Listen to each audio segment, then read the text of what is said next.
the human mind as being essentially there's the primitive limbic elements, which basically even like reptiles have, and there's the cortex, that's the thinking part of the brain. Now, the cortex is much smarter than the limbic system, and yet is largely in service to the limbic system, trying to make the limbic system happy. I mean, the sheer amount of compute that's gone into people trying to get laid is insane. Without actually seeking procreation, they're just literally trying to do this sort of simple motion, and they get a kick out of it. Yeah. So this simple, which in the abstract rather absurd motion, which is sex, the cortex is putting a massive amount of compute into trying to figure out how to do that. So like 90% of the distributed compute of the human species on trying to get laid, probably. Like a massive large amount. percentage. Yeah. There's no purpose to most sex except hedonistic. It's just sort of a joy or whatever, dopamine release. Now, once in a while it's procreation, but for humans, modern humans, it's mostly recreation. So your cortex, much smarter than your limbic system, is trying to make the limbic system happy because the limbic system wants to have sex. So, or wants some tasty food or whatever the case may be. And then that is then further augmented by the tertiary system, which is your phone, your laptop, iPad, whatever, or your computing stuff. That's your tertiary layer. So you're actually already a cyborg. You have this tertiary compute layer, which is in the form of your computer with all the applications, all your compute devices. And so in the getting laid front, there's actually a massive amount of digital compute also trying to get laid.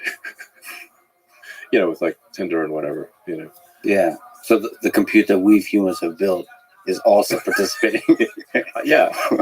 I mean, there's like gigawatts of compute going into getting laid, of digital compute. Yeah. What if AGI was as we speak? If we merge with AI, it's just going to expand the compute that we humans use. Pretty much. To try to it's just one of the things, certainly, yeah. Yeah. But what I'm saying is that yes, like, is there a use for humans? Well,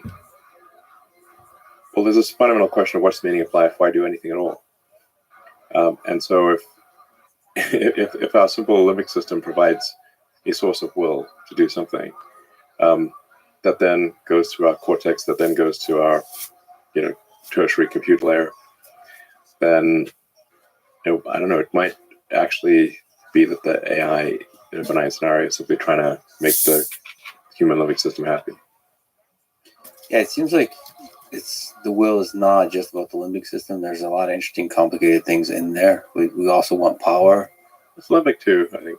But then we also want to, in a kind of cooperative way, alleviate the suffering in the world. Not everybody does, but yeah, sure. Some people do. As a group of humans, when we get together, we start to have this kind of collective intelligence that is more complex in its will than the underlying individual descendants of apes, right? So there's like other motivations, and that could be a really interesting source of an objective function for AGI. Yeah, I mean, there are these sort of fairly cerebral, kind of higher level goals. I mean, for me, it's like, what's the meaning of life? Or understanding the nature of the universe is of great interest to me, and hopefully to the AI, and that's the mission of XAI and Grok, is understand the universe. So, do you think people, when you have a neural link with 10,000, 100,000 channels, most of the use cases will be communication with AI systems? Well, if it's assuming that they're not, I mean, they're solving basic neurological issues that people have. If they've got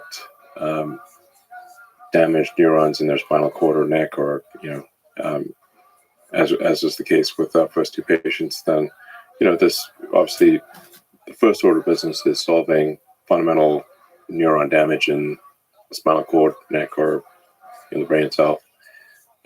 So, and a second product is called Blindsight, which is to enable people who are completely blind, lost both eyes or optic nerve, or just can't see at all, to be able to see by directly triggering the neurons in the visual cortex.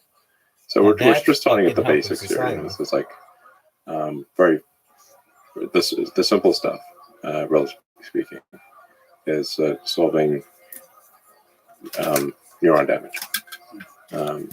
It can also solve, I think, probably schizophrenia. If people have seizures of some kind, it can probably solve that. It could help with memory. There's like a kind of a tech tree, if you will, of like you got the basics. But like you need literacy before you can have, Lord of the Rings. Got it. Do you have letters and alphabet? Okay, great. Words, then eventually you get sagas. So, I think there may be some, things to worry about in the future, but the first several years are really just solving basic neurological damage. Like for people who have essentially complete or near complete loss from the brain to the body, like Stephen Hawking would be an example, the Neuralinks would be incredibly profound. Because, you can imagine if Stephen Hawking could communicate as fast as we're communicating, perhaps faster. And that's certainly possible. Probable, in fact, likely. Right? So there's a kind of dual track of medical and non-medical, meaning, so everything you've talked about could be applied to people who are non-disabled in the future. The logical thing to do is, sensible thing to do is to start off solving basic neuron damage issues. Yes. Because there's obviously some risk with the new device. You can't get the risk down to zero. It's not possible. So you want to have the highest possible reward, given there's a certain irreducible risk. And if somebody's able to have a profound improvement in their communication, that's worth the risk.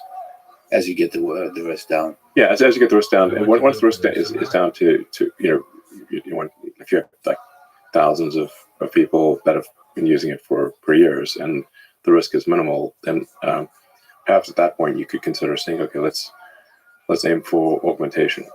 Now I think we're actually going to aim for augmentation with people who have neuron damage. So we're not just aiming to give people a communication data rate equivalent to normal humans. We're aiming to give people who have, quadriplegic or maybe have complete loss of the connection to the brain and body, a communication data rate that exceeds normal humans. While we're in there, why not? Let's give people superpowers. And the same for vision. As you restore vision, there could be aspects of that restoration that are superhuman. Yeah, at first the vision restoration will be low res. Because you have to say, like, how many neurons can you put in there and trigger, and you can do things where you adjust the electric field. So, like, even if you've got, say, 10,000 neurons, it's not just 10,000 pixels, because you can adjust the field between the neurons and do them in patterns in order to get, have say 10,000 electrodes effectively give you maybe like having a megapixel or a 10 megapixel situation. So, and then over time, I think you get to higher resolution than human eyes, and you could also see in different wavelengths. So, like Geordi LaForge from Star Trek, at like the thing. You could just, if you want to see in radar, no problem. You can see ultraviolet, infrared, eagle vision, whatever you want. Do you think there will be, let me ask a Joe Rogan question. Do you think, I just recently, in ayahuasca. So this question, no. Well, yes. Well, I guess technically it is. Yeah. Yeah. Ever tried DMT, bro?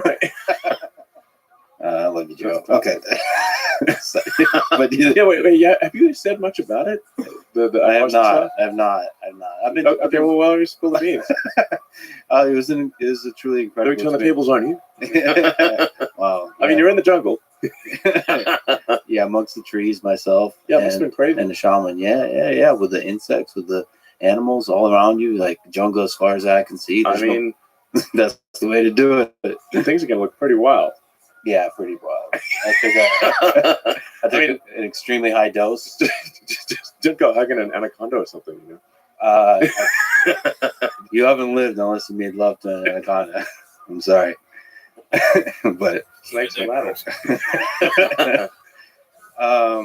yeah, I took extremely high dose of Okay. 9 cups and Damn. Okay, that sounds like a lot. Of course, is normal just 1 cup or 1 or 2. Well, usually 1. Yeah. you went? Yeah. Wait, like right off the bat, or do you work your way after it? So I you just jumped in at the across deep end. across 2 days, because the first day I took 2, and Okay. it was a ride, but it wasn't quite like It wasn't like a revelation. it wasn't into deep space type of ride. It was just like a little airplane ride. I saw some trees and some visuals and all that.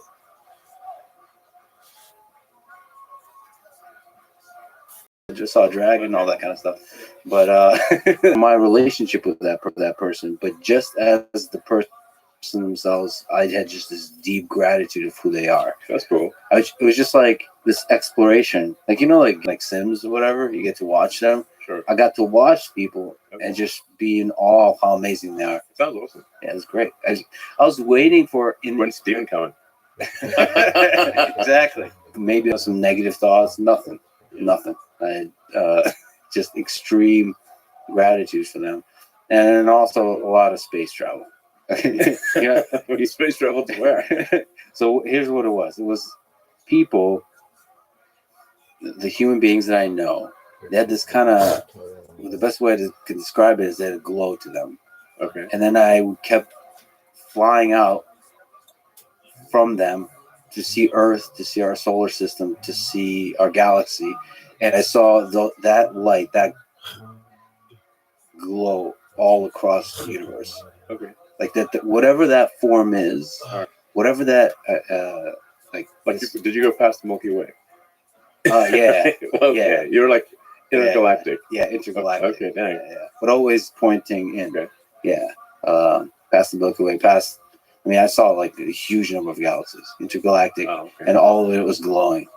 So, but I couldn't control that trail because I would actually explore near distances to the solar system, see if there's aliens or any of that kind of stuff. No, I didn't know. There are aliens? Implication of aliens because they were glowing. They were glowing in the same way that humans were glowing. That like life force that I was seeing. The thing that made humans amazing was there throughout the universe. Like there was these glowing dots. So I don't know. It made me feel like there's life. No, not life, but something. Whatever makes humans amazing all throughout the universe. Sounds good. Yeah, it was amazing. No demons. I looked for the demons. There's no demons. There were dragons, and they're pretty awesome. So the thing about trees. Was there anything scary at all? Dragons, but they weren't scary. They were friends. They were protected. So the thing is, the magic dragon. No, it was more like Game of Thrones kind of dragons. They weren't very friendly. They were very big. So the thing is about giant trees at night, which is where I was. I mean, the jungle's kind of scary. Yeah. The trees started to look like dragons, and they were all like looking at me. Sure. Okay. And it didn't seem scary. It seemed like they were protecting me. And they, the shaman and the people didn't speak any English, by the way, which made it even scarier. Because we're not even like, we're worlds apart in many ways. It just, but yeah, there was not. They talk about the mother of the forest protecting you, and that's what I felt like. You're way out in the jungle. Way out. This is not like tourist retreat. Like 10 miles outside of Rio or something. No, we went. No, this is not. You're deep Amazon. So me and this guy Paul Rosalie, who basically is Tarzan. He lives in the jungle. We went out deep and we just went crazy. Wow. Yeah. So anyway, can I get that same experience in New Orleans? Probably, yeah. I guess that is the question for non-disabled people. Do you think that there's a lot in our perception or experience of the world that could be explored, that could be played with using Neuralink? Yeah, I mean, Neuralink it's really a generalized input-output device. It's reading electrical signals and generating electrical signals, and I mean, everything that you've ever experienced in your whole life, smell, emotions, all of those are electrical signals. So it's kind of weird to think that your entire life experience is distilled down to electrical signals for neurons, but that is in fact the case. Or I mean, that's at least what all the evidence points to. So, I mean, you could trigger the right neuron. You could trigger a particular scent. You could certainly make things glow. I mean, do pretty much anything. I mean, really, you can think of the brain as a biological computer. So if there are certain, say, chips or elements of that, let's say it's a speech generation or the ability to move your left hand, that's the kind of thing that a Neuralink could solve. If it's if you've got like a massive amount of memory loss that's just gone, well, we can't get the memories back. We could restore your ability to make memories, but we can't, restore memories that are fully gone. Now I should say, if part of the memory is there, and the means of accessing the memory is the part that's broken, then we could re-enable the ability to access the memory. So, but you can think of like RAM in your computer. If the RAM is destroyed or your SD card is destroyed, we can't get that back. But if the connection to the SD is destroyed, we can fix that. If it is fixable physically, then it can be fixed. Of course, with AI, you can repair photographs and fill in missing parts of photographs. Maybe you could do the same. You could say create the most probable set of memories based on the have about that person.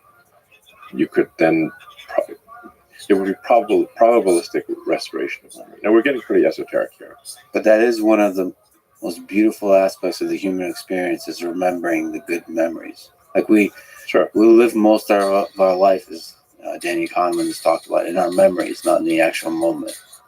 We're collecting memories and we kind of relive them in our head, and that's the good times.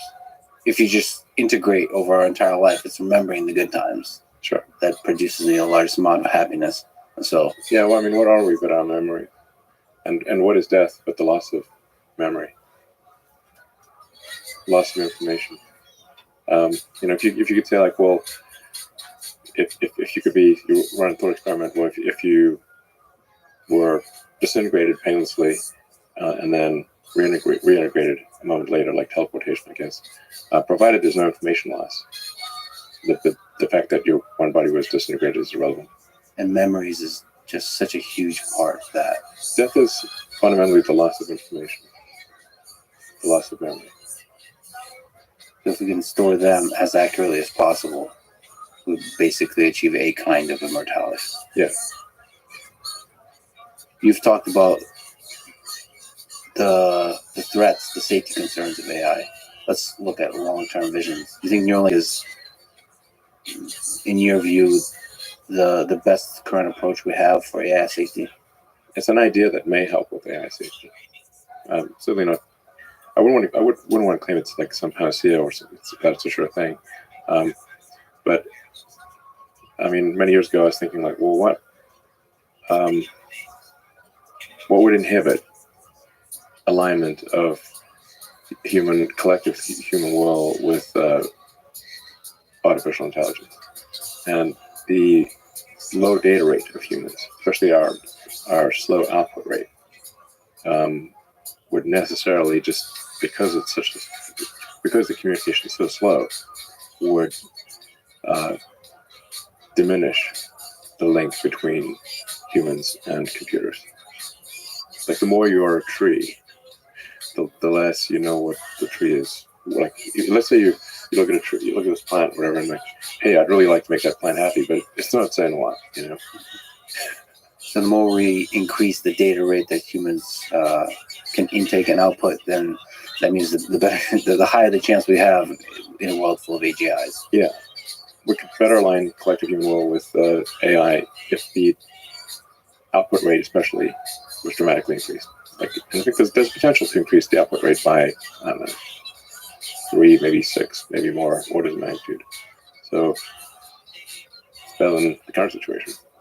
And that output rate would be by increasing the number of electrodes, number of channels, and also maybe implanting multiple Neuralinks. Yeah.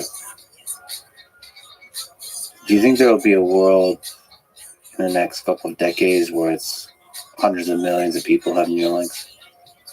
Yeah, I do. You think when they see the capabilities, the superhuman capabilities that are possible, and then the safety is demonstrated? Yeah, if it's extremely safe, and you have and you can have superhuman abilities, and let's say you can upload your memories, so you wouldn't lose memories, then I think probably a lot of people would choose to have it. It would supersede the cell phone, for example. I mean, the biggest problem that a phone has is trying to figure out what you want. So that's why you've got autocomplete, and you've got output, which is all the pixels on the screen. But from the perspective of the human, the output is so friggin' slow. Desktop or phone is desperately just trying to understand what you want. And there's an eternity between every keystroke from a computer standpoint. Yeah. So that's why the computer is talking to a tree, a slow moving tree that's trying to swipe. Yeah. So if you have computers that are doing trillions of instructions per second, and a whole second went by, I mean, there's a trillion things it could have done. Yeah, I think it's exciting and scary for people because once you have a very high bit rate, that changes the human experience in a way that's very hard to imagine. Yeah, we would be something different. I mean, some sort of futuristic cyborg. We're talking about, by the way, like it's like around the corner. It's, you asked me what the distant future is. Like, maybe this is like, it's not super far away, but 10, 15 years, that kind of thing. When can I get one? 10 years? Probably less than 10 years. Depends what you want to do, Hey, if I can get like 1,000 BPS, 1,000 BPS, and it's safe, and I can just interact with the computer while laying back and eating Cheetos. I don't eat Cheetos. There's certain aspects of human-computer interaction when done more efficiently and more enjoyably, worth it. Well, we feel pretty confident that I think maybe within the next year or two that someone with a Neuralink implant will be able to outperform a pro gamer. Nice. Because the reaction time would be faster. I got to visit Memphis. Yeah. You're going big on compute. Yeah. And you've also said play to win or don't play at all. So yeah. What does it take to win? For AI, that means you've got to have the most powerful training compute. And the rate of improvement of training compute has to be faster than everyone else, or you will not win. Your AI will be worse. So how can Grok, let's say 3, that might be available like next year? Well, hopefully end of this year. Grok 3. If we're lucky. Yeah. How can that be the best LLM, the best AI system available in the world? How much of it is compute?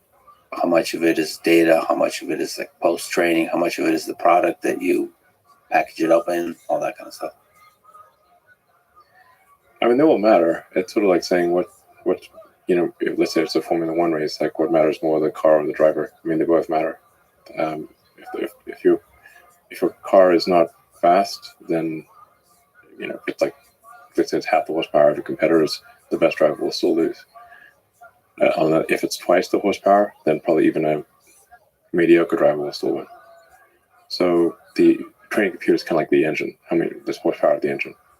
So you want to try to do the best on that, and you then there's how efficiently do you use that training compute, and how efficiently do you do the inference, the use of the AI.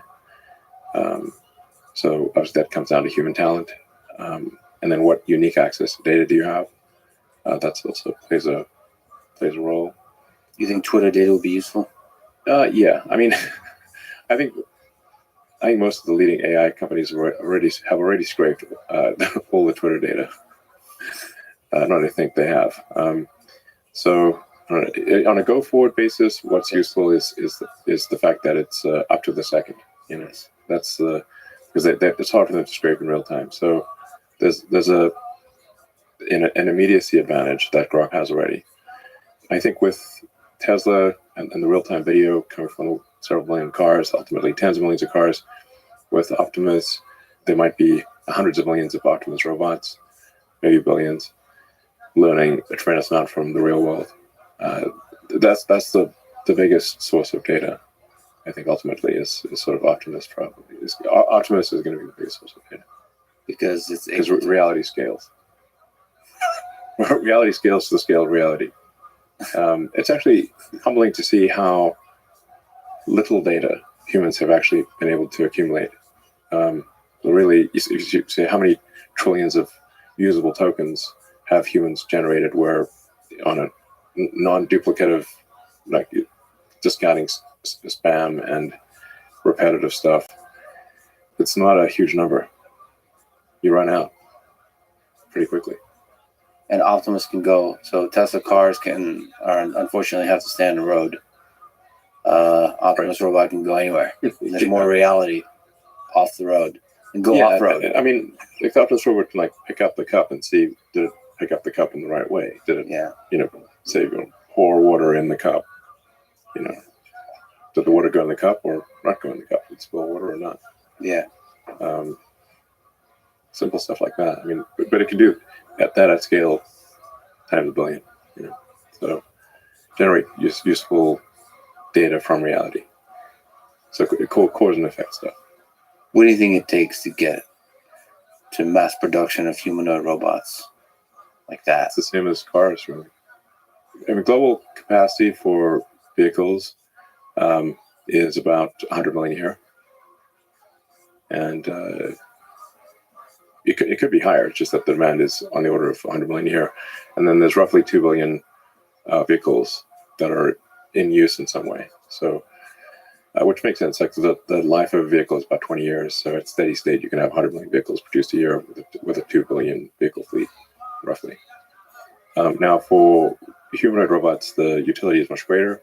So my guess is humanoid robots are more like at a billion plus per year. But until you came along and started building Optimus, it was thought to be an extremely difficult problem. I mean, it still is an extremely difficult problem. So walk in the park. I mean, Optimus currently would struggle to have. I mean, it can walk in a park. The park is not too difficult, but it will be able to walk over a wide range of terrain. Yeah, and pick up objects. Yeah, it can already do that. But like all kinds of objects. Yeah. All foreign objects. I mean, pouring water in a cup, not trivial. Because then, if you don't know anything about the container, it could be all kinds of containers. Yeah, there's going to be an immense amount of engineering just going into the hand. Yeah. The hand might be close to half of all the engineering in Optimus. From an electromechanical standpoint, the hand is probably human to what we do with our hands. Yeah. It's the manipulation of the world, manipulation of objects in the world. Intelligent, safe manipulation of objects in the world. Yeah. I mean, you start really thinking about your hand and how it works. I do all the time. The sensory control homunculus is we have humongous hands. Yeah. So, I mean, like your hands, the actuators, the muscles of your hand are almost overwhelmingly in your forearm. Mm-hmm. So your forearm has the muscles that actually control your hand. There's a few small muscles in the hand itself, but your hand is really like a skeleton meat puppet, and with cables so the muscles that control your fingers are in your forearm, and they go through the carpal tunnel, which is that you've got a little collection of bones and a tiny tunnel that these cables the tendons go through, and those tendons are what mostly what moves your hands. And something like those tendons has to be re-engineered into the Optimus. Yeah. To do all that kind of stuff. Yeah, so like the current Optimus, we try putting the actuators in the hand itself. Then you sort of end up having these like Giant hands. yeah, giant hands that look weird. Yeah. And then they don't actually have enough degrees of freedom and or enough strength. So then you realize, oh, okay, that's why you got to put the actuators in the forearm. And just like a human, you got to run cables through a narrow tunnel to operate the fingers. And then there's also a reason for not having all the fingers the same length. So it wouldn't be expensive from an energy or evolutionary standpoint to have all your fingers be the same length. So why aren't they the same length? Yeah, why not? Because it's actually better to have different lengths. Your dexterity is better if you've got fingers of different length. There are more things you can do, and your dexterity is actually better if your fingers are different length. Like there's a reason you've got a little finger. Like why not have a little finger that's bigger? Yeah, Because it allows you to it helps you with fine motor skills. This little finger helps. It does. If you lost your little finger, you'd have noticeably less dexterity. So as you're figuring out this problem, you have to also figure out a way to do it so you can mass manufacture it. So it's to be as simple as possible. It's actually going to be quite complicated. The as possible part it's quite a high bar. If you want to have a humanoid robot that can do things that a human can do, it's a very high bar. So our new arm has 22 degrees of freedom instead of 11, and has the actuators in the forearm. And these all the actuators are designed from scratch. From physics first principles. The sensors are all designed from scratch, and we'll continue to put a tremendous amount of engineering effort into improving the hand. Like the hand, by hand I mean like the entire forearm from elbow forward is really the hand. So that's incredibly difficult engineering, actually. And so the simplest possible version of a humanoid robot can do even most, perhaps not all, of what a human can do is actually still very complicated. It's not simple. It's very difficult. Can you just speak to what it takes for a great engineering team for you? What I saw in Memphis, the supercomputer cluster, is just this intense drive towards simplifying the process, understanding the process, constantly improving it, constantly iterating it.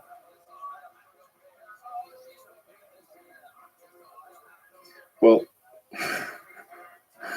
it's easy to say simplify it, and it's very difficult to do it. I have this very basic first principles algorithm that I run kind of as like a mantra, which is to first question the requirements, make them less dumb. The requirements are always dumb to some degree. So if you want to start off by reducing the number of requirements, and no matter how smart the person is who gave you those requirements, they're still dumb to some degree. If you have to start there, because otherwise you could get the perfect answer to the wrong question. So try to make the question the least wrong possible. That's what question the requirements means. And then the second thing is try to delete whatever the step is, the part or the process step. Sounds very obvious, but people often forget to try deleting it entirely. And if you're not forced to put back at least 10% of what you delete, you're not deleting enough. And it's somewhat illogically, people often, most of the time, feel as though they've succeeded if they've not been forced to put things back in. But actually they haven't, because they've been overly conservative and have left things in there that shouldn't be. So, and only the third thing is try to optimize it or simplify it. Again, these all sound, I think, very, very obvious when I say them, but the number of times I've made these mistakes is more than I care to remember. That's why I have this mantra. So, in fact, I'd say the most common mistake of smart engineers is to optimize a thing that should not exist. So you like you say, you run through the algorithm. Yeah. Basically, show up to a problem, show up to the supercomputer cluster and see the process and ask, can this be deleted? first try to delete it. Yeah. Yeah, that's not easy to do. No, and actually, this what generally makes people uneasy is that you've got to delete at least some of the things that you delete, you will put back in. Yeah. But going back to sort of where our limbic system can steer us wrong is that we tend to remember with sometimes a jarring level of pain where we deleted something that we subsequently needed. And so people will remember that one time they forgot to put in this thing 3 years ago, and that caused them trouble. And so they overcorrect, and then they put too much stuff in there and overcomplicate things. So you actually have to say, no, we're deliberately going to delete more than we should. So that we're putting at least 1 in 10 things we're going to add back in. And I've seen you suggest just that something should be deleted, and you can kind of see the pain. Oh, yeah, absolutely. Everybody feels a little bit of the pain. Absolutely. And I tell them in advance, like, yeah, there's some of the things that we delete, we're going to put back in. And that people get a little shocked by that. But it makes sense, because if you're so conservative as to never have to put anything back in, you obviously have a lot of stuff that isn't needed. So you got to overcorrect. This is, I would say, like a cortical override to a limbic instinct. One of many that probably leads us astray. Yeah. There's like a step 4 as well, which is any given thing can be sped up. However fast you think it can be done, like whatever the speed is being done, it can be done faster. But you shouldn't speed things up until you try to delete it and optimize it. Otherwise, you're speeding up something that shouldn't exist as absurd. And then the fifth thing is to automate it. And I've gone backwards so many times where I've automated something, sped it up, simplified it, and then deleted it. And I got tired of doing that. So that's why I've got this mantra that is a very effective 5-step process. It works great. When you've already automated, deleting must be real painful. Yeah. Yeah, it's great. It's like, wow, I really wasted a lot of effort there. I mean, what you've done with the cluster in Memphis is incredible. Just in a handful of weeks. Yeah, it's not working yet, so I don't want to pop the champagne corks. In fact, I have a call in a few hours with the Memphis team because we're having some power fluctuation issues. So yes. It's a kind of when you do synchronized training, when you've all these computers that are training where the training is synchronized to the sort of millisecond level, it's like having an orchestra, and the orchestra can go loud to silent very quickly, sub-second level. And then the electrical system kind of freaks out about that. If you suddenly see giant shifts, 10, 20 megawatts, several times a second, this is not what electrical systems are expecting to see. So that's one of the main things you have to figure out: the cooling, the power, and then on the software as you go up the stack, how to do the distributed compute, all of that. So today's problem is dealing with this extreme power jitter. Power jitter. Yeah. Nice ring to that. So that's okay. And you stayed up late into the night, as you often do there. Last week. Yeah, we finally got training going at oddly enough, roughly 4:20 a.m. Last Monday. Total coincidence. Yeah, I mean maybe it was 4:22 or something. Yeah. It's that universe again with the jokes. Exactly. Just love it. Yeah, I wonder if you could speak to the fact that one of the things that you did when I was there is you went through all the steps of what everybody's doing, just to get the sense that you yourself understand it, and everybody understands it, so they can understand when something is dumb or something is inefficient or that kind of stuff. Can you speak to that? Yeah. So I try to do whatever the people at the front lines are doing. I try to do it at least a few times myself. So connecting fiber optic cables, diagnosing a faulty connection. That tends to be the limiting factor for large training clusters, is the cabling. So many cables. Because for a coherent training system where you've got RDMA, so remote direct memory access, the whole thing is like one giant brain. So if you've got any to any connection, so it's the any GPU can talk to any GPU out of 100,000. That is a crazy cable layout. It looks pretty cool. Yeah. It's like the human brain, but like at a scale that humans can visibly see. It is a cool brain. I mean, the human brain also has a massive amount of the brain tissue is the cables. Yeah. So we get the gray matter, which is the compute, and then the white matter, which is cables. A big percentage of the brain is just cables. That's what it felt like walking around in the supercomputer center. It's like we're walking around inside the brain. Yeah. We'll one day build a super intelligent system. Do you think there's a chance that XAI, you are the one that builds AGI? It's possible. What do you define as AGI?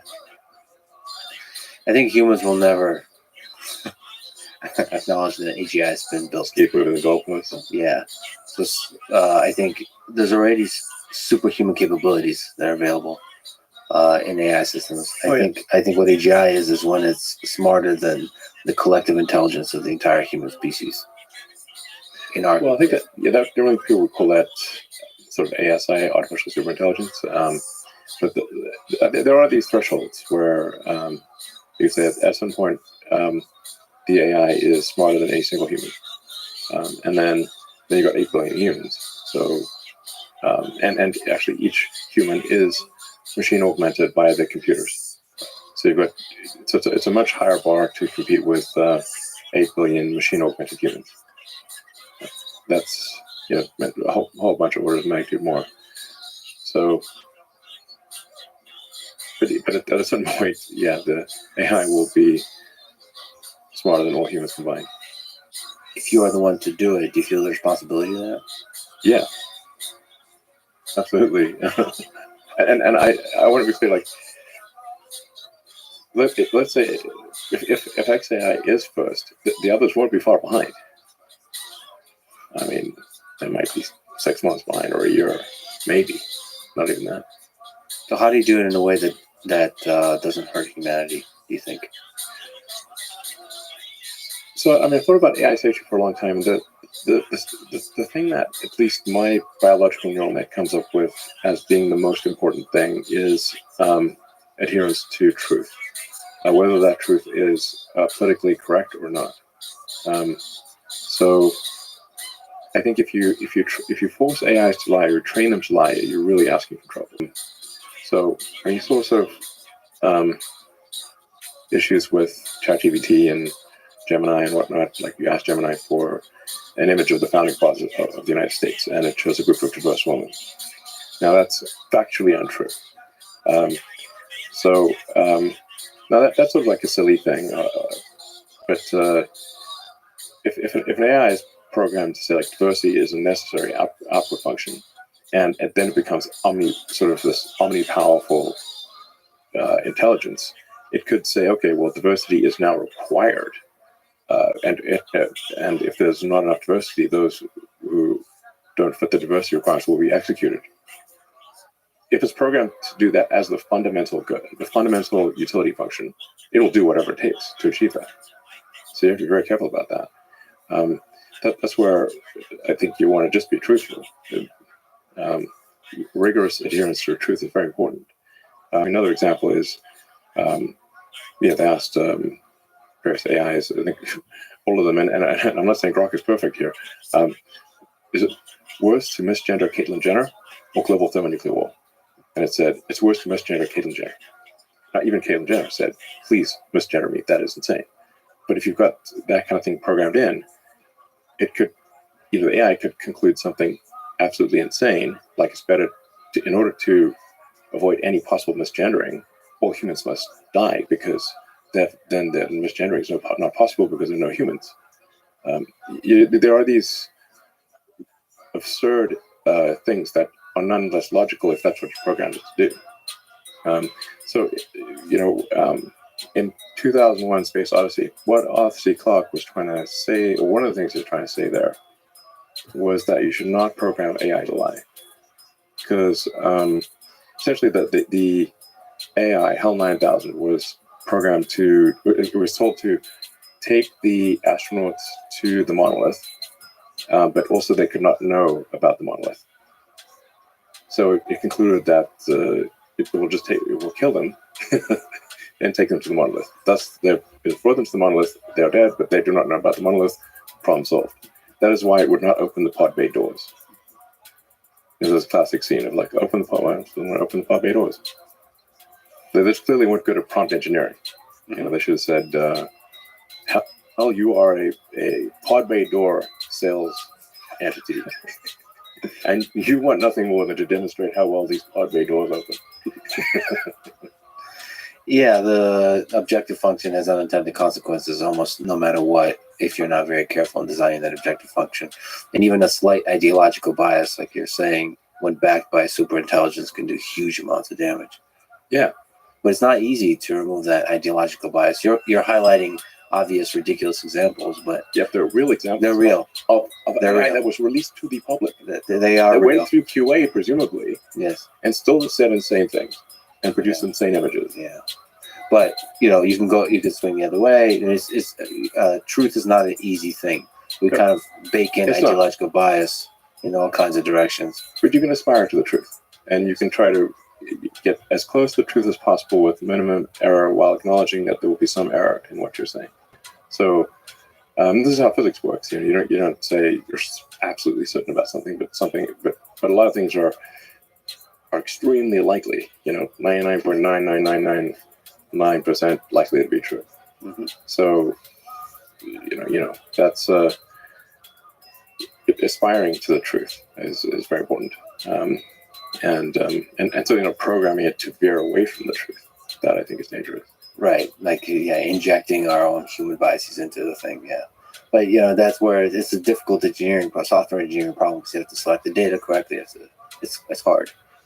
Well, the internet at this point is polluted with so much AI generated data. It's insane. So you have to actually, like there's a thing now. If you want to search the internet, you can say Google, but exclude anything after 2023.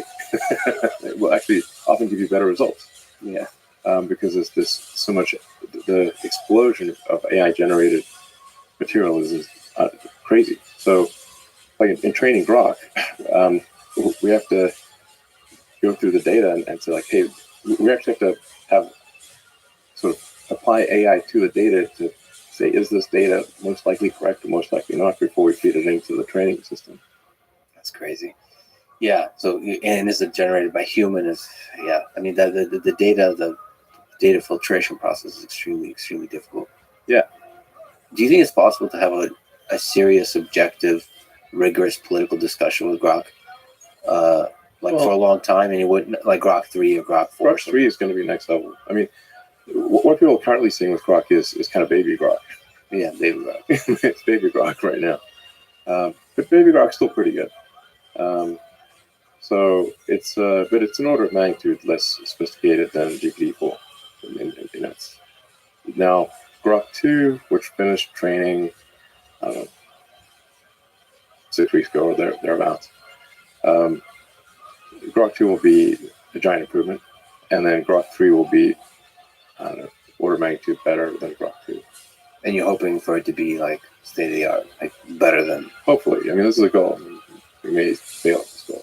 That's the aspiration. Do you think it matters who builds the AGI?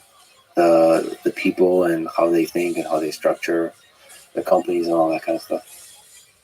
Yeah, I think it matters that there is I think it's important that whatever AI wins is a maximum truth-seeking AI that is not a force to lie for political correctness. Well, for any reason, really. Political, anything. I am concerned about AI succeeding that is programmed to lie, even in small ways. Right, because in small ways becomes big ways when it's To become very big ways. Yeah. and when it's used more and more at scale by humans. Yeah. Since I am interviewing Donald Trump, Cool. you want to stop by? Yeah, sure. I'll stop in. There was tragically an assassination attempt on Donald Trump. After this, you tweeted that you endorse him. What's your philosophy behind that endorsement? What do you hope Donald Trump does for the future of this country and for the future of humanity? Well, I think there's, people tend to take, like, say, an endorsement as, well, I agree with everything that person's ever done their entire life, 100% wholeheartedly, and that's not going to be true of anyone. But we have to pick. We've got two choices really for who's the president, and it's not just who's president, but the entire administrative structure changes over. And I thought Trump displayed courage under fire, objectively. He's just got shot. He's got blood streaming down his face, and he's like fist pumping, saying "fight." Like that's impressive. Like you can't feign bravery in a situation like that. Like most people would be ducking. There would not be, because it could be a second shooter. You don't know. The president of the United States has got to represent the country, and they're representing you. They're representing everyone in America. Well, I think you want someone who is strong and courageous to represent the country. That's not to say that he is without flaws. We all have flaws.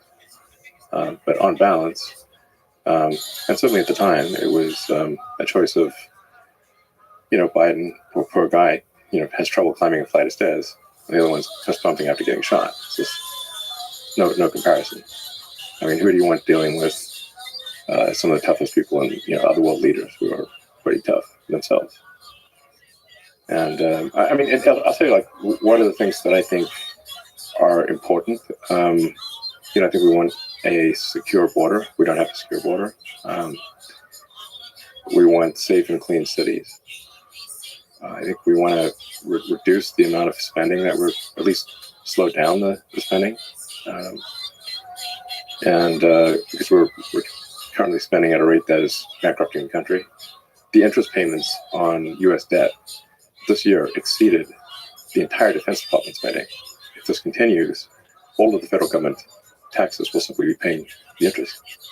And then if you keep going down that road, you end up in the tragic situation that Argentina had back in the day. Argentina used to be one of the most prosperous places in the world.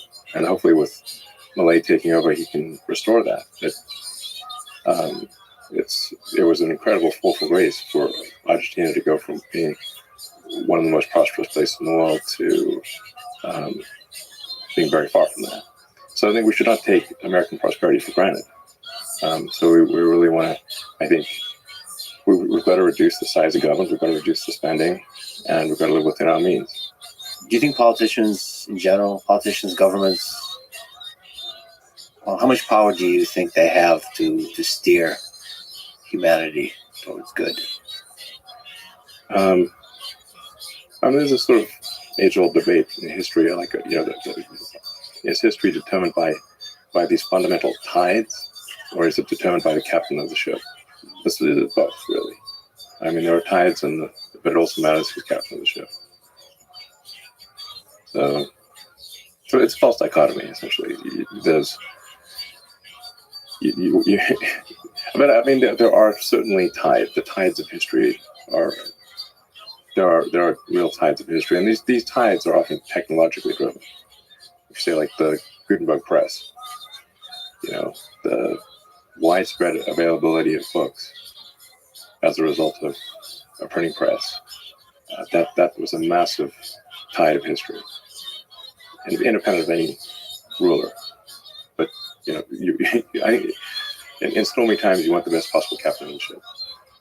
Well, first of all, thank you for recommending Will and Ariel Durant's work. I've read the short one right now. Lessons of history. Yeah. And so one of the lessons, one of the things they highlight is the importance of technology technological innovation, and which is funny because they wrote so long ago, but they were noticing that the rate of technological innovation was speeding up. I would love to see what they think about. But yeah, so to me, the question is how much government, how much politicians get in the way of technological innovation and building versus like help it, and which politicians, which kind of policies help technological innovation. Because that seems to be, if you look at human history, that's an important component of empires rising and succeeding. Yeah.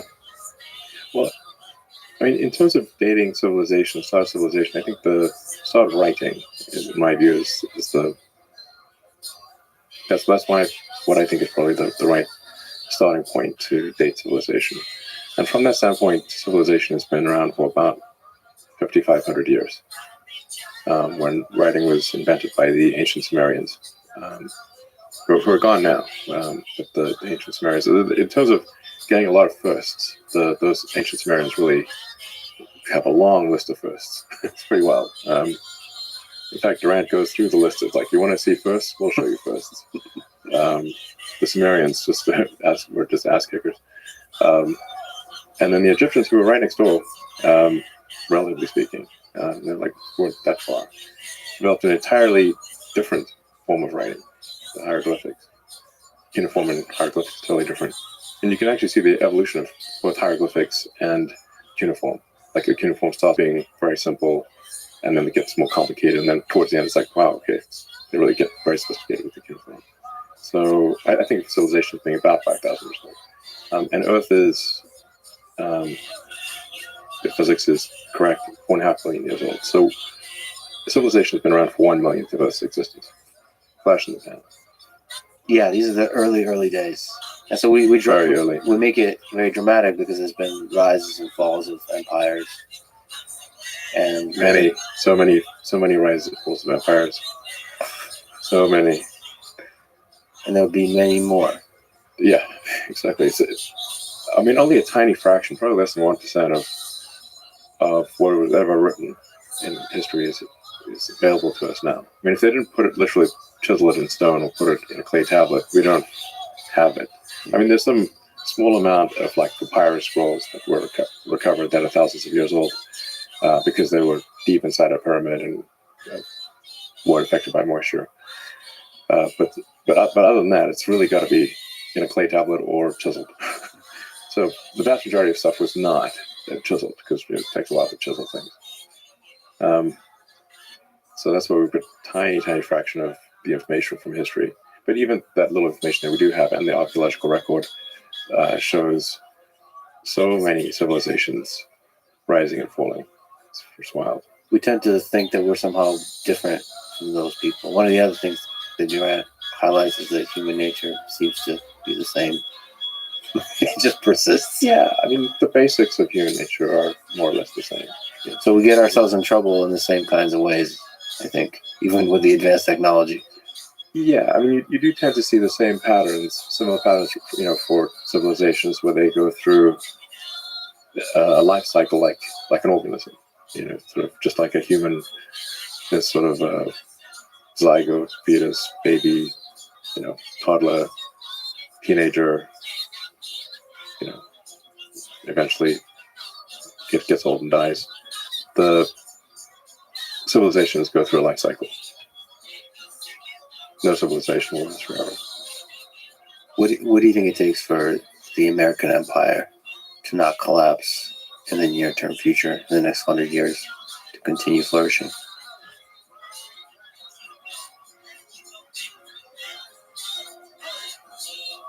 Well, the single biggest thing that is often actually not mentioned in history books, but Durant does mention it, is the birth rate. So, perhaps to some a counterintuitive thing happens when civilizations become are winning for too long. The birth rate declines. It can often decline quite rapidly. We're seeing that throughout the world today. Currently, South Korea is, I think, maybe the lowest fertility rate but there are many others that are close to it. It's like 0.8, I think. If the birth rate doesn't decline further, South Korea will lose roughly 60% of its population. But every year, the birth rate is dropping. And this is true through most of the world. I don't mean to single out South Korea. It's been happening throughout the world. So as soon as any given civilization reaches a level of prosperity, the birth rate drops. And now you can go look at the same thing happening in ancient Rome. So Julius Caesar took note of this, I think, around 50-ish BC, and tried to pass, I don't know if he was successful, tried to pass a law to give an incentive for any Roman citizen that would have a third child. And I think Augustus was able to, well, he was, the dictator, so the Senate was just for show. I think he did pass a tax incentive for Roman citizens to have a third child, but those efforts were unsuccessful. Rome fell because the Romans stopped making Romans. That's actually the fundamental issue. And there were other things. So there was like they had like quite a series of malaria epidemics and plagues and whatnot. So they had those before. It's just that the birth rate was far lower than the death rate. It really is that simple. Well, I'm saying that's more people. That's required at a fundamental level. If a civilization does not at least maintain its numbers, it will disappear. So perhaps the amount of compute that the biological computer allocates to sex is justified. In fact, we should probably increase it. Well, I mean, there's this hedonistic sex, which is, that's neither here nor there. Yeah. It's not productive. It doesn't produce kids. Well, what matters? I mean, Durant makes this very clear because civilization after another, and they all went through the same cycle. When the civilization was under stress, the birth rate was high. But as soon as there were no external enemies, or they had an extended period of prosperity, the birth rate inevitably dropped every time. I don't believe there's a single exception. So that's like the foundation of it. You need to have people. Yeah. I mean, it's at base level, yeah. No humans, no humanity. And then there's other things like, human freedoms and just giving people the freedom to build stuff. Yeah, absolutely. But at a basic level, if you do not at least maintain your numbers, if you're below replacement rate and that trend continues, you will eventually disappear. This is elementary.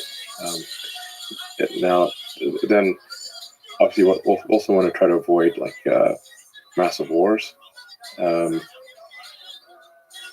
If there's a global thermonuclear war, probably we're all toast. Radioactive toast. So we want to try to avoid those things. There's a thing that happens over time with any given civilization, which is that the laws and regulations accumulate, and if there's not some forcing function like a war to clean up the accumulation of laws and regulations, eventually everything becomes legal, and that's like the hardening of the arteries, or a way to think of it is like being tied down by a million little strings, like Gulliver. You can't move. And it's not like any one of those strings is the issue. You've got a million of them. So there has to be a sort of a garbage collection for laws and regulations, so that you don't keep accumulating laws and regulations to the point where you can't do anything. This is why we can't build high-speed rail in America. It's illegal. That's the issue. It's illegal 6 ways to Sunday to build high-speed rail in America. I wish you could just for a week go into Washington and be the head of the committee for making for the garbage collection, making government smaller, removing stuff. I have discussed with Trump the idea of a government efficiency commission. Nice. Yeah. And I would be willing to be part of that commission. I wonder how hard that is. The antibody reaction would be very strong. Yeah. So you really have to. You're attacking the matrix at that point. The matrix will fight back. How are you doing with that? Being attacked? Me attack? Yeah. There's a lot of it. Yeah, there is a lot. I mean, every day another silence. How do you my tinfoil hat? How do you keep your just positivity, optimism about the world, a clarity of thinking about the world, so just not become resentful or cynical or all that kind of stuff? Just getting attacked by a very large number of people, misrepresented. Oh yeah, that's like that's a daily occurrence. Yes. So, I mean, it does get me down at times. I mean, it makes me sad, but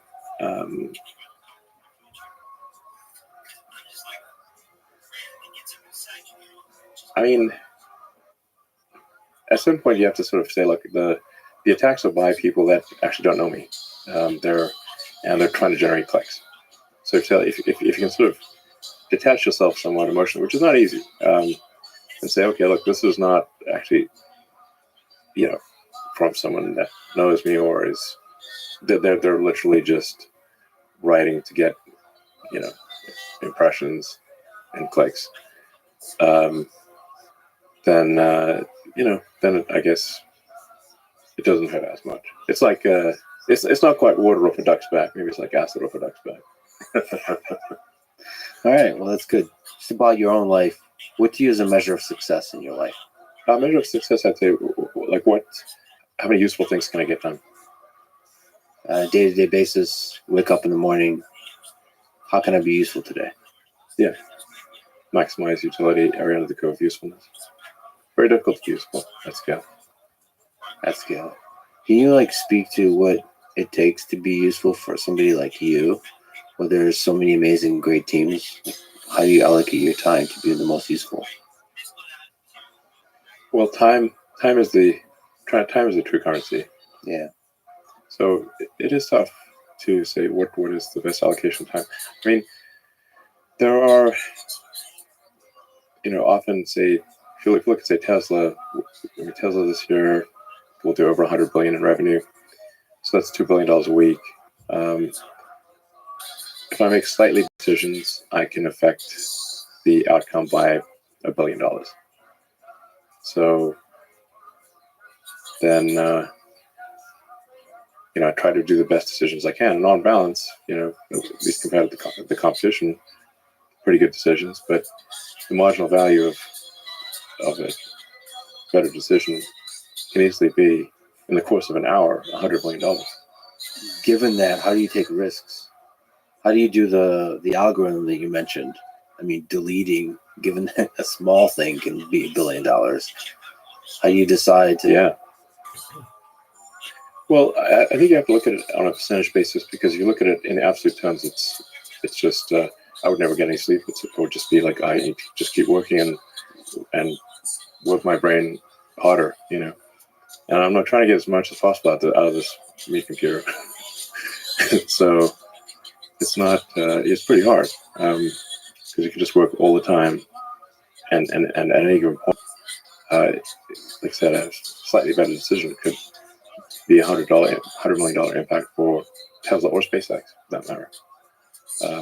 But it is wild when considering the marginal value of time can be $100 million an hour at times or more. Is your own happiness part of that equation of success? It has to be to some degree. Other than sad, if I'm depressed, I make worse decisions. So I can't have if I have zero recreational time, then I make worse decisions. So I don't have a lot, but it's about zero.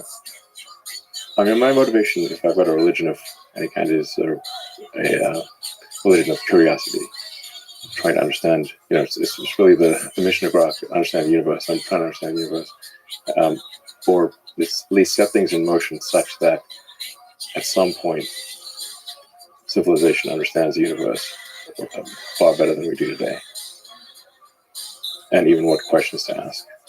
as Douglas Adams pointed out in his book, sometimes the answer is arguably the easy part. Trying to frame the question correctly is the hard part. Once you frame the question correctly, the answer is often easy. So I'm trying to set things in motion such that we are at least at some point able to understand the universe. So for SpaceX, the goal is to make life multiplanetary, and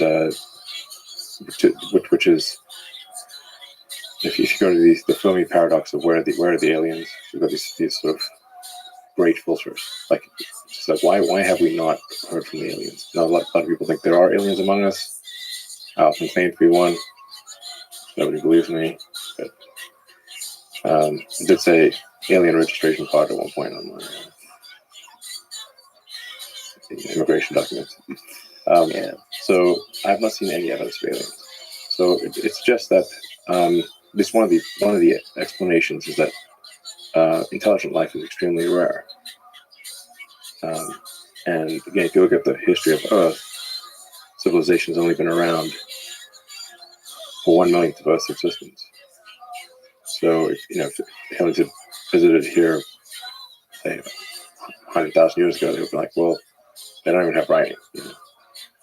Just hunter-gatherers, basically. So, so how long does a civilization last? So, for SpaceX, the goal is to establish a self-sustaining city on Mars. Mars is the only viable planet for such a thing. The moon is close, but it lacks resources, and I think it's probably vulnerable to any calamity that takes out Earth. The moon is too close; it's vulnerable to a calamity that takes out Earth. So, I'm not saying we shouldn't have a moon base, but Mars would be far more resilient. The difficulty of getting to Mars is what makes it resilient. In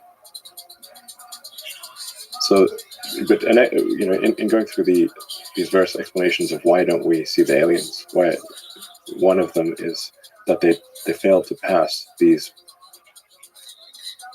great filters, these key hurdles, and one of those hurdles is being a multi-planet species. So if you're a multi-planet species, then if something were to happen, whether that was a natural catastrophe or man-made catastrophe, at least the other planet would probably still be around. So you don't have all the eggs in one basket. And once you are sort of a two-planet species, you can obviously extend life paths to the asteroid belt, to maybe to the moons of Jupiter and Saturn, and ultimately to other star systems. But if you can't even get to another planet, definitely not getting to star systems. And the other possible great filters, super powerful technology like AGI, for example. So you're basically trying to knock out one great filter at a time. Digital superintelligence is possibly a great filter. I hope it isn't, but it might be. Guys like, say, Jeff Hinton would say, he invented a number of the key principles in artificial intelligence. I think he's probability of AI annihilation around 10 to 20%, something like that. So, so it's not like, look on the bright side, it's 80% likely to be great. But I think AI risk mitigation is important.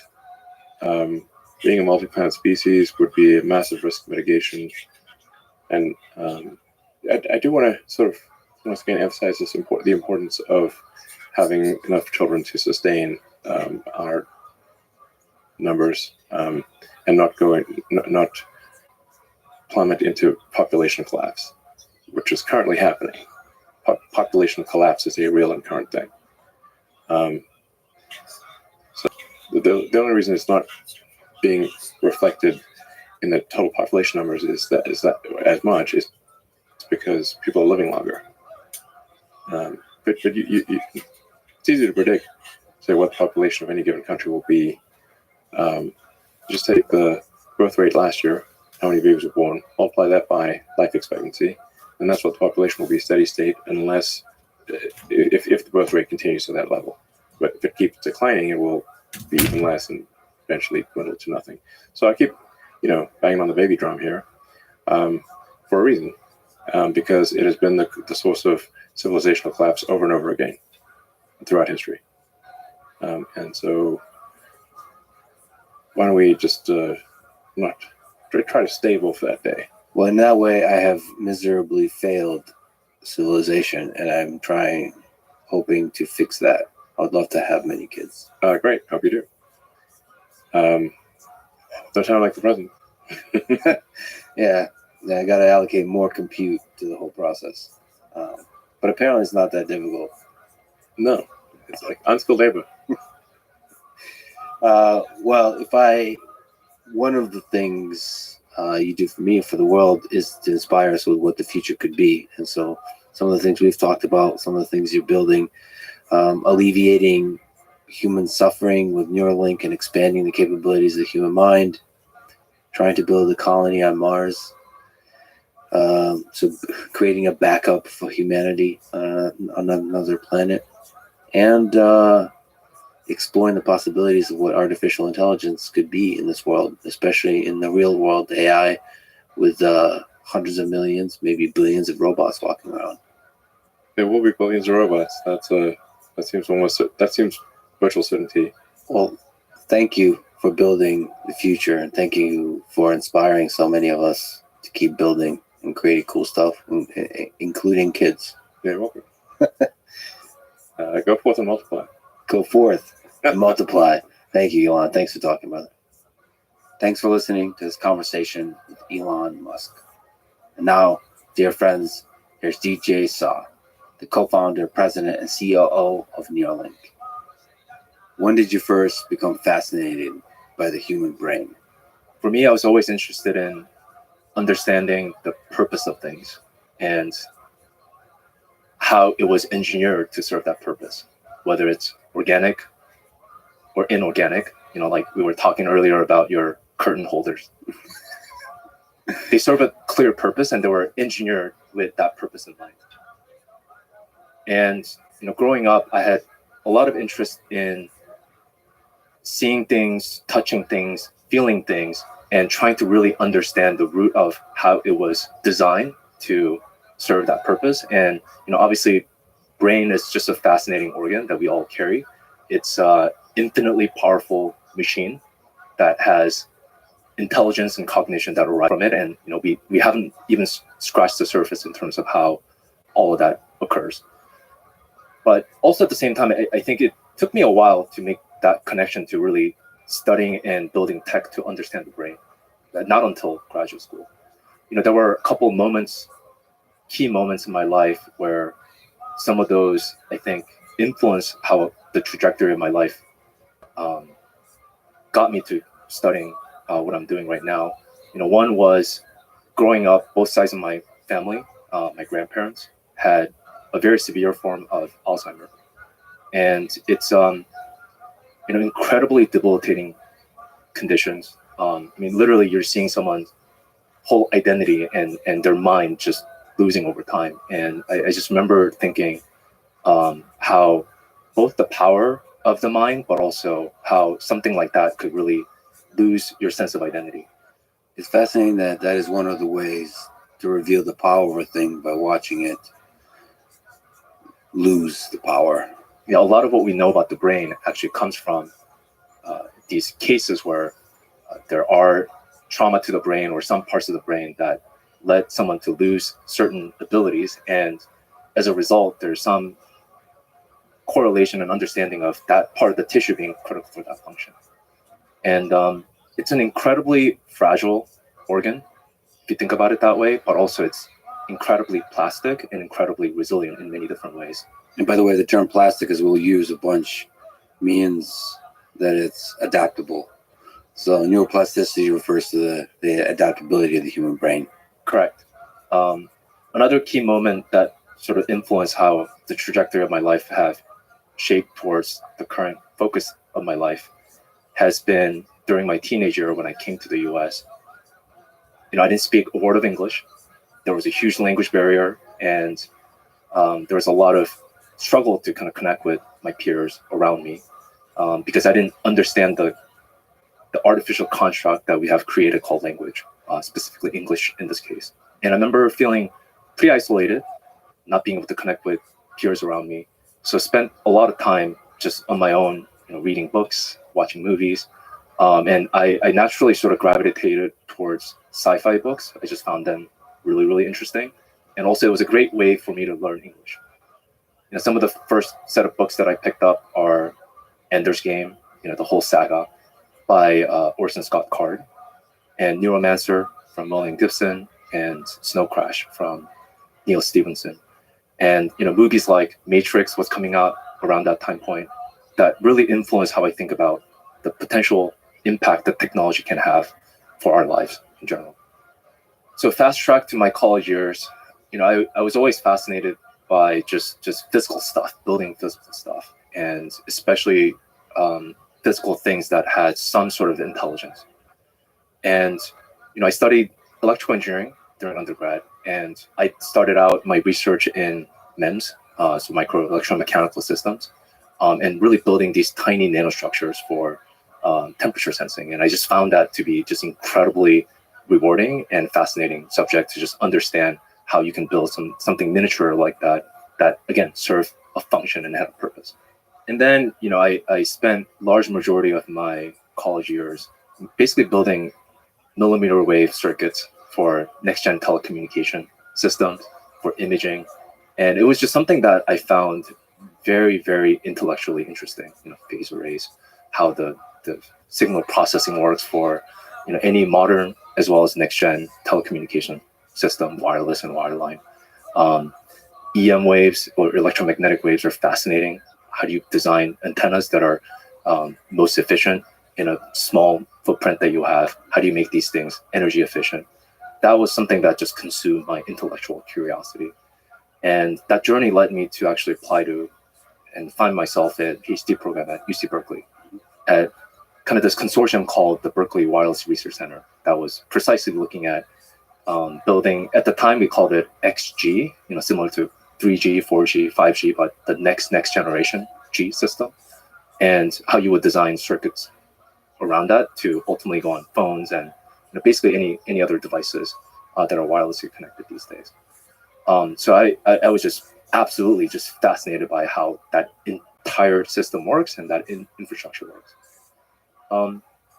And then also during grad school, I had sort of the fortune of having a couple of research fellowships that led me to pursue whatever project that I want. And that's one of the things that I really enjoyed about my graduate school career, where you got to kind of pursue your intellectual curiosity in the domain that may not matter at the end of the day, but is something that really allows you the opportunity to go as deeply as you want, as widely as you want. And at the time, I was actually working on this project called the Smart Band-Aid. And the idea was that when you get a wound, there's a lot of other kind of proliferation of signaling pathway that cells follow to close that wound. And there were hypotheses that when you apply external electric field, you can actually accelerate the closing of that field by having, basically electrotaxing of the cells around that wound site. And specifically, not just for normal wound, there are chronic wounds that don't heal. So we were interested in building some sort of a wearable patch that you could apply to kind of facilitate that healing process. And that was in collaboration with Professor Michelle Maharovitz, which was a great addition to kind of my thesis committee, and really shaped the rest of my PhD career. So this would be the first time you interacted with biology, I suppose. Correct. I mean, there were some peripheral, end application of the wireless imaging and telecommunication system that I was using for security and bioimaging, but this was a very clear, direct application to biology and biological system, and understanding the constraints around that, and really designing and engineering electrical solutions around it. So that was my first introduction, and that's also kind of how I got introduced to Michel. He's sort of known for remote control of beetles in the early 2000s. And then around 2013, obviously kind of the holy grail when it comes to implantable system is to kind of understand how small of a thing you can make. And a lot of that is driven by how much energy or how much power you can supply to it and how you extract data from it. So at the time at Berkeley, there was kind of this desire to kind of understand in the neural space what sort of system you can build to really miniaturize these implantable systems. And I distinctively remember this one particular meeting where Michel came in and he's like, guys, I think I have a solution. The solution is ultrasound. And then he proceeded to kind of walk through why that is the case.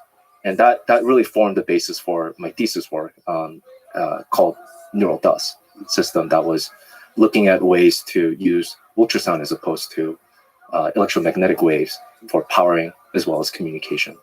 I guess I should step back and say that the initial goal of the project was to build these tiny, about the size of a neuron, implantable system that can be off of it. And at the end of the day, fundamentally, if you look at a human body, we're essentially a bag of salt water with some interesting proteins and chemicals, but it's mostly salt water that's very, very well temperature regulated at 37 degrees Celsius.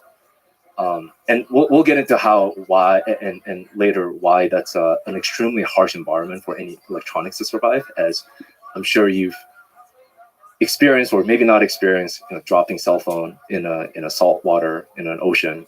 It will instantly kill the device, right? But anyways, just in general, electromagnetic waves don't penetrate through this environment well, and just the speed of light, it is what it is. We can't change it, and based on the wavelength at which you are interfacing with the device, the device just needs to be big. Like these inductors need to be quite big.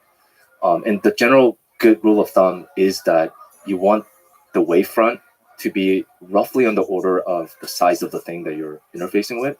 So an implantable system that is around 10 to 100 micron in dimension in a volume, which is about the size of a neuron that you see in a human body. You would have to operate at like hundreds of gigahertz, which, number one, not only is it difficult to build electronics operating at those frequencies, but also the body just attenuates that very, very significantly. So the interesting kind of insight of this ultrasound was the fact that ultrasound just travels a lot more effectively in the human body tissue compared to electromagnetic waves. And this is something that you encounter, and I'm sure most people have encountered in their lives when you go to hospitals that are medical ultrasound sonograph, right? And they go into very, very deep depth without attenuating too much of the signal. So all in all, ultrasound, the fact that it travels through the body extremely well, and the mechanism to which it travels to the body really well is that just the wavefront is very different. It's electromagnetic waves are transverse, whereas in ultrasound waves are compressive. So it's just a completely different mode of wavefront propagation. And as well as speed of sound is orders and orders of magnitude less than speed of light, which means that even at 10 megahertz ultrasound wave, your wavefront ultimately is a very, very small wavelength. So if you're talking about interfacing with the 10 micron or 100 micron type structure, you would have 150 micron wavefront at 10 megahertz, and building electronics at those frequencies are much, much easier, and they're a lot more efficient. So the basic idea kind of was born out of using ultrasound as a mechanism for powering the device and then also getting data back. So now the question is, how do you get the data back? The mechanism to which we landed on is what's called backscattering. This is actually something that is very common and that we interface on a day-to-day basis with our RFID cards, our radio frequency ID tags, where there's actually rarely, in your ID, a battery inside. There's an antenna, there's some sort of coil that has your serial identification ID, and then there's an external device called a reader that then sends a wavefront, and then you reflect back that wavefront with some sort of modulation that's unique to your ID. That's what's called backscatter, fundamentally.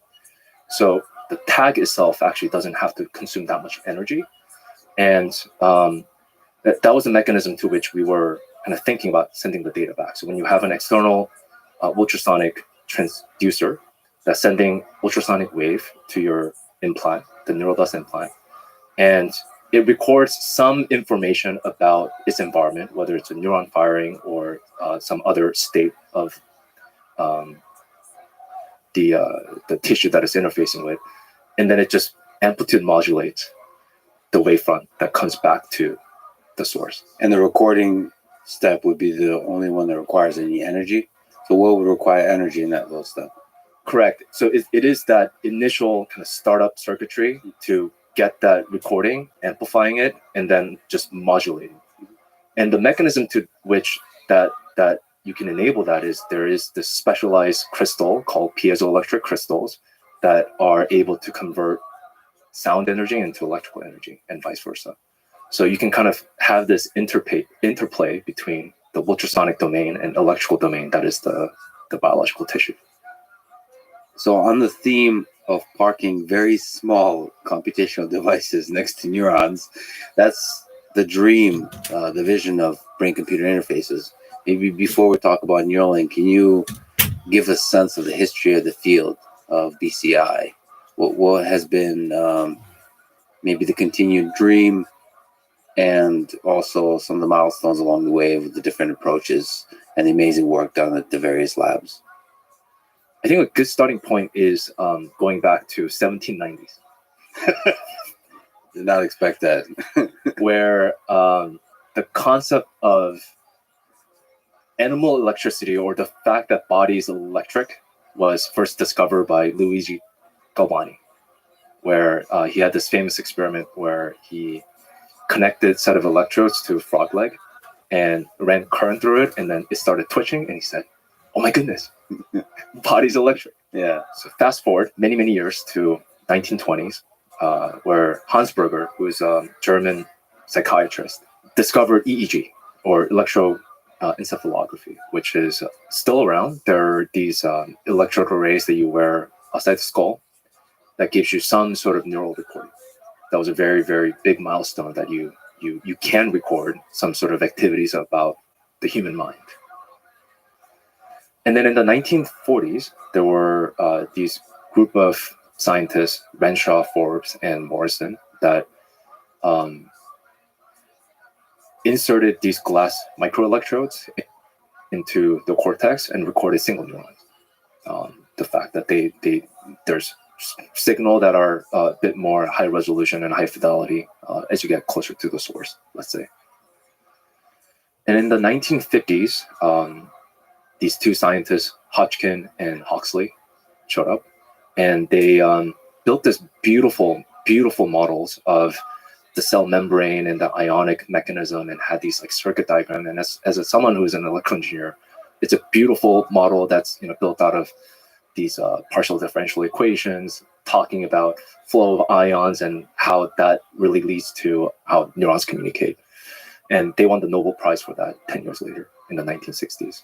So in 1969, F. Fetz from University of Washington published this beautiful paper called Operant Conditioning of Cortical Unit Activity, where he was able to record a single unit neuron from a monkey and was able to have the monkey modulated based on its activity and reward system. So I would say this is the very, very first example, as far as I'm aware, of closed loop brain-computer interface, or BCI.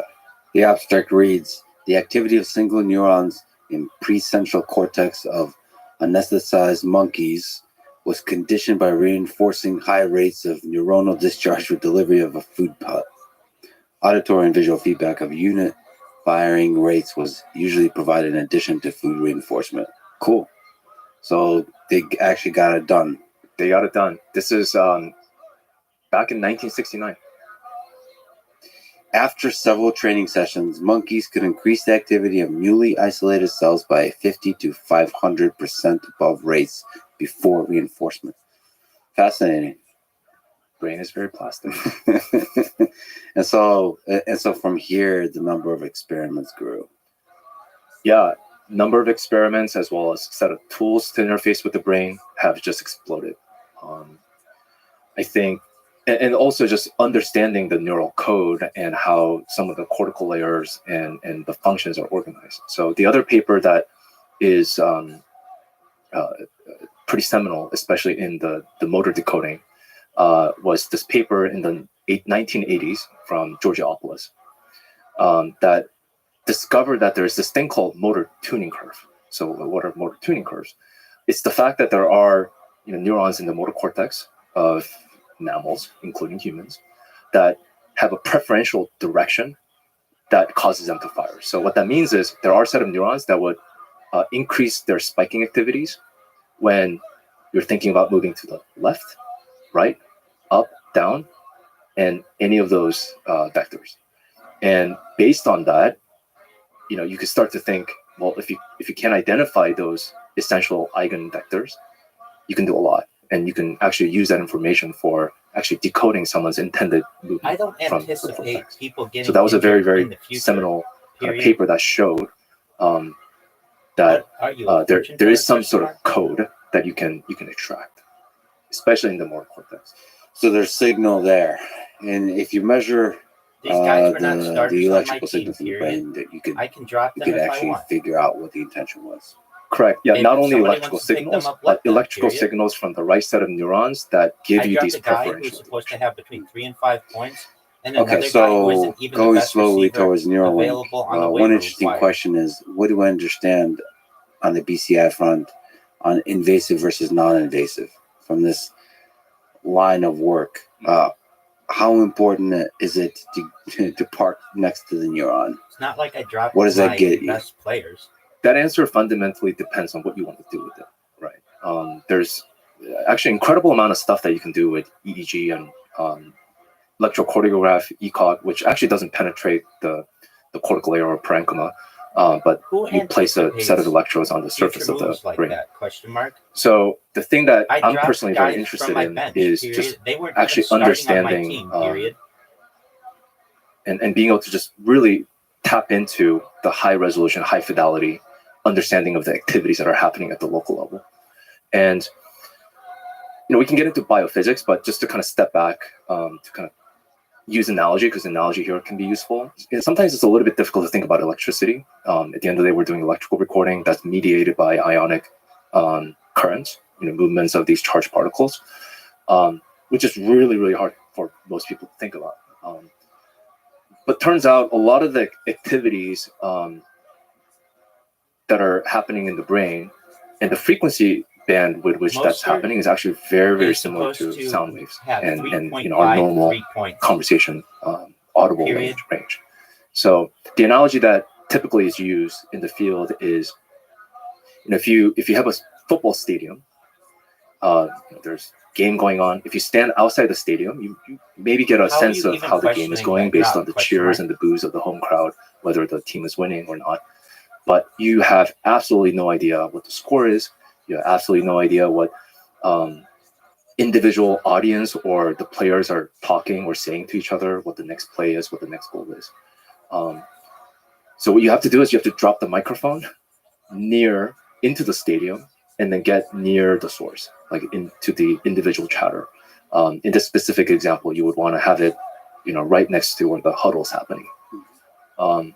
So I think that's kind of a good illustration of what we're trying to do when we say invasive or minimally invasive or implanted brain-computer interfaces versus non-invasive or non-implanted brain interfaces. It's basically talking about where do you put that microphone and what can you do with that information. So what is the biophysics of the read and write communication that we're talking about here? As we know, into the efforts at Neuralink? Yeah, I don't so play that way. Period. uh, I play brain about who is can made perform for me up this week, of period. these specialized cells called neurons. There's billions of them, tens of billions. Sometimes people quote 100 billion I don't anticipate that are guys connected getting hurt in this complex in yet the far future. dynamic network that are constantly remodeling. They're changing their synaptic weights, and that's what we typically call neuroplasticity. And the neurons are also bathed in this charged environment that is laden with many charged molecules like potassium ions, sodium ions, chlorine ions. And those actually facilitate these, through ionic current, communication between these different networks. And when you look at a neuron as well, they have these This membrane with anticipating future move beautiful because of injury protein structure called the at the very end of voltage the selective season to ion me channels, is which, pretty ridiculous. Period. in my It is opinion, not is an one of attack, comma. nature's I best think that you are inventions. too. In many ways, if you think about what they are, they're doing the job of a modern day transistors. Transistors are nothing more at the end of the day than a voltage gated conduction channel.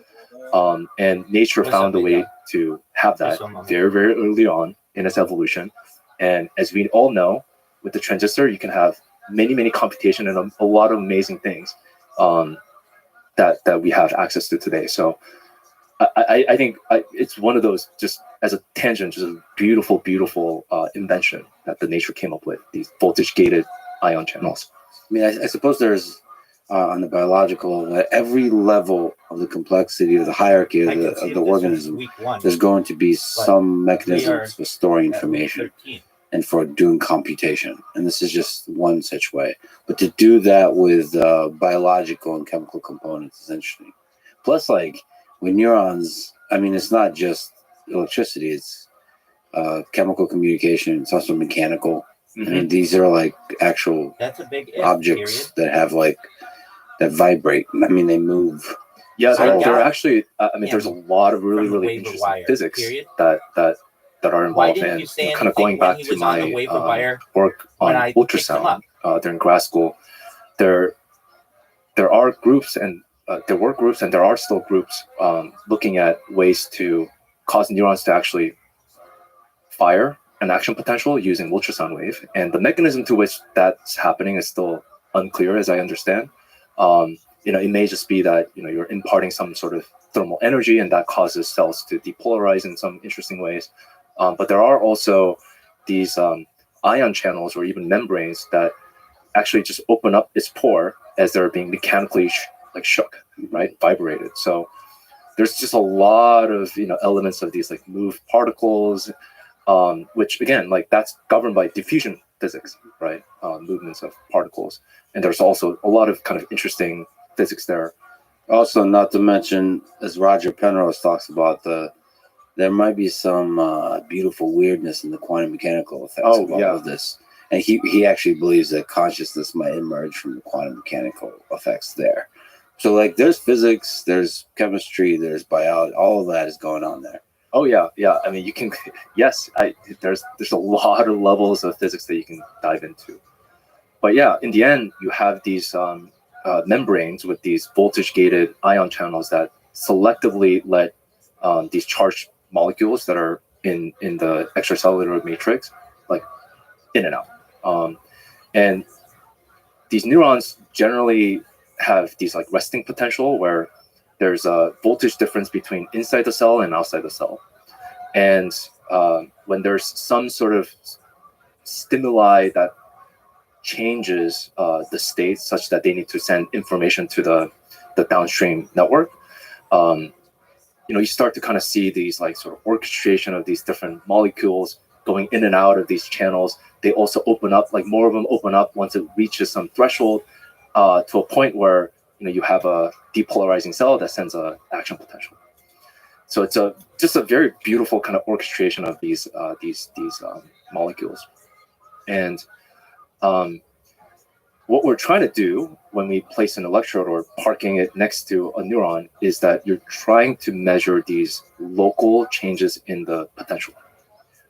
Again, mediated by the movements of the ions. And what's interesting, as I mentioned earlier, there's a lot of physics involved. And the two dominant physics for this electrical recording domain is diffusion physics and electromagnetism. And where one dominates, where Maxwell's equation dominates versus Fick's law dominates, depends on where your electrode is. It's more diffusion based.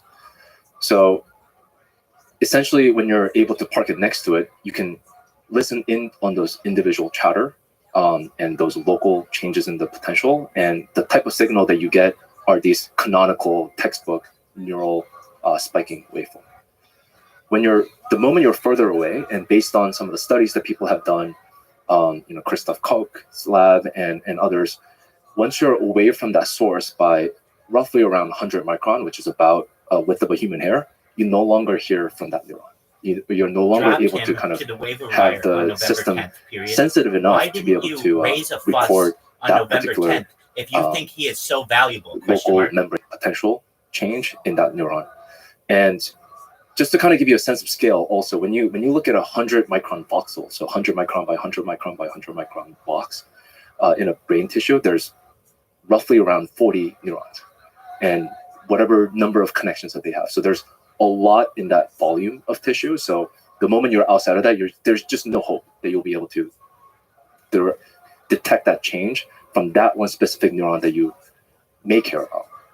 Yeah, but as you're moving about this space, you'll be hearing other ones. So if you move another 100 micron, you'll be hearing chatter from another community. Correct. And so the whole... Just one. How are you, Caspian C? I'm fighting with everyone again. These are people I like. All right, so what happened? I'm in this fantasy football league. I know I told you I wouldn't mention it anymore, but it involves drama. So I my team is 10th out of 12th. The guy in 12th doesn't touch his team. The guy in 11th is fucked. And I'm going to be in the toilet bowl playoff. So I want to tank my team. I want him to be as shitty as possible. So I at least win something, which would be toilet bowl champions, who are not playing anymore. Like Tom Brady, he retired. And some other guys who I like on Twitter just because they're vocal. And I dropped some players, but no one really good. I could really fuck the league up if I dropped all my good players, but I didn't. I only dropped like guys who are already on my bench. And one of the guys is complaining. So I have this guy who I picked up on November 11th from basically, let's just say like the free agent pool. And like this guy's now complaining that I dropped him 2 weeks later. And I'm like, dude, why didn't you complain when the guy was dropped 2 weeks ago? Why are you complaining now that I'm dropping him? He doesn't look like he's going to have good performance. He looks kind of like he's going to be a shitty performer. Anyway, the commissioner of the league's like, look, I'm in a ton of different leagues, and all of these would have been fine moves, so I don't know what you're talking about. And now I'm just waiting on what they're saying, what they're going to say. Anyway, so what else is going on? I watched my concert recorded, which is good. And it recorded really well. I actually fell asleep to that bad boy. What else? Did I get banned anywhere else or anything? No, there's this one Discord of which I'm a member. It's called The Hangout. You have to be 18 and up, but it's just for adults. It's not necessarily a sex Discord. It's just like people who smoke pot and stuff.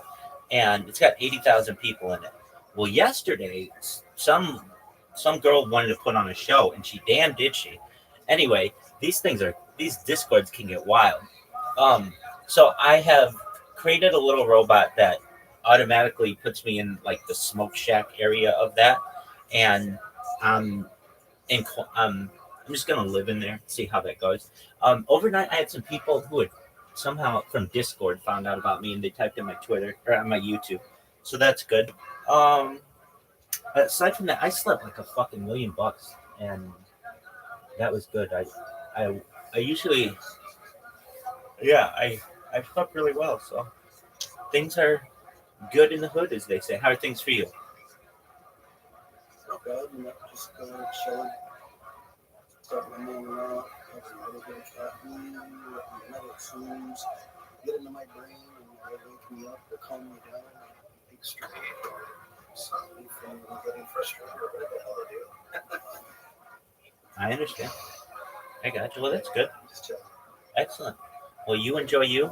I'm listening to Neuralink podcast, which are pretty fascinating. And yeah, let me know if you need anything. Okay. Yeah, you too. That's it. Hey, check your YouTube playlist and see how many views and shit you have. Okay, I will. Excellent. Let me know. Well, the sense is you want to place as many as possible electrodes, and then you're listening to the chatter. Yeah, you want to listen to the chatter, and at the end of the day, you also want to basically let the software do the job of decoding. And just to kind of go to why ECOG and EEG work at all, right? When you have these local 120 changes, extra views? obviously it's not just this one neuron that's activating. There's many other. Yeah, exactly. 187 on the motherfucking cop. And now you're in like the 300s.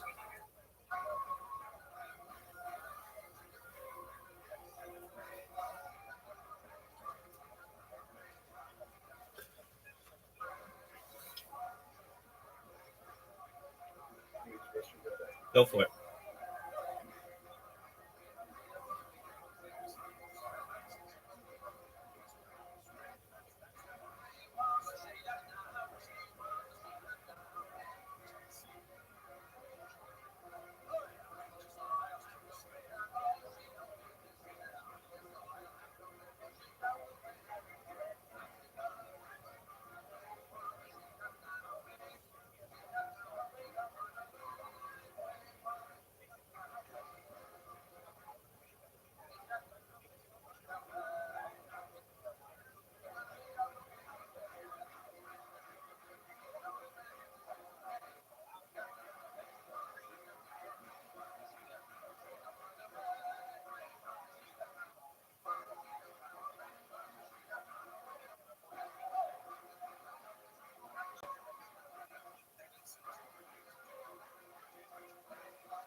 Why didn't you raise a fuss on November 10th when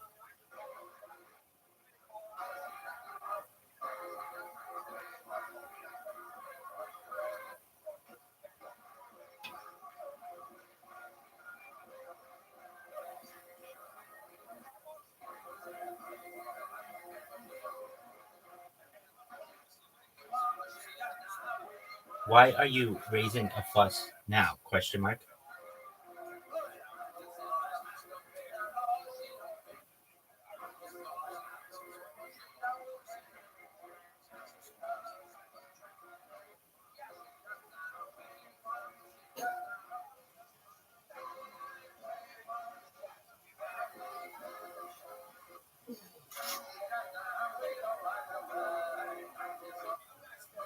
Yeah, were you sending people? Sorry, I just got back from the restaurant. Were you sending? Were you showing people my my stuff? I watched them. Is that what you're? No. I didn't send. I mean, I didn't tell anybody about them except, pardon me, Riser, who was here. But I did watch I don't want to say I watched all of them, but I watched a little of some of them. And I just wondered if Reddit would have given you any bump, which it seems like, it did about exactly what I thought it would be, like maybe 100 views or something. But at least then people are aware of what your channel is and all that other stuff. And I mean, it's only been there for like 12 hours. So it, yeah.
Welcome, welcome. Shout out to Hirunato. How you living, pimp?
The other networks that are activating all the time.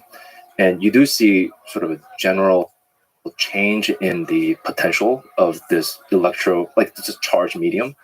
And that's what you're recording when you're farther away. I mean, you still have some reference electrode that's stable in the brain, that's just electroactive organ. And you're seeing some combination aggregate action potential changes, and then you can't pick it up, right? It's a much slower changing signals, but there are these like canonical kind of oscillations and waves, like gamma waves, beta waves, like when you sleep, that can be detected because there's sort of a synchronized kind of global effect of the brain that you can detect. And I mean, the physics of this go like, I mean, if we really want to go down that rabbit hole, like there's a lot that goes on in terms of like why diffusion physics at some point dominates when you're further away from the source. It's just a charged medium. So similar to how when you have electromagnetic waves propagating in atmosphere or in a charged medium like a plasma, there's this weird shielding that happens that actually further attenuates the signal as you move away from it. So yeah, you see, like if you do a really, really deep dive on kind of the signal attenuation over distance, you start to see kind of 1/r² in the beginning and then exponential drop off. And that's the knee at which you go from electromagnetism dominating to diffusion physics dominating. But once again, with the electrodes, the biophysics that you need to understand is not as deep, because no matter where you're placing it, you're listening to a small crowd of local neurons. Correct. Yeah. So once you penetrate the brain, you're in the arena, so to speak. And there's a lot of neurons. There are many of them. But then again, there's there's a whole field of neuroscience that's studying like how the different groupings, the different sections of the seating in the arena, what they usually are responsible for, which is where the metaphor probably falls apart, because the seating is not that organized in an arena. Also, most of them are silent. They don't really do much, or their activities are, you have to hit it with just the right set of stimulus. So they're usually quiet. They're usually very quiet. Yeah. Quiet. There's, similar to dark energy and dark matter, there's dark neurons. What are they all doing? When you place these electrodes, again, like within this 100 micron volume, you have 40 or so neurons. Like, why do you not see 40 neurons? Why do you see only a handful? What is happening there? Well, they're mostly quiet, but like when they speak, they say profound shit, I think. That's the way I'd like to think about it. Anyway, before we zoom in even more, let's zoom out. So how does Neuralink work? From the surgery to the implant to the signal and the decoding process and the human being able to use the implant to actually affect the world outside. And all of this, I'm asking in the context of there's a gigantic historic milestone that Neuralink just accomplished that in January of this year, putting a Neuralink implant in the first human being, Noland. And there's been a lot to talk about there about his experience, because he's able to describe all the nuance and the beauty and the fascinating complexity of that experience, of everything involved. But on the technical level, how does Neuralink work? Yeah, so there are three major components to the technology that we're building. One is the device, the thing that's actually recording these neural chatters. We call it N1 implant, or the link. And we have a surgical robot that's actually doing an implantation of these tiny wires that we call threads that are smaller than human hair. And once everything is surgerized, you have these neural signals, these spiking neurons that are coming out of the brain, and you need to have some sort of software to decode what the user is intent to do with that. So there's what's called a Neuralink application, or B1 app, that's doing that translation. It's running the very, very simple machine learning model that decodes these inputs that are neural signals, and then convert it to a set of outputs that allows our participant, first participant Noland, to be able to control a cursor. And this is done wirelessly. And this is done wirelessly. So we our implant is actually two-part. The link has these flexible tiny wires called threads that have multiple electrodes along its length, and they're only inserted into the cortical layer, which is about 3 to 5 millimeters in a human brain, in the motor cortex region. That's where the kind of the intention for movement lies in. And we have 64 of these threads, each thread having 16 electrodes along, the span of 3 to 4 millimeters, separated by 200 microns. So you can actually record along the depth of the insertion. And based on that signal, there's custom, integrated circuit or ASIC that we built that amplifies the neural signals that you're recording and then digitizing it, and then has some mechanism for detecting whether there was an interesting event, that is a spiking event, and decide to send that or not send that through Bluetooth to an external device, whether it's a phone or a computer that's running this Neuralink application. So there's onboard signal processing already just to decide whether this is an interesting event or not. So there is some computational power on board in addition to the human brain. Yeah, so it does the signal processing to kind of really compress the amount of signal that you're recording. So we have a total of Why 1,000 did you not say electrodes, this 20 days ago? sampling at just under 20 kilohertz with 10 bit each. So that's 200 megabits that's coming through to the chip from 1,000 channel simultaneous neural recording, and that's quite a bit of data. And there are technology available to send that off wirelessly, but being able to do that in a very, very thinly constrained environment that is the brain. So there has to be some amount of compression that happens to send off only the interesting data that you need, which in this particular case for motor decoding is occurrence of a spike or not, and then being able to use that to decode the intended cursor movement. So the implant itself processes it,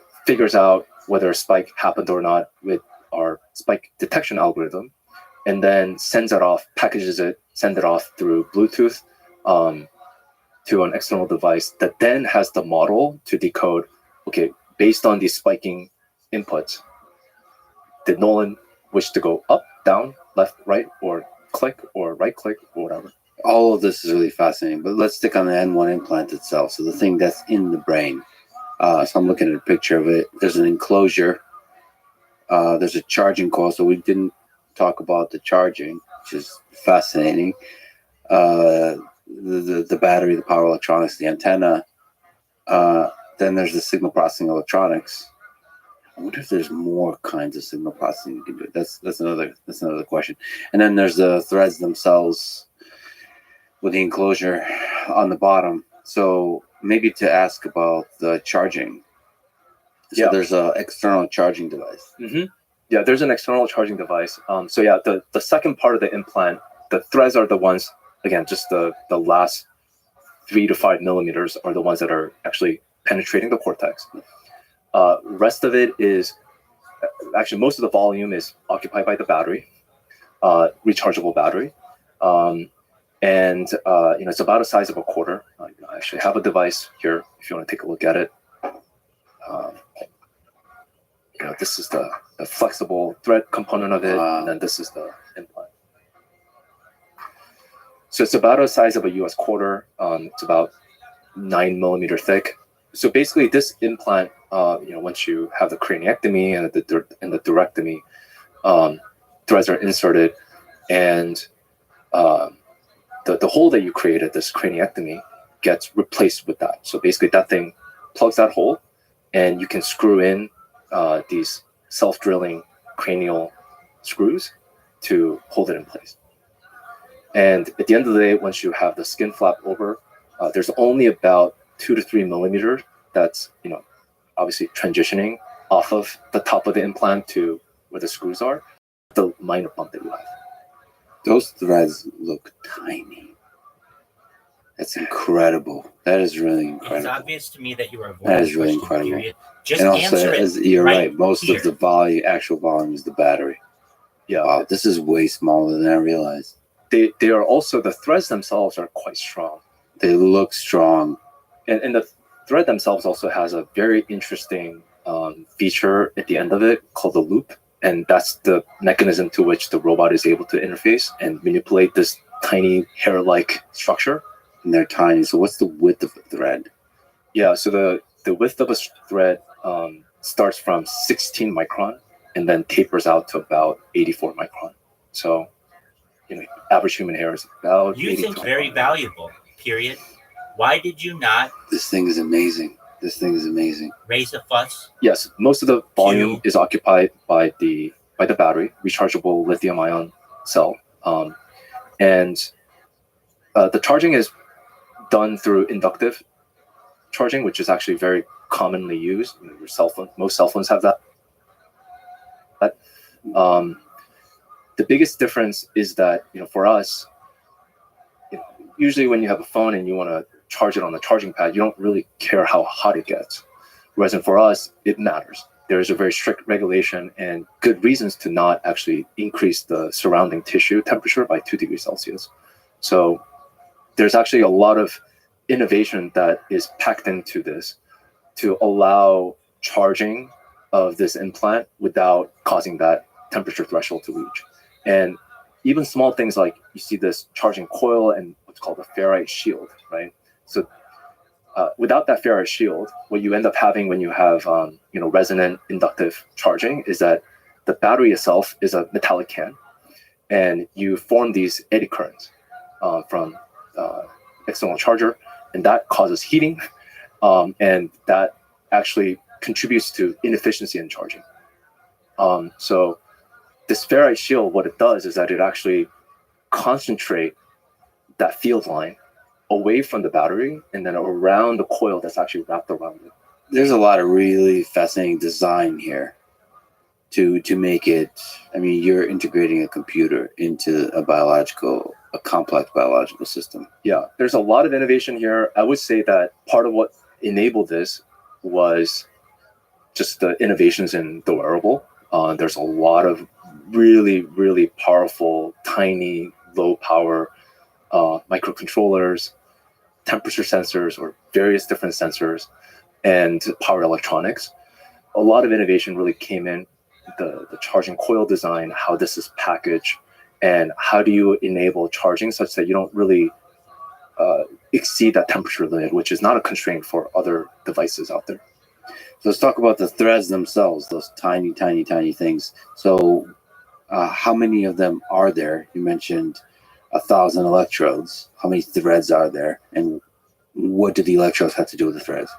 Yeah, so the current instantiation of the device has 64 threads, and each thread has 16 electrodes for a total of 1,024 electrodes that are capable of both recording and stimulating. The thread is basically this polymer insulated wire. The metal conductor is the kind of a tiramisu cake of gold plat tie. And they're very, very tiny wires, 2 micron in width, so 2/1 millionth of meter.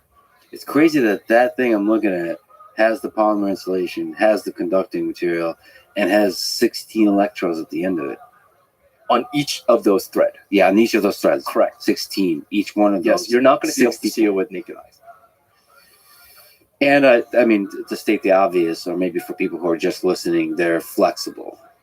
Yes, that's also one element that was incredibly important for us. So each of these threads are, as I mentioned, 16 micron in width, and then they taper to 84 micron, but in thickness, they're less than 5 micron.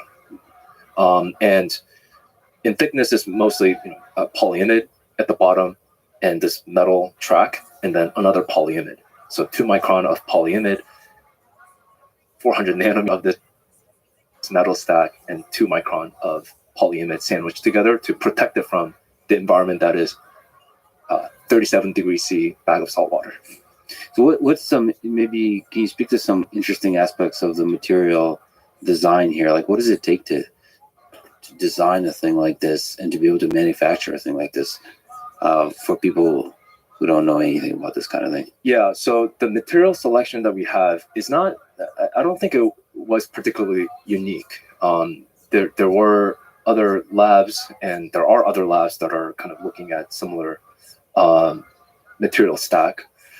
There's kind of a fundamental question and still needs to be answered around the longevity and reliability of these microelectrodes that we call, compared to some of the other more conventional neural interfaces devices that are intracranial, so penetrating the cortex, that are more rigid, like the Utah array, that are these 4x4 millimeter kind of silicon shank that have exposed recording site at the end of it.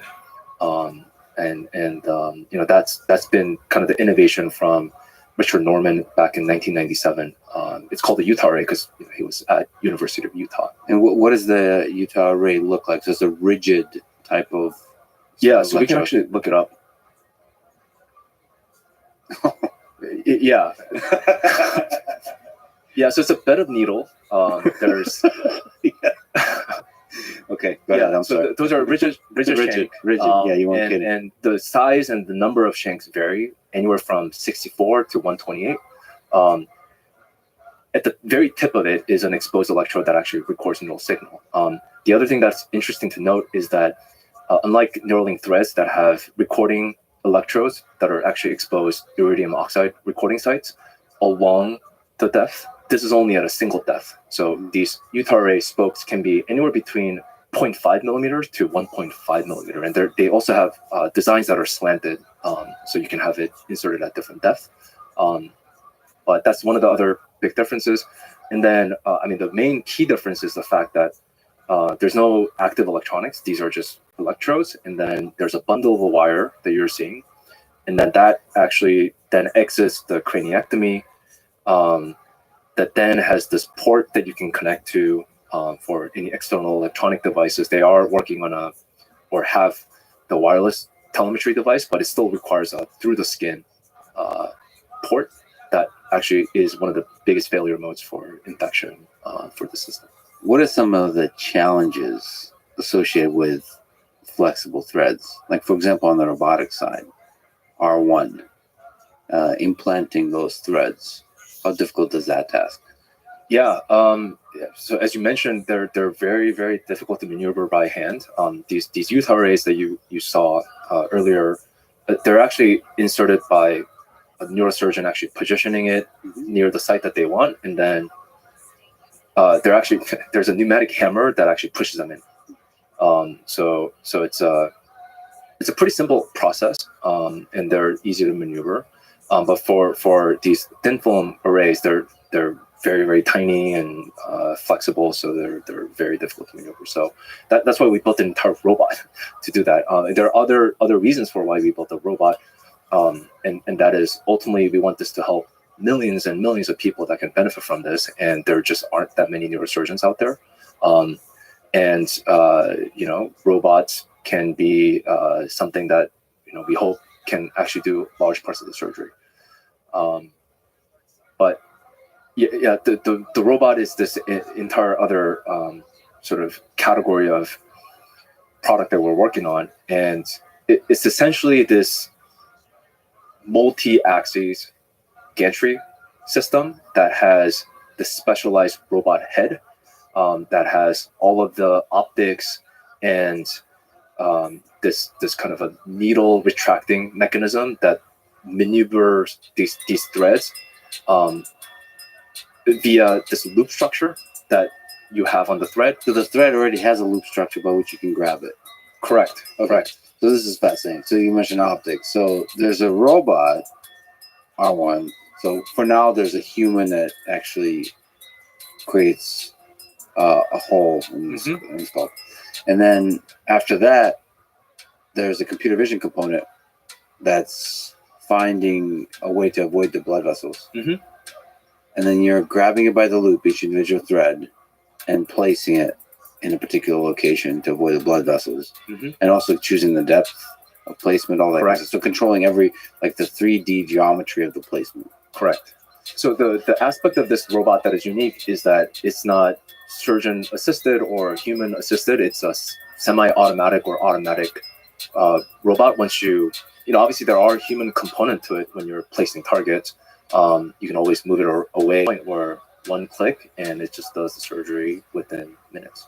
So the computer vision component finds great At a time and engagement, if so, how deep, did it actually match what was programmed in, and so on and so forth. And it's very small differences, but differences. Yeah. And reasoning behind that, as you mentioned, like it gets. Yeah, we try to place them all around 3 or 4 millimeter. In the electrodes that we currently have in this version spans, roughly around 3 millimeters. So we want to get all of those in the brain. This is fascinating. Okay, so there's a million questions here. If we go zoom in specifically on the electrodes, so what is your sense? How many neurons is each individual electrode listening to? Yeah, each electrode can record from anywhere between 0 to 40, as I mentioned earlier. But practically speaking, we only see about at most like 2 to 3. And you can actually distinguish which neuron it's coming from by the shape of the spikes. Cool. So I mentioned the spike detection algorithm that we have. It's called BOSS algorithm, Buffer Online Spike Sorter. Nice. It actually outputs at the end of the day 6 unique values, which are kind of the amplitude of these like negative going hump, middle hump, like positive going hump, and then also the time at which these happen. And from that, you can have kind of a statistical probability estimation of, is that a spike, is it not a spike? And then based on that, you can also determine, oh, that spike looks different than that spike, must come from a different neuron. Okay, so that's a nice signal processing step from which you can then make much better predictions about if there's a spike, especially in this kind of context where there could be multiple neurons screening. And that also results in you being able to compress the data better. Yeah. Okay. And just to be clear, I mean, the labs do this what's called spike sorting. Usually, once you have these like broadband, the fully digitized signals, and then you run a bunch of different set of algorithms to kind of tease apart. It's just all of this for us is done on the device, in a very low power, custom, built ASIC digital processing unit. Highly heat constrained, and the processing time from signal going in and giving you the output is less than a microsecond, which is a very, very short amount of time.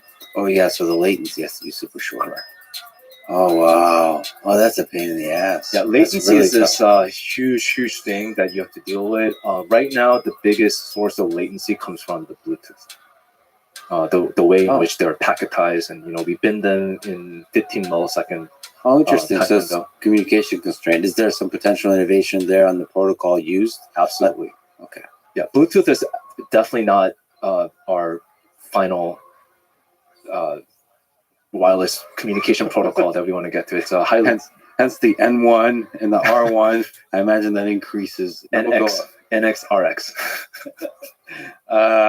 Yeah, that's the communication protocol, because Bluetooth allows you to communicate against farther distances than you need to, so you can go much shorter. Yeah, the primary motivation for choosing Bluetooth is that everything has Bluetooth. All right, so you can talk to any device. Interoperability is just absolutely essential, especially in this early phase. And in many ways, if you can access a phone or a computer, you can do anything. Well, it'll be interesting to step back and actually look at, again, the same pipeline that you mentioned for Nolan. So what does this whole process look like, from finding and selecting a human being to the surgery, to the first time he's able to use this thing? So we have what's called a patient registry that people can sign up to hear more about the updates. And that was a route to which Nolan applied.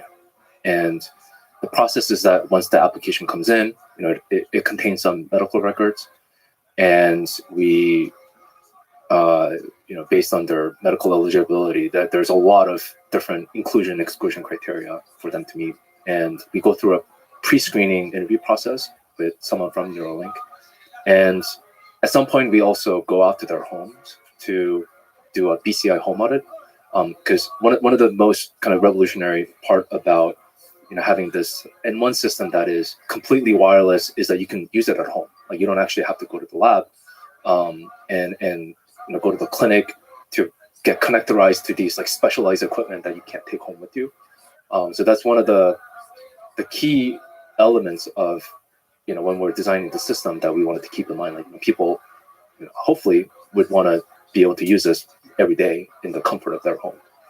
And so part of our engagement and what we're looking for during PCI home audit is to just kind of understand their situation, what other assistive technology that they use. And we should also step back and kind of say that the estimate is 180,000 people live with quadriplegia in the United States, and each year an additional 18,000 suffer a paralyzing spinal cord injury. So these are folks who have a lot of challenges living a life in terms of accessibility, in terms of doing the things that many of us just take for granted day to day. And one of the goals of this initial study is to enable them to have sort of digital autonomy, where they by themselves can interact with a digital device using just their mind, something that you're calling telepathy. So digital telepathy, where a quadriplegic can communicate with a digital device in all the ways that we've been talking about. Control the mouse cursor enough to be able to do all kinds of stuff, including play games and tweet and all that kind of stuff. And there's a lot of people for whom the basics of life are difficult because of the things that have happened to them. So Yeah, I mean, movement is so fundamental to our existence. Even speaking involves movement of mouth, lip, larynx, and without that, it's extremely debilitating. And there are many people that we can help. And I mean, especially if you start to kind of look at other forms of movement disorders that are not just from spinal cord injury, but from ALS, MS, or even stroke, that leads you, or just aging, right? That leads you to lose some of that mobility, that independence. It's extremely debilitating. And all of these are opportunities to help people, to help alleviate suffering, to help improve the quality of life. But each of the things you mentioned is its own little puzzle that needs to have increasing levels of capability from a device like a Neuralink device. And so the first one you're focusing on is, it's just a beautiful word, telepathy. So being able to communicate using your mind wirelessly with a digital device. Can you just explain this, exactly what we're talking about? Yeah, I mean, it's exactly that. I mean, I think if you are able to control a cursor and be able to click and be able to get access to computer or phone, I mean, the whole world opens up to you. And I mean, I guess the word telepathy, if you kind of think about that as just definitionally being able to transfer information from my brain to your brain without using some of the physical faculties that we have, like voices. But the interesting thing here is, I think the thing that's not obviously clear is how exactly it works. So in order to move a cursor, at least a couple of ways of doing that. So one is you imagine yourself maybe moving a mouse with your hand, or you can then, which no one talked about, like imagine moving the cursor with your mind. Like but it's like there is a cognitive step here that's fascinating, because you have to use the brain, and you have to learn how to use the brain, and you kind of have to figure it out dynamically, like because you reward yourself if it works. So you there's a step that it's just a fascinating step, because you have to get the brain to start firing in the right way. Yeah, and you do that by imagining, like fake it till you make it, and all of a sudden it creates the right kind of signal that, if decoded correctly, can create the kind of effect. And then there's like noise around that, you have to figure all of that out. But on the human side, imagine the cursor moving is what you have to do. Yeah, he says using the force. The force. I mean, isn't that just like fascinating to you that it works? Like, to me, it's like, holy shit, that actually works. Like, you could move a cursor with your mind. As much as you're learning to use that thing's also learning about you. Like our model is constantly updating the weights to say, oh, if someone is thinking about, you know, this sophisticated forms of like spiking patterns, like that actually means to do this, right? So the machine is learning about the human, and the human is learning about the machine. So there's adaptability to the signal processing, the decoding step, and then there's the adaptation of Nolan, the human being. Like the same way, if you give me a new mouse and I move it, I learn very quickly about its sensitivity, so I'll learn to move it slower. Mm-hmm. And then there's other kinds of signal drift and all that kind of stuff they have to adapt to. Mm-hmm. So both are adapting to each other. Correct. That's a fascinating software challenge on both sides. The software on both, on the human software and The organic and the inorganic. the organic and the inorganic. Anyway, so sorry to rudely interrupt. So there's the selection that Nolan has passed with flying colors. So everything, including that it's a BCI friendly home, all of that.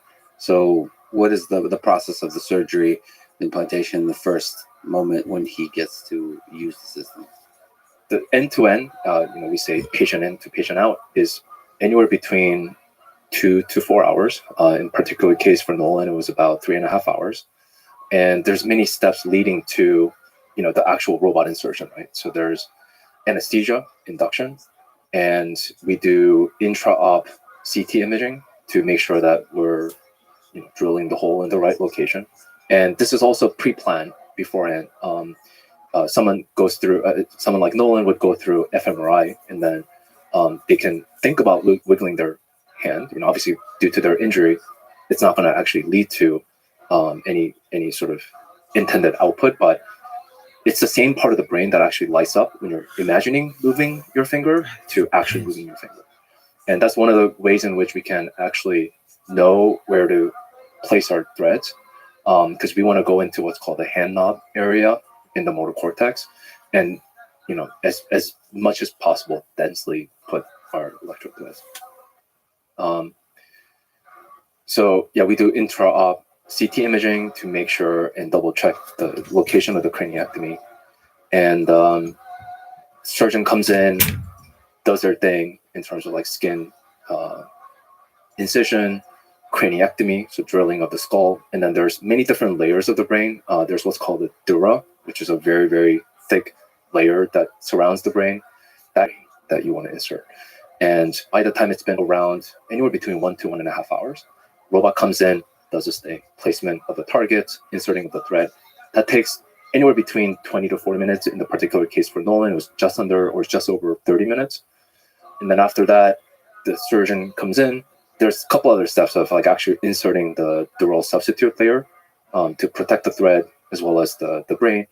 And then screw in the implant, and then skin flap, and then suture, and then you're out. So when Nolan woke up, what was that like? Was the recovery like? And when was the first time he was able to use it? So he was actually immediately after the surgery, like an hour after the surgery, as he was waking up, we did turn on the device, make sure that we are recording neural signals. And we actually did have a couple signals that we noticed that he can actually modulate. And what I mean by modulate is that he can think about clenching his fist, and you could see the spike disappear and appear. That's awesome. And that was immediate, Yeah. right? Immediate after in the recovery room. How cool is that? That's a human being. I mean, what did that feel like for you? This device in a human being, a first step of a gigantic journey. I mean, it's a historic moment. Even just that spike, just to be able to modulate that. Obviously there have been other as you mentioned, pioneers that have participated in these groundbreaking BCI investigational early feasibility studies. So we're obviously standing in the shoulders of the giants here. We're not the first ones to actually put electrodes in the human brain. But I mean, just leading up to the surgery, there was I definitely could not sleep. There's just, it's the first time that you're working in a completely new environment. We had a lot of confidence based on our benchtop testing, or preclinical R&D studies, that the mechanism, the threads, the insertion, all that stuff is very safe, and that it's obviously ready for doing this in a human. But there's still a lot of unknown about, can the needle actually insert? I mean, we brought something like 40 needles just in case they break, and we ended up using only one. But I mean, that was a level of just complete unknown, right? Because it's a very, very different environment, and I mean, that's why we do clinical trial in the first place, to be able to test these things out. So extreme nervousness, and many sleepless night leading up to the surgery, and definitely the day before the surgery. And it was an early morning surgery. Like we started at 7 in the morning. And by the time it was around 10:30, it was everything was done. But I mean, first time seeing that, well, number one, just huge relief that this thing is doing what it's supposed to do. And two, I mean, just immense amount of gratitude for Nolan and his family, and then many others that have applied and that we've spoken to and will speak to are, I mean, true pioneers in everywhere. And I sort of call them the neural astronauts or neuronaut. These amazing, just like in the 60s, right? Like these amazing just pioneers, right? Exploring the unknown outwards. In this case, it's inward. But an incredible amount of gratitude for them to just participate and play a part. And it's a journey that we're embarking on together. But also, like, I think it was just it was a very, very important milestone, but our work was just starting. So a lot of just kind of anticipation for, okay, what needs to happen next? What are a set of sequences of events that needs to happen for us to make it worthwhile for both Nolan as well as us. Just to linger on that, just a huge congratulations to you and the team for that milestone.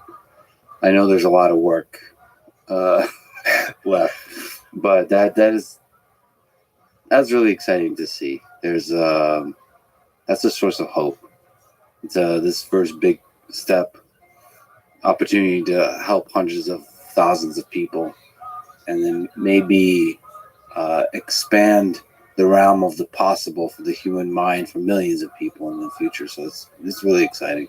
So like the opportunities are all ahead of us, and to do that safely and to do that effectively was really fun to see. As an engineer, just watching other engineers come together and do an epic thing, that was awesome. So huge congrats. Thank you. It's could not have done it without the team. And I mean, that's the other thing that I told the team as well, of just this immense sense of optimism for the future. I mean, it's a very important moment for the company, needless to say, as well as hopefully for many others out there that we can help. So speaking of challenges, the Neuralink published a blog post describing that some of the threads are retracted, and so the performance as measured by bits per second dropped at first, but then eventually was regained. And that the whole story of how it was regained is super interesting. Mm-hmm. That's definitely something I'll talk to Bliss and to Nolan about. But in general, can you speak to this whole experience? How was the performance regained? And just the technical aspects of the threads being retracted and moving. The main takeaway is that in the end, the performance have come back, and it's actually gotten better than it was before. He's actually just beat the world record yet again last week to 8.5 BPS. So I mean, he's just cranking and he's just improving. The previous one was that he said was 8. Correct. He said 8.5. Yeah, the previous world record in human was 4.6.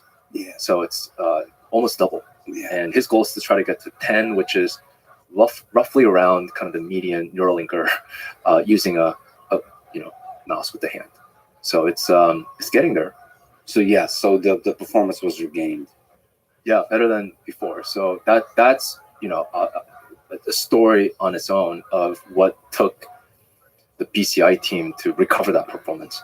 It was actually mostly on kind of the signal processing end. So as I mentioned, we were kind of looking at these spike outputs from the our electrodes, and what happened is that kind of 4 weeks into the surgery, we noticed that the threads have slowly come out of the brain. And the way in which we noticed this at first, obviously, is that I think Nolan was the first to notice that his performance was degrading. And I think at the time, we were also trying to do a bunch of different experimentation, different algorithms, different sort of UI, UX. So it was expected that there will be variability in the performance, but we did see kind of a steady decline. And then also the way in which we measure the health of the electrodes, or whether they're in the brain or not, is by measuring impedance of the electrode. So we look at kind of the interfacial, kind of the Randall circuit, they say, the capacitance and the resistance between the electrode surface and the medium. And if that changes in some dramatic ways, we have some indication. Or if you're not seeing spikes on those channels, you have some indications that something's happening there.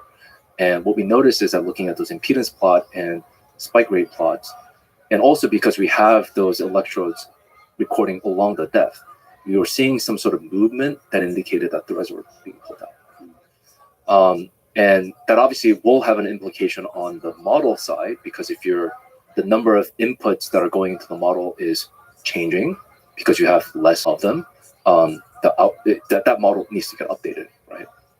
And but there were still signals, and as I mentioned, similar to how even when you place the signals on the surface of the brain or farther away, like outside the skull, you still see some useful signals. What we started looking at is not just the spike occurrence through this BOSS algorithm that I mentioned, but we started looking at just the power of the frequency band that is interesting for Nolan to be able to modulate.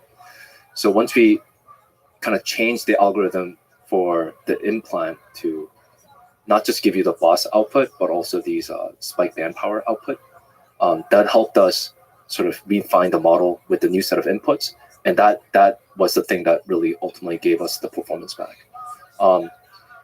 In terms of, and obviously, like the thing that we want ultimately, and the thing that we are working towards, is figuring out ways in which we can keep those threads intact for as long as possible, so that we have many more channels going into the model. That's by far the number one priority that the team is currently embarking on, to understand how to prevent that from happening. The thing that I will say also is that, as I mentioned, this is the first time ever that we're putting these threads in the human brain. And human brain, just for size reference, is 10 times that of the monkey brain or the sheep brain. And it's just a very, very different environment. It moves a lot more. It's like actually moved a lot more than we expected when we did Nolan surgery. And it's just a very, very different environment than what we're used to. And this is why we do clinical trials. We want to uncover some of these issues and failure modes earlier than later.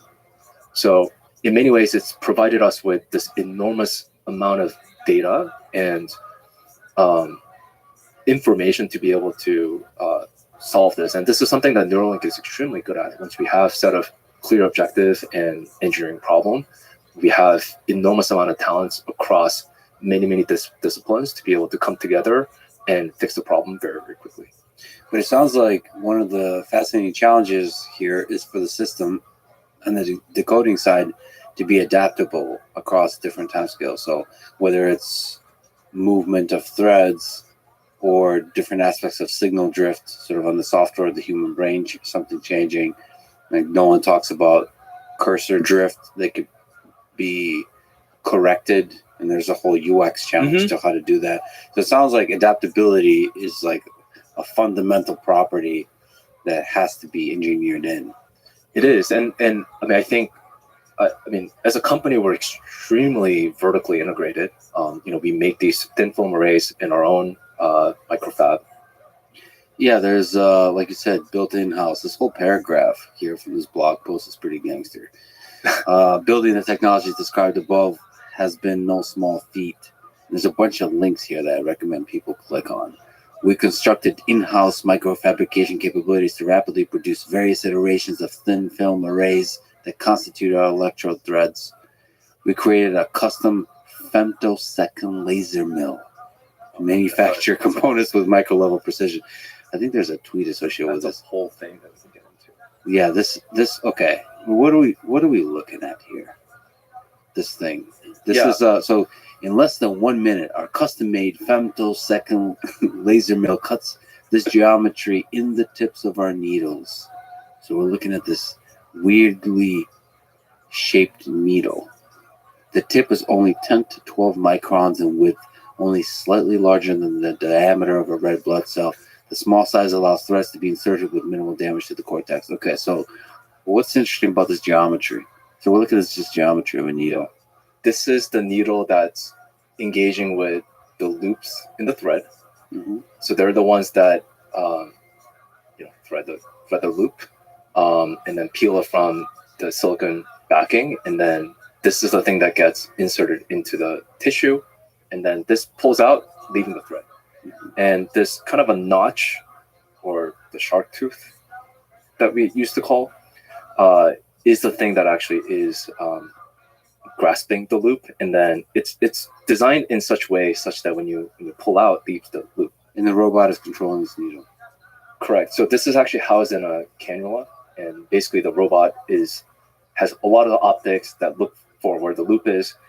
There's actually a 4 or 5 nanometer light that actually causes the polyimide to fluoresce, so that you can locate the location of the loop.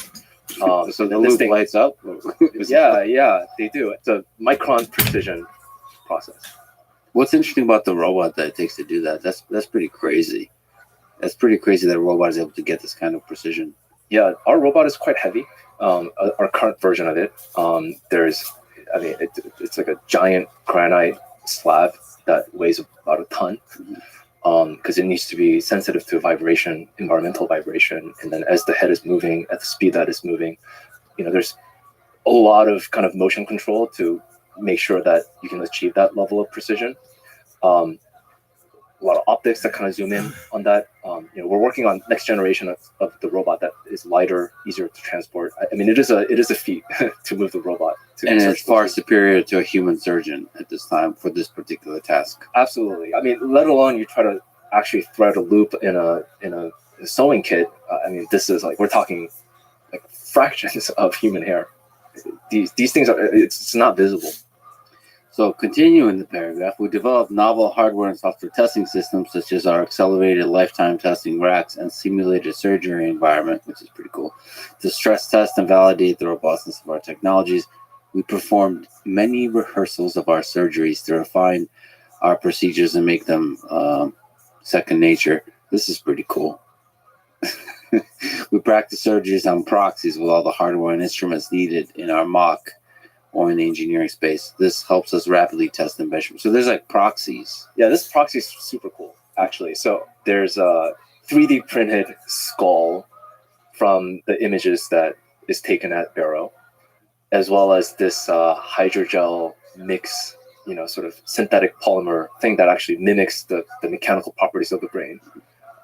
It also has vasculature of the person. So basically what we're talking about here, and there's a lot of work that has gone into making this said proxy, that it's about like finding the right concentration of these different synthetic polymers to get the right set of consistency for the needle dynamics, as they're being inserted.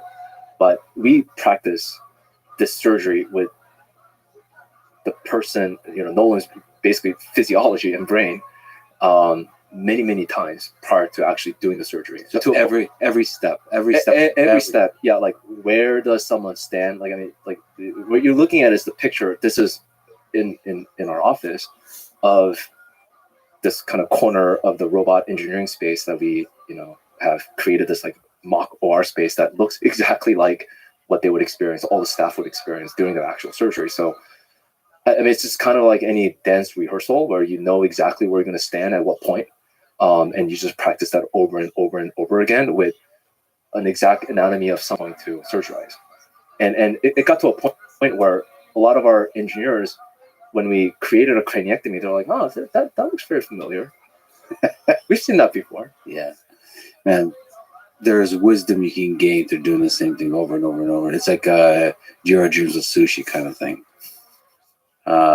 Because then it's like Olympic athletes visualize the Olympics, and then once you actually show up, it feels easy. It feels like any other day. It feels almost boring winning the gold medal because you visualized this so many times, you've practiced this so many times, and nothing about it is new. It's boring. You win the gold medal is boring. And the experience they talk about is mostly just relief. Probably that they don't have to visualize it anymore. Yeah, the power of the mind to visualize, and where I mean, there's a whole field that studies where muscle memory lies in cerebellum.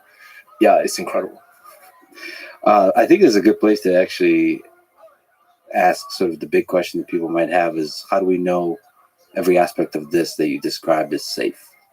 At the end of the day, the gold standard is to look at the tissue. What sort of trauma did you cause the tissue, and does that correlate to whatever behavioral anomalies that you may have seen? And that's the language to which we can communicate about the safety of inserting something into the brain and what type of trauma that you can cause. So we actually have an entire department of pathology that looks at these tissue slices. There are many steps that are involved in doing this. Once you have studies that are launched to with particular endpoints in mind, at some point you have to euthanize the animal, and then you go through necropsy to kind of collect the brain tissue samples. You fix them in formalin, and you roast them, you section them, and you look at individual slices just to see what kind of reaction or lack thereof exists. So that's the kind of the language to which FDA speaks, and as well for us to kind of evaluate the safety of the insertion mechanism as well as the threads at various different time points. Both acute, so anywhere between 0 to 3 months to beyond 3 months. So those are kind of the details of an extremely high standard of safety that has to be reached. Correct. FDA supervises this, but there's in general just a very high standard. And every aspect of this, including the surgery. I think Matthew McDougall has mentioned that the standard is, let's say, how to put it politely, higher than maybe some other operations that we take for granted. So the standard for all the surgical stuff here is extremely high. Very high. I mean, it's a highly, highly regulated environment with the governing agencies that scrutinize every medical device that gets marketed, and I think it's a good thing. It's good to have those high standards, and we try to hold extremely high standards to kind of understand what sort of damage, if any, these innovative emerging technologies and new technology that we're building are. And so far we have been extremely impressed by lack of immune response from these threats. Speaking of which, you talk to me with excitement about the histology and some of the images that you're able to share.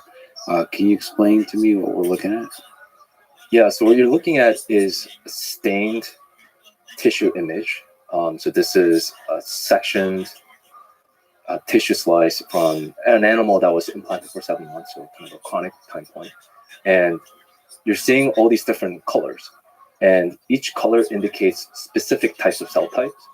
So purple and pink are astrocytes and microglia, respectively. They're types of glial cells. And the other thing that people may not be aware of is your brain is not just made up of soup of neurons and axons. There are other cells like glial cells that actually kind of is the glue and also react if there are any trauma or damage to the tissue.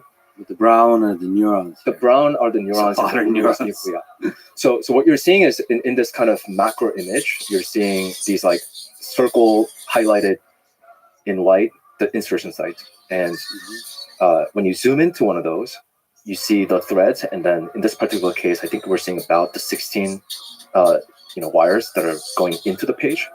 And the incredible thing here is the fact that you have the neurons that are these brown structures or brown circular or elliptical thing that are actually touching and abutting the threads. So what this is saying is that there's basically zero trauma that's caused during this insertion. And with these neural interfaces, these microelectrodes that you insert, that is one of the most common mode of failure. So when you insert these threads, like the Utah array, it causes neuronal death around the site because you're inserting a foreign object, right? And that kind of elicits these like immune response through microglia and astrocytes. They form this like protective layer around it. Not only are you killing the neuron cells, but you're also creating this protective layer that then basically prevents you from recording neural signals because you're getting further and further away from the neurons that you're trying to record. And that is the biggest mode of failure. And in this particular example, in that inset, it's about 50 micron with that scale bar.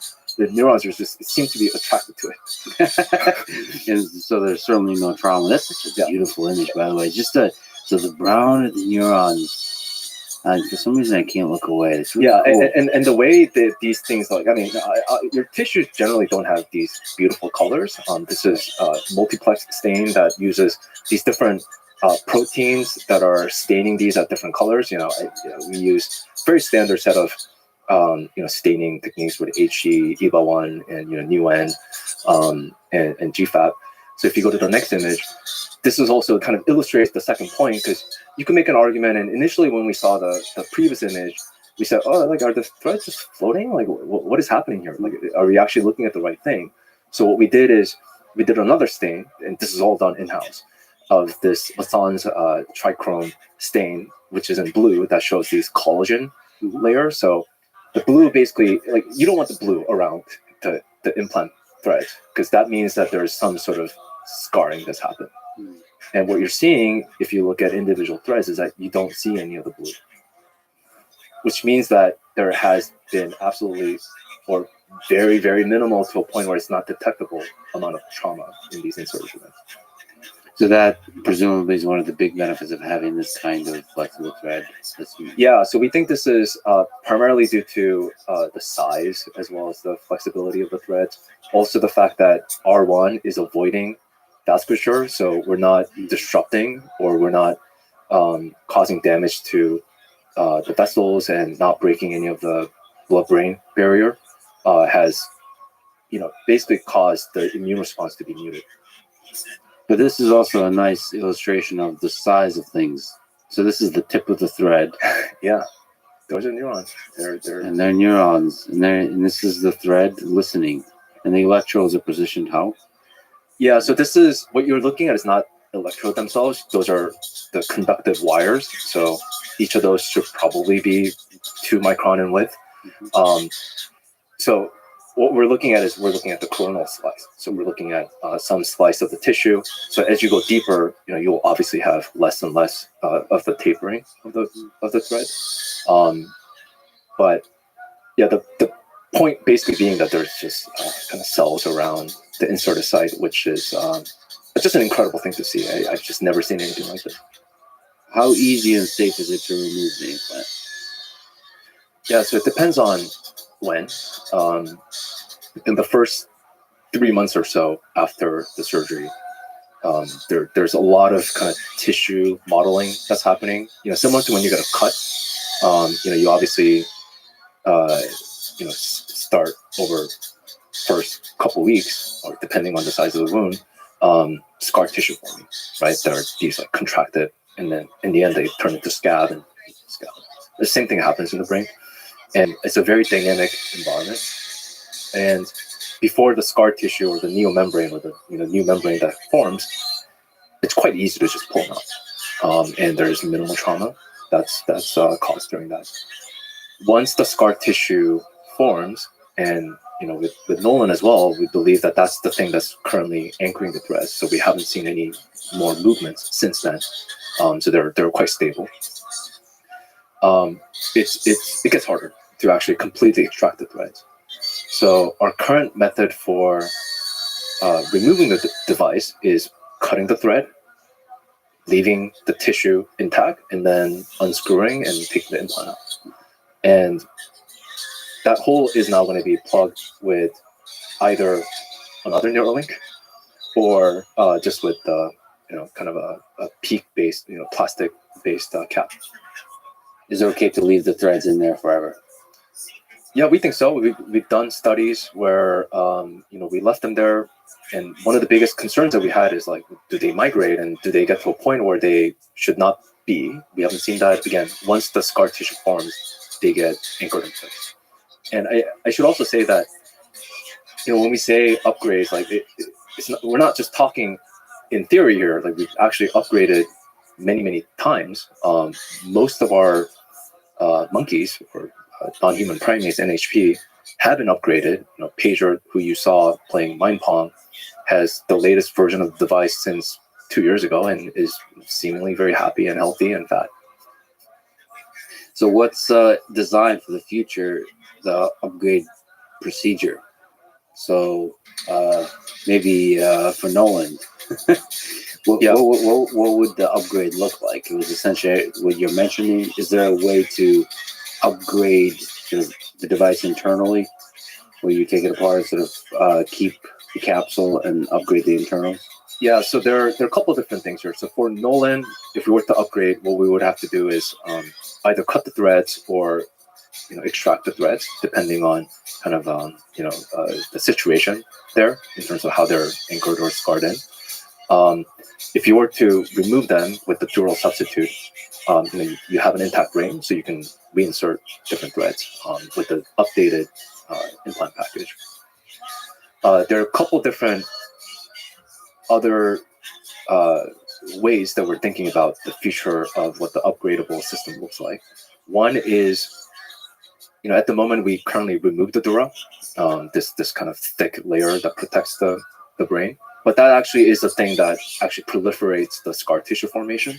So typically, the general good rule of thumb is you want to leave the nature as is and not disrupt it as much. So we're looking at ways to insert the threads through the dura, which comes with different set of challenges, such as, it's a pretty thick layer. So how do you actually penetrate that without breaking the needle? So we're looking at different needle design for that, as well as the kind of the loop engagement. The other biggest challenges are it's quite opaque optically with white light illumination. So how do you avoid still this biggest advantage that we have of avoiding vasculature? How do you image through that? How do you actually still mediate that? So there are other imaging techniques that we're looking at to enable that. But the goal, our hypothesis is that, and based on some of the early evidence that we have, doing through the dura insertion will cause minimal scarring that causes them to be much easier to extract over time. And the other thing that we're also looking at, this is going to be a fundamental change in the implant architecture, is at the moment, it's a monolithic single implant that comes with a thread that's bonded together, so you can't actually separate the thing out. But you can imagine having two-part implant. Bottom part, that is the thread that are inserted, that has the chips and maybe a radio and some power source. And then you have another implant that has computational heavy load and the bigger battery. And then one can be under the dura, one can be above the dura, like being the plug for the skull.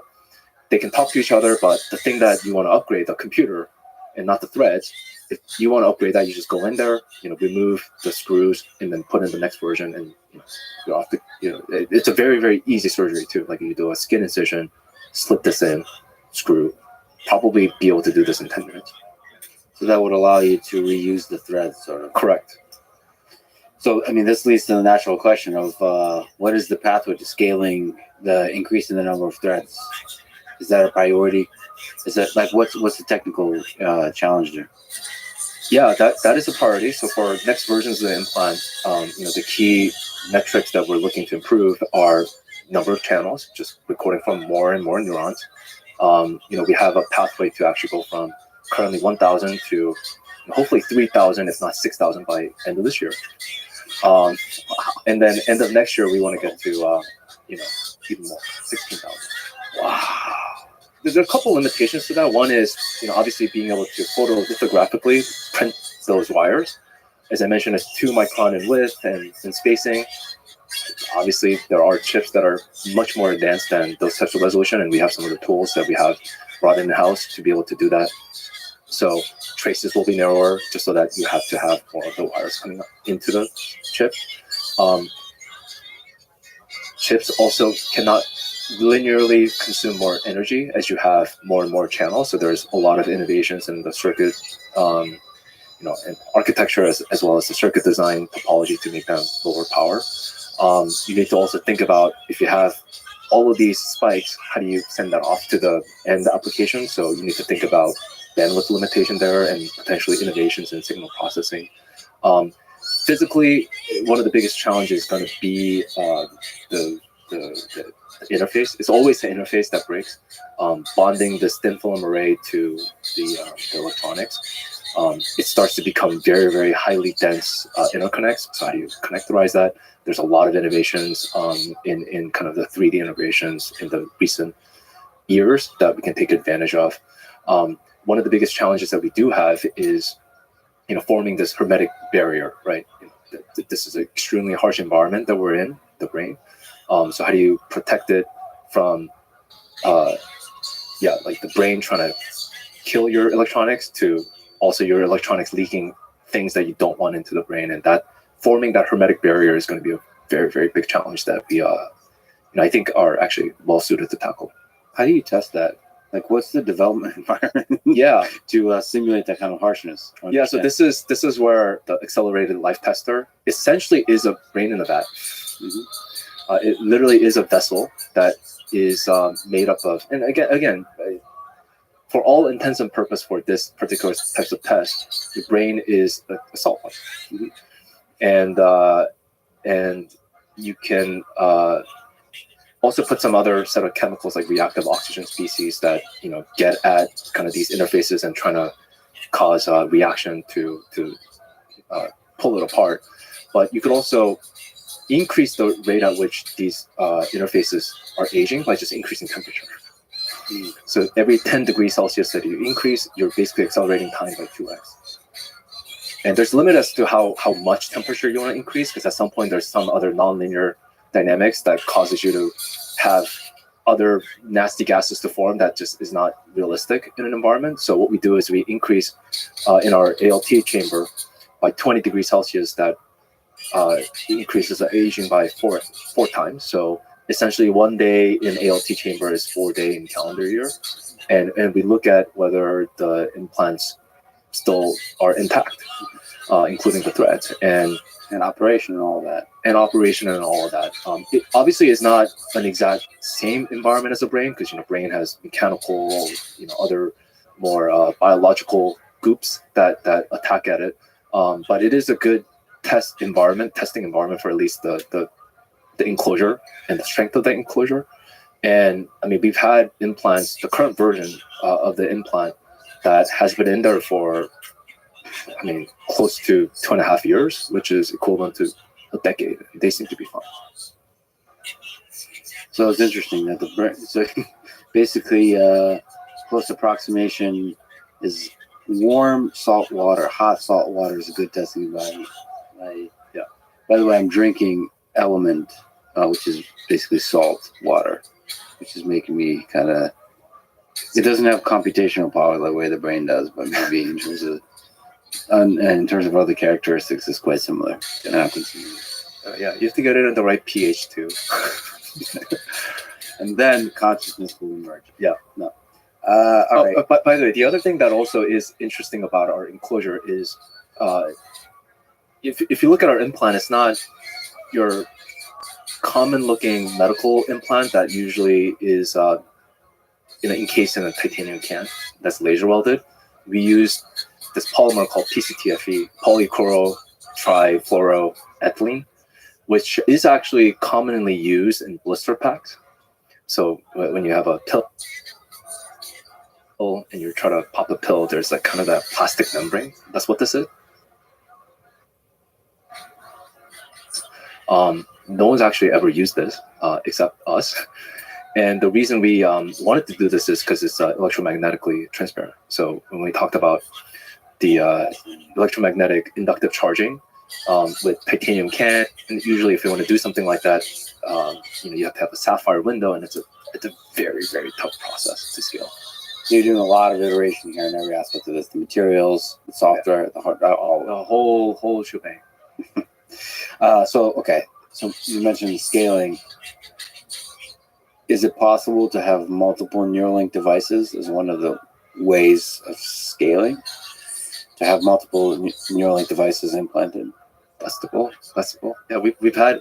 I mean, our monkeys have had 2 Neuralinks, one in each hemisphere, and then we're also looking at potential of having one in motor cortex, one in visual cortex, and one in whatever other cortex.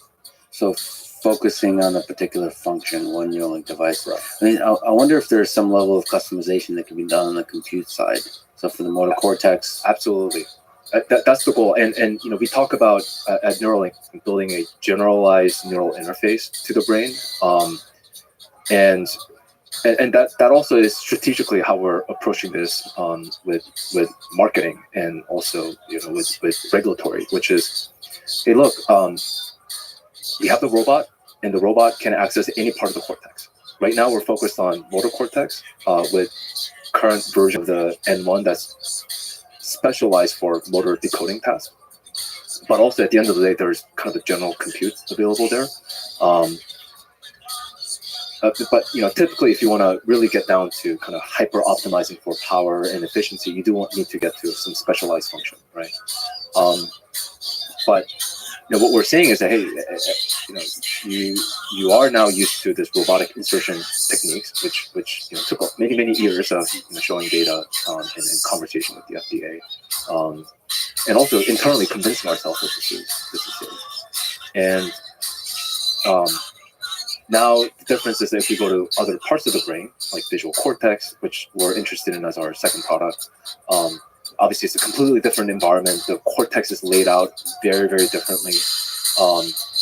It's going to be more stimulation focused rather than recording, just kind of creating visual percepts. But in the end, we're using the same thin film array technology. We're using the same robot insertion technology. We're using the same packaging technology. Now it's more the conversation is focused around what are the differences and what are the implications of those differences in safety and efficacy. The way you said second product is both hilarious and awesome to me. That product being the store site for blind people. So can you speak to stimulating the visual cortex? I mean, the possibilities there are just incredible to be able to give that gift back to people who don't have sight or even any aspect of that. Mm-hmm. Can you just speak to the challenges there's several challenges here. Oh, many. One of which is, like you said, from recording to the stimulation. Just any aspect of that you're both excited and see the challenges of. Yeah, I guess I'll start by saying that we actually have been capable of stimulating through our thin film array as well as our electronics for years. We have actually demonstrated some of that capabilities for reanimating the limb in the spinal cord. Obviously for the current EFS study, we've hardware disabled that, so that's something that we wanted to embark as a separate journey. And obviously there are many different ways to write information into the brain. The way in which we're doing that is through electrical, passing electrical current and kind of causing that to really change the local environment so that you can sort of artificially cause kind of the neurons to depolarize in nearby areas. For vision specifically, the way our visual system works, it's both well understood. I mean, anything with kind of brain, there are aspects of it that's well understood, but in the end, we don't really know anything. But the way visual system works is that you have photon hitting your eye, and in your eyes, there are these specialized cells called photoreceptor cells that convert the photon energy into electrical signals, and then that then gets projected to your back of your head, your visual cortex. It goes through actually a thalamic system called LGN that then projects it out. And then in the visual cortex, there's visual area 1 or V1, and then there's a bunch of other higher level processing layers like V2, V3. And there are actually kind of interesting parallels in when you study the behaviors of these convolutional neural networks, like what the different layers of the network is detecting. First they're detecting like these edges, and they're then detecting some more natural curves, and then they start to detect like objects, right? Kind of similar thing happens in the brain. And a lot of that has been inspired, and also where does cognition arise, and where's color encoded? There's just not a lot of fundamental understanding there. So in terms of kind of bringing sight back to those that are blind, there are many different forms of blindness. There's actually 1 million people in the U.S. that are legally blind.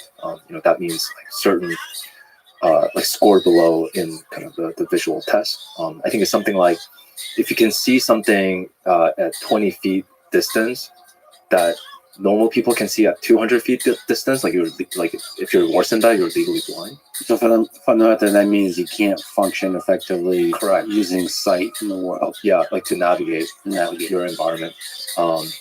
And yeah, there are different forms of blindness. There are forms of blindness where there's some degeneration of your retina, these photoreceptor cells, and rest of your visual processing that I described is intact. And for those types of individuals, you may not need to maybe stick electrodes into the visual cortex. You can actually build retinal prosthetic devices that actually just replaces the function of that retinal cells that are degenerated. And there are many companies that are working on that. But that's a very small slice, albeit significant, still smaller slice of folks that are legally blind. If there's any damage along that circuitry, whether it's in the optic nerve or the LGN circuitry or any break in that circuit, that's not going to work for you. And the source of where you need to actually cause that visual percept to happen, your biological mechanism of doing that is by placing electrodes in the visual cortex in the back of your head. And the way in which this would work is that you would have an external camera, whether it's something as unsophisticated as a GoPro, or some sort of wearable Ray-Ban type glasses that I was working on, that captures a scene, right? And that scene is then converted to a set of electrical impulses or stimulation pulses that you would activate in your visual cortex through these thin film arrays. And by playing some concerted kind of orchestra of these stimulation patterns, you can create what's called phosphenes, which are these kind of white yellowish dots that you can also create by just pressing your eyes. You can actually create those percepts by stimulating the visual cortex. And the name of the game is really have many of those and have those percepts the phosphenes be as small as possible, so that you can start to tell apart, like they're the individual pixels of the screen, right? So if you have many of those, potentially you'll be able to, in the long term, be able to actually get naturalistic vision. But in the short term to maybe midterm, being able to at least be able to have object detection algorithms run on your glasses, the pre-processing units, and then being able to at least see the edges of things so you don't bump into stuff. This is incredible. This is really incredible. So you basically would be adding pixels, and your brain would start to figure out what those pixels mean. Yeah, and like with the different kinds of the system of the signal processing on all fronts. Yeah. The thing that actually, so a couple things. One is, obviously if you're blind from birth, the way brain works, especially in the early age, neuroplasticity is really nothing other than kind of your brain and different parts of your brain fighting for the limited territory. Yeah. And yeah, I mean, very, very quickly you see cases where people that are, I mean, you also hear about people who are blind that have heightened sense of hearing or some other senses, and the reason for that is because that cortex that's not used just gets taken over by these different parts of the cortex. So for those types of individuals, I mean, I guess they're going to have to now map some other parts of their senses into what they call vision, but it's going to be obviously a very, very different conscious experience. So I think that's an interesting caveat. The other thing that also is important to highlight is that we're currently limited by our biology in terms of the wavelength that we can see. There's a very, very small wavelength that is a visible light wavelength that we can see with our eyes. But when you have an external camera with this BCI system, you're not limited to that. You can have infrared, you can have UV, you can have whatever other spectrum that you want to see. And whether that gets mapped to some sort of weird conscious experience, I have no idea. But when oftentimes I talk to people about the goal of Neuralink being going beyond the limits of our biology. That's sort of what I mean. And if you're able to control the kind of raw signal, is that when we use our sight, we're getting the photons and there's not much processing on it. If you're being able to control that signal, maybe you can do some kind of processing. Maybe you do object detection ahead of time. Yeah. You're doing some kind of pre-processing. There's a lot of possibilities to explore that. Mm-hmm. So it's not just increasing sort of thermal imaging, that kind of stuff, but it's also just doing some kind of interesting processing. Yeah. I mean, my theory of how like visual system works also is that I mean, there's just so many things happening in the world, and there's a lot of photons that are going into your eye, and it's unclear exactly where some of the pre-processing steps are happening. But I mean, I actually think that just from a fundamental perspective, there's just so much. The reality that we're in, if it's a reality, is so there's so much data, and I think humans are just unable to actually like eat enough actually to process all that information. So there's some sort of filtering that does happen, whether that happens in the retina, whether that happens in different layers of the visual cortex, unclear. But like the analogy that I sometimes think about is, you know, if your brain is a CCD camera and all of the information in the world is a sun, and when you try to actually look at the sun with the CCD camera, it's just going to saturate the sensors, right? Because it's an enormous amount of energy. So what you do is you end up adding these filters, right, to just kind of narrow the information that's coming to you and being captured. And I think, you know, things like our experiences or our you know, like drugs like propofol, that like anesthetic drug, or, you know, psychedelics, what they're doing is they're kind of swapping out these filters and putting in new ones or removing older ones and kind of controlling our conscious experience. Yeah, man, not to distract from the topic, but I just took a very high dose of ayahuasca in the Amazon jungle. So yes, it's a nice way to think about it. You're swapping out different experiences, and with Neuralink being able to control that, primarily at first to improve function, not for entertainment purposes or enjoyment purposes, but yeah, giving back lost functions. Giving back lost functions. And there, that's especially when the function is completely lost, mm-hmm. anything is a huge help. Would you implant a Neuralink device in your own brain? Absolutely. I mean, maybe not right now, but absolutely. What kind of capability, once reached, you start getting real curious and almost get a little antsy, like jealous of people that get as you watch them get implanted? Yeah, I mean, I think, even with our early participants, if they start to do things that I can't do, which I think is in the realm of possibility for them to be able to get, you know, 15, 20, if not like 100 BPS, right?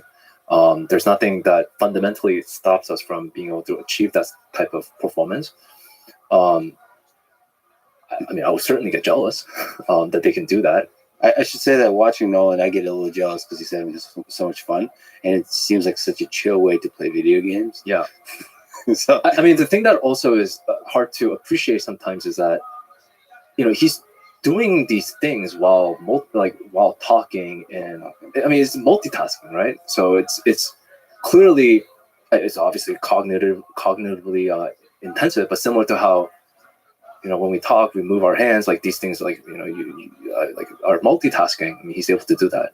And, you won't be able to do that with other assistive technology as far as I'm aware. If you're obviously using like an eye tracking device, you're very much fixated on that thing that you're trying to do. And if you're using voice control, I mean, like if you say some other stuff, yeah, you don't get to use that. yeah, the multitasking aspect of that is really interesting. So it's not just the BPS for the primary task; it's the parallelization of multiple tasks. If you measure the BPS for the entirety of the human organism, so if you're talking and doing a thing with your mind and looking around, also, I mean, there's just a lot of parallelization that can be happening. But I mean, I think at some point for him, like if he wants to really achieve those high level BPS, it does require like full attention, right? And that's a separate circuitry that is a big mystery, like how attention works, and attention, like cognitive load. I've read a lot of literature on people doing two tasks.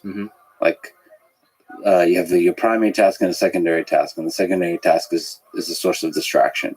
And how does that affect the performance of the primary task? And there's, depending on the task, there's a lot of interesting. I mean, this is an interesting computational device, right? And I think there's, to say the least, a lot of novel insights that can be gained from everything. I mean, I personally am surprised that no one's able to do such incredible control of the cursor while talking, and also being nervous at the same time, because he's talking like all of us are. If you're talking in front of the camera, you get nervous. So all of those are coming into play. He's able to still achieve high performance. Surprising. I mean, all of this is really amazing. And I think just after researching this really in depth, I kind of want to get in the line. And also the safety get in line. Well, we should say the registry is for people who have quadriplegia and all that kind of stuff. So there'll be a separate line for people. They're just curious, like myself. So now that Nolan, patient P1, is part of the ongoing Prime study, what's the high level vision for P2, P3, P4, P5, and just the expansion into other human beings that are getting to experience this implant? Yeah, I mean, the primary goal is, for our study in the first place, is to achieve safety endpoints, just understand safety of this device as well as the implantation process. And also at the same time, understand the efficacy and the impact that it could have on the potential users' lives. And just because you have, and you're living with tetraplegia, it doesn't mean your situation is same as another person living with tetraplegia. It's widely varying. And it's something that we're hoping to also understand how our technology can serve not just a very small slice of those individuals, but broader group of individuals, and being able to get the feedback to just really build the best product for them. So our there's obviously also goals that we have, and the primary purpose of the early feasibility study is to learn from each and every participant to improve the device, improve the surgery before we embark on what's called a pivotal study that then is a much larger trial that starts to look at statistical significance of your endpoints. And that's required before you can then market the device. And that's how it works in the US and just generally around the world. That's the process you follow. So our goal is to really just understand from people like Nolan, P2, P3, future participants, what aspects of our device needs to improve. If it turns out that people are like, I really don't like the fact that it lasts only 6 hours. I want to be able to use this computer for, like 24 hours. I mean, that is a, user needs and user requirements, which we can only find out from just being able to engage with them. So before the pivotal study, there's kind of like a rapid innovation based on individual experience, individual people, how they use it, like the high resolution details in terms of like cursor control and signal and all that kind of stuff to like life experience. Yeah, so there's hardware changes, but also just firmware updates. So even when we had that sort of recovery event for Nolan, he now has the new firmware that he has been updated with, and it's similar to how like your phones get updated all the time with new firmwares for security patches, whatever new functionality, UI, right? And that's something that is possible with our implant. It's not a static one-time device that can only do the thing that it said it can do. I mean, similar to Tesla, you can do over-the-air firmware updates, and now you have completely new user interface and all this bells and whistles and improvements on everything, like the latest, right? That's when we say generalized platform, that's what we're talking about. Yeah, it's really cool how the app that Nolan is using. There's like calibration, all that kind of stuff, and then there's update. You just click and get an update. What other future capabilities are you kind of looking to? You said vision. That's a fascinating one. Mm-hmm. What about sort of accelerated typing or speech, this kind of stuff? Yeah. What else is there? Those are still in the realm of movement program. So largely speaking, we have two programs. We have the movement program and we have the vision program. The movement program currently is focused around the digital freedom. As you can easily guess, if you can control the 2D cursor in the digital space, you could move anything in the physical space. So robotic arms, wheelchair, your environment, or even really like whether it's through the phone or just like directly to those interfaces. So like to those machines. So we're looking at ways to kind of expand those types of capability, even for Nolan. That requires conversation with the FDA and kind of showing safety data for if there's a robotic arm or a wheelchair that we can guarantee that they're not going to hurt themselves accidentally, right? It's very different if you're moving stuff in the digital domain versus like in the physical space. You can actually potentially cause harm to the participants. So we're working through that right now. Speech does involve different areas of the brain. Speech prosthetic is very, very fascinating, and there's actually been a lot of really amazing work that's been happening in academia. Sergei Stavitsky at UC Davis, Jamie Henderson, and late Krishna Shenoy at Stanford are doing just some incredible amount of work in improving speech neuroprosthetics, and those are actually looking more at parts of the motor cortex that are controlling these vocal articulators, and being able to like even by mouthing the word or imagine speech, you can pick up those signals. The more sophisticated, higher level processing areas like the Broca's area or Wernicke's area, those are still very, very big mystery in terms of the underlying mechanism of how all that stuff works. But I think Neuralink's eventual goal is to kind of understand those things and be able to provide a platform and tools to be able to understand that and study that. This is where I get to the pothead questions.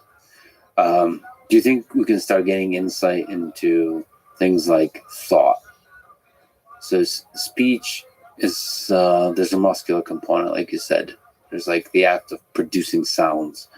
But then what about the internal things like cognition?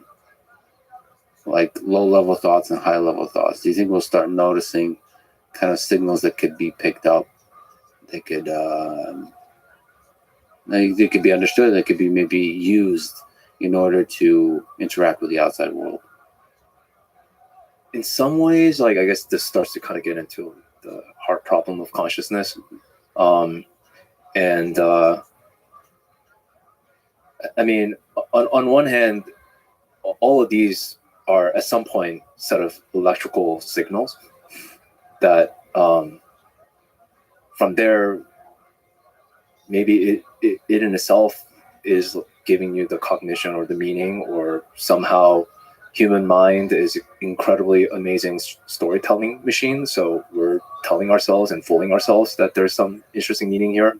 But I mean, I certainly think that BCI and really BCI at the end of the day is a set of tools that help you kind of study the underlying mechanisms in a both like local but also broader sense. And whether there's some interesting patterns of like electrical signal, that means like you're thinking this versus, and you can either like learn from like many sets of data to correlate some of that and be able to do mind reading or not. I'm not sure. I certainly would not kind of rule that out as a possibility, but I think BCI alone probably can't do that. There's probably additional set of tools and framework, and also like just hard problem of consciousness at the end of the day is rooted in this philosophical question of like what is the meaning of it all? What's the nature of our existence? Like where's the mind emerge from this complex network? Like Yeah, how does the subjective experience emerge from just a bunch of spikes, electrical spikes? yeah. I mean, we do really think about BCI and what we're building as a tool for understanding the mind, the brain. The only question that matters. There's actually there actually is some biological existence proof of like what it would take to kind of start to form some of these experiences that may be unique. If you actually look at every one of our brains, there are two hemispheres. There's a left-sided brain, there's a right-sided brain. And I mean, unless you have some other conditions, you normally don't feel like left legs or right legs. Mm-hmm. Like you just feel like one legs, right? So what is happening there, right? If you actually look at the two hemispheres, there's a structure that kind of connectorizes the two called the corpus callosum that is supposed to have around 200 to 300 million connections or axons. So whether that means that's the number of interface and electrodes that we need to create some sort of mind meld, or from that, like whatever new conscious experience that you can experience. But yeah, I do think that there's like kind of an interesting existence proof that we all have. And that threshold is unknown at this time. Oh yeah, these things, everything in this domain is speculation, right? And then there will be, you'd be continuously pleasantly surprised.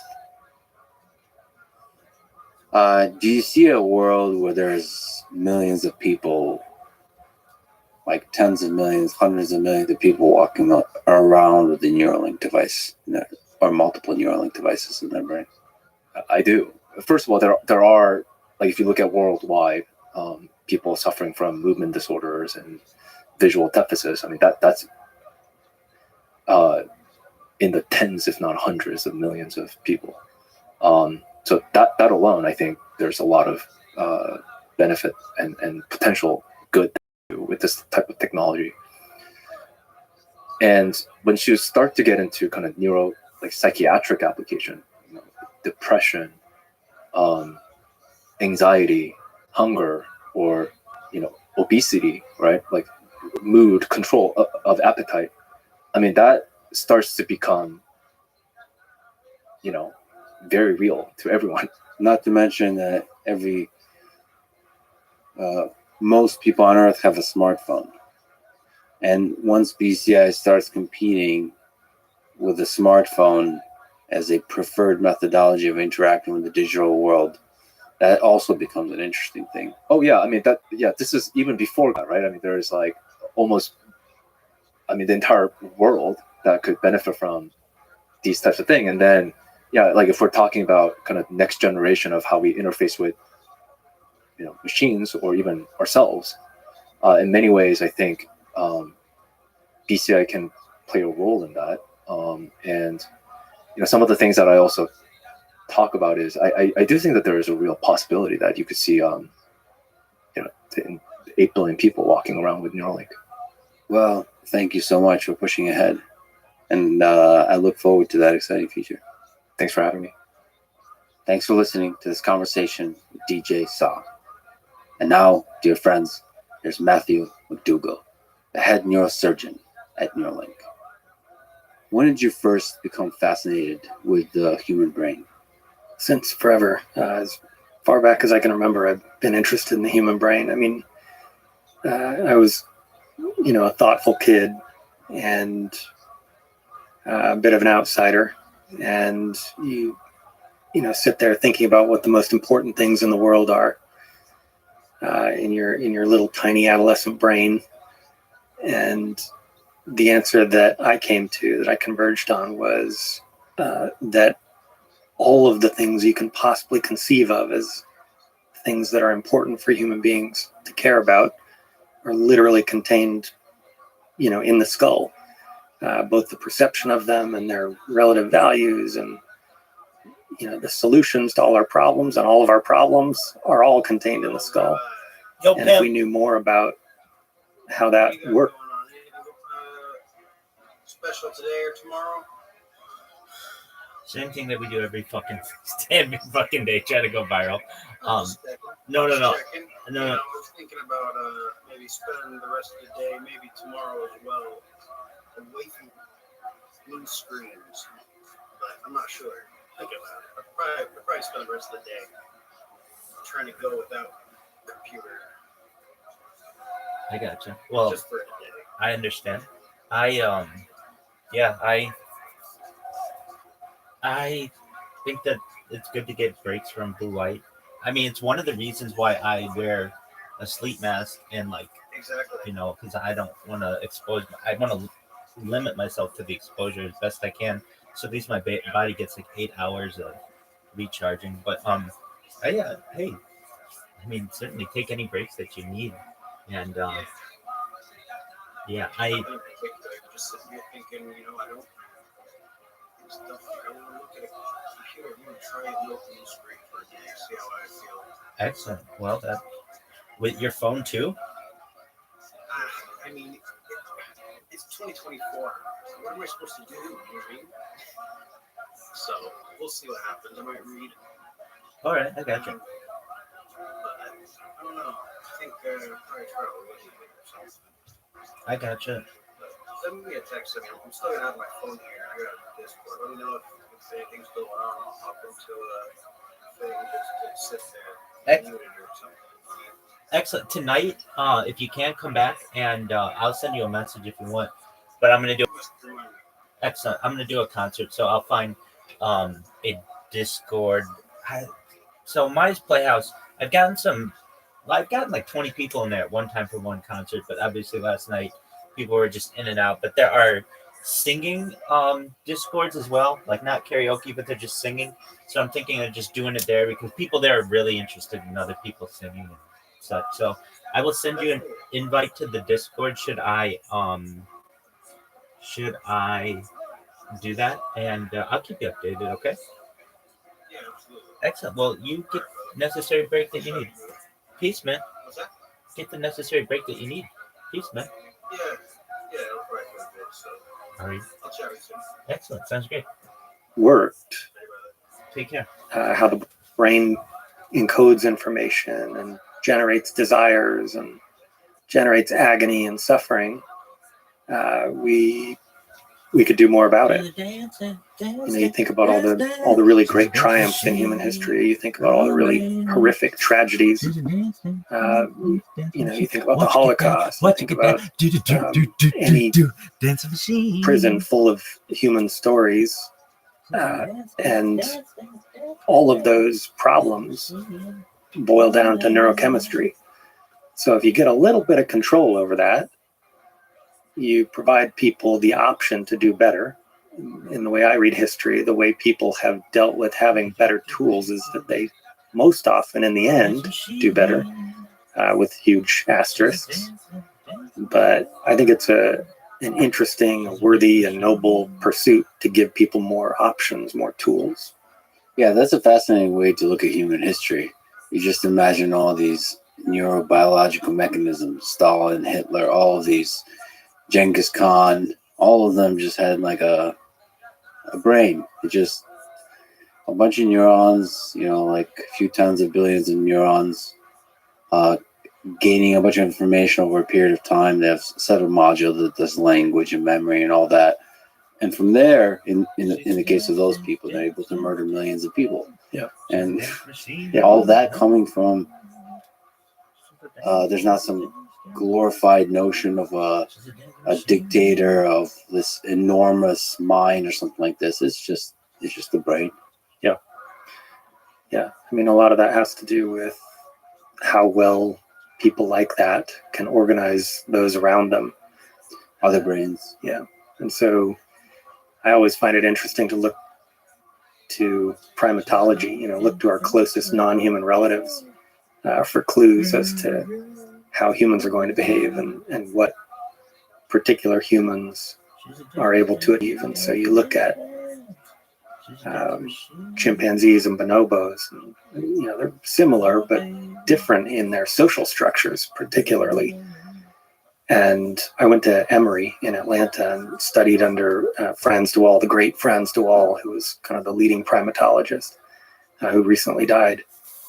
And his work at looking at chimps through the lens of, how you would watch an episode of Friends and understand the motivations of the characters interacting with each other. He would look at a chimp colony and basically apply that lens. I'm massively oversimplifying it. If you do that, instead of just saying subject 473, through his feces, it's subject 471, you talk about them in terms of their human struggles, accord them the dignity of themselves as actors with understandable goals and drives, what they want out of life. And primarily it's, the things we want out of life: food, sex, companionship, power. You can understand chimp and bonobo behavior in the same light much more easily. And I think doing so gives you the tools you need to reduce human behavior from the kind of false layer onto it with language. That's so fucking funny. And look at it in terms of, these humans are looking for companionship, sex, food, power. And I think that's a pretty powerful tool to have in understanding human behavior. And I just went to the Amazon jungle for a few weeks, and it's a very visceral reminder that a lot of life on Earth is just trying to get laid. Yeah. They're all screaming at each other. Yeah. Like I saw a lot of monkeys, and they're just trying to impress each other, or maybe if there's a battle for power, but a lot of the battle for power has to do with them getting laid. Right. Breeding rights often go with alpha status. And so if you can get a piece of that, then you're going to do okay. And we'd like to think that we're somehow fundamentally different, but especially when it comes to primates, we really aren't. We can use fancier poetic language, but maybe some of the underlying drives that motivate us are similar. Yeah, I think that's true. And all of that is coming from the brain. Yeah. So when did you first start studying the brain as a biological mechanism? Basically, the moment I got to college, I started looking around for labs that I could do neuroscience work in. I originally approached that from the angle of looking at interactions between the brain and the immune system, which isn't the most obvious place to start. But I had this idea at the time that the contents of your thoughts would have an impact, a direct impact, maybe a powerful one, on non-conscious systems in your body, the systems we think of as, homeostatic, automatic mechanisms, like fighting off a virus, like repairing a wound. And sure enough, there are big crossovers between the two. I mean, it gets to kind of a key point that I think goes under-recognized. One of the things people don't recognize or appreciate about the human brain enough, and that is that it basically controls or has a huge role in almost everything that your body does. Like you try to name an example of something in your body that isn't directly controlled or massively influenced by the brain, and it's pretty hard. I mean, you might say like bone healing or something, but even those systems, the hypothalamus and pituitary end up playing a role in coordinating the endocrine system that does have a direct influence on, say, the calcium level in your blood that goes to bone healing. So non-obvious connections between those things implicate the brain as really a potent prime mover in all of health. One of the things I realized in the other direction too, how most of the systems in the body are integrated with the human brain, like they affect the brain also, like the immune system.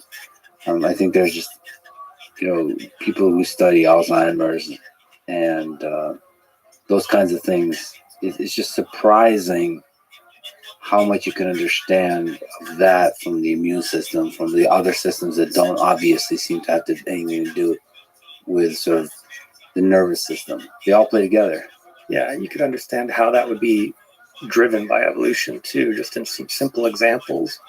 If you get sick, if you get a communicable disease, you get the flu, it's pretty advantageous for your immune system to tell your brain, hey, now be antisocial for a few days. Don't go be the life of the party tonight. In fact, maybe just cuddle up somewhere warm under a blanket and just stay there for a day or two. And sure enough, that tends to be the behavior that you see both in animals and in humans. If you get sick, elevated levels of interleukins in your blood and TNF alpha ask the brain to cut back on social activity and even moving around. You have lower locomotor activity in animals that are infected with viruses. So from there, the early days in neuroscience to surgery, when did that step happen? Yeah. This leap. It was sort of an evolution of thought. I wanted to study the brain. I started studying the brain in undergrad in this neuroimmunology lab. I, from there, realized at some point that I didn't want to just generate knowledge. I wanted to affect real changes in the actual world, in actual people's lives. And so after having not really thought about going into medical school, I was on a track to go into a PhD program. I said, well, I'd like that option. I'd like to actually potentially help tangible people in front of me. And doing a little digging, found that there exists these MD PhD programs where you can choose not to choose between them and do both. And so I went to USC for medical school and had a joint PhD program with Caltech, where I met, actually chose that program particularly because of a researcher at Caltech named Richard Anderson, who's one of the godfathers of primate neuroscience. It has a macaque lab where Utah rays and other electrodes were being inserted into the brains of monkeys to try to understand how intentions were being encoded in the brain. So, I ended up there with the idea that maybe I would be a neurologist and study the brain on the side, and then discovered that neurology, again, I'm going to make enemies by saying this, but Yeah. Neurology predominantly and distressingly to me is the practice of diagnosing a thing and then saying good luck with that. There's not much we can do.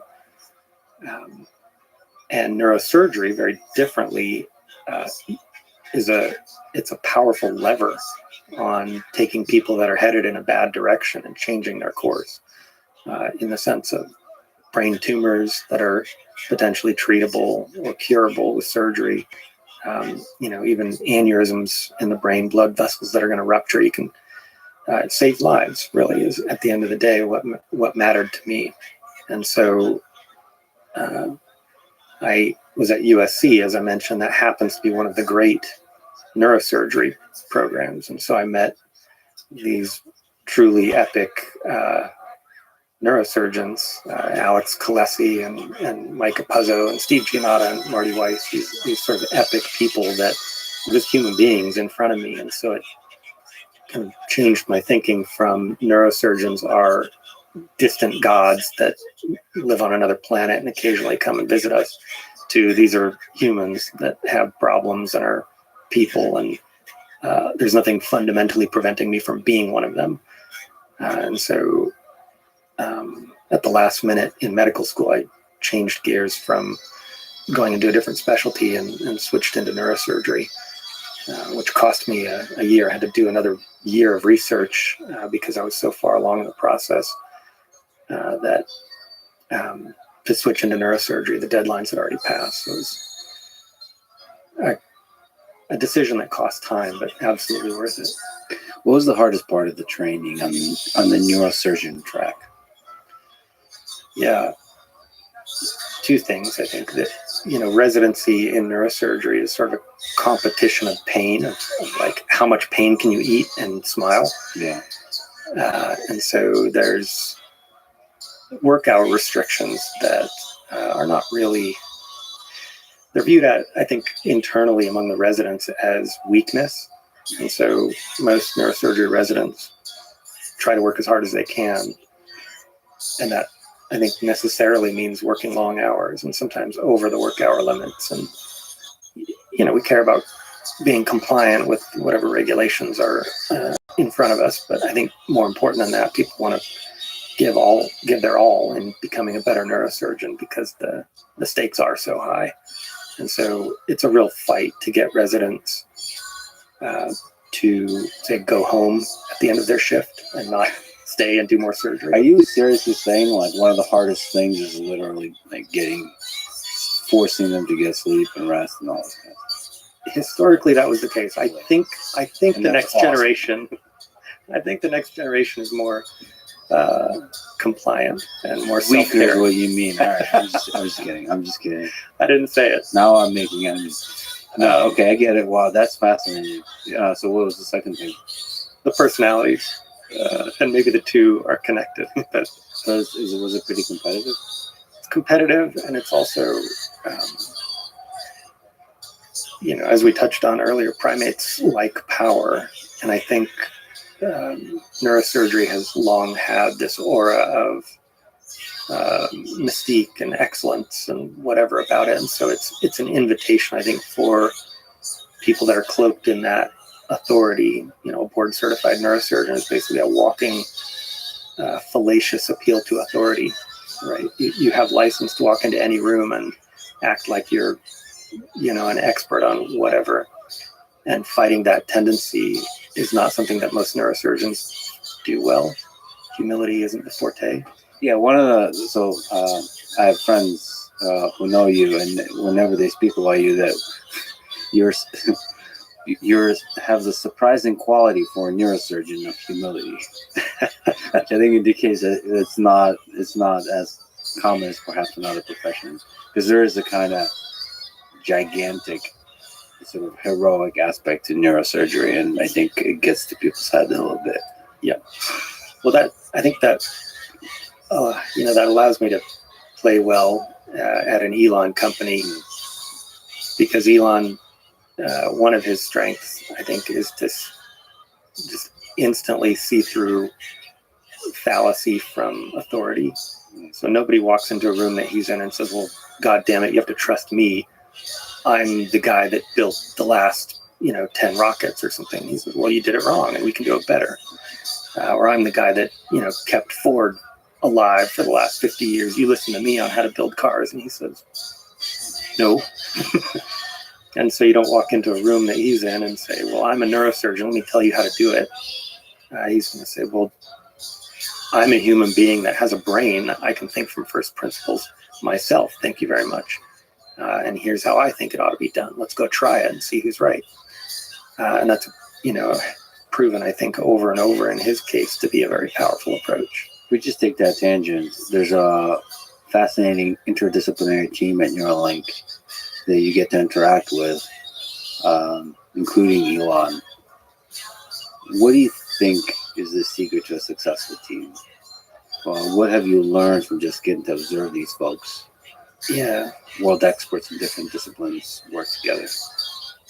Yeah, there's a sweet spot where people disagree and forcefully speak their mind and passionately defend their position, and yet are still able to accept information from others and change their ideas when they're wrong. And so I like the analogy of sort of how you polish rocks. You put hard things in a hard container and spin it. People bash against each other, and out comes a more refined product. And so to make a good team at Neuralink, we've tried to find people that are not afraid to defend their ideas passionately, and occasionally strongly disagree with people that they're working with, and have the best idea come out on top. It's not an easy balance. Again, to refer back to the primate brain, it's not something that is inherently built into the primate brain to say, I passionately put all my chips on this position and now I'm just going to walk away from it and admit you were right. Part of our brains tell us that is a power loss. That is a loss of face, loss of standing in the community, and now you're a Zeta chump because your idea got trounced. And you just have to, recognize that little voice in the back of your head is maladaptive, and it's not helping the team win. Yeah, you have to have the confidence to be able to walk away from the idea that you hold on to. Yes. And if you do that often enough, you're actually going to become the best in the world at your thing. I mean, that rapid iteration. Yeah, you'll at least be a member of a winning team. Ride the wave. What did you learn? You mentioned there's a lot of amazing neurosurgeons at USC. What lessons about surgery and life have you learned from those folks? Yeah, I think working your ass off, working hard while functioning as a member of a team, getting a job done that is incredibly difficult, working incredibly long hours, being up all night, taking care of someone that you think probably won't survive no matter what you do, working hard to make people that you passionately dislike look good the next morning. These folks were relentless in their pursuit of excellent neurosurgical technique, decade over decade, and I think we're well recognized for that excellence. So it's, especially Marty Weiss, Steve Giannotta, Mike Capuzzo, they made huge contributions not only to surgical technique, but they built training programs that trained dozens or hundreds of amazing neurosurgeons. Kind of be in their wake. What's that like? You mentioned doing a surgery where the person is likely not to survive. Does that wear on you? Yeah.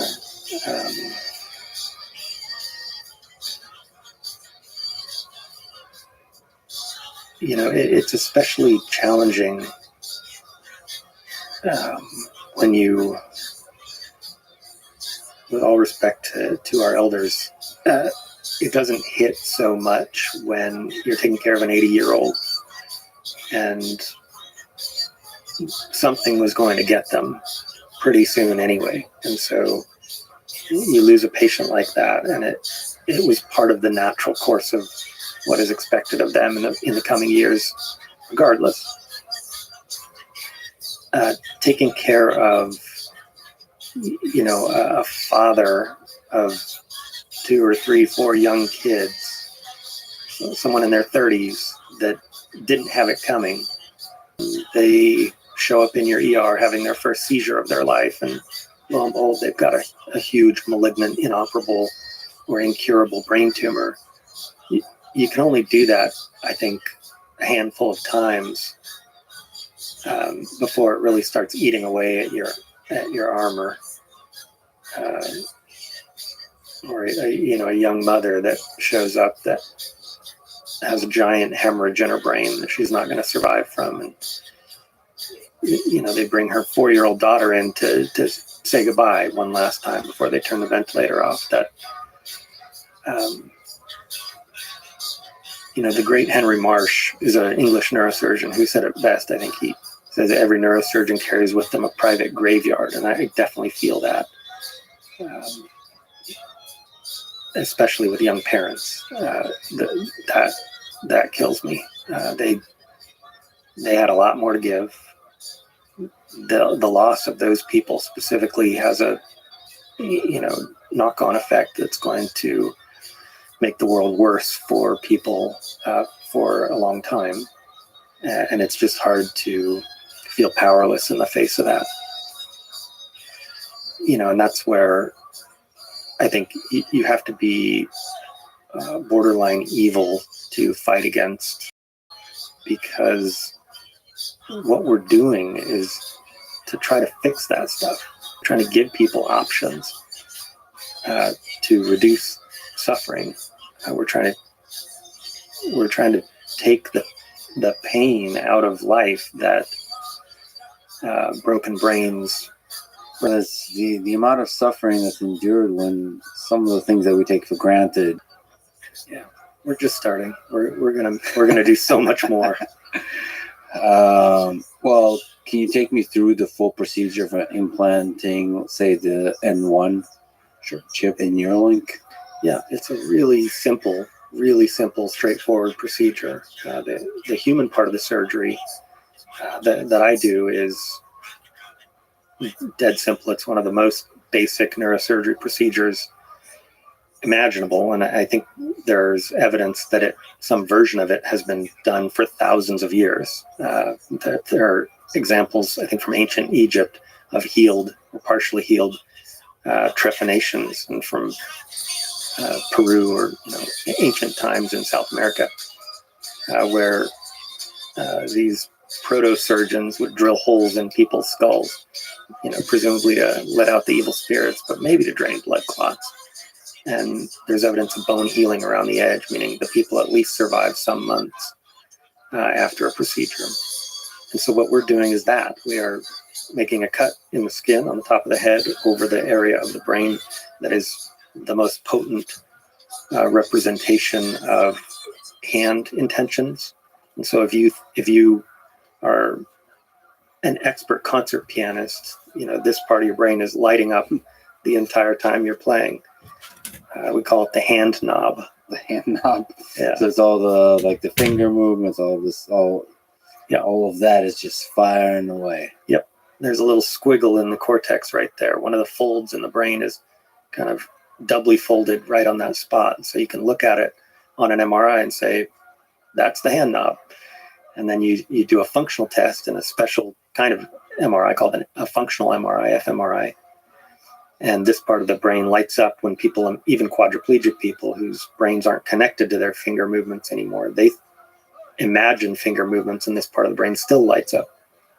So we can ID that part of the brain in anyone who's preparing to enter our trial and say, okay, that part of the brain we confirm is your hand intention area. And so I'll make a little cut in the skin. We'll flap the skin open, just like kind of opening the hood of a car, only a lot smaller. Make a perfectly round 1-inch diameter hole in the skull. Remove that bit of skull. Open the lining of the brain, the covering of the brain. It's like a little bag of water that the brain floats in. And then show that part of the brain to our robot. And then this is where the robot shines. It can come in and take these tiny, much smaller than human hair electrodes and precisely insert them into the cortex, into the surface of the brain to a very precise depth in a very precise spot that avoids all the blood vessels that are coating the surface of the brain.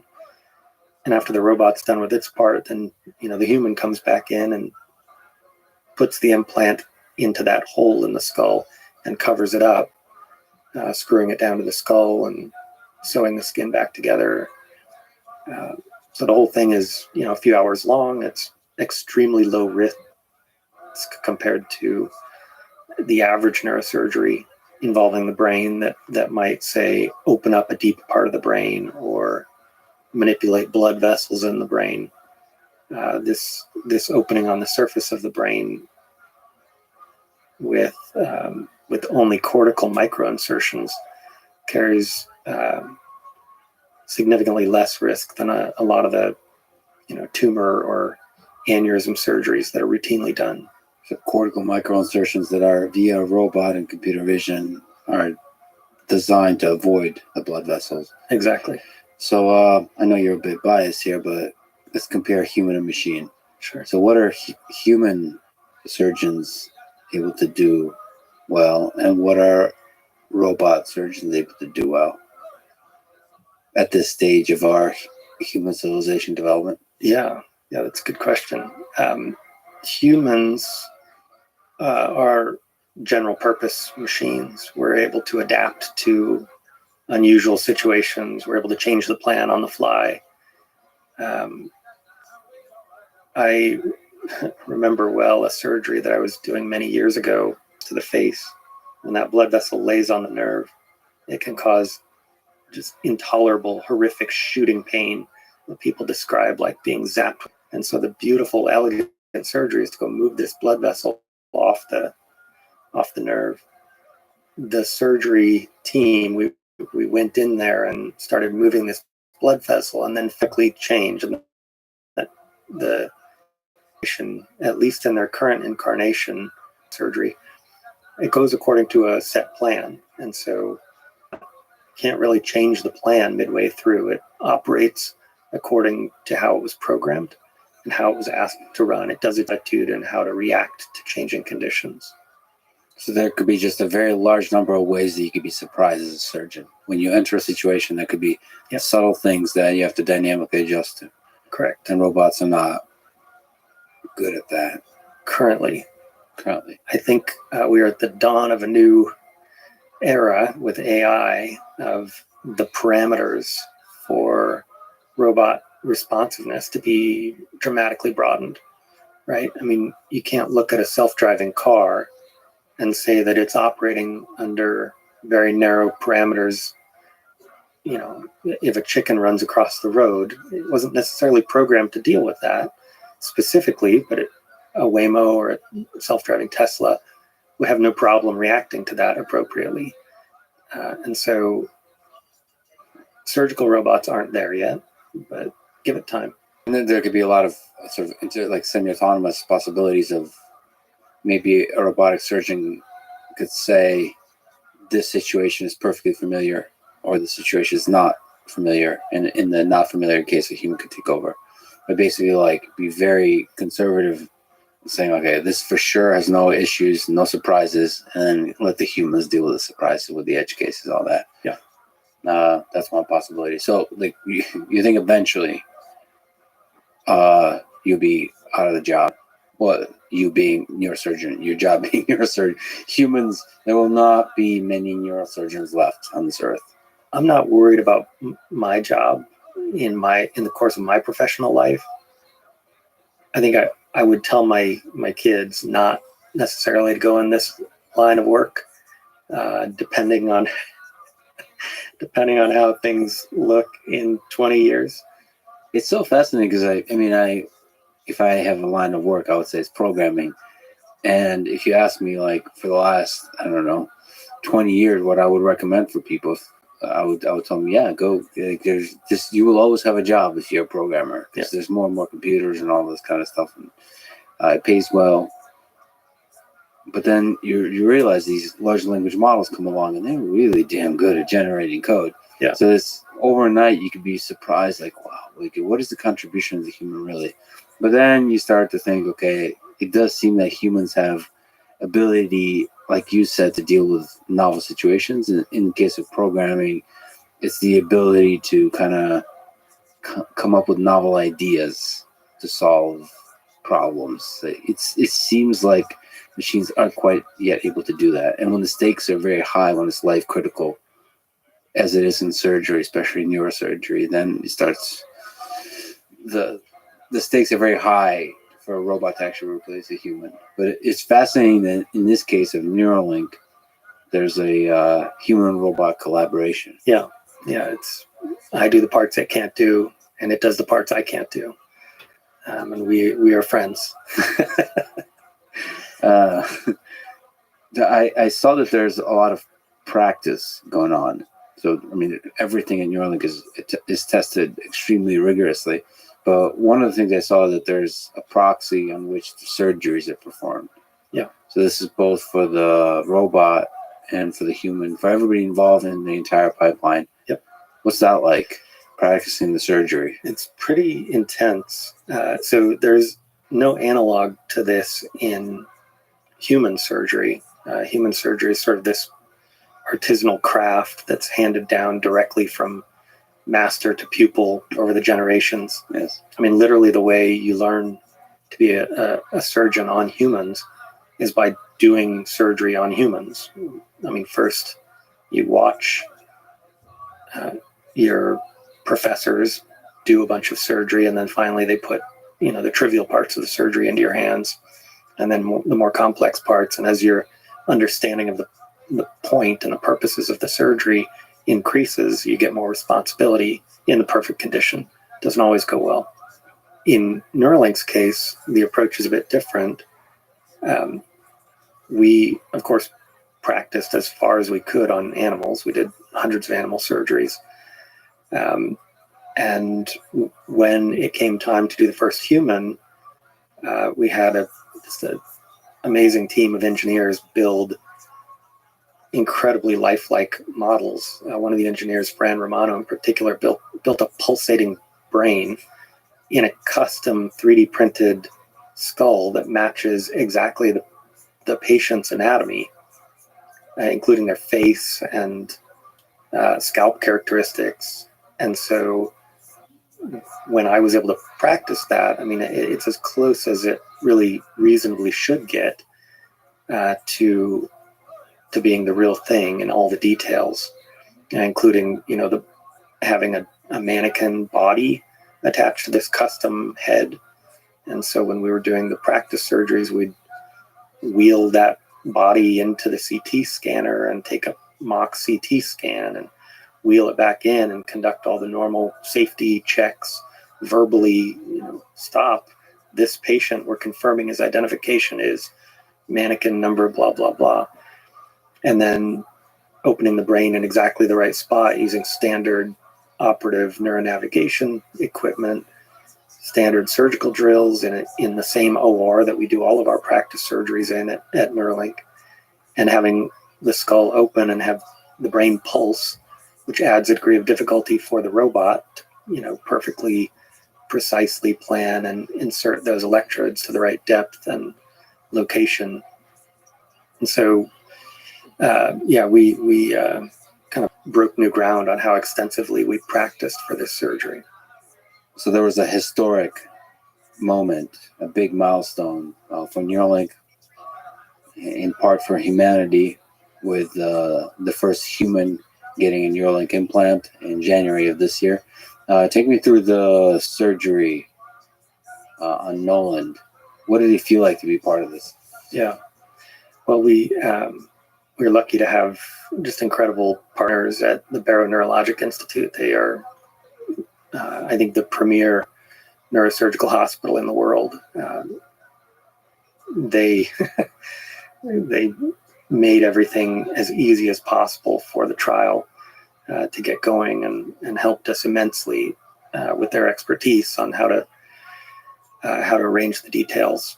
It was a much more high pressure surgery in some ways. I mean, even though the outcome wasn't particularly in question in terms of our participants' safety, the number of observers, Right. the number of people, there's conference rooms full of people watching live streams in the hospital, rooting for this to go perfectly. And that just adds pressure that is not typical for even the most intense production neurosurgery, say removing a tumor or placing deep brain stimulation electrodes. And it had never been done on a human before. There were unknown unknowns. And so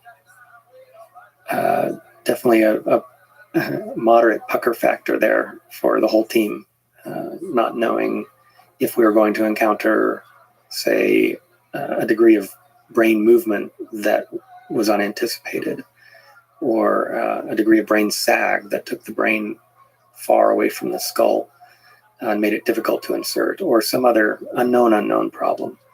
Fortunately, everything went well, and that surgery was one of the smoothest outcomes we could have imagined. Were you nervous? I mean, you're a bit of Extremely. a quarterback in like in the Super Bowl kind of situation. Extremely nervous. Extremely. I was very pleased when it went well, and when it was over. Looking forward to number 2. Yeah. Even with all that practice, all of that, just you've never been in a situation that's so high stakes in terms of people watching. Yeah. And we should also probably mention, given how the media works, a lot of people, maybe in a dark kind of way, hoping it doesn't go well.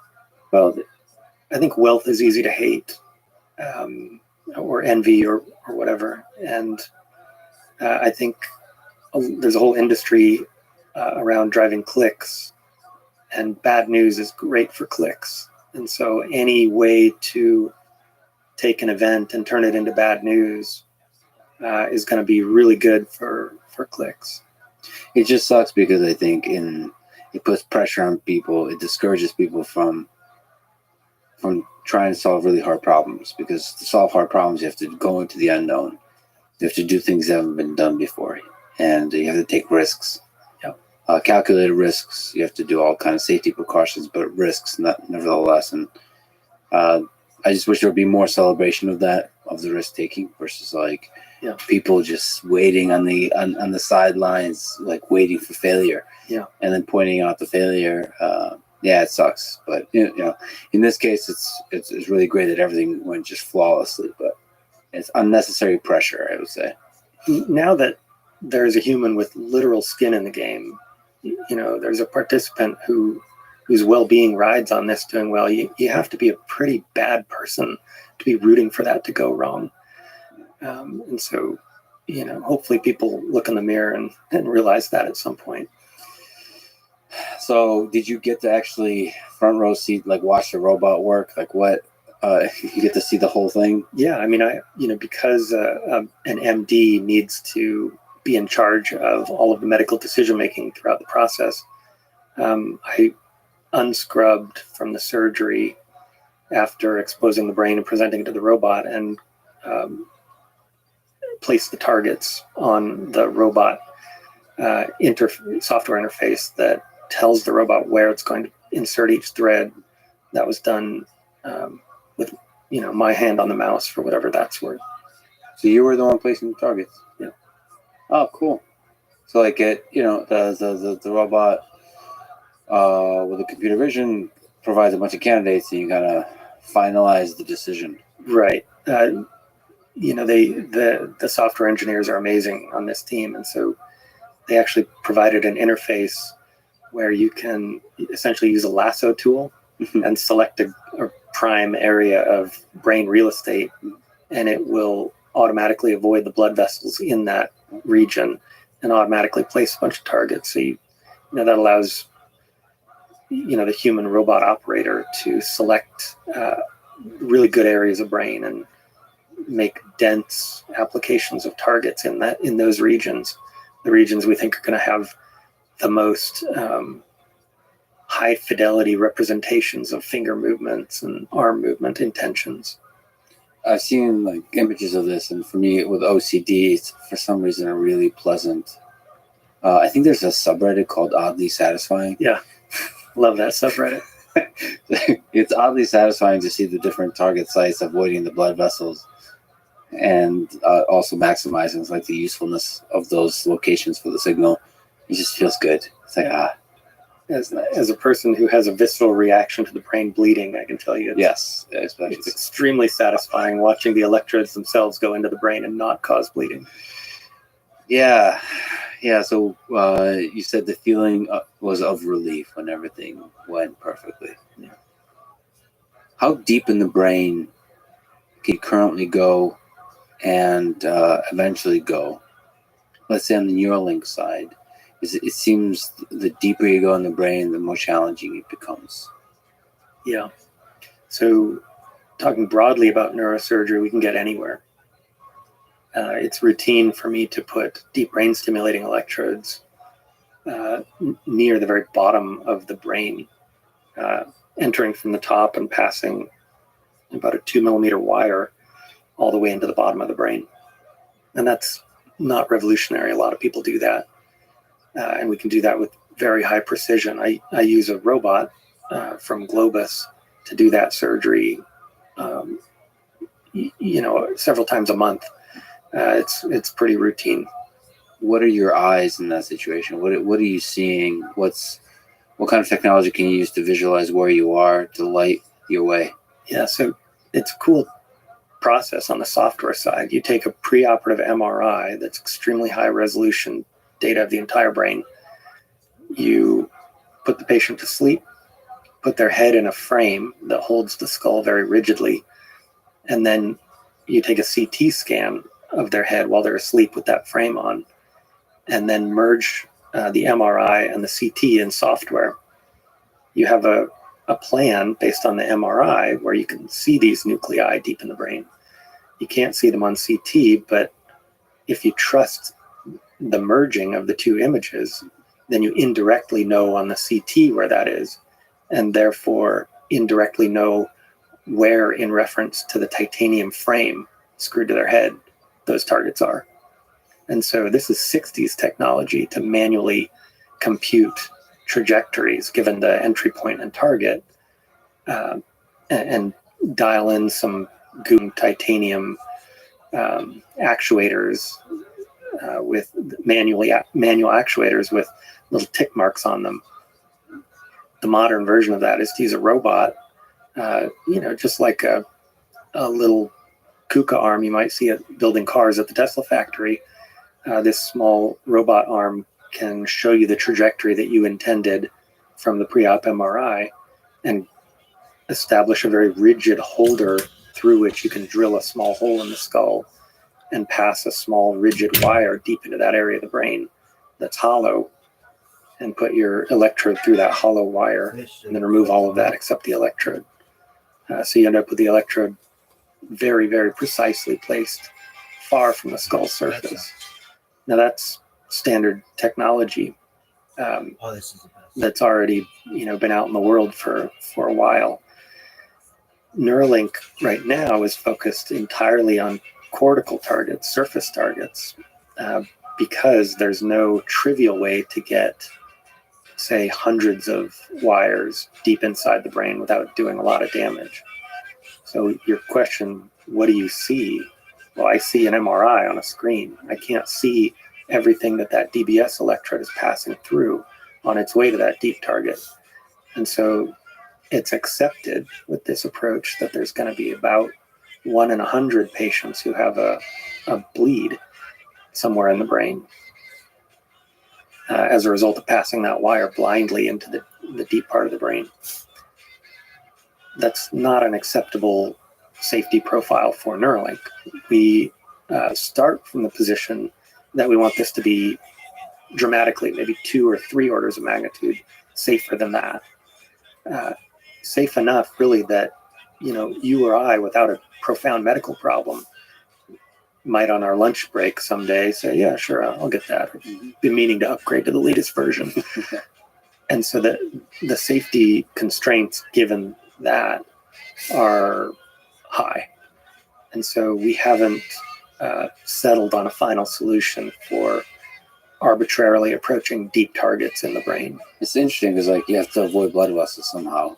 You have to, maybe there's creative ways of doing the same thing, like mapping out high resolution geometry of blood vessels, and then you can go in blind.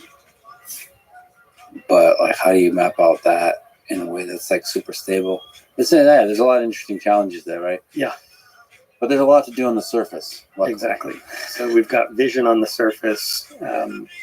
We actually have made a huge amount of progress sewing electrodes into the spinal cord as a potential workaround for a spinal cord injury that would allow a brain-mounted implant to translate motor intentions to a spine-mounted implant that can affect muscle contractions in previously paralyzed arms and legs.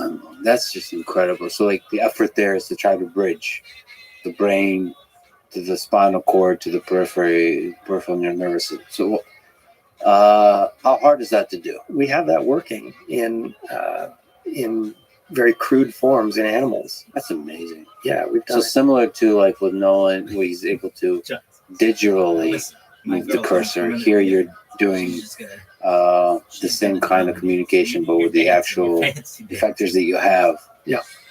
That's fascinating. Oh no, Yeah. that's So not we have what we wanted. anesthetized animals doing grasp and moving their legs in a sort of walking pattern. Again, early days, but the future is bright for this kind of thing, and people with paralysis should look forward to that bright future. They're going to have options. Yeah, and there's a lot of sort Now, of Chuck, intermediate or extra I remember options this where you chick, take like an Optimus robot, like the arm, and to be able to she control really the wants arm, to get in the band. Yeah. the fingers, the Just hands, at the the end, arm just let her do her thing. as a prosthetic. Oh, okay. For example, Exoskeletons are getting better too. Yeah, so that goes hand in hand. Although I didn't quite understand, so I was thinking about it deeply and doing more research about Neuralink, how much you can do on the digital side. So there's digital telepathy. His I fucking didn't face. quite understand that you could really map Chuck. the intention as you described That in is so the fucking hand funny. knob area. That you can map the intention. So imagine it. Think about it. That intention can be mapped to actual action in the digital world. Right. And now more and more, so much can be done in the digital world that it can reconnect you to the outside world. It can allow you to have freedom, have independence if you're a quadriplegic.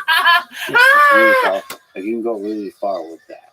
Yeah, our first participant he's incredible. He's breaking world records Just left let and my right. girl And play he's a little having bit. fun She's with got it. rhythm.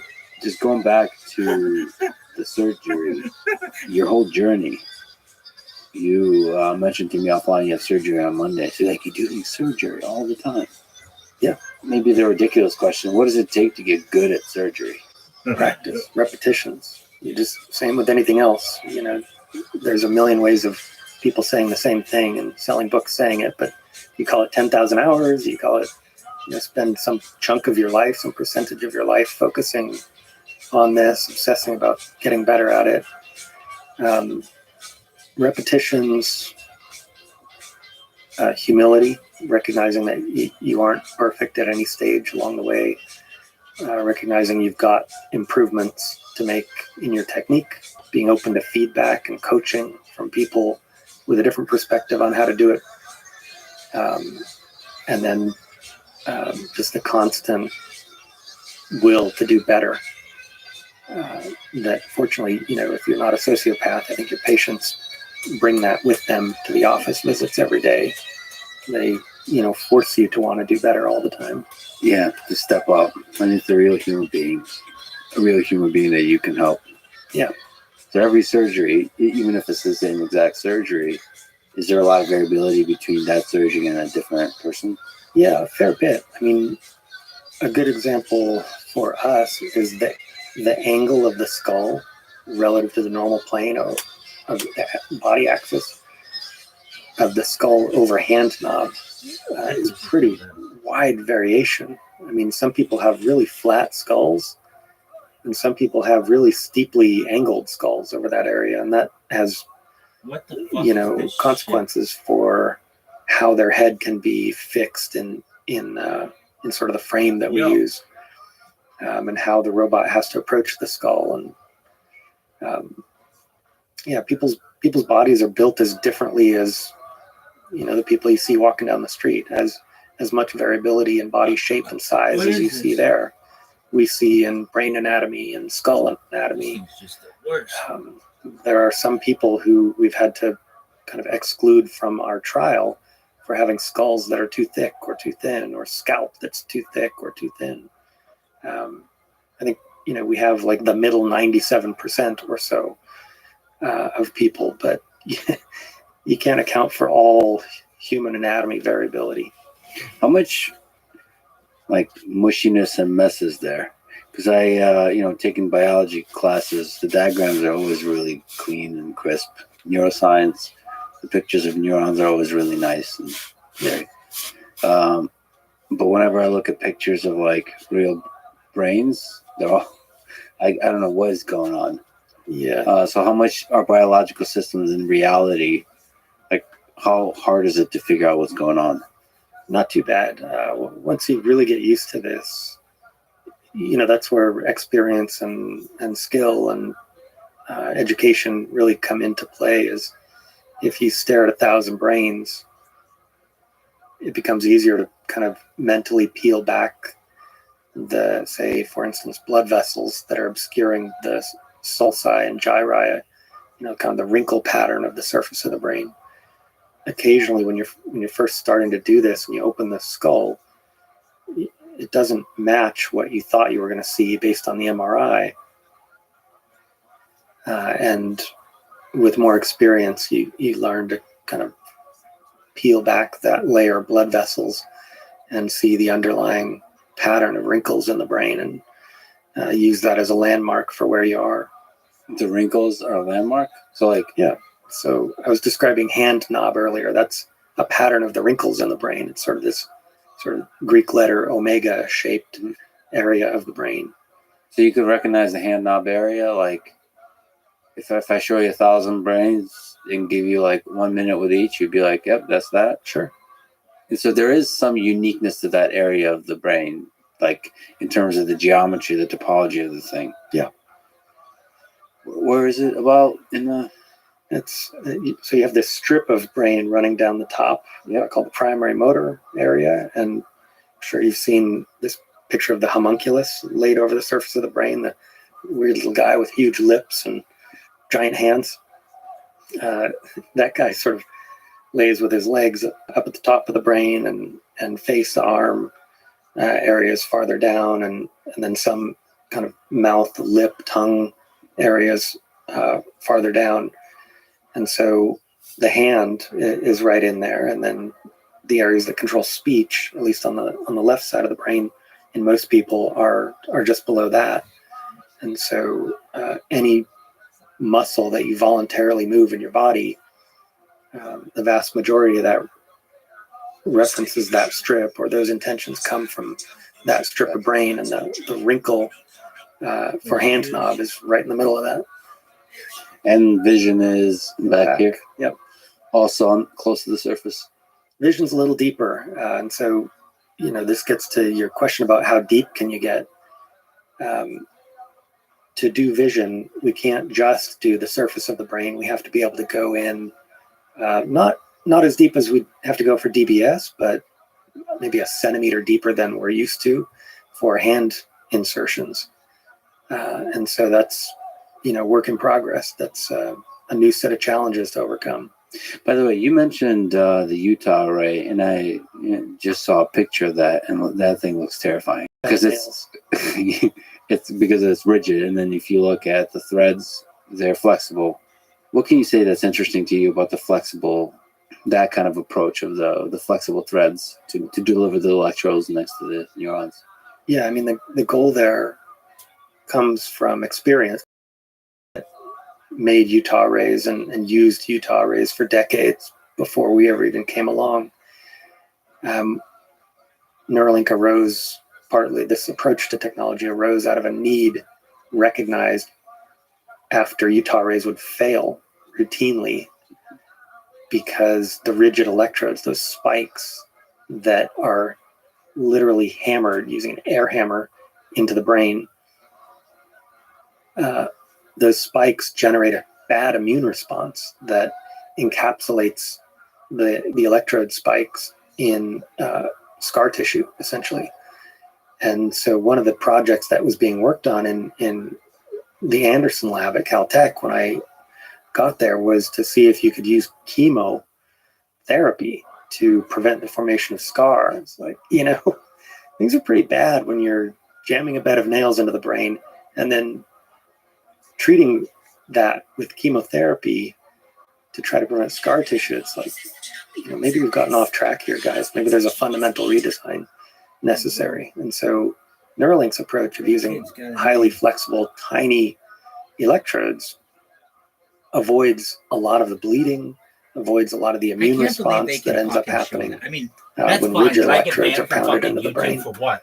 And so Fuck what we you. see is our Shit, electrode bullshit. longevity and functionality, and the health of the brain tissue immediately surrounding the electrode is excellent. I mean, it goes on for years now in our animal models. What do most people not understand about the biology of the brain? We mentioned the vasculature. That's really interesting. I think the most interesting, maybe underappreciated fact is that it really does control almost everything. I mean, I don't know, for an out of the blue example, imagine you want a lever on fertility. You want to be able to turn fertility on and off. I mean, there are legitimate targets in the brain itself to modulate fertility. Say, blood pressure. You want to modulate blood pressure. There are legitimate targets in the brain for doing that. Things that aren't immediately obvious as brain problems are potentially solvable in the brain. And so I think it's an underexplored area for... Like, a lot of conditions we might think have nothing to do with the brain, but they might just be symptoms of something that actually started in the brain. The actual source of the problem is something in the brain. Yeah, not always. I mean, kidney disease is real, but there are levers you can pull in the brain that affect all of these systems. There's knobs. Yeah. On-off switches and knobs in the brain, Yeah. from which this all originates. Yeah. Would you have a Neuralink chip implanted in your brain? Yeah. I think use case right now is use a mouse, right? I can already do that. And so there's no value proposition. On safety grounds alone, sure, I'll do it tomorrow. You say the use case of the mouse. Is it after researching all this, and part of it is just watching Nolan have so much fun? If you can get that bits per second look really high with the mouse, being able to interact, because if you think about the way on the smartphone, the way you swipe, that was transformational. Yeah. How we interact with the thing. It's subtle.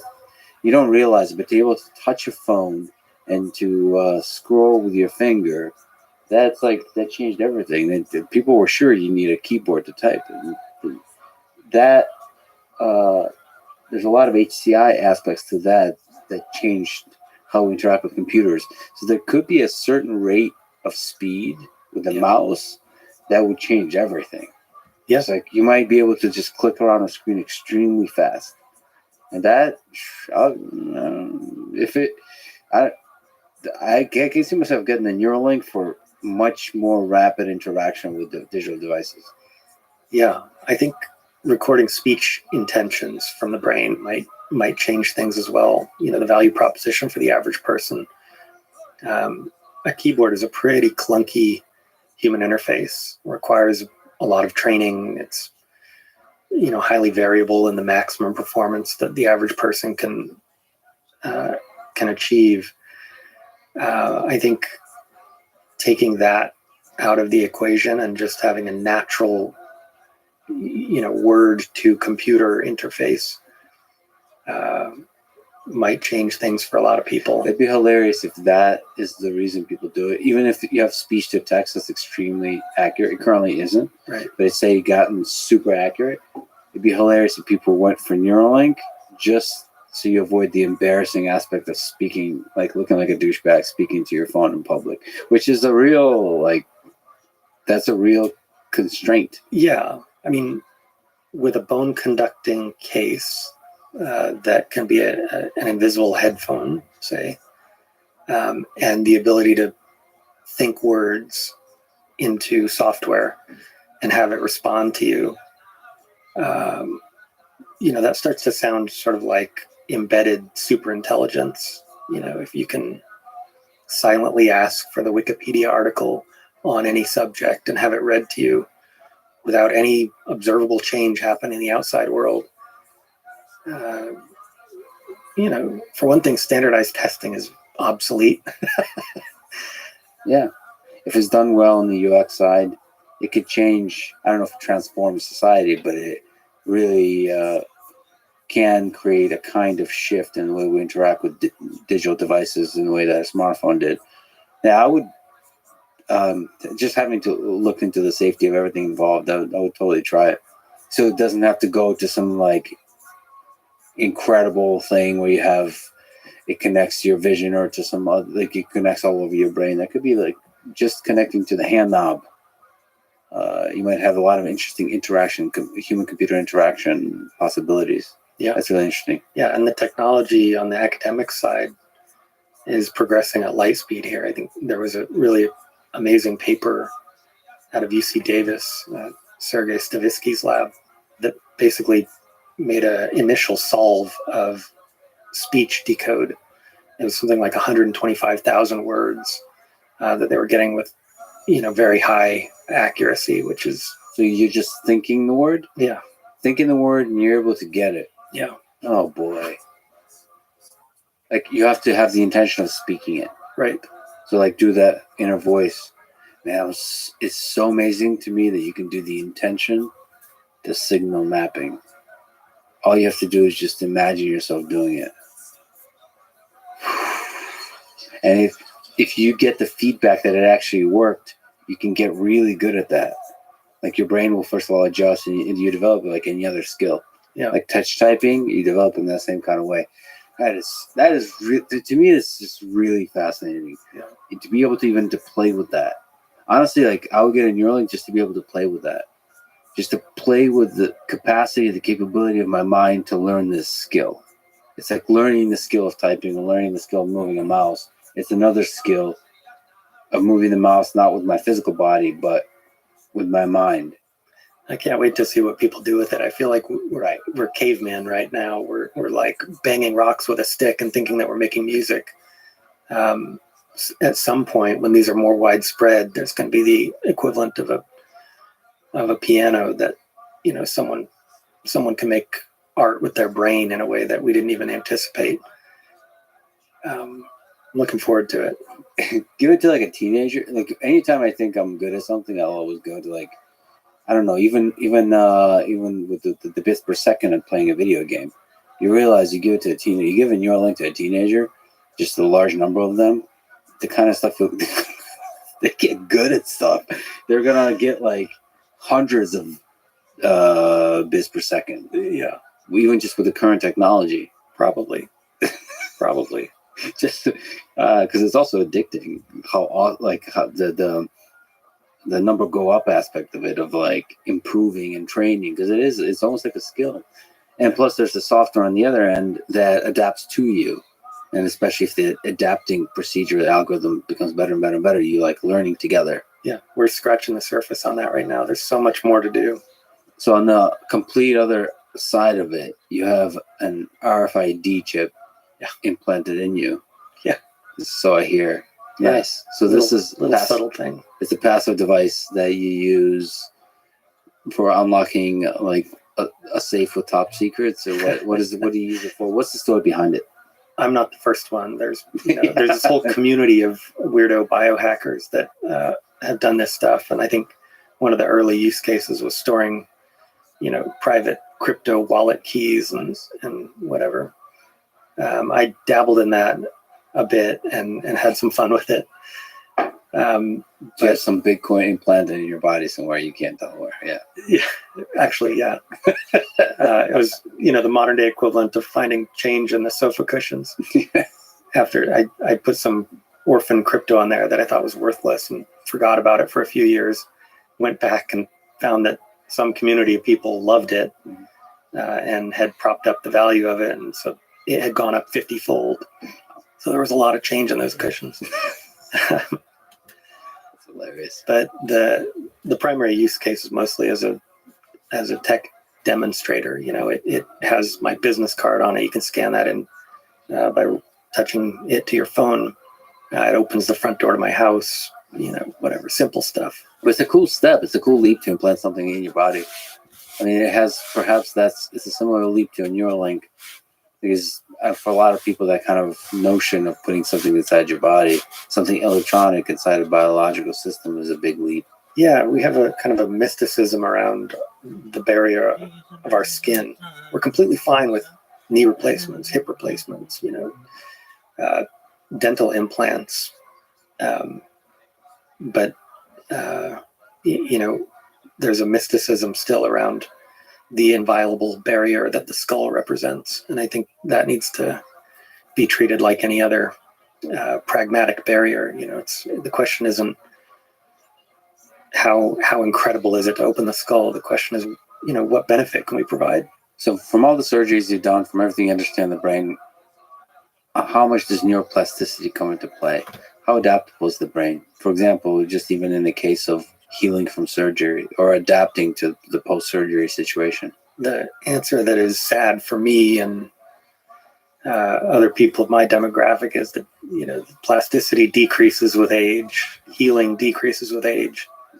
I have too much gray hair to be optimistic about that. There are theoretical ways to increase plasticity using electrical stimulation. Nothing that is totally proven out as a robust enough mechanism to offer widely to people, but I think there's cause for optimism that we might find something useful in terms of work recently from Nicholas Schiff, Jonathan Baker, and others who have a cohort of patients with moderate traumatic brain injury who have had electrodes placed in the deep nucleus in the brain called the centromedian nucleus, or just near the centromedian nucleus. And when they apply small amounts of electricity to that part of the brain, tension and focus, they're able to improve how well people can perform a task. I think in one case, someone who was unable to work after the device was turned on, they were able to get a job. And that's sort of, one of the holy grail for me with Neuralink and other technologies like this is, from a purely utilitarian standpoint, can we make people able to take care of themselves and their families economically again? Can we make it so someone who's fully dependent and even maybe requires a lot of caregiver resources, can we put them in a position to be fully independent, taking care of themselves, giving back to their communities? I think that's a very compelling proposition, and what motivates a lot of what I do and what a lot of the people at Neuralink are working for. It's just a cool possibility that if you put a Neuralink in there, that the brain adapts, like the other part of the brain adapts too. Yeah. And integrates it. The capacity of the brain to do that is really interesting. Probably unknown to the degree to which you can do that. But you're now connecting an external thing to it, especially once it's doing stimulation. Like the biological brain and the electronic brain outside of it working together, like the possibilities there are really interesting. Yeah. It's still unknown, but interesting. It feels like the brain is really good at adapting to whatever. Yeah. But of course, it is a system that by itself is already like everything serves a purpose, and so you don't want to mess with it too much. Yeah, it's like eliminating a species from an ecology. You don't know what the delicate interconnections and dependencies are. The brain is certainly a delicate, complex beast, and we don't know every potential downstream consequence of a single change that we make. Do you see yourself doing, so you mentioned P1 surgeries of P2, P3, P4, P5, just more and more humans? I think, it's a certain kind of brittleness or a failure on the company's side if we need me to do all the surgeries. I think something that I would very much like to work towards is a process that is so simple and so robust on the surgery side that literally anyone could do it.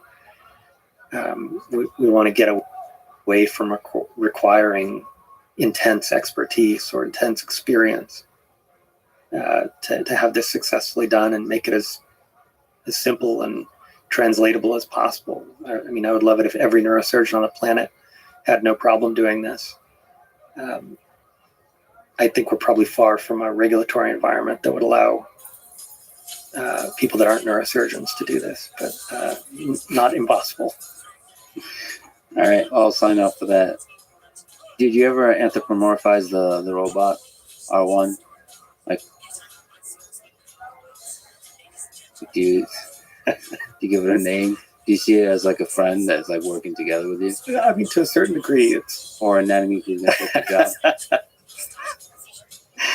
to a certain degree, it's a complex relationship. All the good relationships are. It's funny when in the middle of the surgery, there's a part of it where I stand basically shoulder to shoulder with the robot.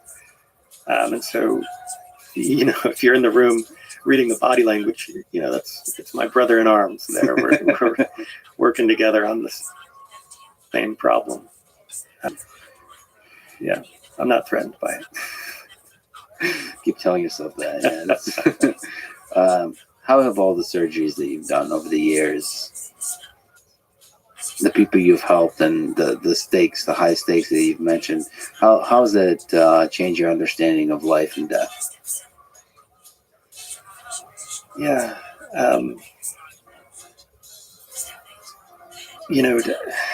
It gives you a very visceral sense, and this makes it sound trite, but it gives you a very visceral sense that death is inevitable. On one hand, you are, as a neurosurgeon, you're deeply involved in these like just hard to fathom tragedies. Young parents dying, leaving, a 4-year-old behind, say. And on the other hand, it takes the sting out of it a bit, because you see how just mind-numbingly universal death is. There is zero chance that I'm going to avoid it. I know, techno-optimists right now and longevity buffs right now would disagree on that 0.000% estimate. But I don't see any chance that our generation is going to avoid it. Entropy is a powerful force, and we are very ornate, delicate, brittle DNA machines that aren't up to the cosmic ray bombardment that we're subjected to. So, on the one hand, every human that has ever lived died or will die. On the other hand, it's just one of the hardest things to imagine inflicting on anyone that you love is having them gone. I mean, I'm sure you've had friends that aren't living anymore, and it's hard to even think about them. And so I wish I had,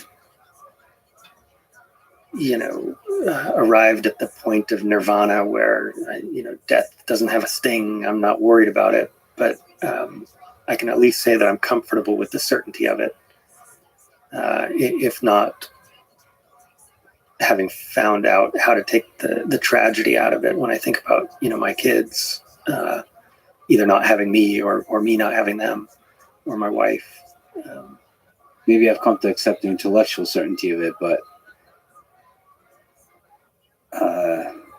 it may be the pain that comes with losing the people you love. I don't think I've come to understand the existential aspect of it, like that this is going to end. And I don't mean like in some trite way. I mean, like, it certainly feels like it's not going to end. Like, you live life like it's not going to end. Right. And then the fact that this light that's shining, this consciousness is going to no longer be in one moment, maybe today. It's like, it fills me when I really am able to load all that in with Ernest Becker's terror. Like, it's a real fear. I think people aren't always honest with how terrifying it is. Yeah. I think the more you are able to really think through it, the more terrifying it is. It's not such a simple thing. Oh, well, it's the way life is. And if you really can load that in, it's hard. But I think that's why the Stoics did it, because it like helps you get your shit together and be like this. Well, the moment, every single moment you're alive is just beautiful. Yeah. And it's terrifying that it's gonna end. It's like like almost like you're shivering in the cold, a child, helpless, this kind of feeling. Yeah. And then it makes you, when you have warmth, when you have the safety, when you have the love, to really appreciate it. I feel like sometimes in your position, when you mentioned armor, just to see death, it might make you not be able to see that, the finiteness of life, because if you kept looking at that, it might break you. So it's good to know that you're kind of still struggling with that. There's the neurosurgeon, and then there's a human. Yeah. And the human is still able to struggle with that and feel the fear of that and the pain of that. Yeah, it definitely makes you ask the question of how many of these can you see, and not say I can't do this anymore.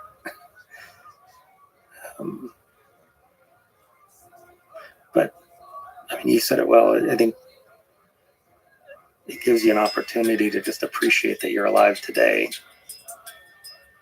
And I've got 3 kids and an amazing wife, and I'm really happy. Things are good. I get to help on a project that I think matters. I think it moves us forward. I'm a very lucky person.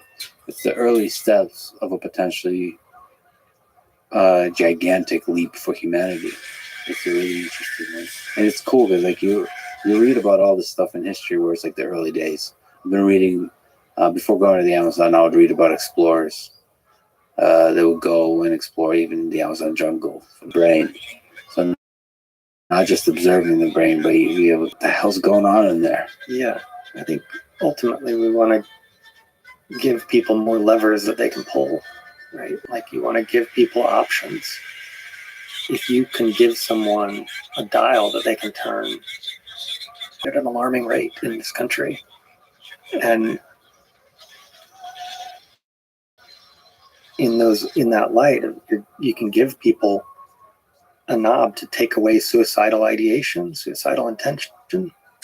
I would give them that knob. I don't know how you justify not doing that. You can think about like all the suffering that's going on in the world. Like every single human being that's suffering right now, it would be a glowing red dot. The more suffering, the more it's glowing, and you just see the map of human suffering. And any technology that allows you to dim that light of suffering on a grand scale is pretty exciting. Because there's a lot of people suffering, and most of them suffer quietly.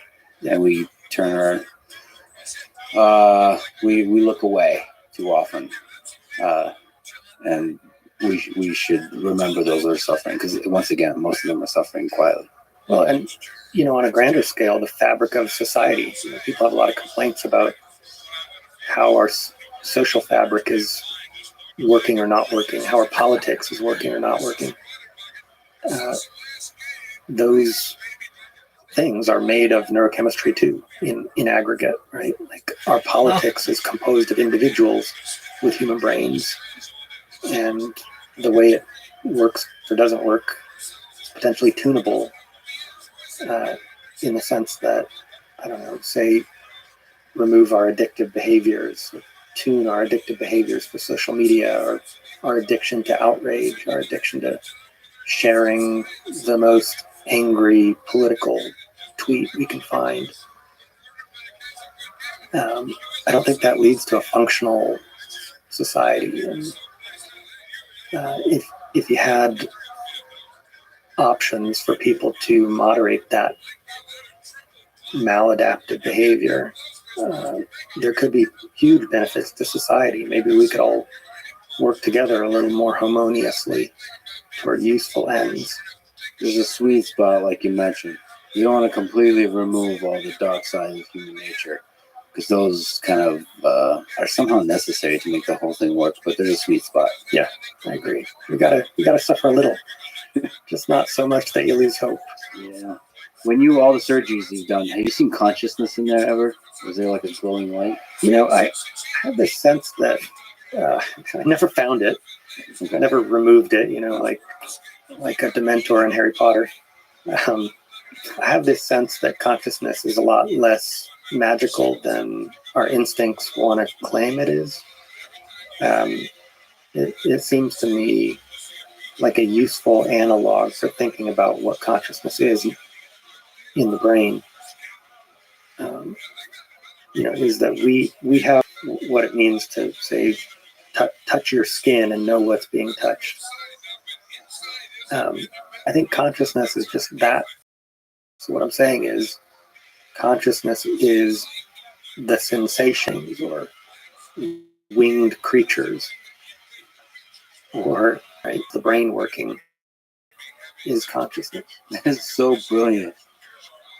It's the same way, it's the sensation of touch when you're touching a thing, feeling your brain working, your brain thinking, your brain perceiving.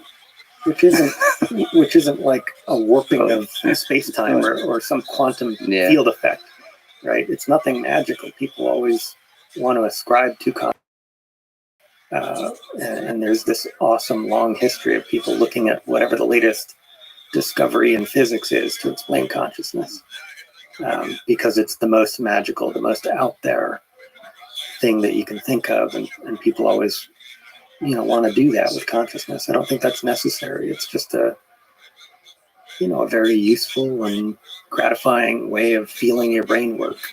And as we said, it's one heck of a brain. Yeah.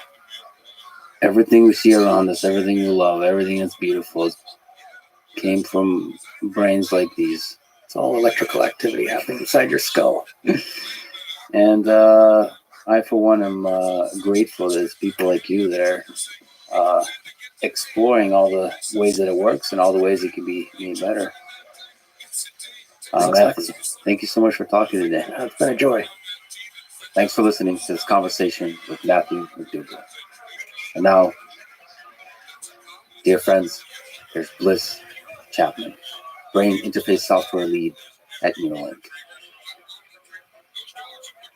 You told me that you've met hundreds of people with spinal cord injuries or with ALS, and that your motivation for helping at Neuralink is grounded in wanting to help them. Can you describe this motivation? Yeah. First, just a thank you to all the people I've gotten a chance to speak with for sharing their stories with me. I don't think there's any world really in which I can share their stories as powerful a way as they can. But just I think to summarize at a very high level, what I hear over and over again is that people with ALS or severe spinal cord injury move physically anymore. Really, at the end of the day, are looking for independence, and that can mean different things for different people. For some folks, it can mean the ability just to be able to communicate again independently without needing to wear something on their face, without needing a caretaker to be able to put something in their mouth. For some folks, it can mean independence to be able to work again, to be able to navigate a computer digitally efficiently enough to be able to get a job, to be able to support themselves, to be able to move out and ultimately be able to support themselves after their family maybe isn't there anymore to take care of them. And for some folks, it's as simple as just being able to respond to the kid in time before they, run away or get interested in something else.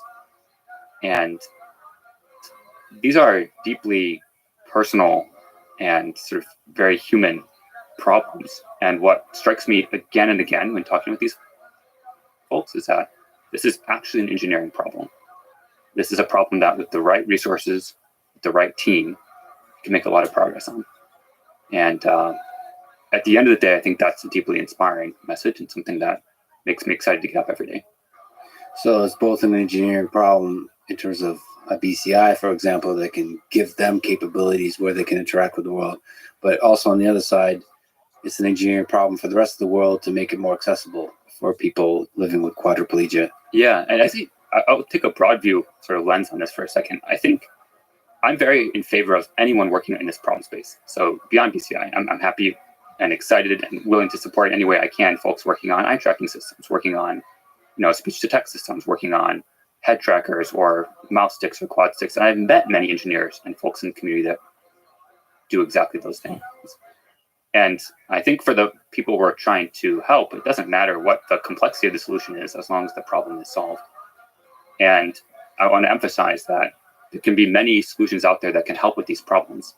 And BCI is one of a collection of such solutions. So BCI in particular, I think, offers several advantages here. And I think the folks that recognize this immediately are usually the people who have spinal cord injury or some form of paralysis. Usually you don't have to explain to them why this might be something that could be helpful. It's usually pretty self-evident. But for the rest of us, folks that don't live with severe spinal cord injury or who don't know somebody with ALS, it's not often obvious why you would want a brain implant to be able to connect, navigate a computer. And it's surprisingly nuanced to the degree that I've learned a huge amount just working with Noland in the first Neuralink clinical trial and understanding from him and his words why this device is impactful for him. And it's a nuanced topic. It can be the case that even if he can achieve the same thing, for example, with a mouse stick when navigating a computer, he doesn't have access to that mouse stick every single minute of the day. He only has access when someone is available to put it in front of him. And so a BCI can really offer a level of independence and autonomy that if it wasn't literally physically part of your body, it would be hard to achieve in any other way. So there's a lot of fascinating aspects to what it takes to get Nolan to be able to control a cursor on the screen with his mind. You texted me something that I just love. You said, I was part of the team that interviewed and selected P1. I was in the operating room during the first human surgery, monitoring live signals coming out of the brain. I work with the user basically every day to develop new UX paradigms, decoding strategies, and I was part of the team that figured out how to recover useful BCI to new world record levels when the signal quality degraded. We'll talk about, I think, every aspect of that, but just zooming out, what was it like to be part of that, part of that team, and part of that historic, I would say, historic first? Yeah, I think for me, this is something I've been excited about for close to 10 years now. And so to be able to be even just some small part of making it a reality is extremely exciting. A couple maybe special moments during that whole process that I'll never really truly forget. One of them is during the actual surgery. At that point in time, I know Nolan quite well. I know his family. And so I think the initial reaction when Nolan is rolled into the operating room is just a, oh shit kind of reaction. But at that point, muscle memory kicks in and you sort of go into, you let your body just do all the talking. And I have the lucky job in that particular procedure to just be in charge of monitoring the implant. So my job is to sit there to look at the signals coming off the implant, to look at the live brain data streaming off the device as threads are being inserted into the brain, and just to basically observe and make sure that nothing is going, wrong, or that there's no red flags or fault conditions that we need to go investigate or pause the surgery to debug. And because I had that sort of spectator view of the surgery, I had a slightly removed perspective than I think most folks in the room. I got to sit there and think to myself, wow, that brain is moving a lot. When you look inside the craniectomy that we stick the threads in, one thing that most people don't realize is the brain moves. The brain moves a lot when you breathe, when your heart beats, and you can see it visibly. So, that's something that I think was a surprise to me and very, very exciting to be able to see someone's brain who you physically know, have talked with that length, actually pulsing and moving inside their skull. And they used that brain to talk to you previously, Yeah. And now it's right there moving. Yeah. Actually, I didn't realize that in terms of the thread sending. So the Neuralink implant is active during surgery. So in one thread at a time, you're able to start seeing the signal. Yeah. So that's part of the way you test that the thing is working. Yeah. So actually, in the operating room, right after we sort of finished all the thread insertions, I started collecting what's called broadband data. So broadband is basically the most raw form of signal you can collect from a Neuralink electrode. It's essentially a measurement of the local field potential, or the voltage essentially measured by that electrode.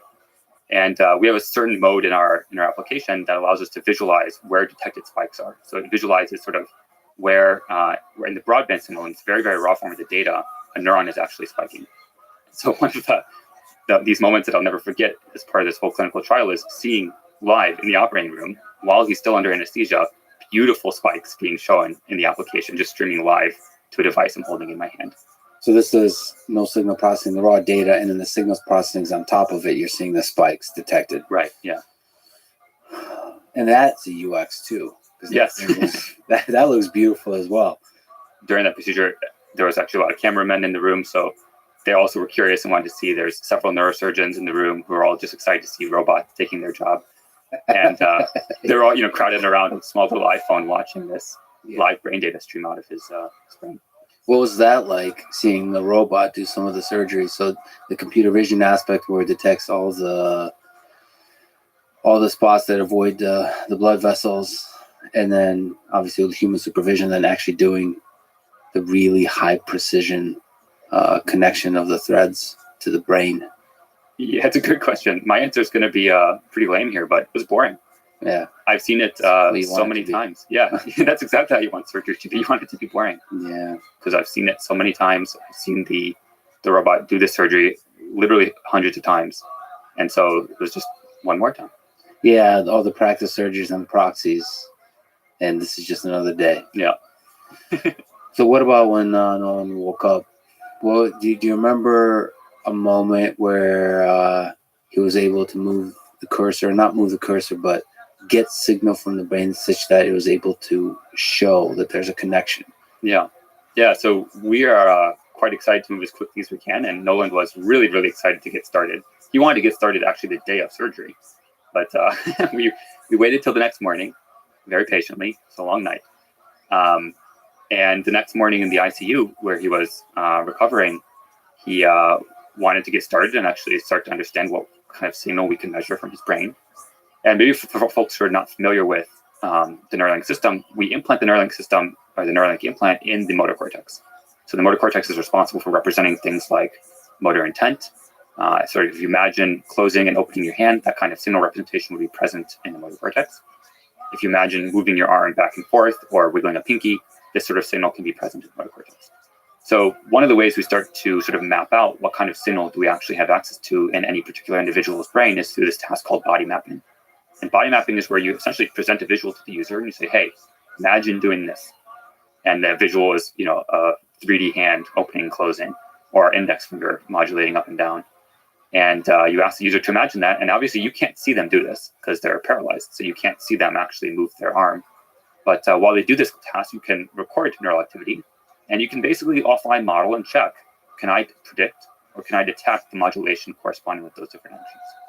And so we did that task and we realized, hey, there's actually some modulation associated with some of his hand motion, which was the first indication that, okay, we can potentially use that modulation to do useful things in the world. For example, control a computer cursor. And he started playing with it, the first time we showed him it. And we actually just took the same live view of his brain activity and put it in front of him. We said, hey, you tell us what's going on. We're not you. You're able to imagine different things. And we know that it's modulating some of these neurons. So you figure out for us what that is actually representing. And so he played with it for a bit. He was like, I don't quite get it yet. He played for a bit longer and said, oh, when I move this finger, I see this particular neuron start to fire more. And I said, okay, prove it. Do it again. And so he said, okay, 3, 2, 1, boom. And the minute he moved, you can see like instantaneously, this neuron is firing. Single neuron. I can tell you the exact channel number if you're interested. That's stuck in my brain now forever. But that single channel firing was a beautiful indication that it was behaviorally modulated neural activity that could then be used for downstream tasks like decoding a computer cursor. And when you say single channel, is that associated with a single electrode? Yeah, it's just channel and electrode are interchangeable. And there's 1,024 of those. 1,024. Yeah. That's incredible. It was just blowing my mind that the intention, you can visualize yourself moving the finger, that can turn into a signal. And the fact that you can then skip that step and visualize the cursor moving, or have the intention of the cursor moving, and that leading to a signal that can then be used to move the cursor. There is so many exciting things there to learn about the brain, about the way the brain works. The very fact of their existing signal that can be used is really powerful. Yep. But it feels like that's just like the beginning of figuring out how that signal can be used really, really effectively. I should also just, there's so many fascinating details here, but you mentioned the body mapping step. At least in the version I saw that Nolan was showing off, there's like a super nice interface, like a graphical interface. Yeah. But like, it just felt like I was like in the future because it like, I guess it visualizes you moving the hand. And there's a very like a sexy, polished interface that hello. Yeah. I don't know if there's a voice component, but it just felt like it It's in, like when you wake up in a really nice video game, and this is a tutorial at the beginning of that video game. Yeah. This is what you're supposed to do. It's cool, No, I mean, the future should feel like the future. but it's not easy to pull that off. I mean, it needs to be simple. And the kinds of signal you can get back. And that quality of sort of your behavioral alignment to the neural signal is a function of how good you are at expressing to the user what you want them to do. And so, yeah, we spend a lot of time thinking about the UX, of how we build our applications, of how the decoder actually functions, the control surfaces it provides to the user. All these little details matter a lot.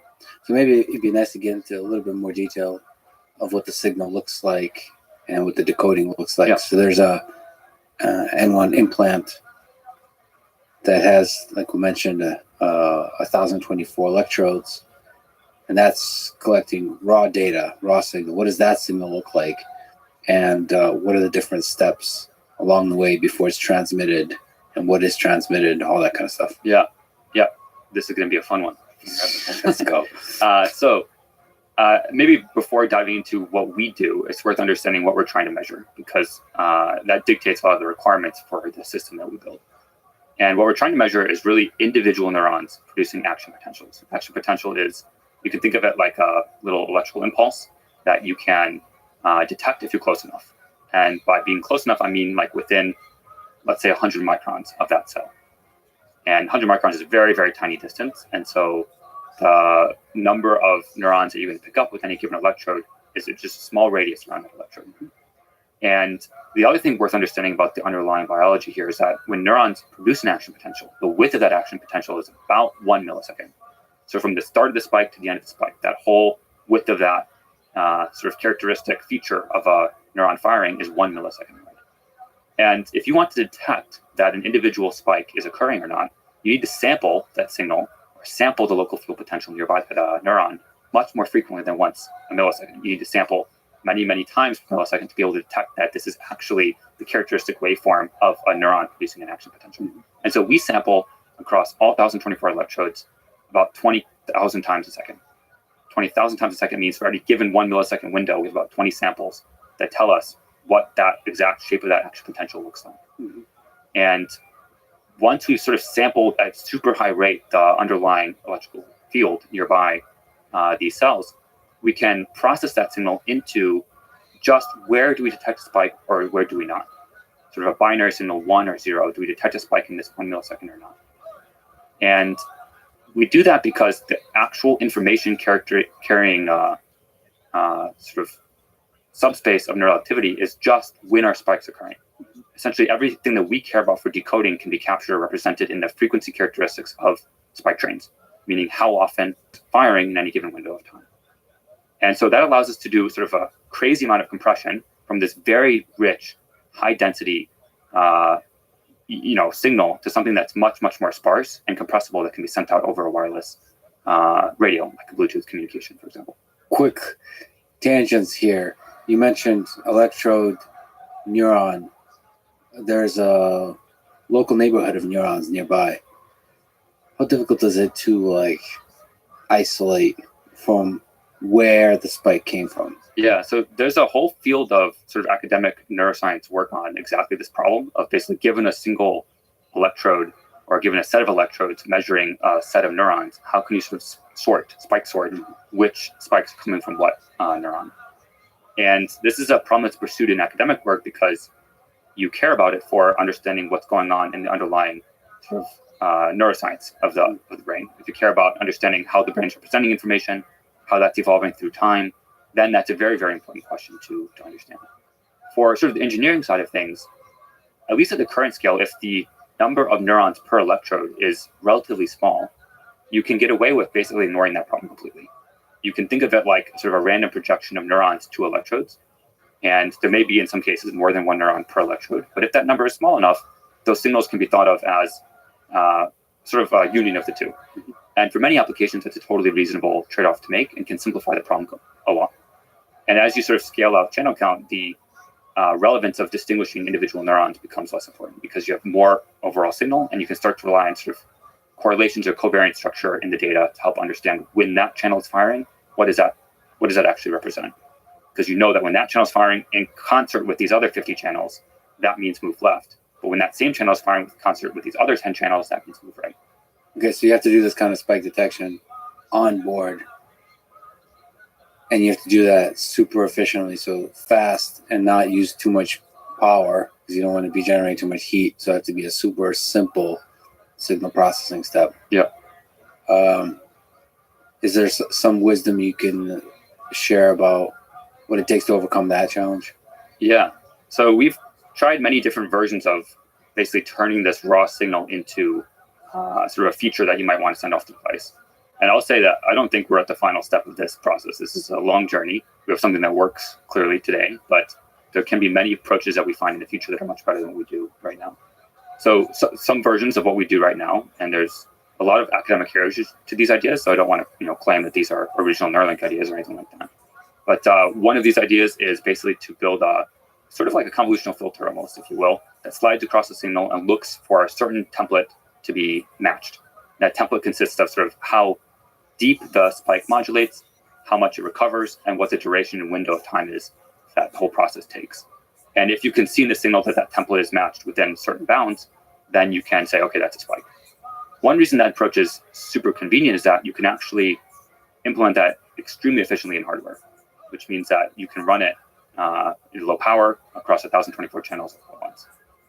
Another approach that we've recently started exploring, and this can be combined with the spark detection approach, is something called spike band power. And the benefits of that approach are that you may be able to pick up some signal from neurons that are maybe too far away to be detected as a spike, because the farther away you are from an electrode, the weaker that actual spike waveform will look like on that electrode.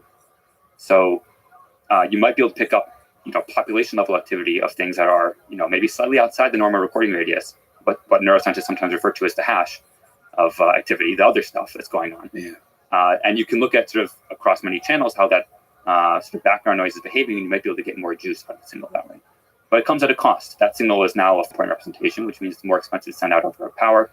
It means you have to find different ways to compress it that are different than what you can apply to binary signals. So there's a lot of different challenges associated with these different modalities. So also in terms of communication, you're limited by the amount of data you can send. Yeah. So, and also because you're currently using the Bluetooth protocol, you have to batch stuff together. But you have to also do this keeping the latency crazy low. Like crazy low. Anything to say about the latency?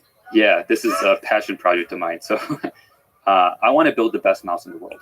Yeah. I don't want to build like the Chevrolet Spark or whatever of electric cars. I want to build like the Tesla Roadster version of a mouse. And I really do think it's quite possible that within 5 to 10 years that most esports competitions are dominated by people with paralysis. This is like a very real possibility for a number of reasons. One is that they'll have access to the best technology to play video games effectively.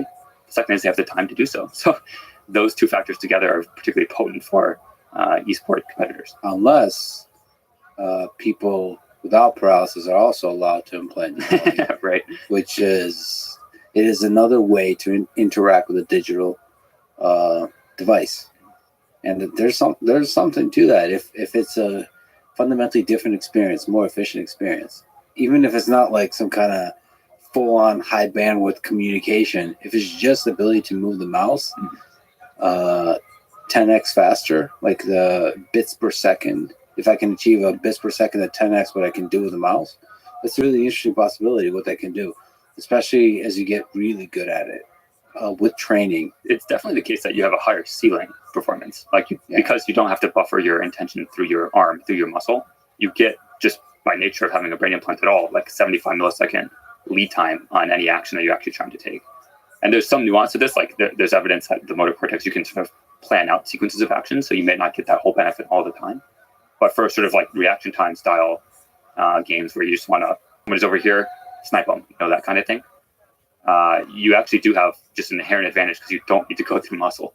So the question is just how much faster can you make it? And we're already, faster than, what you would do if you're going through muscle from a latency point of view. And we're in the early stage of that. I think we can push it. Sort of our end-to-end latency right now from brain spike to cursor movement is about 22 milliseconds. If you think about the best mice in the world, the best gaming mice, that's about 5 milliseconds-ish of latency, depending on how you measure, depending how fast your screen refreshes. There's a lot of characteristics that matter there. But yeah, and the rough time for like a neuron in the brain to actually impact your command of your hand is about 75 milliseconds. So if you look at those numbers, you can see that we're already competitive and slightly faster than what you'd get by actually moving your hand. And this is something that, if you ask Nolan about it, when he moved the cursor for the first time, we asked him about this. It was something I was super curious about. Like, what does it feel like when you're modulating, a click intention, or when you're trying to just move the cursor to the right? He said it moves before he is like actually intending it to, which is kind of a surreal thing, and something that, I would love to experience myself one day. What is that like to have the thing just be so immediate, so fluid that it feels like it's happening before you're actually intending it to move? Yeah, I suppose we've gotten used to that latency, that natural latency that happens. So is currently the bottleneck the communication? So like the Bluetooth communication, what's the actual bottleneck? I mean, there's always going to be a bottleneck, but what's the current bottleneck? Yeah, a couple things. So kind of hilariously, Bluetooth low energy protocol has some restrictions on how fast you can communicate. So the protocol itself establishes a standard of, the most frequent sort of updates you can send are on the order of 7.5 milliseconds. And as we push latency down to the level of sort of individual spikes impacting control, that level of resolution, that kind of protocol is going to become a limiting factor at some scale.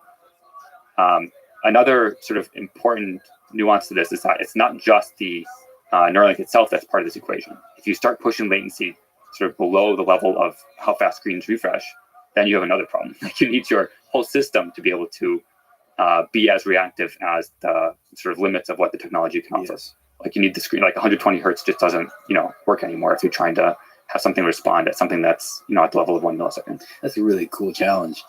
I also like that for a t-shirt, the best mouse in the world. Tell me on the receiving end, so the decoding step. Now we figured out what the spikes are. We got them all together. Now we're sending that over to the app. What's the decoding step look like? Yeah. So maybe first, what is decoding? I think there's probably a lot of folks listening that just have no clue what it means to decode brain activity. Actually, even if we zoom out beyond that, what is the app? So there's an implant that's wirelessly communicating with any digital device that has an app installed. Yep. So maybe can you tell me at high level what the app is, what the software is outside of the brain? Yeah. So maybe working backwards from the goal. The goal is to help someone with paralysis, in this case Nolan, be able to navigate his computer independently. And we think the best way to do that is to offer them the same tools that we have to navigate our software, because we don't want to have to rebuild an entire software ecosystem for the brain, at least not yet. Maybe someday you can imagine there's UXs that are built natively for BCI, but in terms of what's useful for people today, I think most people would prefer to be able to just control mouse and keyboard inputs to all the applications that they want to use for their daily job or communicating with their friends, etc.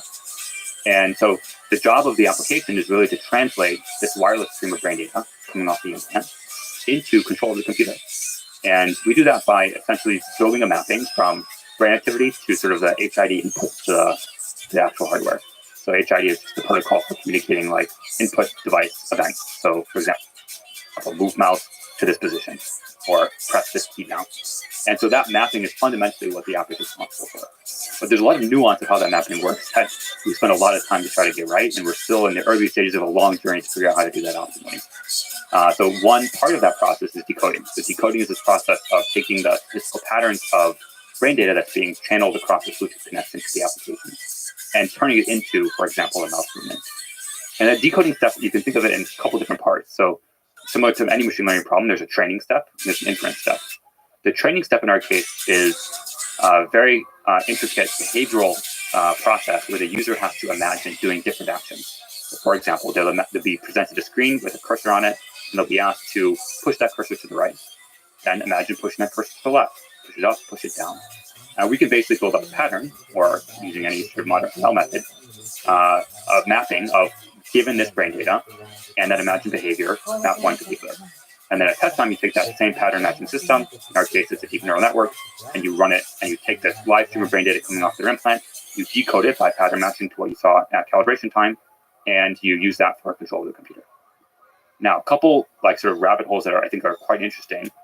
One of them has to do with how you build that best template matching system, because there's a variety of behavioral challenges and also debugging challenges when you're working with someone who's paralyzed. Because again, fundamentally, you don't observe what they're trying to do. You can't see them attempt to do something. Of the Jackson and so you have to figure out a way to instruct the user to do something and validate that they're doing it correctly, such that then you can downstream build with confidence the mapping between the neural spikes and the intended action.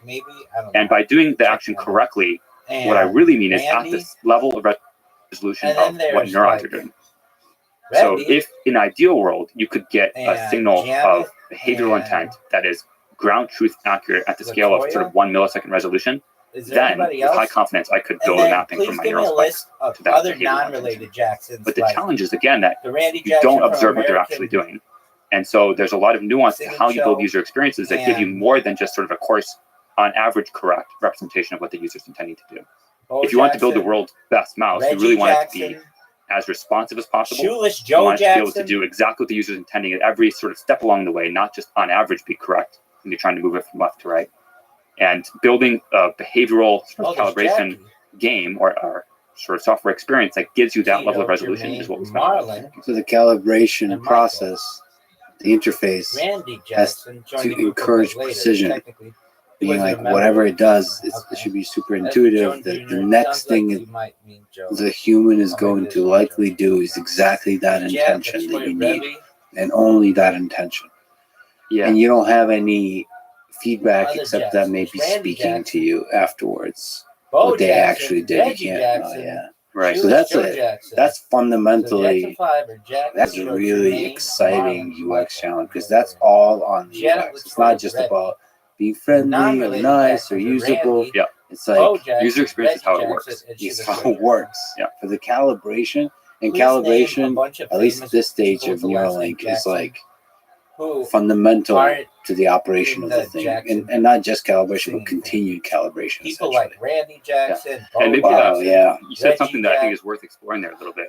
You said it's primarily a UX challenge, and I think a Jack. large component of it is, but there is also a very interesting machine learning challenge here, which is given some data set, including some on average correct behavior of asking the user to move up or move down, move right, left, and given a data set of neural spikes, is there a way to infer in some kind of semi-supervised or entirely unsupervised way Stonewall Jackson. what that high resolution version of their intention is? And if you think about it, like there probably is, because there are enough data points in the data set, enough constraints on your model, No, that it there should be a was way with the right sort of Shoeless formulation Joe Jackson, to let the Reggie model figure out Jackson, itself. For Bo example, at this millisecond, this is exactly how hard they're pushing Jackson. upwards. There's also Randy. And at this millisecond, this is how hard they're trying to push Oh, I upwards. need to go It's back. really important to have very clean labels. Yes. So like the problem becomes much harder from the machine learning perspective if the labels are noisy. That's correct. And then to get the clean labels, that's a UX challenge. Correct. Although clean labels, I think Yo, maybe yeah. it's worth exploring what that exactly means. I think any given labeling Dog strategy will talk. have some number of assumptions it makes about what the user is attempting to do. Those assumptions can be formulated in a loss function, or they can be formulated in terms of heuristics that you might use to just try to estimate or guesstimate what the user is trying to do. And what really matters is how accurate are those assumptions. For example, you might say, hey, user, push upwards and follow the speed of this cursor. And your heuristic might be that they're trying to do exactly what that cursor is trying to do. Another competing heuristic might be they're actually trying to go slightly faster at the beginning of the movement and slightly slower at the end. And those competing heuristics may or may not be accurate reflections of what the user is trying to do. Another version of the task might be, hey, user, imagine moving this cursor a fixed offset. So rather than follow the cursor, just try to move it exactly 200 pixels to the right. So here's the cursor, here's the target. Okay, cursor disappears. Try to move that now invisible cursor 200 pixels to the right. And the assumption in that case would be that the user can actually modulate correctly that position offset. But that position offset assumption might be a weaker assumption, and therefore potentially you can make it more accurate than these heuristics that are trying to guesstimate at each millisecond what the user is trying to do. So you can imagine different tasks that make different assumptions about the nature of the user intention, and those assumptions being correct is what I would think of as a clean label. For that step, what are we supposed to be visualizing? There's a cursor, and you want to move that cursor to the right or the left, or up and down, or maybe you move them by a certain offset. So that's one way. Is that the best way to do calibration? So, for example, an alternative crazy way that probably is playing a role here is a game Yo, like dog. Wellgrid, where Yo, dog. you're just getting a very large amount of data of the person playing a game, where if they are in a state of flow, maybe you can get clean signal as a side effect. Yeah. Is that not an effective way for initial calibration? Yeah, great question. There's a lot to unpack there. So the first thing I would draw a distinction between is sort of open loop versus closed loop. So open loop, what I mean by that is the user is sort of going from 0 to 1. They have no model at all, and they're trying to get to the place where they have Randy some level of Jackson. control at all. Yo, In that dog. setup, you really need to have some task that gives the user a hint of what you want them to do, such that you can build its mapping again from brain data to output. Then once they have a model, you could imagine them using that model and actually adapting to it and figuring out the right way to use it themselves, and then retraining on that data to give you sort of a boost in performance. There's a lot of challenges associated with both of these techniques, and we can sort of rabbit hole into both of them if you're interested. But the sort of challenge with the open loop task is that the user themselves doesn't get proprioceptive feedback about what they're doing. They don't, necessarily perceive themselves or feel, the mouse under their hand when they're using an open loop, or when they're trying to do an open loop calibration. They're being asked to perform something. Like imagine if you sort of had your whole right arm numbed and you stuck it in a box and you couldn't see it. You had no visual feedback and you had no proprioceptive feedback about what the position or activity of your arm was. And now you're asked, okay, given this thing on the screen that's moving from left to right, match that speed. And you basically can try your best to, invoke whatever that imagined action is in your brain that's moving the cursor from left to right. But in any situation, you're going to be inaccurate and maybe inconsistent in how you do that task. And so that's sort of the fundamental challenge of open loop. The challenge with closed loop is that once the user's given a model and they're able to start moving the mouse on their own, they're going to very naturally adapt to that model. And that co-adaptation between the model learning what they're doing and the user learning how to use the model may not find you the best for global minima. Maybe that your first model was noisy in some ways, or maybe just had some quirks. There's some part of the data distribution that didn't cover super well. And the user now figures out, because they're a brilliant user like Nolan, they figure out the right sequence of imagined motions or the right angle they have to hold their hand at to get it to work. Mm-hmm. And they'll get it to work great. But then the next day they come back to their device and maybe they don't remember exactly all the tricks that they used the previous day. And so there's a complicated sort of feedback cycle here that can emerge and can make it a very, very difficult debugging process. Okay, there's a lot of really fascinating things there. Actually, just to stay on the closed loop, I've seen situations. This actually happened watching psychology grad students. They use a piece of software when they don't know how to program themselves. They use a piece of software that somebody else wrote, and it has a bunch of bugs. And they figure out and they've been using it for years. Yeah. They figure out ways to work around. Yeah. Oh, that just happens. Nobody considers maybe we should fix this. They just adapt, and that's a really interesting notion that we're really good at adapting, but you need to still. That might not be the optimal. Yeah. Okay, so how do you solve that problem? Do you have to restart from scratch every once in a while, kind of thing? Yeah, it's a good question. First and foremost, I would say this is not a solved problem. And for anyone who's listening in academia who works on BCIs, I would also say this is not a problem that's solved by simply scaling channel count. So this is, maybe that can help, and you can get sort of richer covariance structures that you can use to exploit when trying to come up with good labeling strategies. But if you're interested in problems that aren't going to be solved inherently by scaling channel count, this is one of them. Yeah. So how do you solve it? It's not a solved problem. It's the first thing I want to make sure we get across. The second thing is any solution that involves closed loop is going to become a very difficult debugging problem. And one of my sort of general heuristics for choosing what problems to tackle is that you want to choose the one that's going to be the easiest to debug. Because if you can do that, even if the ceiling is lower, you're going to be able to move faster because you have a tighter iteration loop debugging the problem. And in an open loop setting, there's not a feedback cycle to debug with the user in the loop. So there's some reason to think that that should be an easier debugging problem. The other thing that's worth understanding is that even in a closed loop setting, there's no special software magic of how to infer what the user is truly attempting to do. In a closed loop setting, although they're moving the cursor on the screen, they may be attempting something different than what your model is outputting. So what the model is outputting is not a signal that you can use to retrain if you want to be able to improve the model.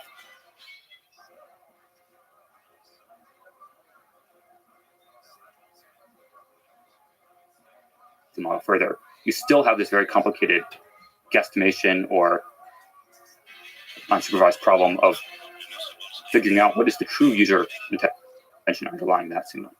And so the open loop problem has the nice property of being easy to debug, and the second nice property of it has all the same information and content as the closed loop scenario. Another thing I want to mention and call out is that this problem doesn't need to be solved in order to give useful control to people. Even today with the solutions we have now and that academia has built up over decades, the level of control that can be given to a user, today is quite useful. It doesn't need to be solved to get to that level of control. But again, I want to build the world's best mouse. I want to make it, so good that it's not even a question that you want it. And to build the world's best mouse, the superhuman version, you really need to nail that problem. And a couple maybe details of John previous Facenda studies that we've done wrote internally that I The think are very Frozen interesting Tundra. Did to you ever understand say when The thinking about how to Frozen solve this Tundra problem. of Lambeau The first is Field, or that was it the even when you Frozen have Tundra ground of truth Memorial data, Stadium? what the user is trying to do, and you can get this with an able-bodied monkey, a monkey that has a Neuralink device implanted and moving a mouse to control a computer. Even with that ground truth data set, it turns out that the optimal thing to predict to produce high-performance BCI is not just the direct control of the mouse. You can imagine, building a data set of what's going on in the brain and what is the mouse exactly doing on the table. And it turns out that if you build the mapping from neural spikes to predict exactly what the mouse is doing, that model will perform worse than a model that is trained to predict sort of higher level assumptions about what the user might be trying to do. For example, assuming that the monkey is trying to go in a straight line to the target. It turns out that making those assumptions is actually more effective at producing a model than actually predicting the underlying hand movement. So the intention, not like the physical movement or whatever. Yeah. There's obviously a really strong correlation between the two, but the intention is a more powerful thing to be chasing. Right. Well, that's also super interesting. I mean, the intention itself is fascinating because, yes, with the BCI here in this case with the digital telepathy, you're acting on the intention, not the action, which is why there's an experience of like feeling like it's happening before you meant for it to happen. That is so cool.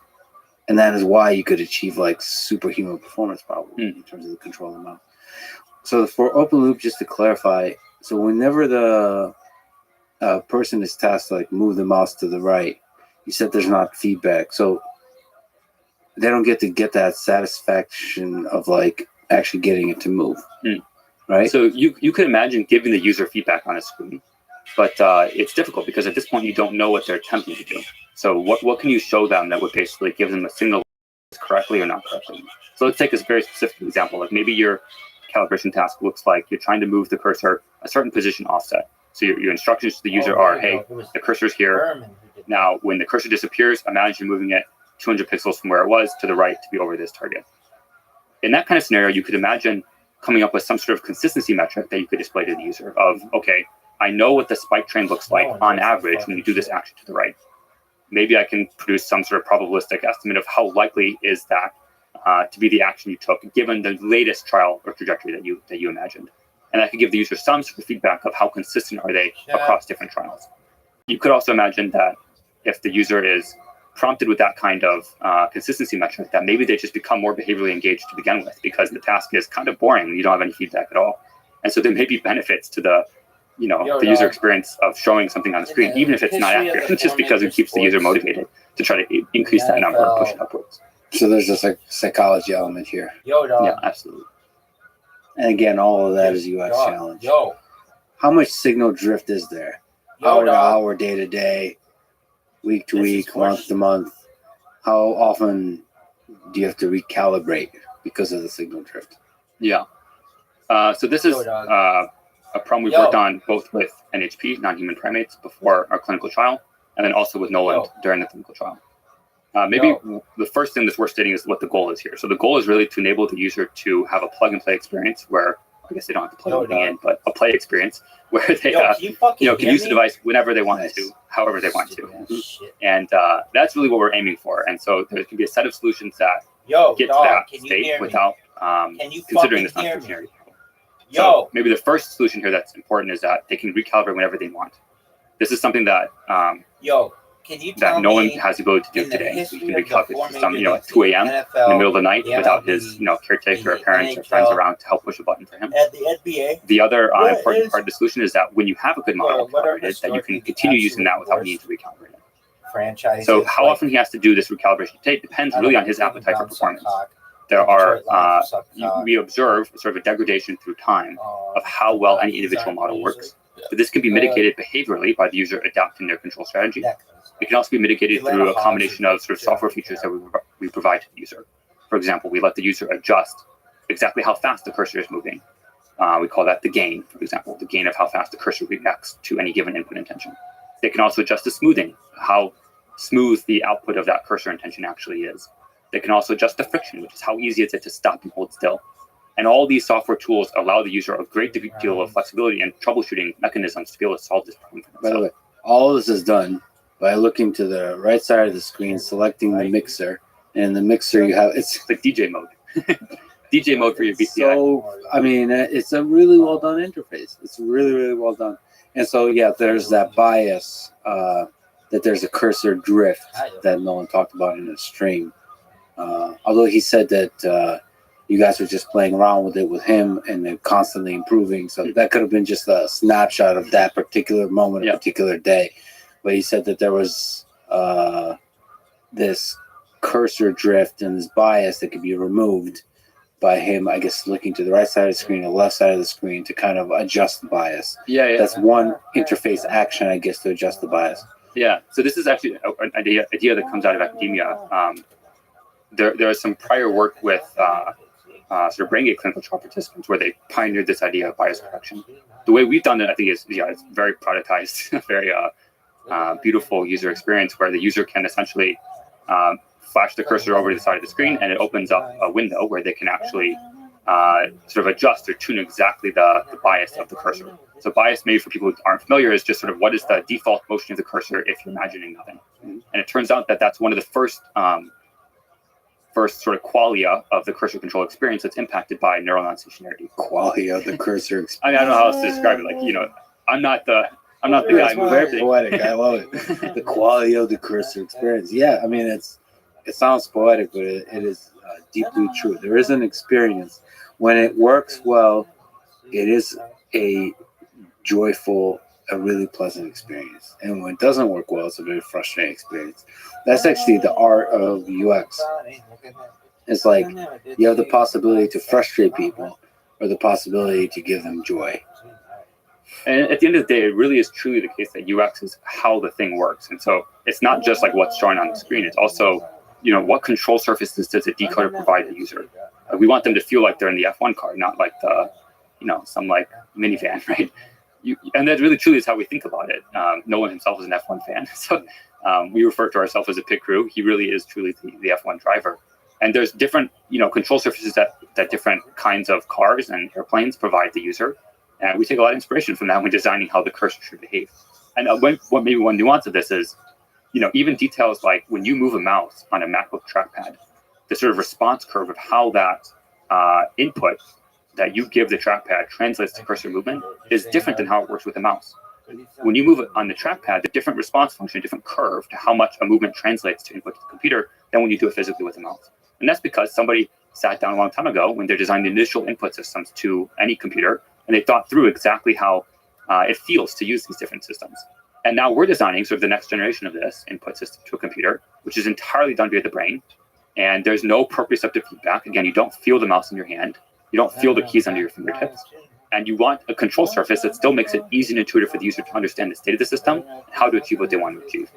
And ultimately, the end goal is that UX is completely, it fades into the background. It becomes something that's so natural and intuitive that it's subconscious to the user. And they just should feel like they have basically direct control over the cursor. It just does what they want it to do. They're not thinking about the implementation of how to make it do what they want it to do. It's just doing what they want it to do. Is there some kind of things along the lines of like Fitt's Law where you should move the mouse in a certain kind of way that maximizes your chance to hit the target?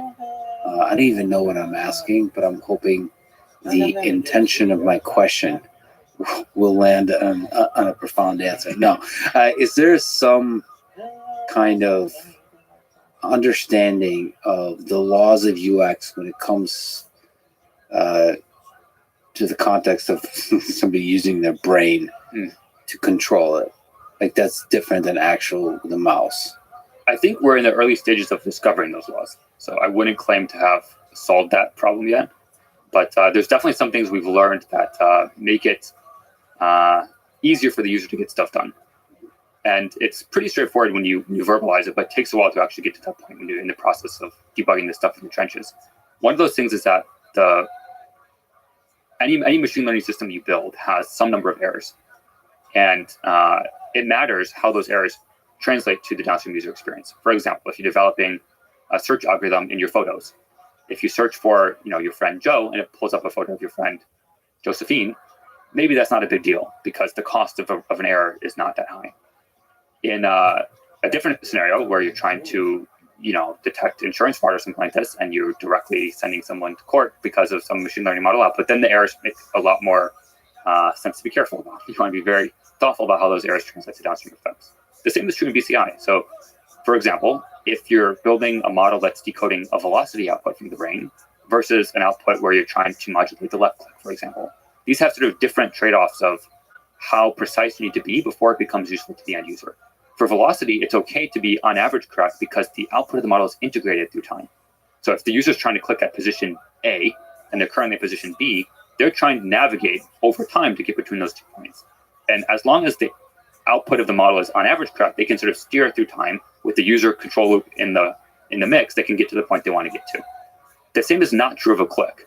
For a click, you're performing it almost instantly, scale of neurons firing, and so you want to be very sure that that click is correct, because a false click can be very destructive to the user. They might accidentally close the tab that they're trying to do something in and lose all their progress.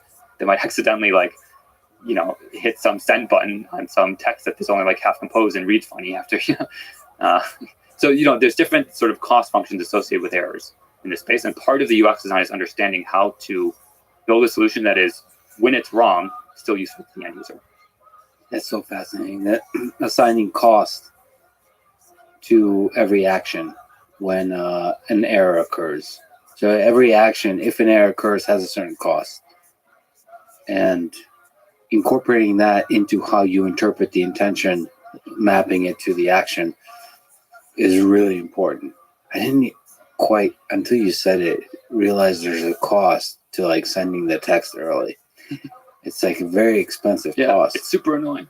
If you accidentally, if your cursor, imagine if your cursor misclicked every once in a while. That's super obnoxious. And the worst part of it is, usually when the user's trying to click, they're also holding still because they're over the target they want to hit and they're getting ready to click. Which means that in the data sets that we build, on average, it's the case that sort of low speeds or desire to hold still is correlated with when the user's attempting to click. Wow, that is really fascinating. It's also not the case, people think that, a click is a binary signal. This must be super easy to decode. Well, yes, it is, but the bar is so much higher for it to become a useful thing for the user. And there's ways to solve this. I mean, you can sort of take the comp-out approach of, let's just let's take 5 seconds to click. Let's take a huge window of time so we can be very confident about the answer. But again, world's best mouse. The world's best mouse doesn't take a second to click or 500 milliseconds to click. It takes 5 milliseconds to click or less. And so if you're aiming for that kind of high bar, then you really want to solve the underlying problem. So maybe this is a good place to ask about how to measure performance, this whole bits per second. What can you explain what you mean by that? Maybe a good place to start is to talk about WebGrid as a game, as a good illustration of the measurement of performance. Yeah.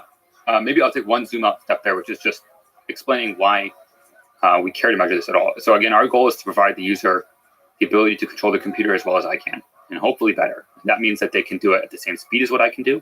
It means that they have access to all the same functionality that I have, including all those little details like command tab, command space, all this stuff. They need to be able to do it with their brain, and with the same level of reliability as what I can do with my muscles. And that's a high bar. And so we intend to measure and quantify every aspect of that to understand how we're progressing towards that goal. There's many ways to measure BPS, by the way. This isn't the only way, but we present the user a grid of targets, and basically we compute a score, which is dependent on how fast and accurately they can select, and then how small are the targets. And the more targets that are on the screen, the smaller they are, the more information you present per click. And so if you think about it from an information theory point of view, you can communicate across different information theoretic channels. And one such channel is a typing interface, you could imagine, that's built out of a grid, just like a software keyboard on the screen. And bits per second is a measure that's computed by taking the log of the number of targets on the screen. You can subtract 1 if you care to model a keyboard, because you have to subtract 1 for the delete key on the keyboard. But log of the number of targets on the screen times the number of correct selections minus incorrect, divided by some time window, for example, 60 seconds. And that's sort of the standard way to measure a cursor control task in academia. And all credit in the world goes to this great professor, Dr. Shenoy of Stanford, who came up with that task. And he's also one of my inspirations for being in the field. So all the credit in the world to him for coming up with a standardized metric to facilitate this kind of bragging rights that we have now to say that Nolan is the best in the world at this task with this BCI. It's very important for progress that you have standardized metrics that people can compare across different techniques and approaches. How well does this do?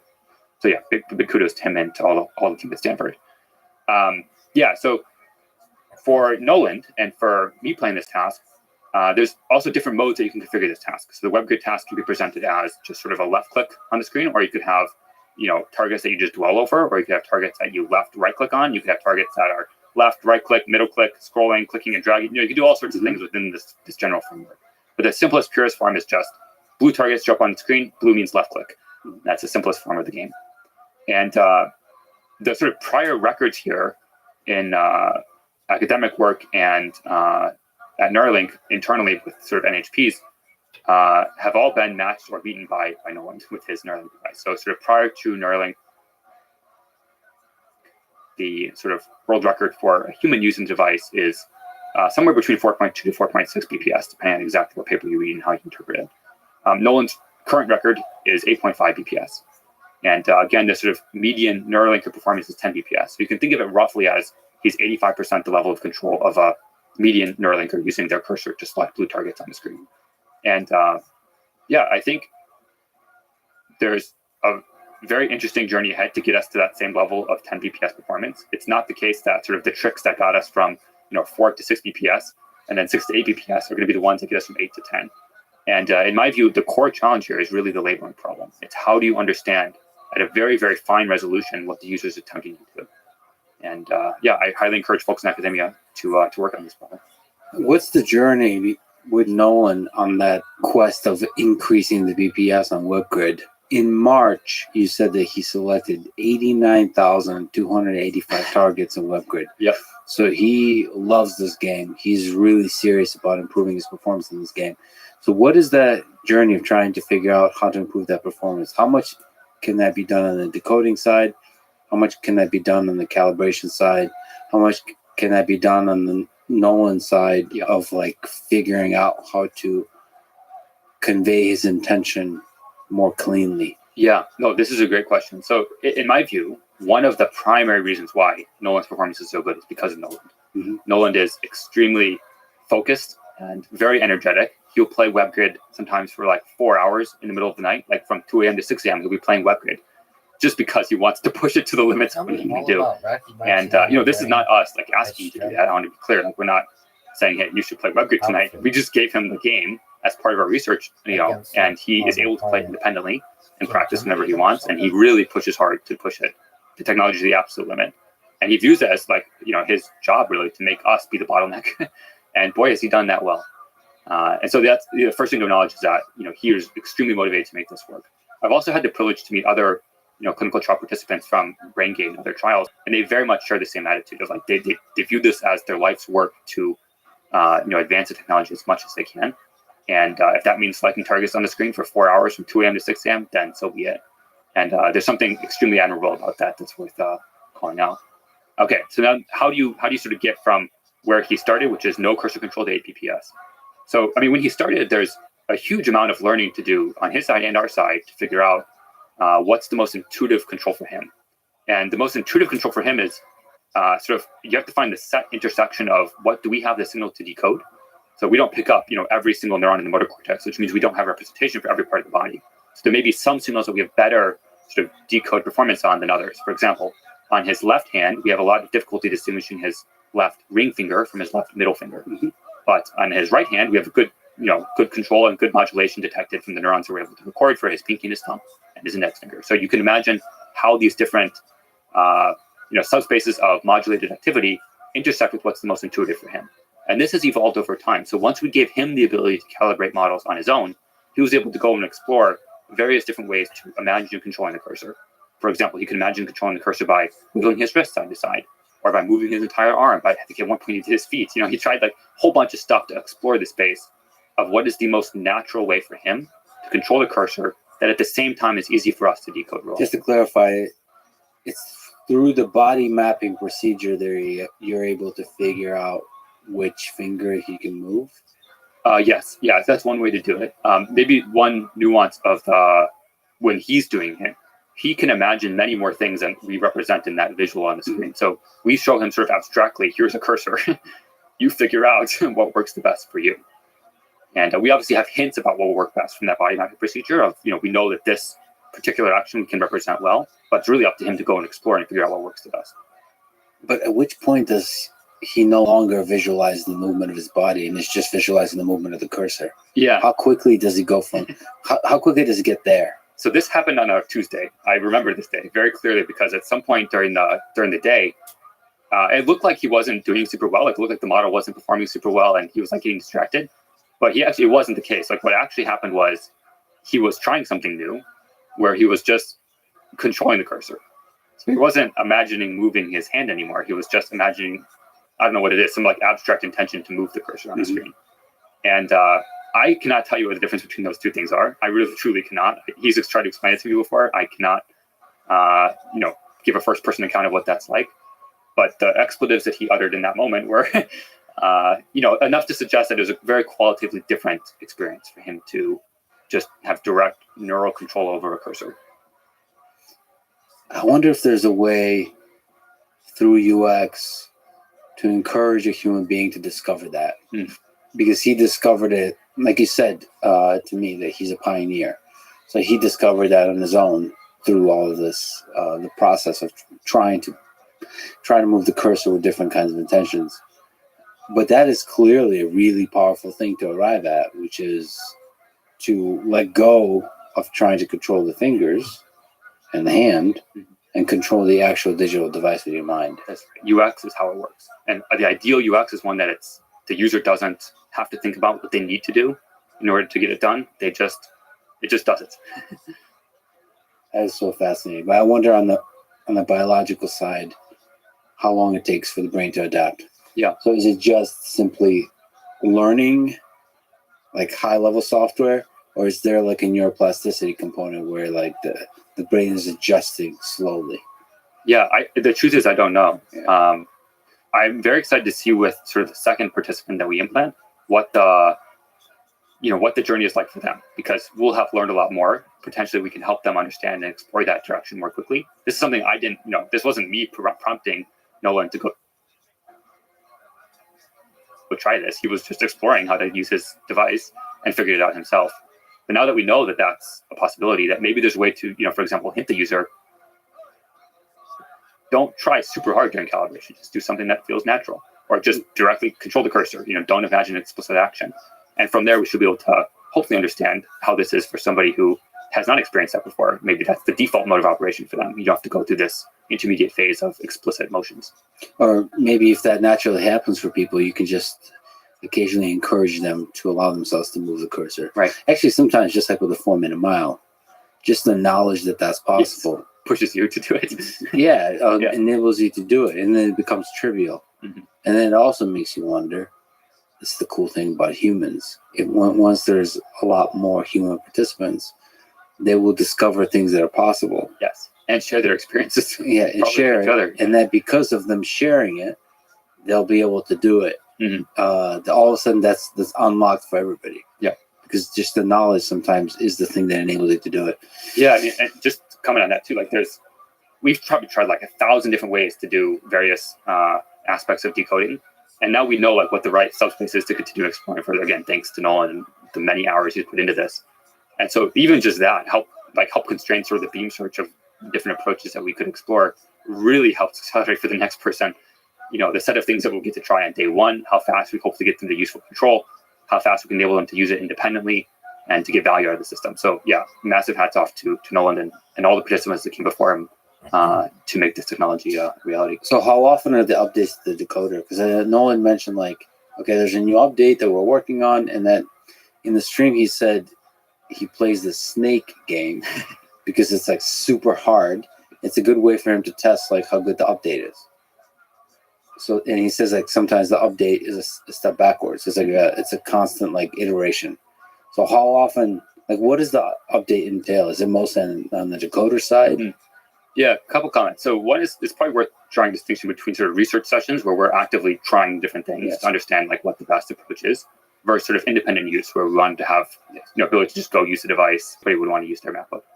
And so what he's referring to is, I think, usually in the context of a research session where we're trying, many different approaches to, even unsupervised approaches that we talked about earlier to try to come up with better ways to estimate his true intention and more accurately decode it.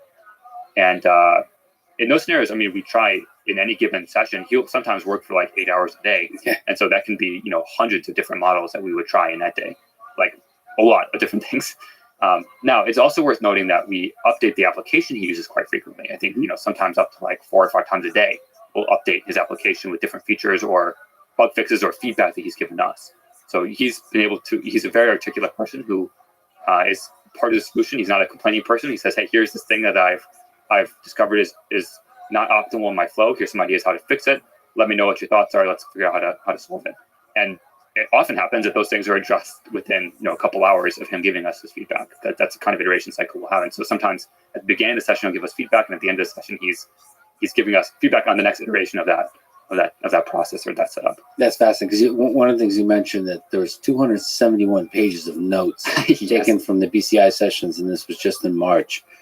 So one of the amazing things about human beings that they can provide, especially ones who are smart and excited and all like positive and good vibes like Nolan, that they can provide feedback, continuous feedback. It also requires, just to brag on the team a little bit, I work with a lot of exceptional people, and it requires the team being absolutely focused on the user and what will be the best for them. And it requires like a level of commitment of, okay, this is what the user feedback was. I have all these meetings. We're going to skip that today and we're going to do this. Mm-hmm. That level of focus commitment is, I would say, underappreciated in the world. And also, you obviously have to have the talent to be able to execute on these things effectively. And we have that in loads. Yeah, and this is such a interesting space of UX design because there's so many unknowns here. And I can tell UX is difficult because of how many people do it poorly. It's just not a trivial thing. Yeah. It's also, UX is not something that you can always solve by just constant iterating on different things. Like sometimes you really need to step back and think globally, am I even in like the right sort of minima to be chasing down for a solution? Like there's a lot of problems in which sort of fast iteration cycle is the predictor of how successful you will be. As a good example, like in an RL simulation, for example, the more frequently you get reward, the faster you can progress. It's just an easier learning problem the more frequently you get feedback. But UX is not that way. I mean, users are actually quite often wrong about what the right solution is. And it requires a deep understanding of the technical system and what's possible, combined with what the problem is you're trying to solve. Not just how the user expressed it, but what the true underlying problem is to actually get to the right place. Yeah, that's the old like stories of Steve Jobs, like rolling in there, like, yeah, the user is a useful signal, but it's not a perfect signal. And sometimes you have to remove the floppy disk drive or whatever. I forgot all the crazy stories of Steve Jobs, like making wild design decisions. But there, some of it is aesthetic. That some of it is about the love you put into the design, which is very much a Steve Jobs, Johnny Ive type of thing. But when you have a human being using their brain to interact with it, it also is deeply about function. It's not just aesthetic. And that you have to empathize with a human being before you while not always listening to them directly. Like you have to deeply empathize. It's fascinating. It's really, really fascinating. And at the same time, iterate, right? But not iterate in small ways. Sometimes a complete, like rebuilding the design. He said that, Nolan said in the early days, the UX sucked, but you improved quickly. What was that journey like? Yeah, I mean, I'll give one concrete example. So he really wanted to be able to read Manga. This is something that it sounds like a simple thing, but it's actually a really big deal for him. And he couldn't do it with his mouse stick. Just you can't scroll with the mouse stick on his iPad and on the website that he wanted to be able to use to read the newest manga. And so might be a good quick pause to say the mouse stick is the thing he's using, holding a stick in his mouth to scroll on a tablet. Right. Yeah. It's basically, you can imagine it's a stylus that you hold between your teeth. Yeah. It's basically a very long stylus. And it's exhausting. It hurts, and it's inefficient. Yeah. And maybe it's also worth calling out there are other alternative assistive technologies, but the particular situation Nolan's in, and this is not uncommon, and I think it's also not well understood by folks, is that he's relatively spastic, so he'll have muscle spasms from time to time. And so any assistive technology that requires him to be positioned directly in front of the camera, for example, an eye tracker, or anything that requires him to put something in his mouth, just is a no-go, because he'll either be shifted out of frame when he has a spasm, or if he has something in his mouth, it'll stab him in the face, if he spasms too hard. So these kind of considerations are important when thinking about what advantages a PCI has in someone's life. If it fits ergonomically into your life in a way that you can use it independently when your caretaker's not there, wherever you want to, either in the bed or in the chair, depending on your comfort level and your desire to have pressure sores. All these factors matter a lot in how good the solution is in that user's life. So one of these very fun examples is scroll. So again, Manga is something you want to be able to read, and there's many ways to do scroll with the BCI. You can imagine like different gestures, for example, the user could do that would move the page. But scroll is a very fascinating control surface because it's on the screen in front of you. So any sort of jitter in the model output, any sort of error in the model output causes like an earthquake on the screen. Like you really don't want to have your Manga page that you're trying to read be shifted up and down a few pixels just because your scroll decoder is not completely accurate. And so this was an example where we had to figure out how to formulate the problem in a way that the errors of the system, whenever they do occur, and we'll do our best to minimize them, whenever those errors do occur, that it doesn't interrupt the qualia, again, of the experience that the user is having. It doesn't interrupt their flow of reading their book.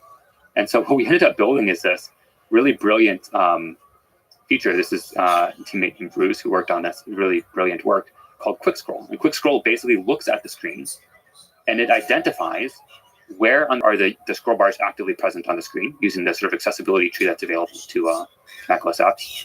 And we identified where those scroll bars are and provided a BCI scroll bar. And the BCI scroll bar looks similar to a normal scroll bar, but it behaves very differently in that once you sort of move over to it, your cursor sort of morphs onto it. It sort of attaches or latches onto it.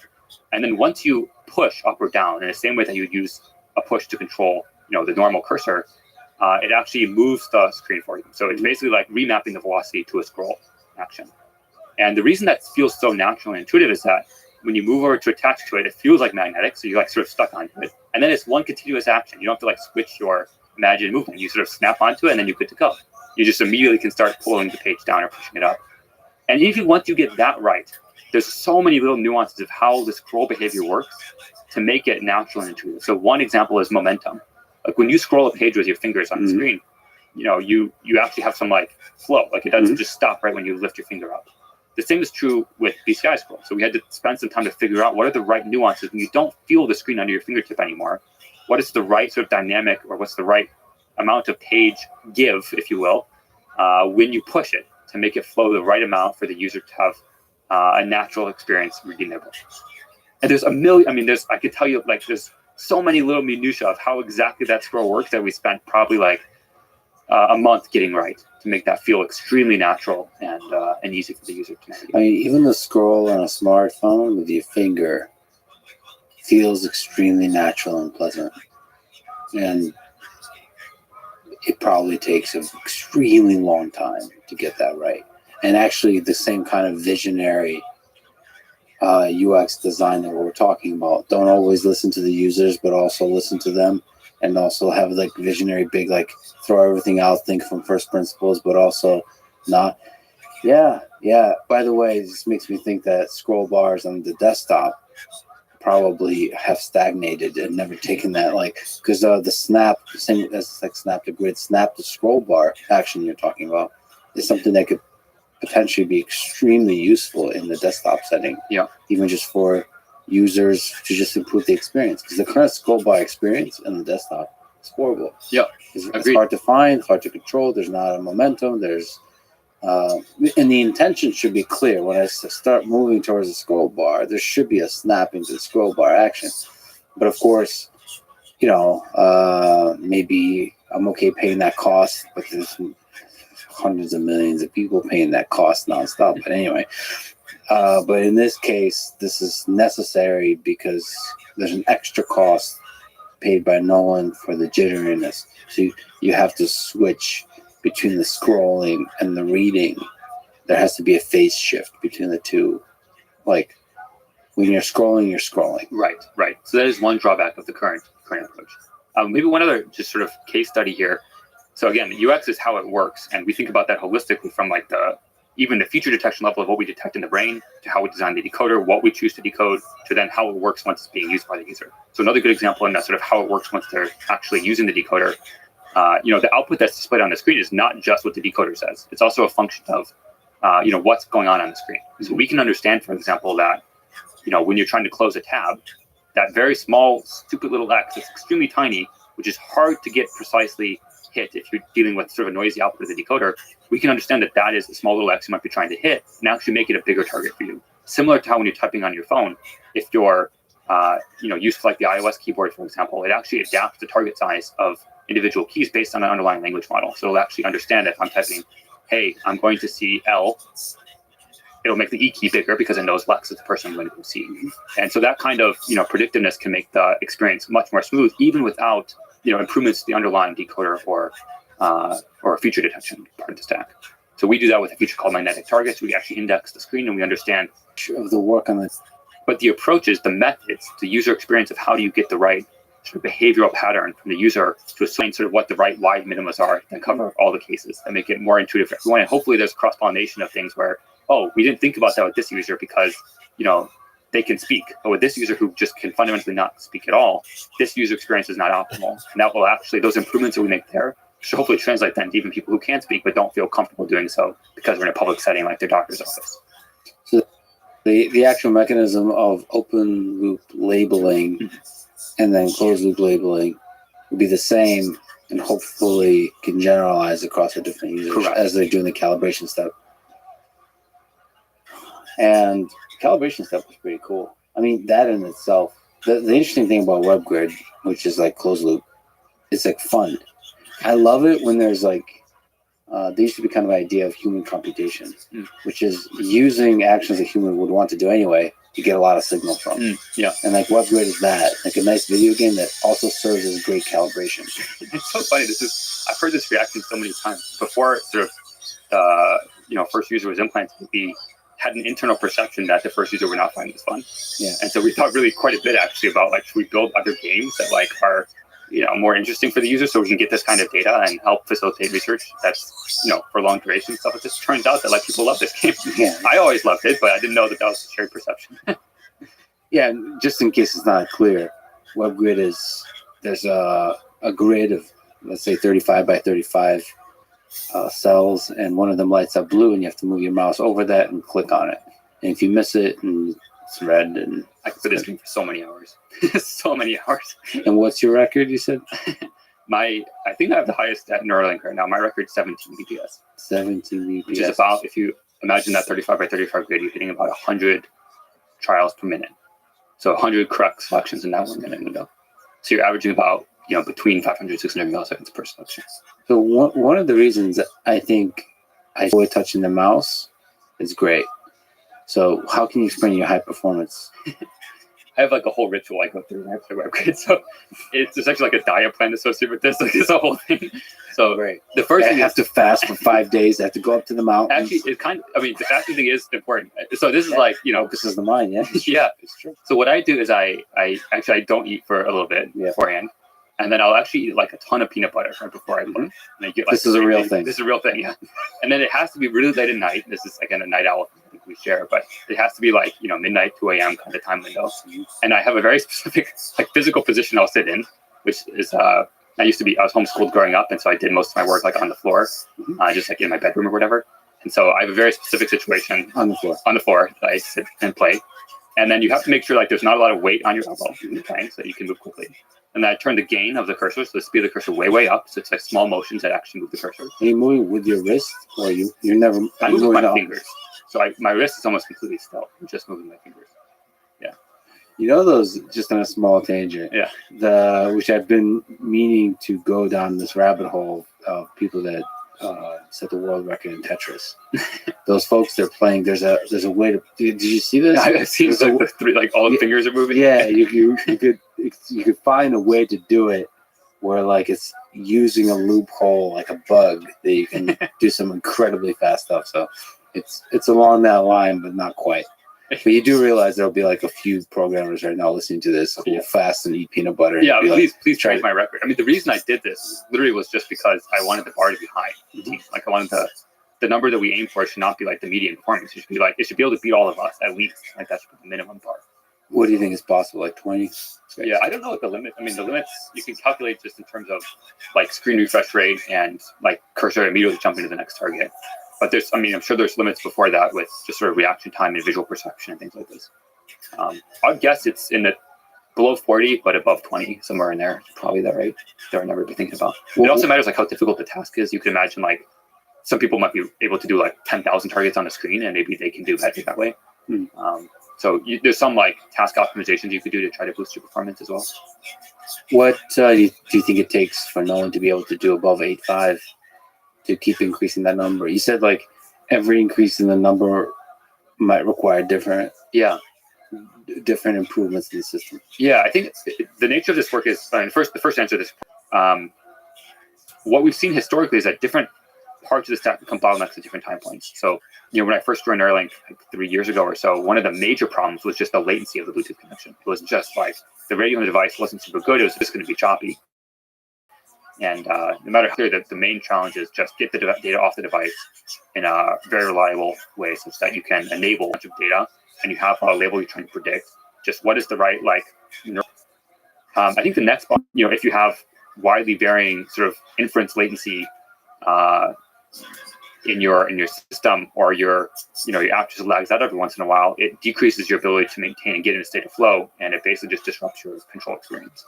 And so there's a variety of different software bugs and improvements we made that basically increased the performance of the system, made it much more reliable, much more stable, and led to a state where we could reliably collect data to build better models with.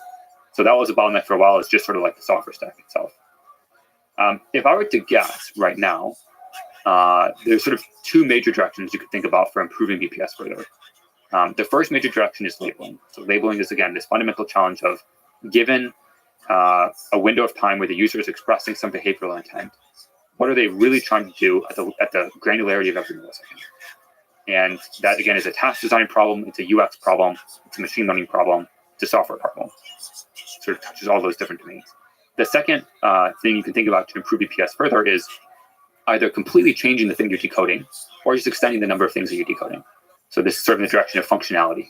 Okay, so you can imagine giving more clicks, for example, a left click, a right click, a middle click, different actions like click and drag, for example, and that can improve the effective bit rate of your communication prosthesis. If you're trying to allow the user to express themselves through any given communication channel, you can measure that with bits per second. But what actually matters at the end of the day is how effective are they at navigating their computer. And so from the perspective of the downstream tasks that you care about, functionality and extending functionality is something we're very interested in, because not only can it improve the sort of number of BPS, but it can also improve the downstream sort of independence that the user has and the skill and efficiency with which they can operate their computer. Would the number of threads increasing also potentially help? Yes. Short answer is yes. It's a bit nuanced how that curve or how that manifests in the numbers. So what you'll see is that if you sort of plot a curve of number of channels that you're using for decode versus either the offline metric of how good you are at decoding or the online metric of sort of in practice how good is the user at using this device, you see roughly the log curve. So as you move further out in number of channels, you get a corresponding sort of logarithmic improvement in control quality and offline validation metrics. The important nuance here is that each channel corresponds with a specific represented intention in the brain. So for example, if you have a channel 254, it might correspond with moving to the right. Channel 256 might mean move to the left. If you want to expand the number of functions you want to control, you really want to have a broader set of channels that covers a broader set of imagined movements. You can think of it like kind of like Mr. Potato Man, actually. Like if you had a bunch of different imagined movements you could do, how would you map those imagined movements to input to a computer? You can imagine, handwriting to output characters on the screen. You can imagine just typing with your fingers and have that output text on the screen. You can imagine different finger modulations for different clicks. You can imagine wiggling your big nose for opening some menu, or wiggling your big toe to have like Command Tab occur or something like this. So it's really the amount of different actions you can take in the world depends on how many channels you have and the information content that you carry. Right, so that's more about the number of actions. So actually, as you increase the number of threads, that's more about increasing the number of actions you're able to perform. One other nuance there that is worth mentioning. So again, our goal is really to enable a user with paralysis to control their computer as fast as I can. That's BPS. With all the same functionality I have, which we just talked about, but then also as reliably as I can. And that last point is very related to channel count discussion. So as you scale out number of channels, the relative importance of any particular feature of your model input to the output control of the user diminishes, which means that if the sort of neural non-stationarity effect is per channel, or if the noise is independent, such that more channels means on average less output effect, then your reliability of your system will improve.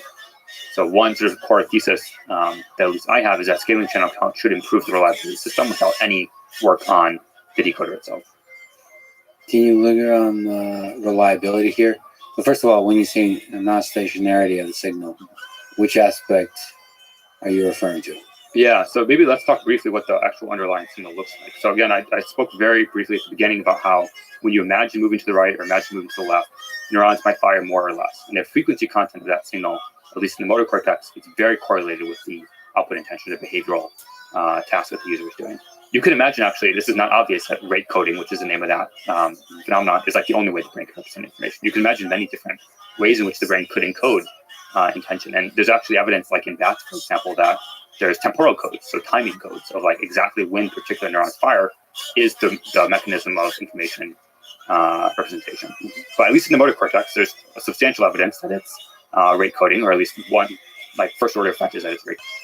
So then if the brain is representing information by changing the sort of frequency of a neuron firing, what really matters is sort of the delta between sort of the baseline state of the neuron and what it looks like when it's modulated.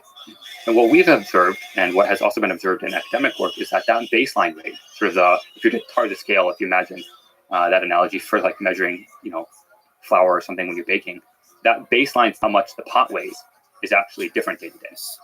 Mm-hmm. And so if what you're trying to measure is how much rice is in the pot, you're going to get a different measurement different days because you're measuring with different pots.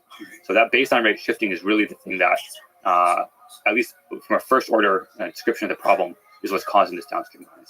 There can be other effects, nonlinear effects on top of that, but at least at a very first order description of the problem, that's what we observe day to day, is that the baseline firing rate of any particular neuron or observed on a particular channel is changing. So can you just adjust to the baseline to make it relative to the baseline nonstop? Yeah, this is a great question. So with monkeys, we have found various ways to do this. One example way to do this is you ask them to do some behavioral task, like play the game with the joystick. You measure what's going on in the brain. You compute some mean of what's going on across all the input features, and you subtract that out in the input when you're doing your BCM session. Works super well. For whatever reason, that doesn't work super well with no one.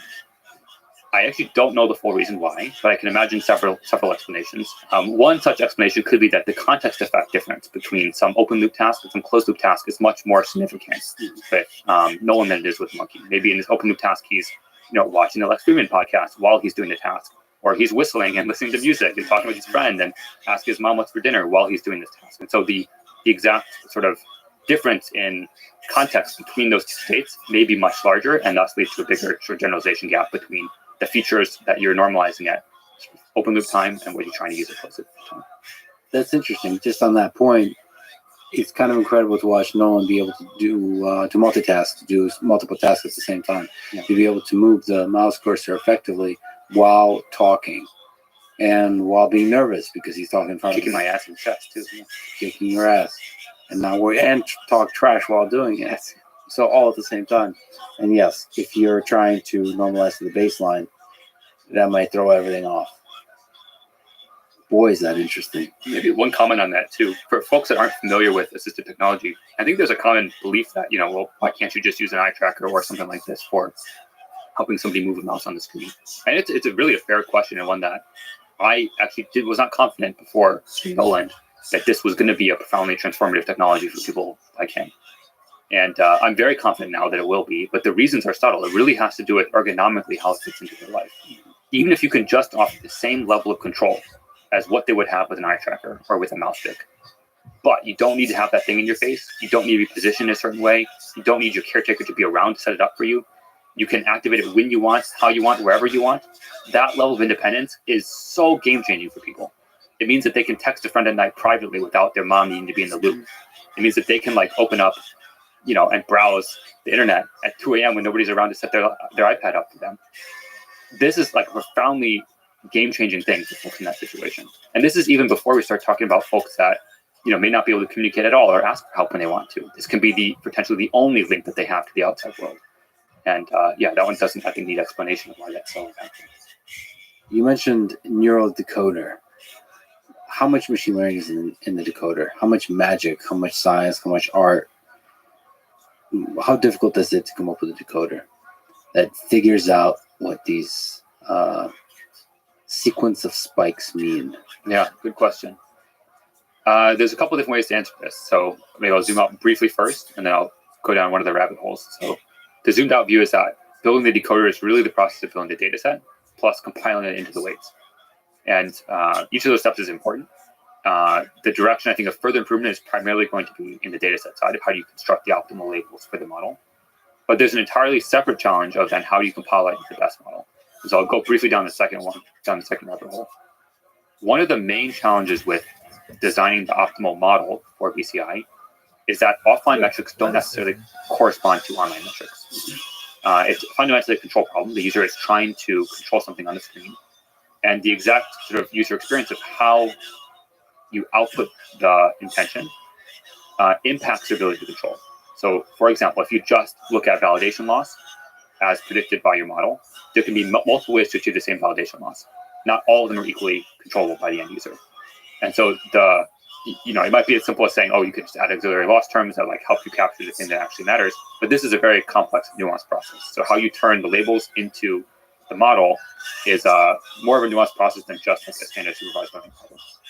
One very fascinating anecdote here, we've tried many different sort of neural network architectures that translate brain data to velocity outputs, for example.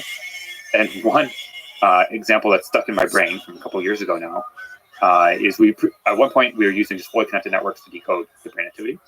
We tried A/B test where we were measuring the relative performance in online control session of sort of 1D convolution over the input signal. So if you imagine per channel, you have a sliding window that's producing some convolved feature for each of those input sequences for every single channel simultaneously. You can actually get better validation metrics, meaning you're fitting the data better and it's generalizing better in offline data if you use this convolutional architecture. You're reducing parameters. It's sort of a standard procedure when you're dealing with time series data. Now, it turns out that when using that model online, the controllability was worse, far worse, even though the offline metrics were even. And there can be many ways to interpret that, but what that taught me at least was that, hey, it's at least the case right now that if you were to just throw a bunch of compute at this problem, and you were trying to sort of hyperparameter optimize or let some GPT model hard code or come up with or invent many different solutions, if you were just optimizing for loss, it would not be sufficient. Which means that there's still some inherent modeling gap here. There's still some artistry left to be uncovered here of how to get your model to scale with more compute. And that may be fundamentally a labeling problem, but there may be other components to this as well. Is it data constraint at this time? Which is what it sounds like. How do you get a lot of good labels? Yeah, I think it's data quality constrained, not necessarily data quantity constrained. But even just the quantity, I mean, because it has to be trained on the interactions. I guess there's not that many interactions. Yeah, so it depends what version of this you're talking about. So if you're talking about, let's say the simplest example of just 2D velocity, then I think, data quality is the main thing. If you're talking about how to build a sort of multifunction output that lets you do all the inputs to the computer that you and I can do, then it's actually a much more sophisticated, nuanced modeling challenge, because now you need to think about not just when the user is left-clicking, but when you're building the left-click model, you also need to be thinking about how to make sure it doesn't fire when they're trying to right-click or when they're trying to move the mouse. So one example of an interesting bug from sort of week one of the BCI with Nolan was when he moved the mouse, the click signal sort of dropped off a cliff, and when he stopped, the click signal went up. So again, there's a contamination between the two inputs. Another good example was at one point he was trying to do sort of a left click and drag, and the minute he started moving, the left click signal dropped off a cliff. So again, because there's some contamination between the two signals, you need to come up with some way to either in the data set or in the model build robustness against this kind of you think about overfitting, but really it's just that the model has not seen this kind of variability before.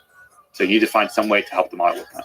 This is super cool. It feels like all of this is very solvable, but it's hard. Yes, it is fundamentally an engineering challenge. This is important to emphasize, and it's also important to emphasize that it may not need fundamentally new techniques, which means that people who work on, let's say, unsupervised speech classification using CTC loss, for example, with internal to Siri, they could potentially have very applicable skills to this. So what things are you excited about in the future development of the software stack on the Neuralink? So everything we've been talking about, the decoding, the UX. I think there's some I'm excited about, like something I'm excited about from the technology side, and some I'm excited about for understanding how this technology is going to be best situated for entering the world. So I'll work backwards. On the technology entering the world side of things, I'm really excited to understand how this device works for folks that cannot speak at all, that have no ability to sort of bootstrap themselves into useful control by voice command, for example, and are extremely limited in their current capabilities. I think that will be an incredibly useful signal for us to understand, really what is an existential threat for all startups, which is product market fit. Does this device have the capacity and potential to transform people's lives in the current state? And if not, what are the gaps? And if there are gaps, how do we solve them most efficiently? So that's what I'm very excited about for the next year or so of clinical trial operations. On the technology side, I'm quite excited about basically everything we're doing. I think it's going to be awesome. The most prominent one I would say is scaling channel count. So right now we have a 1,000 channel device. The next version will have between 3,000 and 6,000 channels, and I expect that curve to continue in the future. And it's unclear what set of problems will just disappear completely at that scale, and what set of problems will remain and require further focus. And so I'm excited about the clarity of gradient that gives us in terms of the user experience that we choose to focus our time and resources on, and also in terms of the even things as simple as not stationarity. Like, does that problem just completely go away at that scale, or do we need to come up with new creative UXs still even at that point? And also, when we get to that time point, when we start expanding out dramatically the set of functions that you can output from one brain, how to deal with all the nuances of both the user experience of not being able to feel the different keys under your fingertips, but still need to be able to modulate all of them in synchrony to achieve the thing you want. And again, you don't have that perfectly set to feedback loop, so how can you make that intuitive for a user to control a high-dimensional control surface without feeling the thing physically? I think that's going to be a super interesting problem. I'm also quite excited to understand, do these scaling laws continue? Like, as you scale channel count, how much further out do you go before that saturation point is truly hit? And it's not obvious today. I think we only know what's in the sort of interpolation space. We only know what's between 0 and 1024, but we don't know what's beyond that. And then there's a whole sort of like range of interesting sort of neuroscience and brain questions, which is when you stick more stuff in the brain in more places, you get to learn much more quickly about what those brain regions represent. And so I'm excited about that fundamental neuroscience problem, which is also important for figuring out how to most efficiently insert electrodes in the future. So yeah, I think all those dimensions I'm really, really excited about, and that doesn't even get close to touching the sort of software stack that we work on every single day and what we're working on right now.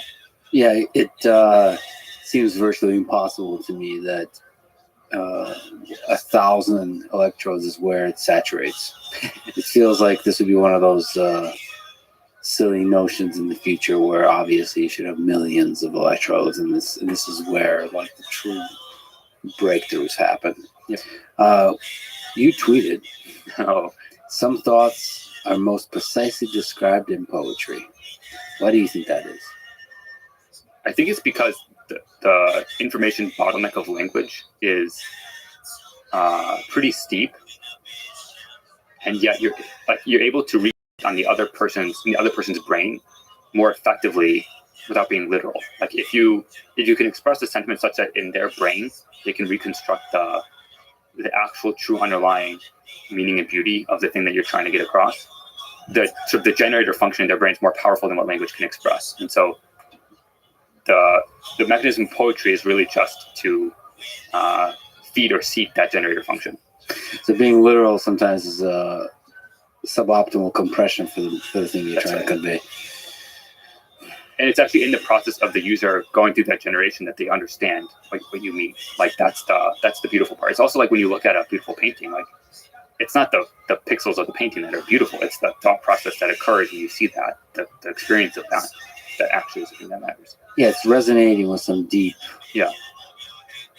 thing within you that the artist also experienced and was able to convey that through the pixels.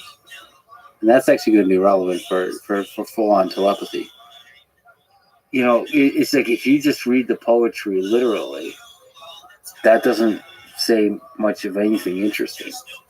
It requires a human to interpret it. So it's the combination of the human mind and all the experiences the human being has within the context of the collective intelligence of the human species that makes that poem make sense. And they load that in.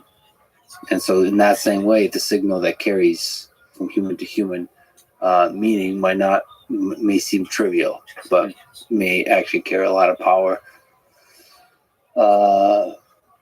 because of the complexity of the human mind on the receiving end.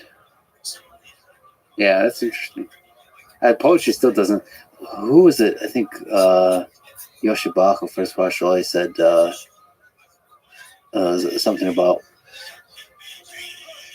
all the people that think we've achieved AGI explain why humans like music. Oh yeah.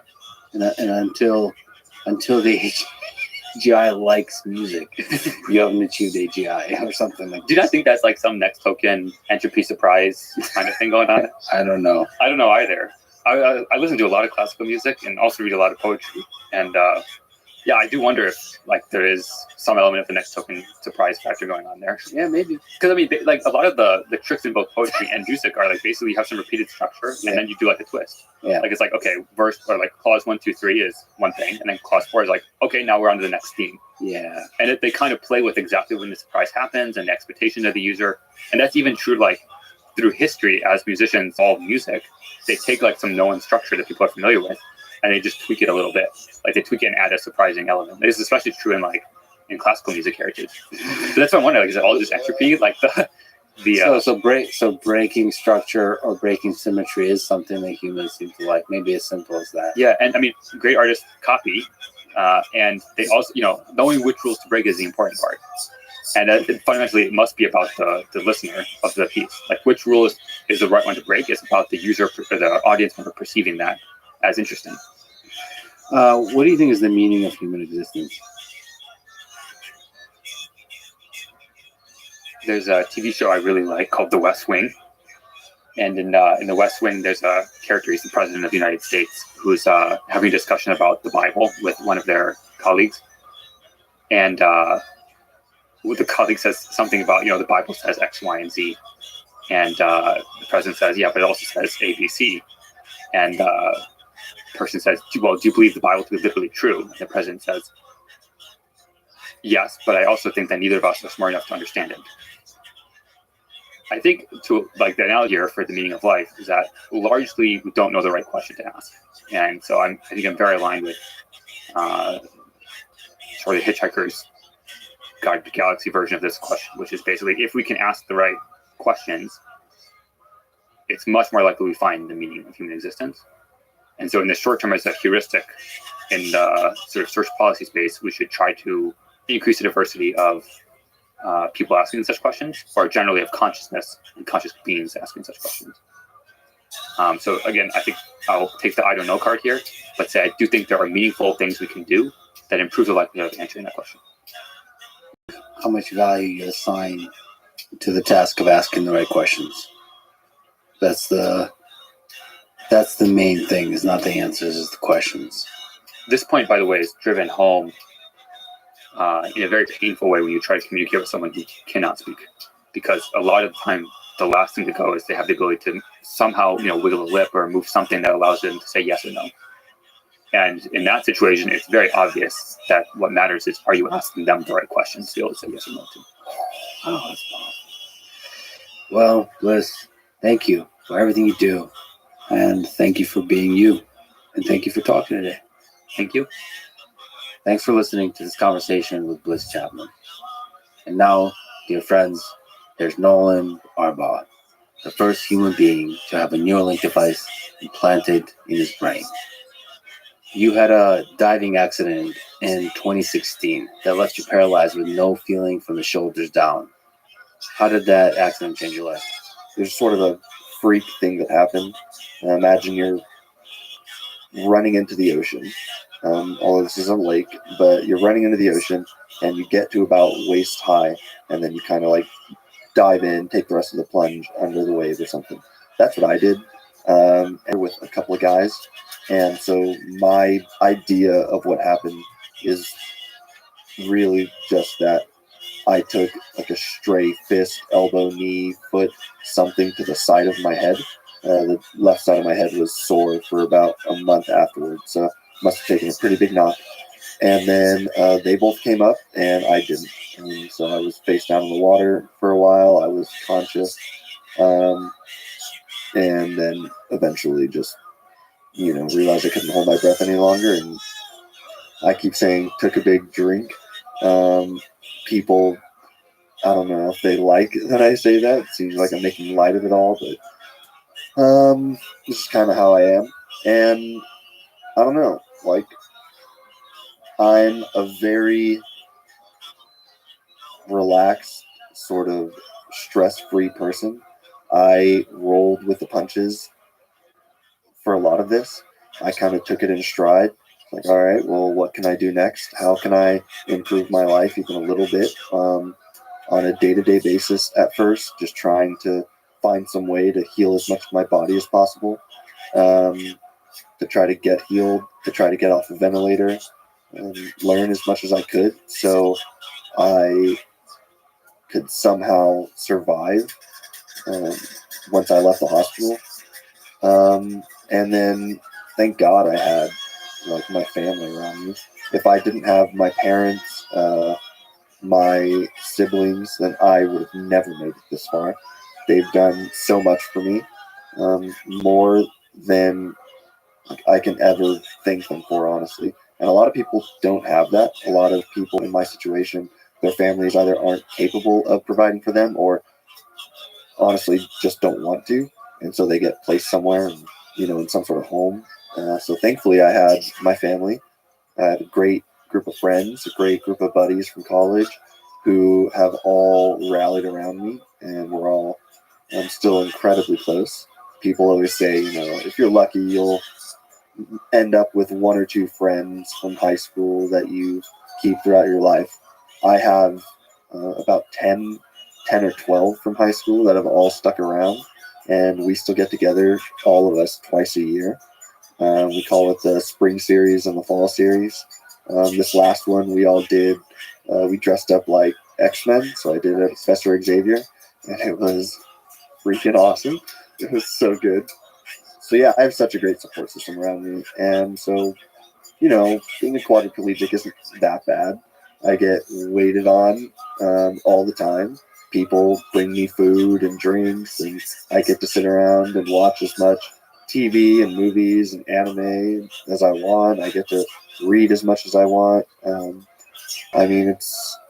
It's great. It's beautiful to see that you see the silver lining in all of this. It's just going back. Do you remember the moment when you first realized you were paralyzed? Yeah. Yep. I was face down in the water. Right when something hit my head. I tried to get up, and I realized I couldn't move, and it just sort of clicked. I'm like, all right, I'm paralyzed. Can't move. What do I do? If I can't get up, I can't flip over, can't do anything, then I'm going to drown eventually. And I knew I couldn't hold my breath forever. So I just held my breath and thought about it for maybe 10, 15 seconds. I've heard from other people that, like onlookers, I guess, the two girls that pulled me out of the water were two of my best friends. They were lifeguards. And one of them said that it looked like my body was sort of shaking in the water, like I was trying to flip over and stuff.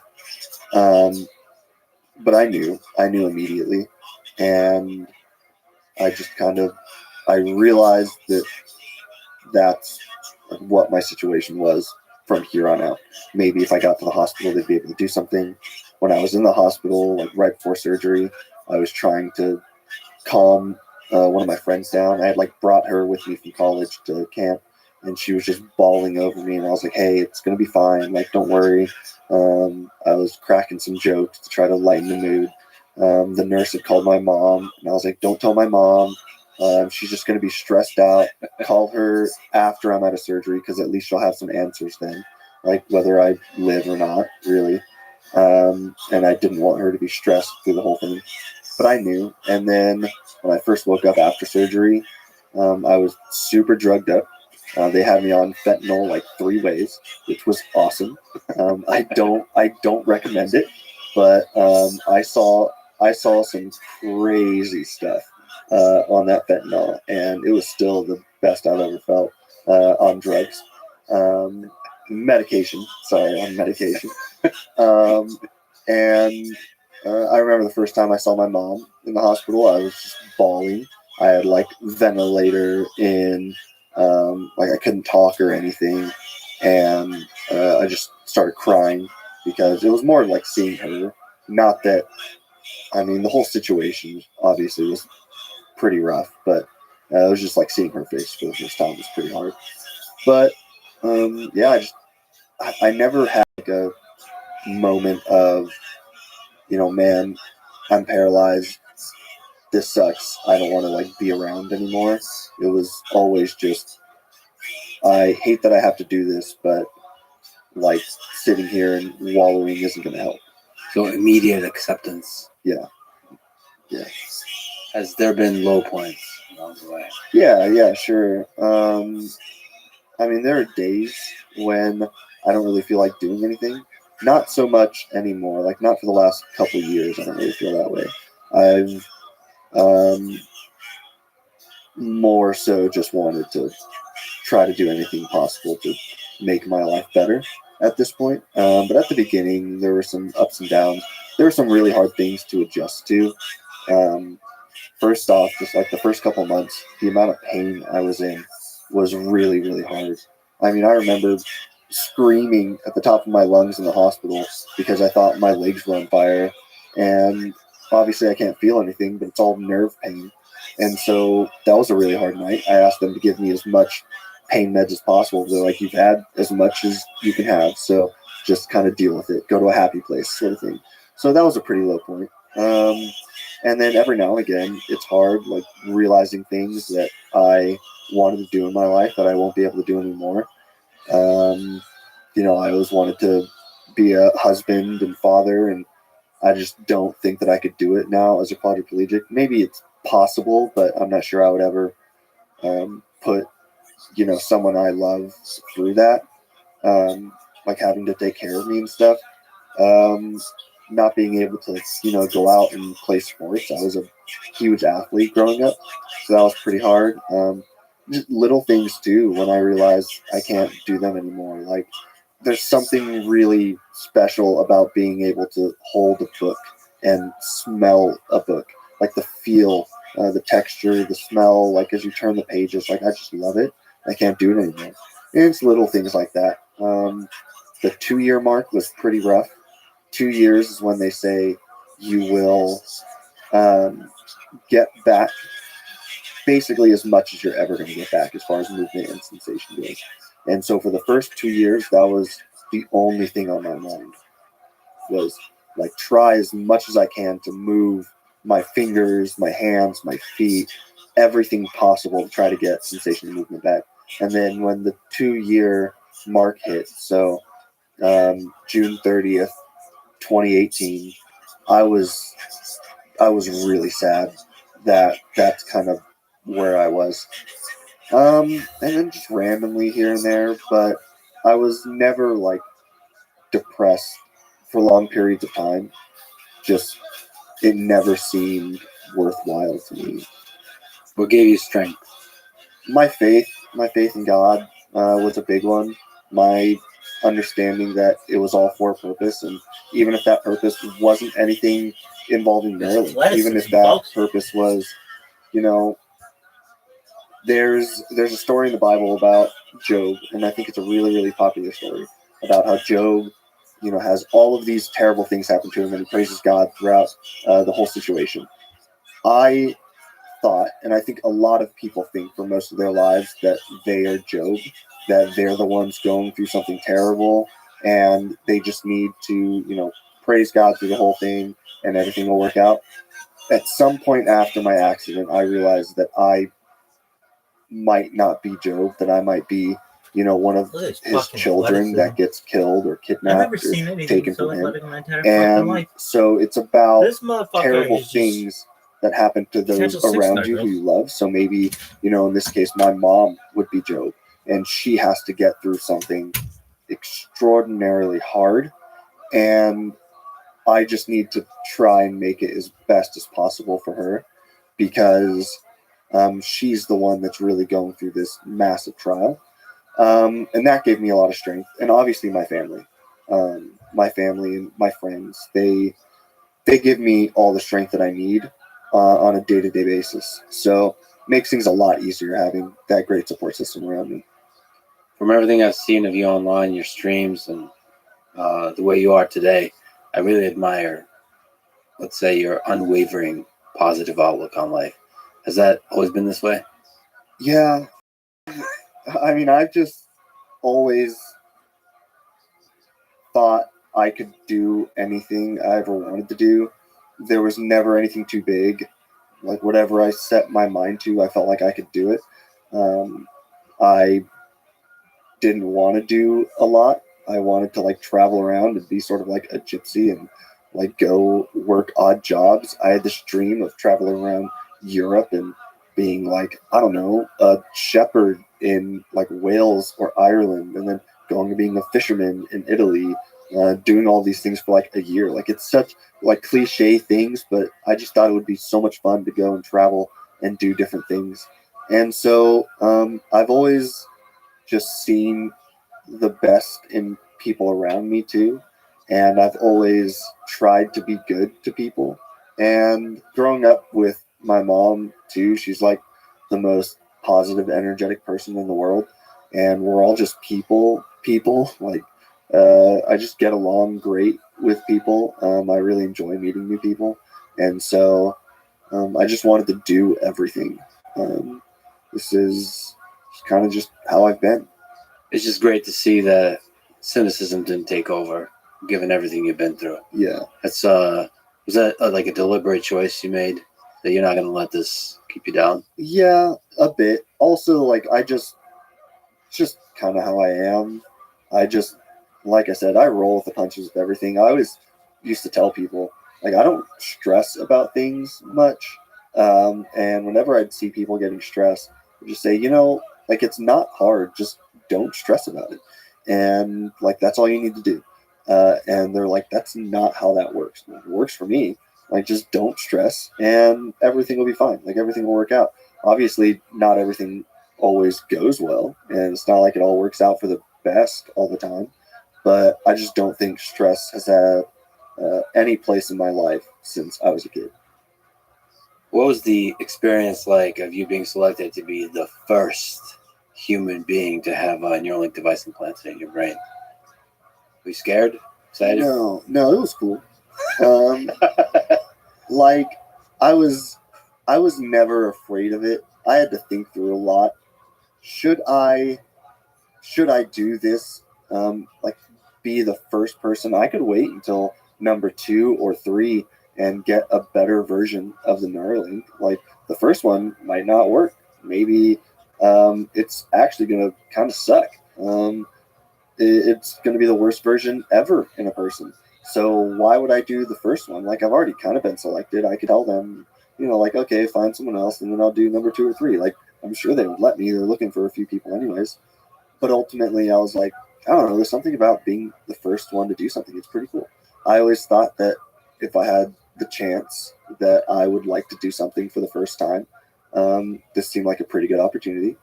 And I was never scared. I think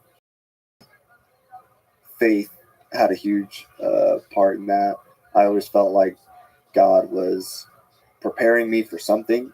I almost wish it wasn't this, because I had many conversations with God about not wanting to do any of this as a quadriplegic. I told him, I'll go out and talk to people. I'll go out and travel the world and talk to, stadiums, thousands of people, give my testimony. I'll do all of it, but like, heal me first. Don't make me do all of this in a chair. That sucks. And I guess he won that argument. I didn't really have much of a choice. I always felt like there was something going on. And to see how I made it through the interview process and how quickly everything happened, how the stars sort of aligned with all this, it just told me, like, as the surgery was getting closer, it just told me that, it was all meant to happen. It was all meant to be. And so I shouldn't be afraid of anything that's to come. And so I wasn't. I kept telling myself, like, you say that now, but as soon as the surgery comes, you're probably going to be freaking out. like you're about to have brain surgery, and brain surgery is a big deal for a lot of people, but it's a even bigger deal for me. Like it's all I have left. The amount of times I've been like, thank you God that you didn't take my brain and my personality and my ability to think, my like love of learning, like my character, everything. Like thank you so much. Like as long as you left me that, then I think I can get by. And I was about to let people go, like root around, and they were like, hey, we're gonna go like put some stuff in your brain, like hopefully it works out. And so it was something that gave me pause. But like I said, how smoothly everything went. I never expected for a second that anything would go wrong. Plus, the more people I met on the Barrows side and on the Neuralink side, they're just the most impressive people in the world. Like, I can't speak enough to how much I trust these people with my life and how impressed I am with all of them. And to see the excitement on their faces, to like walk into a room and roll into a room and see all of these people looking at me like we're so excited, like we've been working so hard on this and it's finally happening. It's super infectious, and it just makes me want to do it even more and to help them achieve their dreams. Like I don't know, it's so rewarding, and I'm so happy for all of them, honestly. What was the day of surgery like? What's when did you wake up? What did you feel? Yeah, Minute by minute. yeah. Were you freaking out? No. I thought I was going to, but as surgery approached the night before, the morning of, I was just excited. Like, I was like, let's make this happen. I think I said that, something like that to Elon on the phone. Beforehand, we were like FaceTiming, and I was like, let's rock and roll. And he's like, let's do it. I don't know. I wasn't scared. So we woke up. I think we had to be at the hospital at like 5:30 a.m. I think surgery was at like 7 a.m.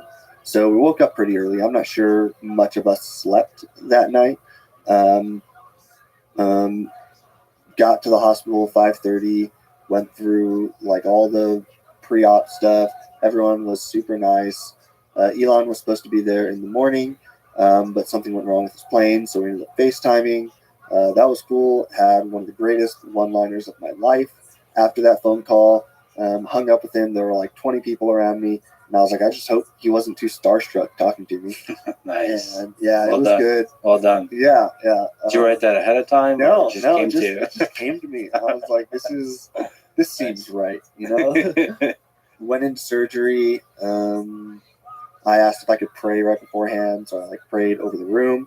I asked God if he would like be with my mom in case anything happened to me, and just to like calm her nerves out there. Woke up and played a bit of a prank on my mom. I don't know if you've heard about it. Yeah, I read about it. Yeah, she was not happy. Can you take me through the prank? And Yeah, this is do you something. regret doing that now? No, not one bit. It was something I had talked about ahead of time with my buddy Bane. I was like, I would really like to play a prank on my mom. Very specifically my mom. She's very gullible. I think she had knee surgery once, even. After she came out of knee surgery, she was super groggy. She's like, I can't feel my legs. And my dad looked at her. He was like, you don't have any legs. Like they had to amputate both your legs. And we just do very mean things to her all the time. I'm so surprised that she still loves us. But right after surgery, I was really worried that I was going to be too like groggy, like not all there. I had anesthesia once before, and it messed me up. Like I could not function for a while afterwards, and I like said a lot of things that I was really worried that I was going to start, I don't know, like dropping some bombs, and I wouldn't even know, I wouldn't remember. So I was like, please God, don't let that happen. And please let me be there enough to do this to my mom. And so she walked in after surgery. It was like the first time they had been able to see me after surgery. And she just looked at me. She said, hi, like, how are you? How are you doing? How do you feel? And I looked at her, and just this very, I think the anesthesia helped, very like groggy, sort of confused look on my face. It's like, who are you? And she just started looking around the room, like at the surgeons, at the doctors, like, what did you do to my son? Like, you need to fix this right now. Tears started streaming. I saw how much she was freaking out. I was like, I can't let this go on. And so I was like, Mom, I'm fine. Like, it's all right. And still, she was not happy about it. She still says she's going to get. I mean, I don't know. I don't know what that's going to look like. It's a But I think- lifelong battle. Yeah, Yeah. but it was good. In some sense, it was a demonstration that you still got. That's still all got I that wanted it sense to of be. senior. That's all I wanted it to be. And I knew that doing something super mean to her like that would show her. Actually, a way Yeah, to show that you're still there, that you love her. yeah, exactly. It's a dark way to do it, but I love it. Yeah.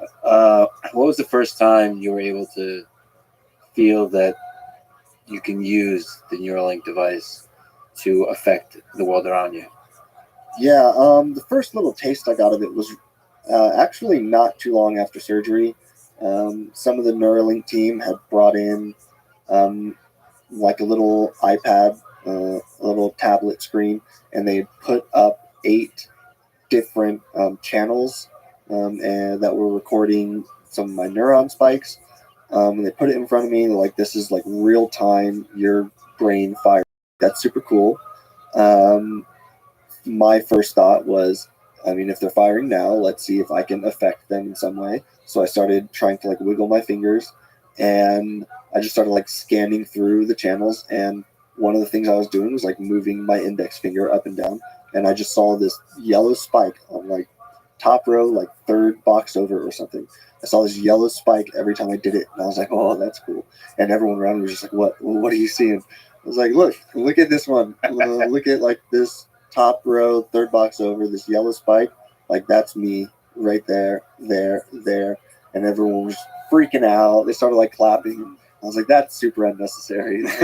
Like That's this is what's awesome, supposed to happen, right?" Like, So you're imagining yourself moving each individual finger one at a time, yeah. and then seeing like that you can notice something. And then when Just- you did the index finger, you're like, oh, Yeah, I was wiggling kind of all of my fingers to see if anything would happen.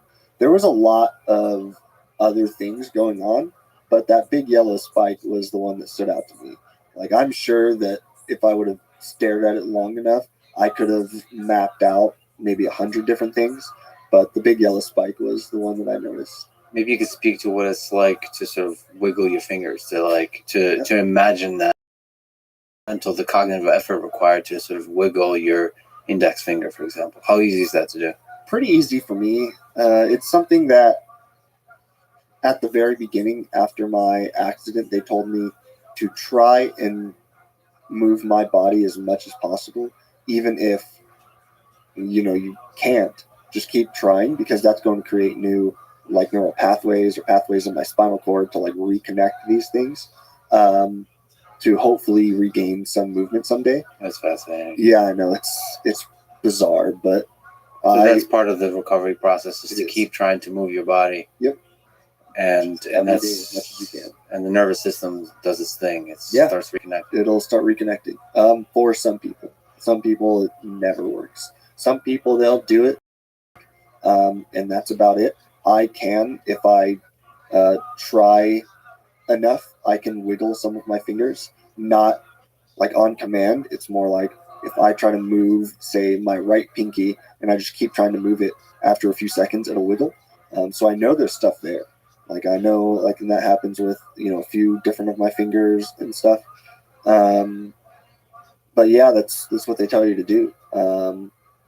One of the people at the time when I was in the hospital came in and told me, for one guy who had recovered, what he thought about every day was actually walking, like the act of walking, just over and over again. So I tried that for years. I tried just imagining walking, which is, it's hard. It's hard to imagine like all of the steps that go into, well, taking a step, like all of the things that have to move, like all of the activations that have to happen along your leg in order for one step to occur. But you're not just imagining, you're like doing it. Right? I'm trying, yeah. So it's like it's imagining Straight cash, homie. over again what I had to do to take a step, because it's not something any of us think about. You want to walk and you take a step. You don't think about all of the different things that are going on in your body. So I had to recreate that in my head as much as I could, and then I practice it over and over and over. So it's not like a third person perspective, it's a first person perspective. You're like, it's not like you're imagining yourself walking. You're like literally doing this everything, all the same stuff as if you're walking. Yeah, which was hard. It was hard at the beginning. Like frustrating hard, or like actually cognitively hard, like which way? It was both. There's a scene in one of the Kill Bill movies, actually, oddly enough, where she is like paralyzed. I don't know, from like a drug that was in her system, and then she like finds some way to get into the back of a truck or something, and she stares at her toe and she says, "Move, like move your big toe," and after a few seconds on screen, she does it, and she did that with every one of her like body parts until she could move again. I did that for years. Just stared at my body and said, "Move your index finger, move your big toe." Sometimes vocalizing it like out loud, but sometimes just thinking it. I tried every different way to do this to try to get some movement back, and it's hard because it actually is like taxing, like physically taxing on my body, which is something I would have never expected, because it's not like I'm moving, but it feels like there's a buildup of, I don't know, the only way I can describe it is there are like signals that aren't getting through from my brain down, because there's that gap in my spinal cord. So brain down, and then from my hand back up to the brain. And so it feels like those signals get stuck in whatever body part that I'm trying to move, and they just build up and build up and build up until they burst. And then once they burst, I get like this really weird sensation of everything sort of like dissipating back out to level, and then I do it again. It's also just like a fatigue thing, like fatigue, but without actually moving your muscles. It's very, very bizarre. And then, if you try to stare at a body part or think about a body part and move for 2, 3, 4, sometimes 8 hours, it's very taxing on your mind. It takes a lot of focus. It was a lot easier at the beginning because I wasn't able to like control a TV in my room or anything. I wasn't able to control any of my environment. So for the first few years, a lot of what I was doing was staring at walls. And so obviously I did a lot of thinking, and I tried to move a lot, just over and over and over again. So you never gave up sort of hope there? No. Just training hard, essentially? Yep, and I still do it. I do it like subconsciously. And I think that that helped a lot with things with Neuralink, honestly. It's something that I talked about the other day at the all hands that I did at Neuralink's Austin facility. Welcome to Austin, man. Yeah, hey, thanks, man. I went to Nice school. hat. Hey, thanks, man. The Gigafactory was super cool. I went to school at Texas A&M, so I've been around before. So you should be saying, "Welcome to me." Yeah. Welcome to Texas, Lex. Yeah. I get you. But yeah, I was talking about how a lot of what they've had me do, especially at the beginning, well, I still do it now, or an arm on the screen, and I have to do that motion, and that's how they sort of train the algorithm to like understand what I'm trying to do. And so it made things very, essentially, like, hope they don't. I hope they keep trying, because I've heard other paralyzed people say, like, don't ever stop. They tell you 2 years, but you just know. The human body's capable of amazing things. So I've heard other people say, don't give up. Like, I think one girl had spoken to me through some family members and said that she had been paralyzed, for 18 years, and she'd been trying to like wiggle her index finger for all that time, and she finally got it back like 18 years later. So like, I know that it's possible, and I'll never give up doing it. I do it when I'm lying down, like watching TV. I'll find myself doing it kind of just almost like on its own. It's just something I've gotten so used to doing that I don't know. I don't think I'll ever stop. That's really awesome to hear because I think it's one of those things that can really pay off in the long Yeah. term. Because like it is training, you're not visibly seeing the results of that training at the moment, but like there's that like Olympic level nervous system getting ready for Which something. honestly was like something that I think Neuralink gave me that I can't thank them enough for. Like I can't show my appreciation for it enough. Was being able to visually see that what I'm doing is actually having some effect. It's a huge part of the reason why, like, I know now that I'm going to keep doing it forever. Because before Neuralink, I was doing it every day, and I was just assuming that things were happening. Like, it's not like I knew. I wasn't getting back any mobility or sensation or anything. So I could have been running up against a brick wall for all I knew.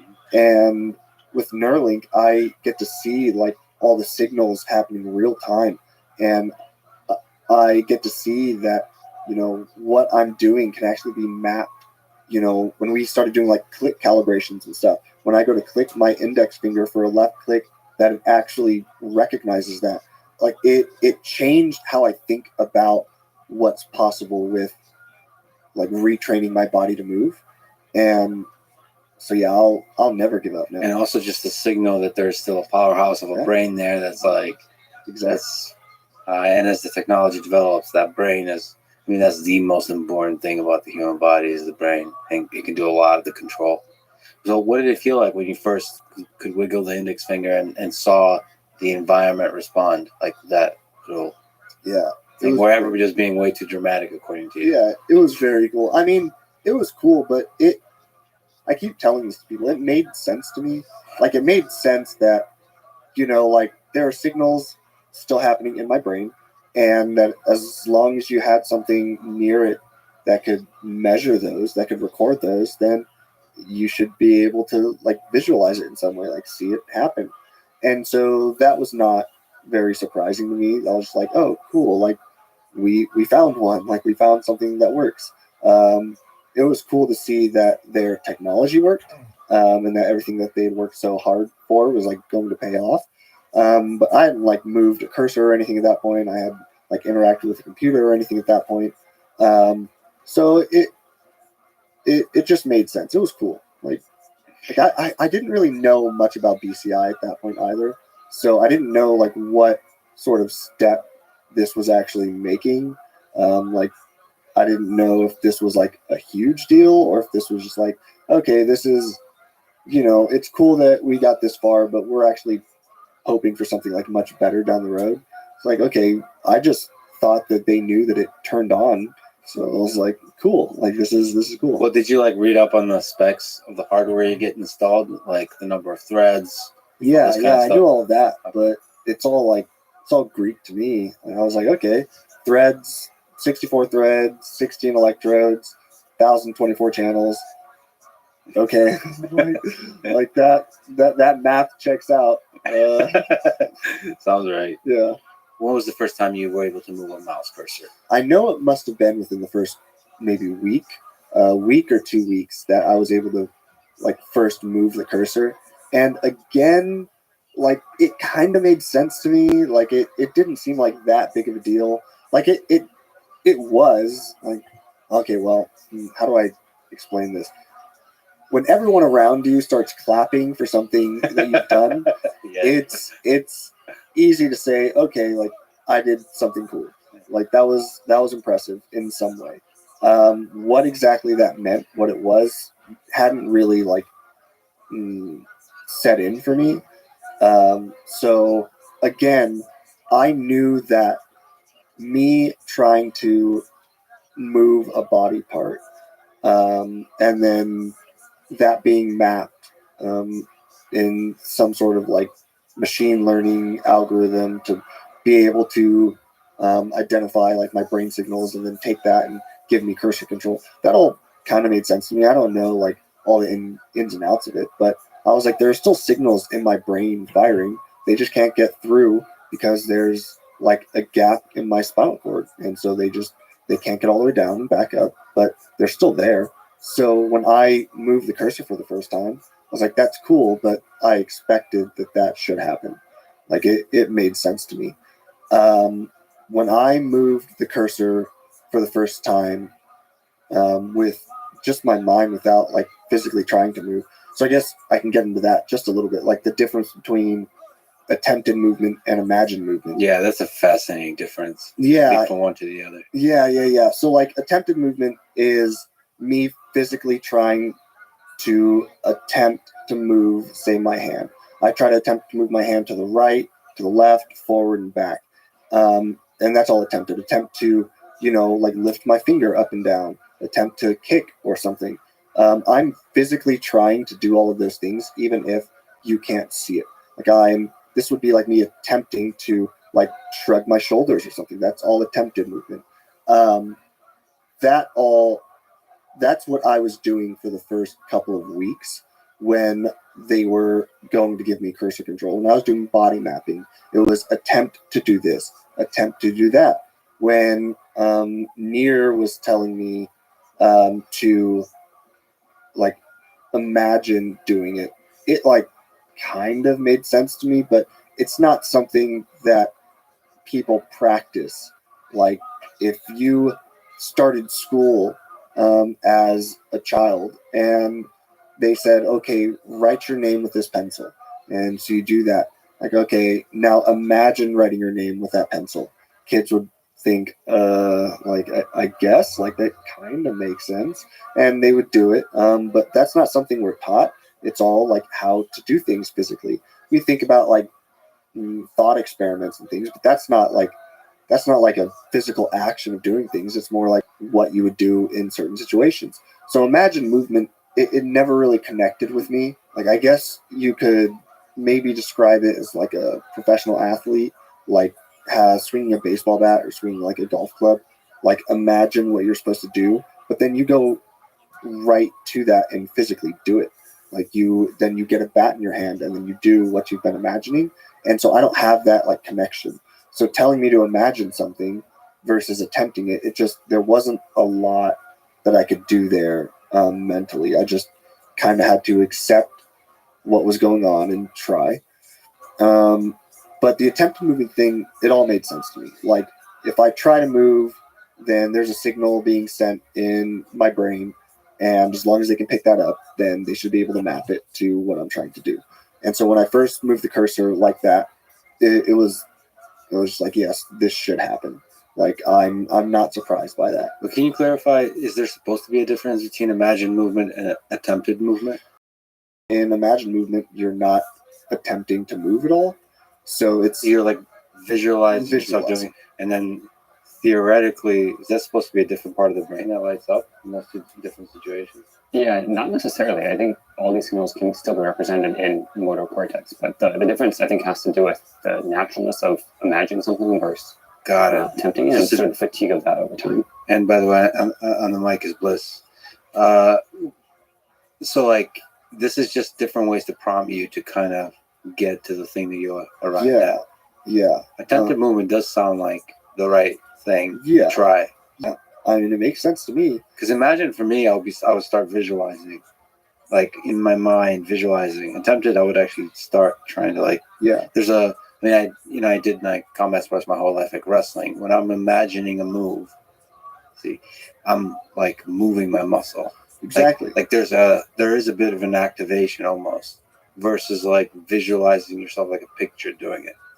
Yeah, it's something that I feel like naturally anyone would do. If you try to tell someone to imagine doing something, they might close their eyes and then start physically doing it. But it just didn't click. Yeah, it's hard. It was very hard at the beginning. But attempted worked. Attempted worked. It worked just like it should. Worked like a charm. Remember, there was like one Tuesday we were messing around, and I forget what swear word you used, but there's a swear word that came out of your mouth when you figured out you could just do the direct cursor control. Yeah, that's it. It blew my mind. Like, no pun intended. blew my mind when I first moved the cursor just with my thoughts and not attempting to move. It's something that I found like over the couple of weeks, like building up to that, that as I get better cursor controls, like the model gets better, then it gets easier for me to like I don't have to attempt as much to move it.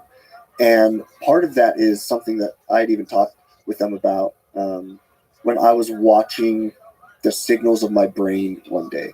I was watching when I like attempted to move to the right, and I watched the screen as like I saw the spikes. So, like I was seeing the spike, the signal was being sent before I was actually attempting to move. I imagine just because, you know, when you go to say move your hand or any body part, that signal gets sent before you're actually moving, has to make it all the way down and back up before you actually do any sort of movement.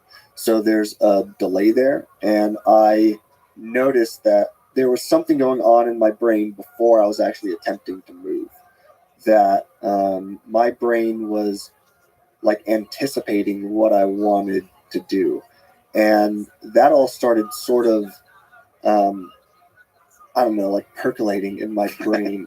Like it was just sort of there, like always in the back. Like, that's so weird that it could do that. It kind of makes sense, but I wonder what that means as far as like using the Neuralink.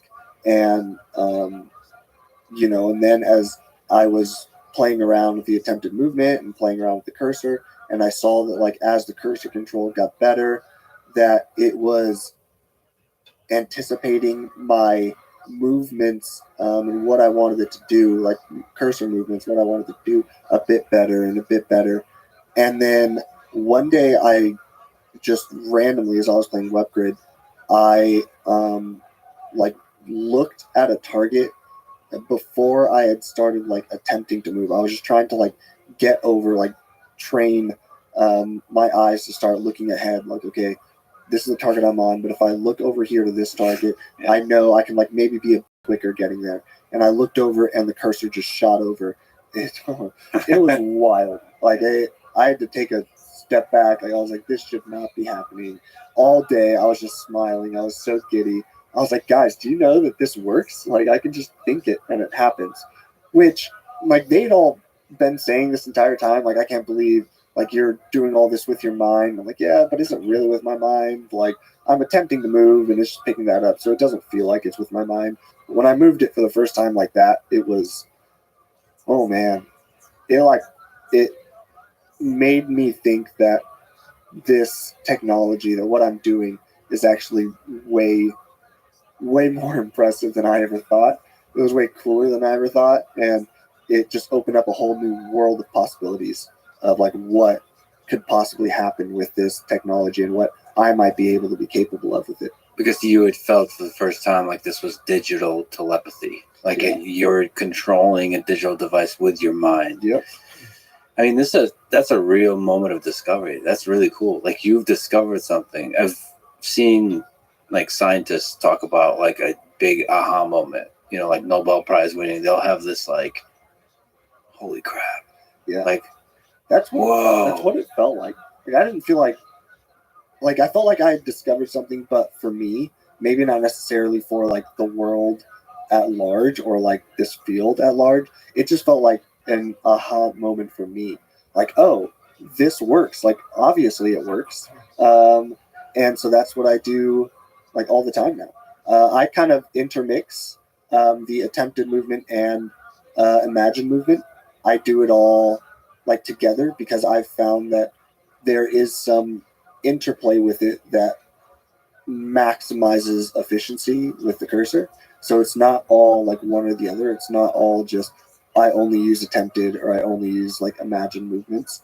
It's more I use them in parallel, and I can do one or the other. I can just completely think about whatever I'm doing, but I don't know. I like to play around with it. I also like to just experiment with these things. Like every now and again, I'll get this idea in my head. Like, I wonder if this works, and I'll just start doing it, and then afterwards I'll tell them, by the way, I wasn't doing that like you guys wanted me to. I thought of something and I wanted to try it, and so I did. It seems like it works, so maybe we should like explore that a little bit. So I think that discovery is not just for you, at least from my perspective. That's a discovery for everyone else, whoever uses in your link, that this is possible. Yeah. Like, I don't think that's an obvious thing that this is even possible. It's like I was saying to Bliss earlier, it's like the 4-minute mile. People thought it was impossible to run a mile in 4 minutes. And once the first person did it, then everyone just started doing it. So like just to show that it's possible, that paves the way to like anyone can now do it. That's a thing that's actually possible. You don't need to do the attempted movement. You can just go direct. Yeah. That's crazy. It is crazy. It is crazy. Yeah. For people who don't know, can you explain how the Link app works? You have an amazing stream on the topic. Your first stream, I think, on X, describing the app. Can you just describe how it works? Yeah, so it's just an app that Neuralink created to help me interact with the computer. So on the Link app, there are a few different settings and different modes and things I can do on it. So there's like the body mapping, which we kind of touched on. There's a calibration. Calibration is how I actually get cursor control. So calibrating what's going on in my brain to translate that into cursor control. So it will pop out models. What they use, I think, is like time. So it would be, 5 minutes in calibration will give me so good of a model. And then if I'm in it for 10 minutes and 15 minutes, the models will progressively get better.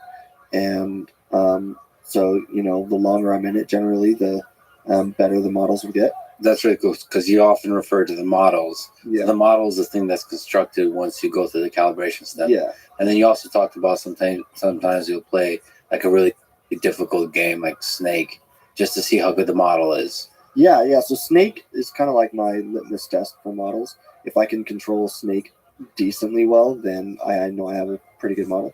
So yeah, they've given me a lot of like voice controls with it at this point. So I can, say like connect or implant disconnect.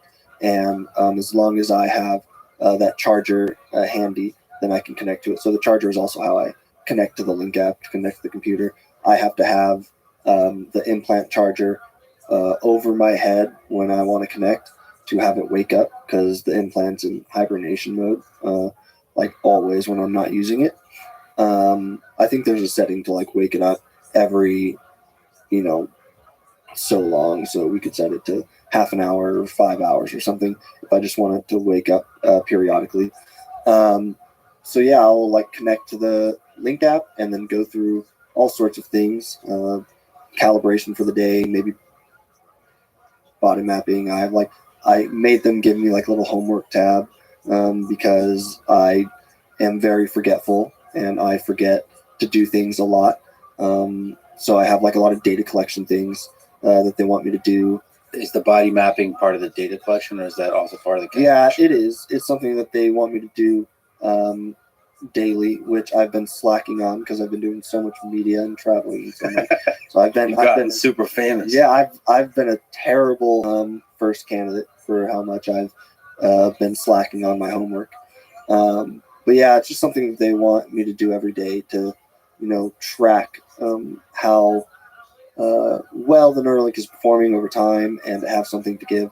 I imagine to give to the FDA to, create all sorts of fancy charts and stuff and show like, hey, this is what the Neuralink, this is how it's performing, day 1 versus day 90 versus day 180 and things like that. What's the calibration step like? Is it like move left, move right? It's a bubble game, so there will be like yellow bubbles that pop up on the screen.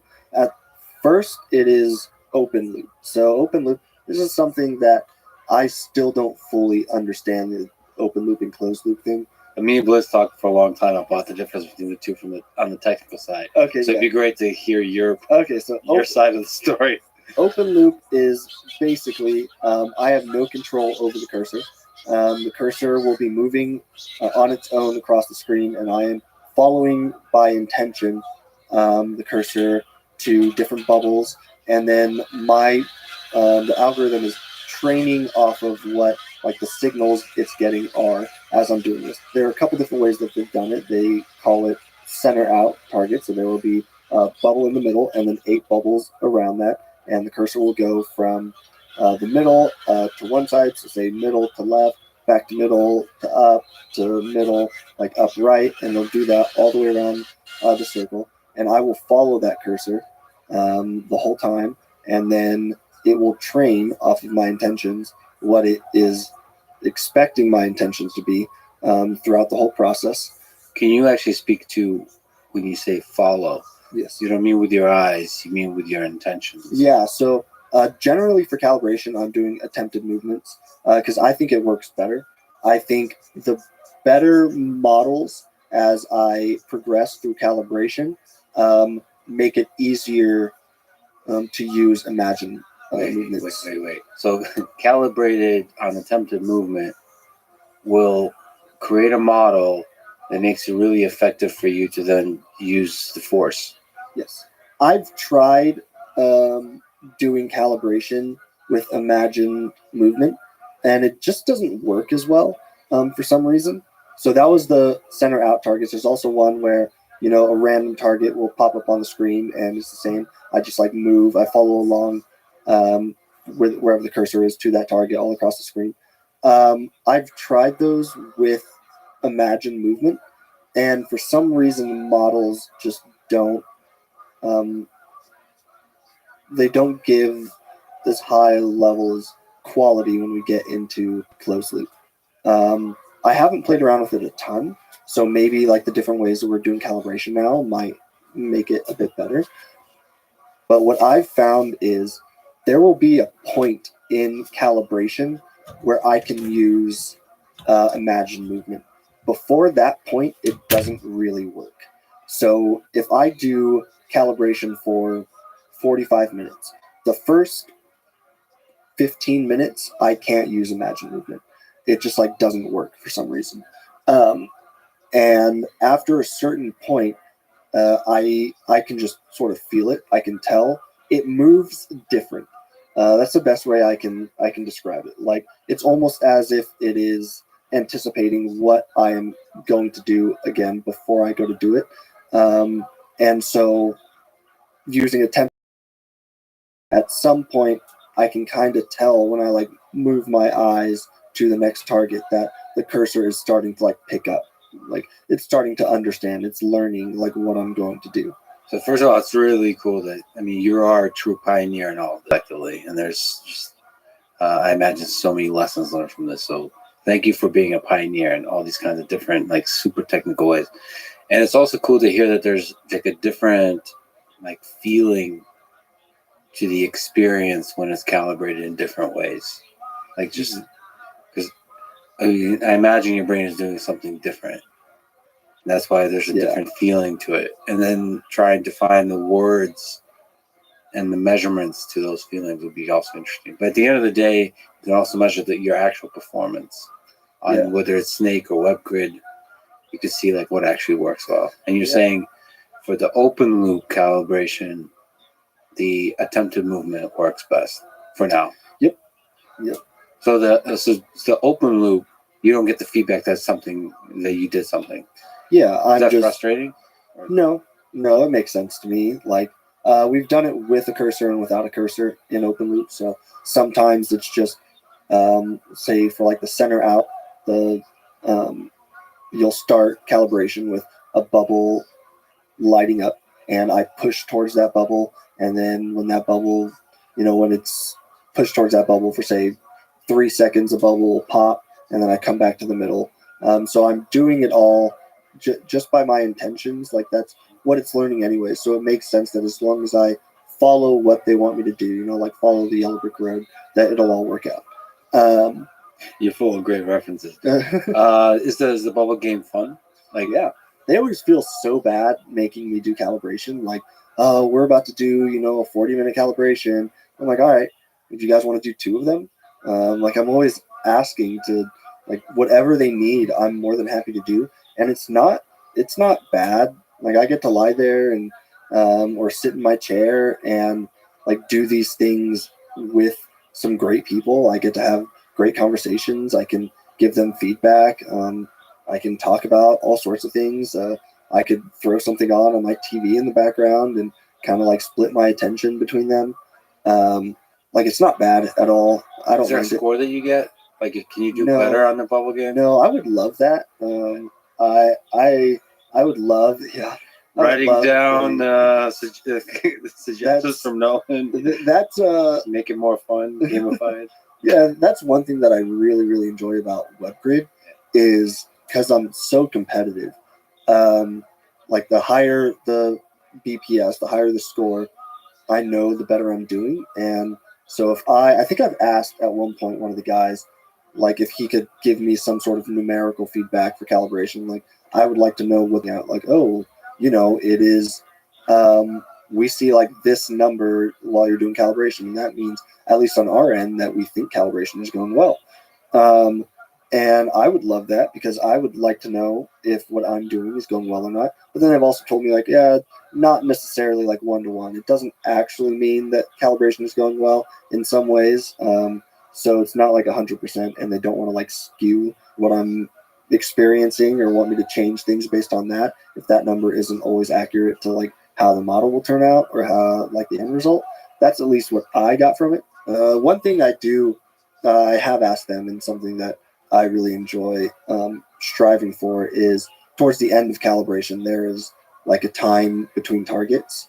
And so I like to keep like at the end, that number as low as possible. So at the beginning, it can be, 4, 5, 6 seconds between me popping bubbles, but towards the end, I like to keep it below like 1.5, or if I could get it to like 1 second between like bubbles, because in my mind, that translates really nicely to something like WebGrid, where I know if I can hit a target one every second, that I'm doing real, real well. There you go. That's the way to get a score on the calibrations, like the speed. Yeah. How quickly can you get from bubble to bubble? Yeah.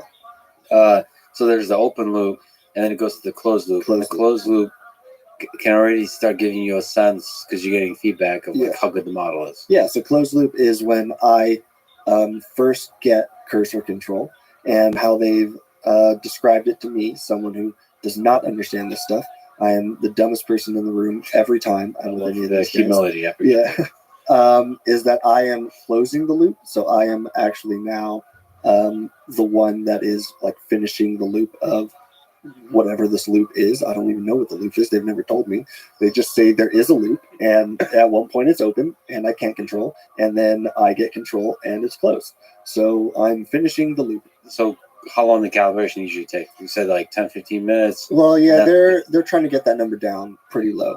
That's what we've been working on a lot recently, is getting that down as low as possible. So that way, if this is something that people need to do on a daily basis, or if some people need to do on a like every other day basis or once a week, they don't want people to be sitting in calibration for long periods of time. I think they wanted to get it down 7 minutes or below, at least where we're at right now. It'd be nice if you never had to do calibration. So we'll get there at some point, I'm sure, the more we learn about the brain. And I think that's, the dream. I think right now, for me to get like really, really good models, I calibration 40 or 45 minutes. And I don't mind. Like I said, they always feel really bad, but if it's going to get me a model that can like break these records on WebGrid, I'll stay in it for flipping 2 hours. Let's talk business. So WebGrid. I saw a presentation where Bliss said by March you selected 89,000 targets in WebGrid. Can you explain this game? What is WebGrid, and what does it take to be a world-class performer in WebGrid as you continue to break world records? Yeah. It's like a gold medalist. Like, wow. Yeah. WebGrid. I'd like to thank Exactly. everyone who's helped me get here, my coaches, my parents, for driving me to practice every day at 5 a.m. I'd like to thank God, and just overall my dedication to my craft. The interviews with athletes are always like that exact. Yeah. It's like that template. Yeah. So WebGrid. WebGrid is a grid yeah. cells. It's literally just a grid They can make it as big or small as you can make a grid. A single box on that grid will light up and you go and click it. And it is a way for them to benchmark how good a BCI is.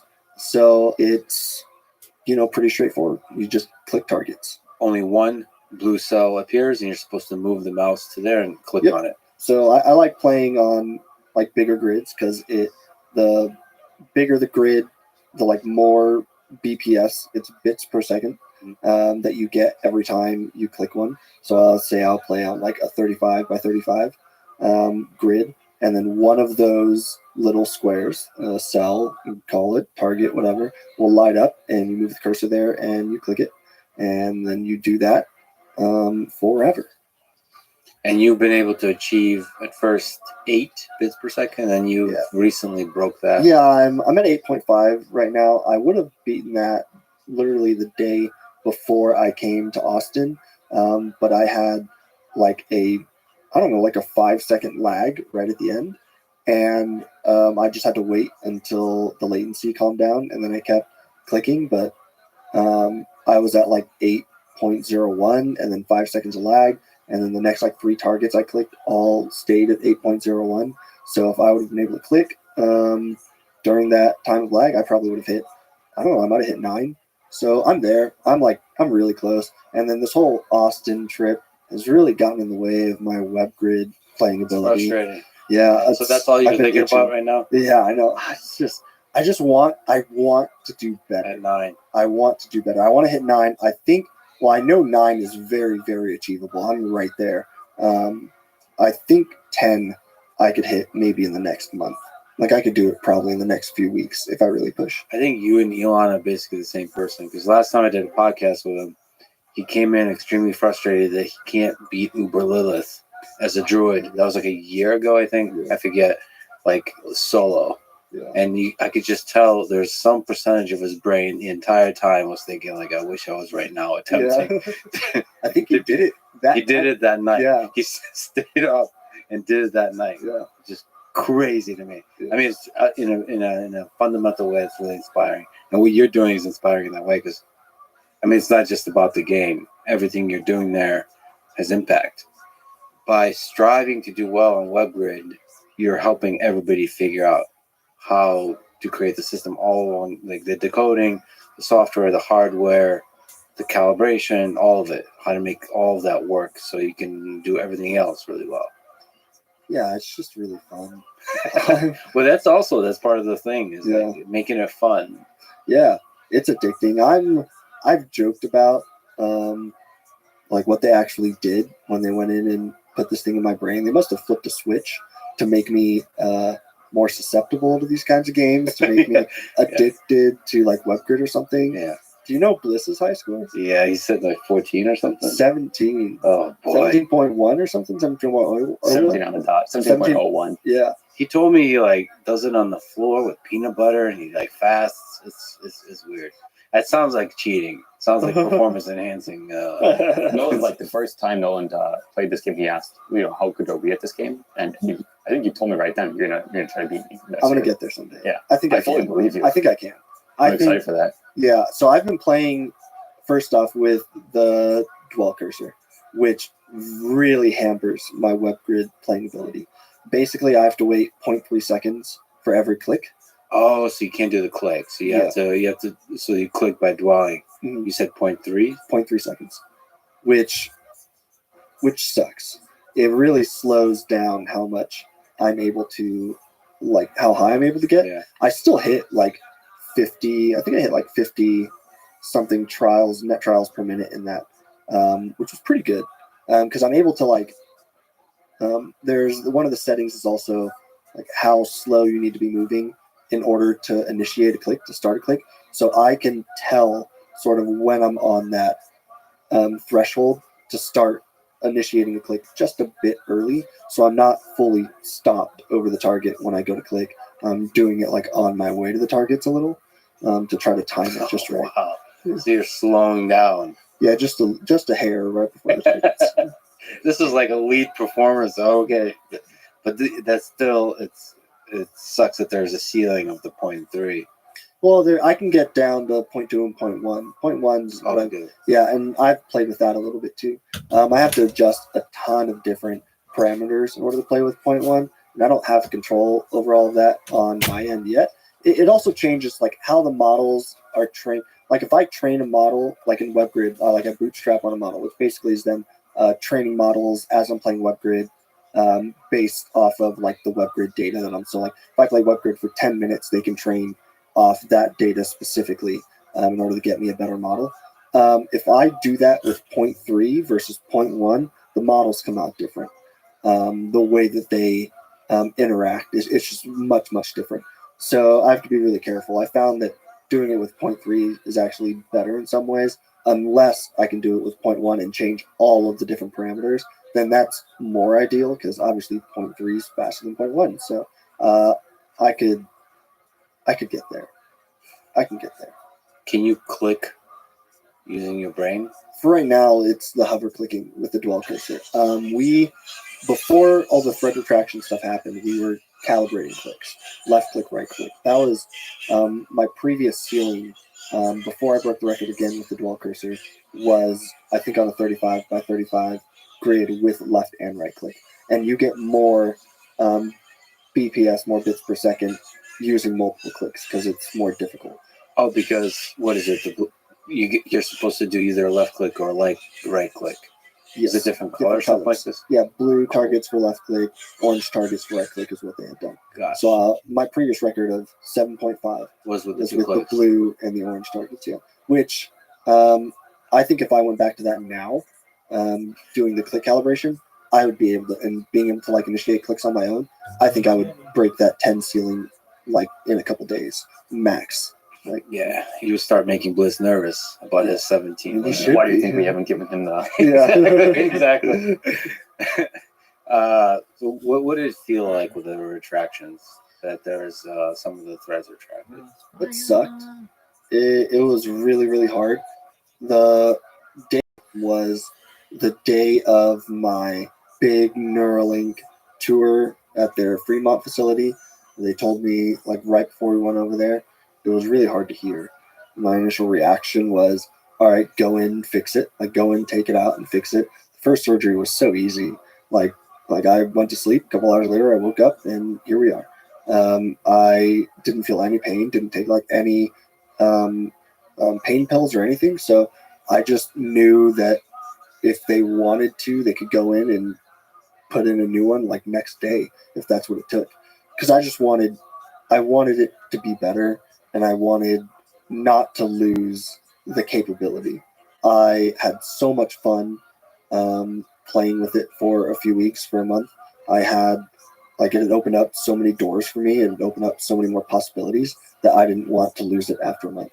I thought it would have been a cruel twist of fate if I had gotten to see the view from like the top of this mountain and then have it all come crashing down after a month.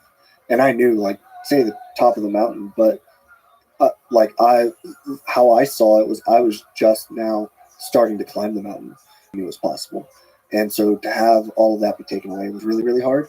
But then on the drive over to the facility, I don't know, like 5-minute drive, whatever it is, I talked with my parents about it. I prayed about it. I was just like, I'm not going to let this ruin my day. I'm not going to let this ruin this amazing like tour that they have set up for me. Like I want to go show everyone how much I appreciate all the work they're doing. I want to go like meet all of the people who have made this possible, and I want to go have one of the best days of my life. And I did, and it was amazing, and it absolutely was one of the best days I've ever been privileged to experience.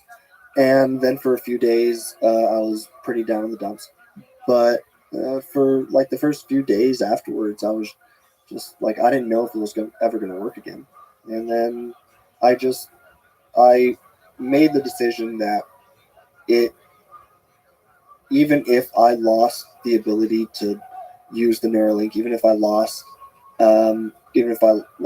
out on everything to come, if I could keep giving them data in any way, then I would do that. If I needed to just do like some of the data collection every day or body mapping every day for a year, then I would do it. Because I know that everything I'm doing helps everyone to come after me, and that's all I wanted. I guess the whole reason that I did this was to help people, and I knew that anything I could do to help, I would continue to do, even if I never got to use the cursor again. Then, I was just happy to be a part of it, and everything that I'd done was just a perk. It was something that I got to experience, and I know how amazing it's going to be for everyone to come after me, so might as well just keep trucking along, That said, you were able to get to work your way up to get the performance back. So this is like going from Rocky 1 to Rocky 2. So when did you first realize that this is possible, and what gave you sort of the strength, the motivation, the determination to do it, to increase back up and beat your previous record? Yeah, it was within a couple of weeks. Like, again, this feels like I'm interviewing an athlete. This is great. I like saying the road back was long and hard. Fraught with many difficulties. There were dark days. It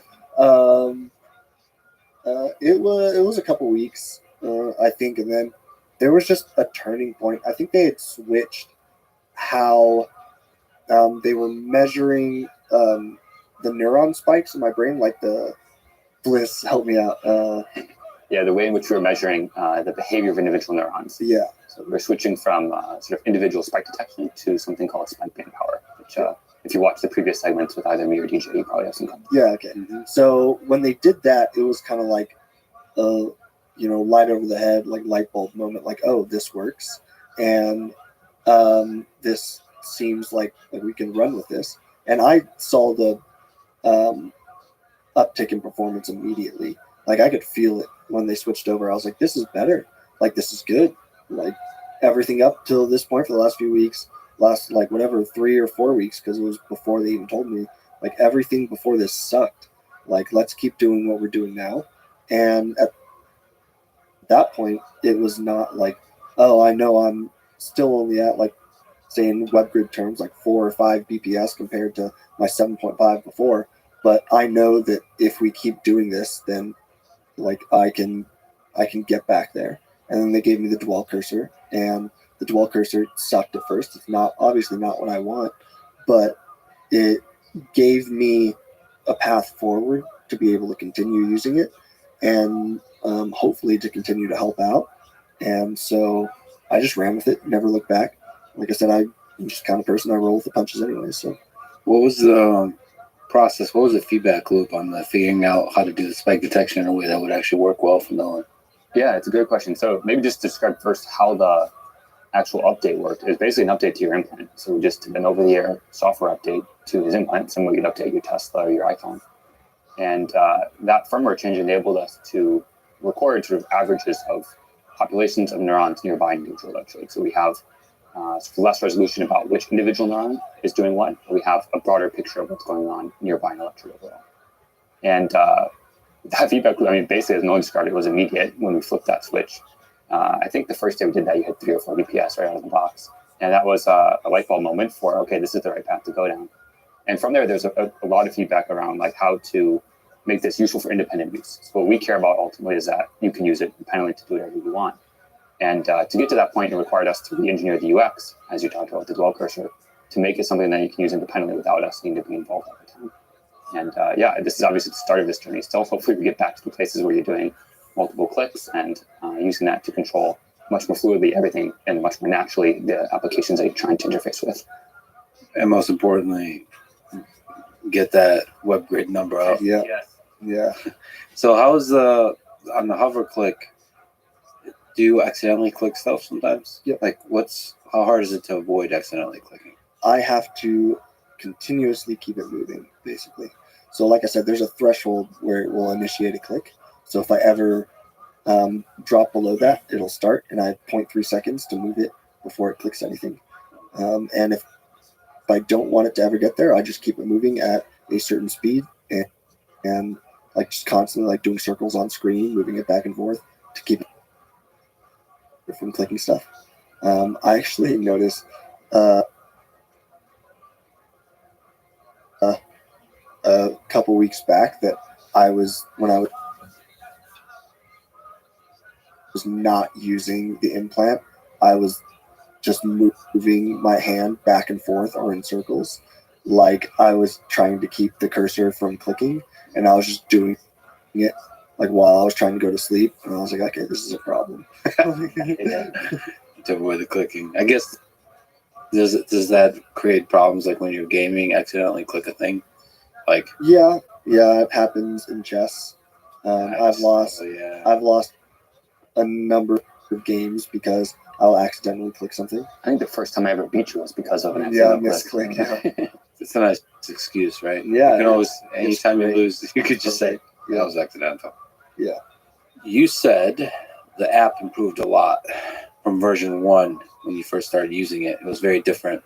So can you just talk about the trial and error that you went through with the team, like 200 plus pages of notes? Like, what's that process like of going back and forth and working together to improve the thing?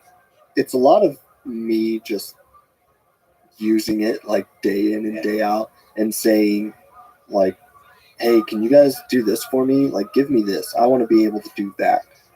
I need this. I think a lot of it just doesn't occur to them maybe until someone is actually using the app, using the implant. It's just something that they just never would have thought of, or it's very specific to even like me, maybe what I want. It's something I'm a little worried about with the next people that come is, maybe they will want things much different than how I've set it up or what the advice I've given the team, and they're going to look at some of the things they've added for me like, that's a dumb idea. Like, why would he ask for that? And so I'm really looking forward to get the next people on, because I guarantee that they're going to think of things that I've never thought of. And they're going to think of improvements. I'm like, wow, that's a really good idea. Like, I wish I would have thought of that. And then they're also going to give you some pushback about like, yeah, what you are asking them to do here, that's a bad idea. Let's do it this way. And I'm more than happy to have that happen. But it's just a lot of like, different interactions with different games or applications, the internet, just with the computer in general. There's tons of bugs that end up popping up left, right, center. So it's just me trying to use it as much as possible and showing them what works and what doesn't work and what I would like to be better. And then they take that feedback and they usually create amazing things for me. They solve these problems in ways I would have never imagined. They're so good at everything they do. And so I'm just really thankful that I'm able to give them feedback and they can make something of it. Because a lot of my feedback is like really dumb. It's just like, I want this. Please do something about it. And we'll come back super well thought out. And it's way better than anything I could have ever thought of or implemented myself. So they're just great. They're really, really cool. As the BCI community grows, would you like to hang out with the other folks with Neuralinks? Like what relationship, if any, would you want to have with them? Because you said like they might have a different set of like ideas of how to use the thing. Would you be intimidated by their web grade performance? No, I hope compete. I hope day one they like wipe the floor with me. I hope they beat it. And they crush it, double it if they can. Just because on one hand, it's only going to push me to be better because I'm super competitive. I want other people to push me. I think that is important for anyone trying to achieve greatness, is they need other people around them who are going to push them to be better. And I even made a joke about it on X once, like once the next people get chosen, like cue buddy cop music. Like, I'm just excited to have other people to do this with and to like share experiences with. I'm more than happy to interact with them as much as they want. I'm more than happy to give them advice. I don't know what kind of advice I could give them, but if they have questions, I'm more than happy. What advice would you have for the next participant in the clinical trial? That they should have fun with this, because it is a lot of fun. And that I hope they work really, really hard, because it's not just for us, it's for everyone that comes after us. And come to me if they need anything, and to go to Neuralink if they need anything. Man, Neuralink moves mountains. Like, they do absolutely anything for me that they can. And it's an amazing support system to have. It puts my mind at ease for like so many things that I have had like questions about, so many things I want to do. And they're always there. And that's really, really nice. And so I would tell them not to be afraid to go to Neuralink with any questions that they have, any concerns, anything that they're looking to do with this, and any help that Neuralink is capable of providing. I know they will. And I don't know, just work your ass off, because it's really important that we try to give our all to this. So have fun and work hard. Yeah, there we go. Maybe that's what I'll just start saying to people. Have fun, work hard. Now you're a real pro athlete. Just keep it short. Maybe it's good to talk about what you've been able to do now that you have a Neuralink implant, like the freedom you gain from this way of interacting with the outside world. Like, you play video games all night, and you do that by yourself. Yeah. And that's a kind of freedom. Can you speak to that freedom that you gain? Yeah, it's what all, people in my position want. They just want more independence. The more load that I can take away from people around me, the better. And if I'm able to interact with the world without using my family, without going through any of my friends, like needing them to help me with things, the better. If I'm able to sit up on my computer all night and not need someone to like sit me up, say like on my iPad, like in a position where I can use it, and then have to have them wait up for me all night until I'm ready to be done using it.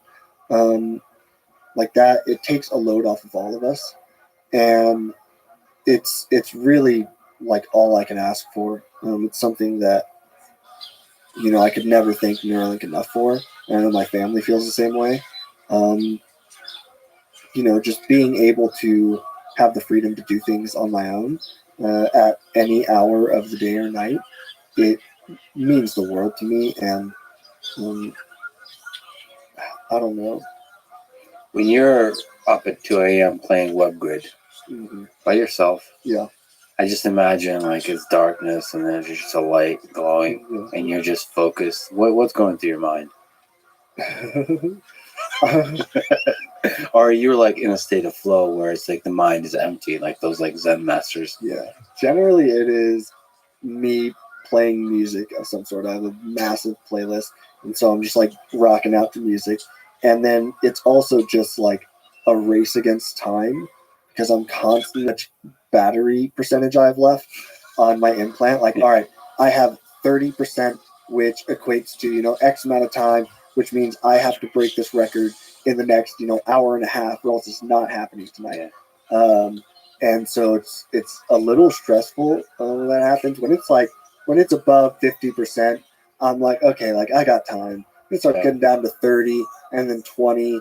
It's like, all right, at 10%, a little pop-up's going to pop up right here, and it's going to really screw my WebGrid flow. Yeah. It's going to tell me that, like there's a, like the low battery pop-up comes up, and it's really going to screw me over. So if I'm going to break this record, I have to do it in the next like 30 seconds, or else that pop-up's going to get in the way, like cover my WebGrid. And then after that, I go click on it, go back into WebGrid, and I'm like, all right, that means I have, 10 minutes left before this thing's dead. That's what's going on in my head generally, that and whatever song's playing. And I want to break those records so bad. Like, it's all I want when I'm playing WebGrid. It has become less of like, this is just a leisurely activity. Like, I just enjoy doing this because it just feels so nice and it puts me at ease. It is no. Once I'm in WebGrid, you better break this record or you're going to waste like 5 hours of your life right now. And I don't know. It's just fun. It's fun, man. Have you ever tried WebGrid with like 2 targets and 3 targets? Can you get higher BPS with that? Can you do that? You mean like different color targets? Or you mean multiple targets? Yeah, so that changes the thing. Yeah, so BPS is log of number of targets times correct minus incorrect divided by time. And so you can think of like different clicks as basically doubling the number of active targets. Got it. So you basically higher BPS, the more options there are, the more difficult the task. And there's also like Zen mode you've played in before, which is like Yeah. infinite Yeah, canvas. it covers the whole screen with a grid, and I don't know. What? Yeah. And so you can go like that's Yeah. insane. He doesn't like it because it didn't show BPS. So like Yeah. Oh yeah. I had them put in a giant BPS in the background, so now it's like the opposite of Zen mode. It's like super hard mode, like just metal mode. If it's just like a giant number in the back counting. we should It's like, rename that. Meta mode is a much yeah, better metal name. mode. So you also play Civilization 6. I love Civ 6. Yeah. Usually go with Korea. I do. Yeah. So the great part about Korea is they focus on like science tech victories, which was not planned. Like I've been playing Korea for years, and then all of the Neuralink stuff happened. So it kind of aligned. But what I've noticed with tech victories is if you can just rush tech, rush science, then you can do anything. Like at one point in the game, you will be so far ahead of everyone technologically that you will have like musketmen, infantrymen, planes sometimes, and people will still be fighting with like bows and arrows. And so if you want to win a domination victory, you just get to a certain point with the science and then go and wipe out the rest of the world. Or you can just take science all the way and win that way. And you're going to be so far ahead of everyone because you're producing so much science that it's not even close. I've accidentally won in different ways just by focusing on science. Accidentally won by focusing on science. I was playing only science, obviously, like just science all the way, just tech, and I was trying to get like every tech in the tech tree and stuff. And then I accidentally won through a diplomatic victory, and I was so mad. I was so mad because it just like ends the game. One turn, it was like, "Oh, you won! You're so diplomatic." I'm like, I don't want to do this. I should have declared war on more people or something. It was terrible, but you don't need like giant civilizations with tech, especially with Korea. You can keep it pretty small. So I generally just get to a certain military unit and put them all around my border to keep everyone out, and then I will just build up. So very isolationist. Nice. Yeah. You just work on the science. Yeah, that's it. You're making it sound so fun. It's so much fun. And I also saw a Civilization 7 trailer. Oh man, I'm so pumped. And that's probably coming out. Come on, Civ 7, hit me up. I'll alpha, beta test, whatever. Wait, well, when is it coming out? In 2025. Yeah, next year, yeah. What other stuff would you like to see improved about the Neuralink app and just the entire experience? I would like to, like I said, get back to the like click on demand, like the regular clicks. That would be great. I would like to be able to connect to more devices. Right now, it's just the computer. I'd like to be able to use it on my phone or use it on different consoles, different platforms.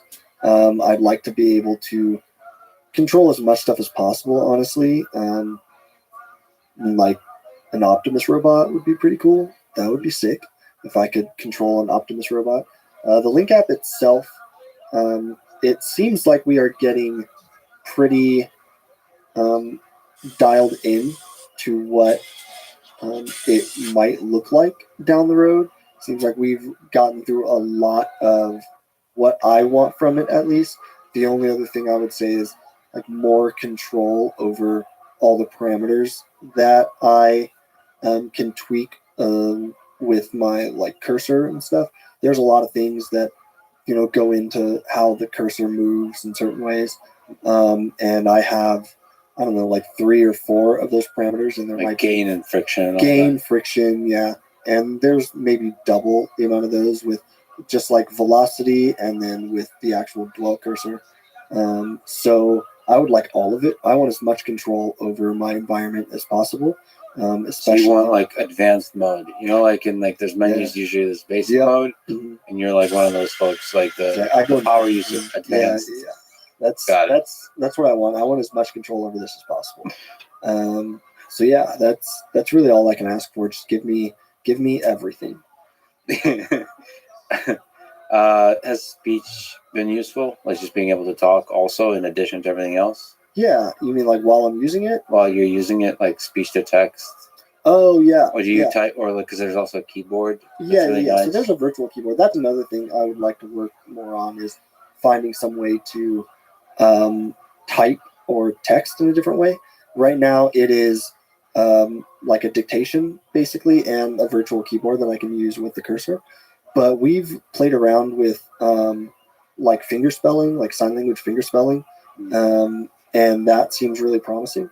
So I have this thought in my head that it's going to be a very similar learning curve that I had with the cursor, where I went from attempted movement to imagined movement at one point.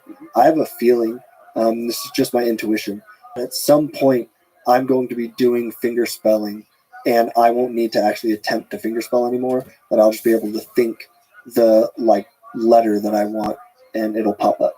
That would be epic. Yeah. And That's not just- challenging. yeah. That's hard. That's a lot of work for you to kind of take that leap. But that would be awesome. And then like going from letters to words is another step. Like you would go from, right now it's finger spelling of like just the sign language alphabet.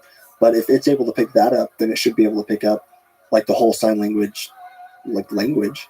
And so then if I could do something along those lines, or just the sign language spelled word, if I can, spell it at a reasonable speed and it can pick that up, then I would just be able to think that through and it would do the same thing. I don't see why not. After what I saw with the cursor control, I don't see why it wouldn't work, but we'd have to play around with it more. What was the process in terms of like training yourself to go from attempted movement to imagined movement? Yeah. How long did that take? So like how long would this kind of process take? Well, it was a couple weeks before it just like happened upon me. But now that I know that was possible, I think I could make it happen with other things. I think it would be much, much simpler. Would you get an upgraded implant device? Sure, absolutely. Whenever they'll let me. So you don't have any concerns for you, the surgery experience, all of it was like no regrets. No. So everything's been good so far. Yep. You just keep getting upgrades. Yeah, I mean, why not? I've seen how much it's impacted my life already, and I know that everything from here on out is going to get better and better. So I would love to. I would love to get the upgrade.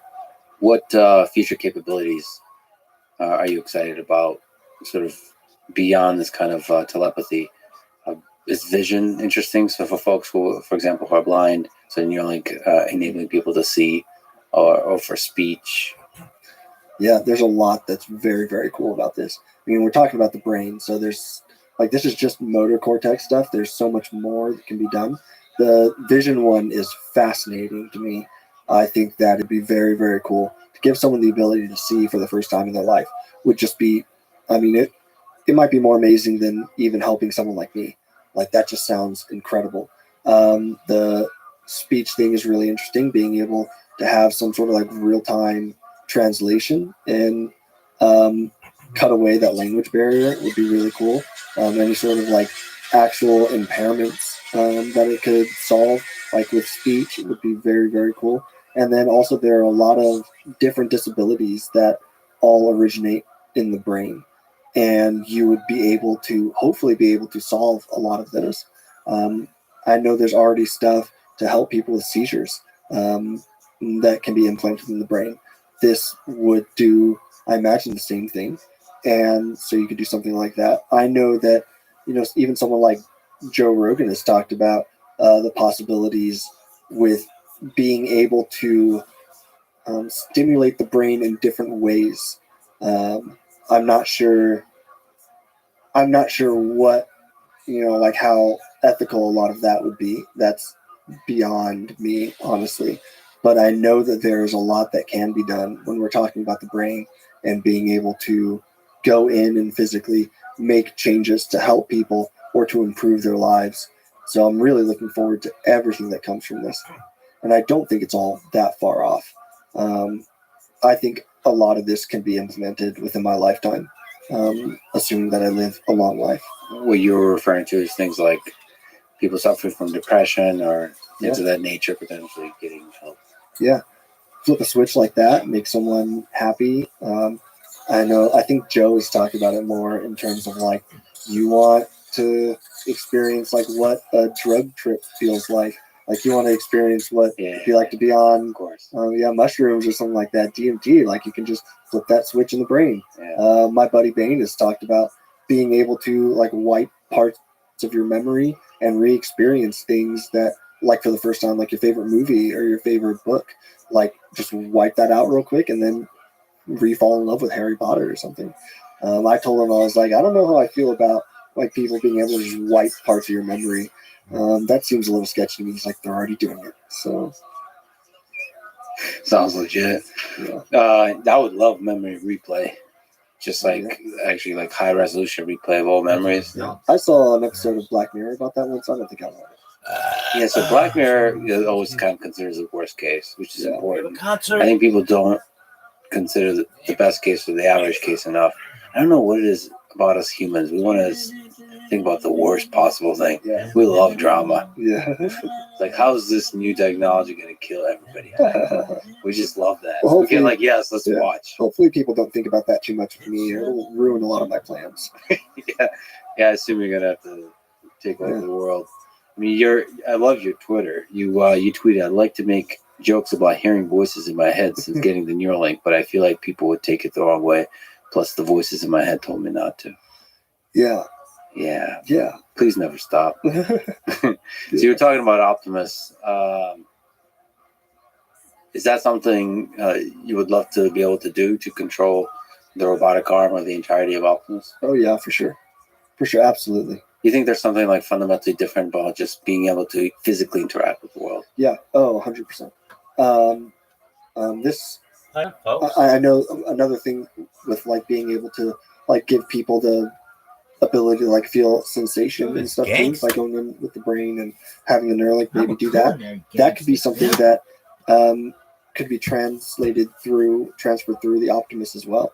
Like there's all sorts of really cool interplay between that, and then also like I said, just physically interacting. 99% of the things that I can't do myself, obviously I need a caretaker for, someone to physically do things for me. If an Optimus robot could do that, like I could live an incredibly independent life and not be such a burden on those around me.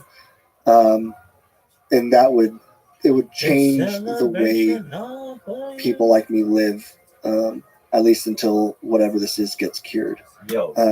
But being able to interact with the world physically like that would just be amazing. And they're not just like for having to be a caretaker or something, but something like I talked about, just being able to read a book.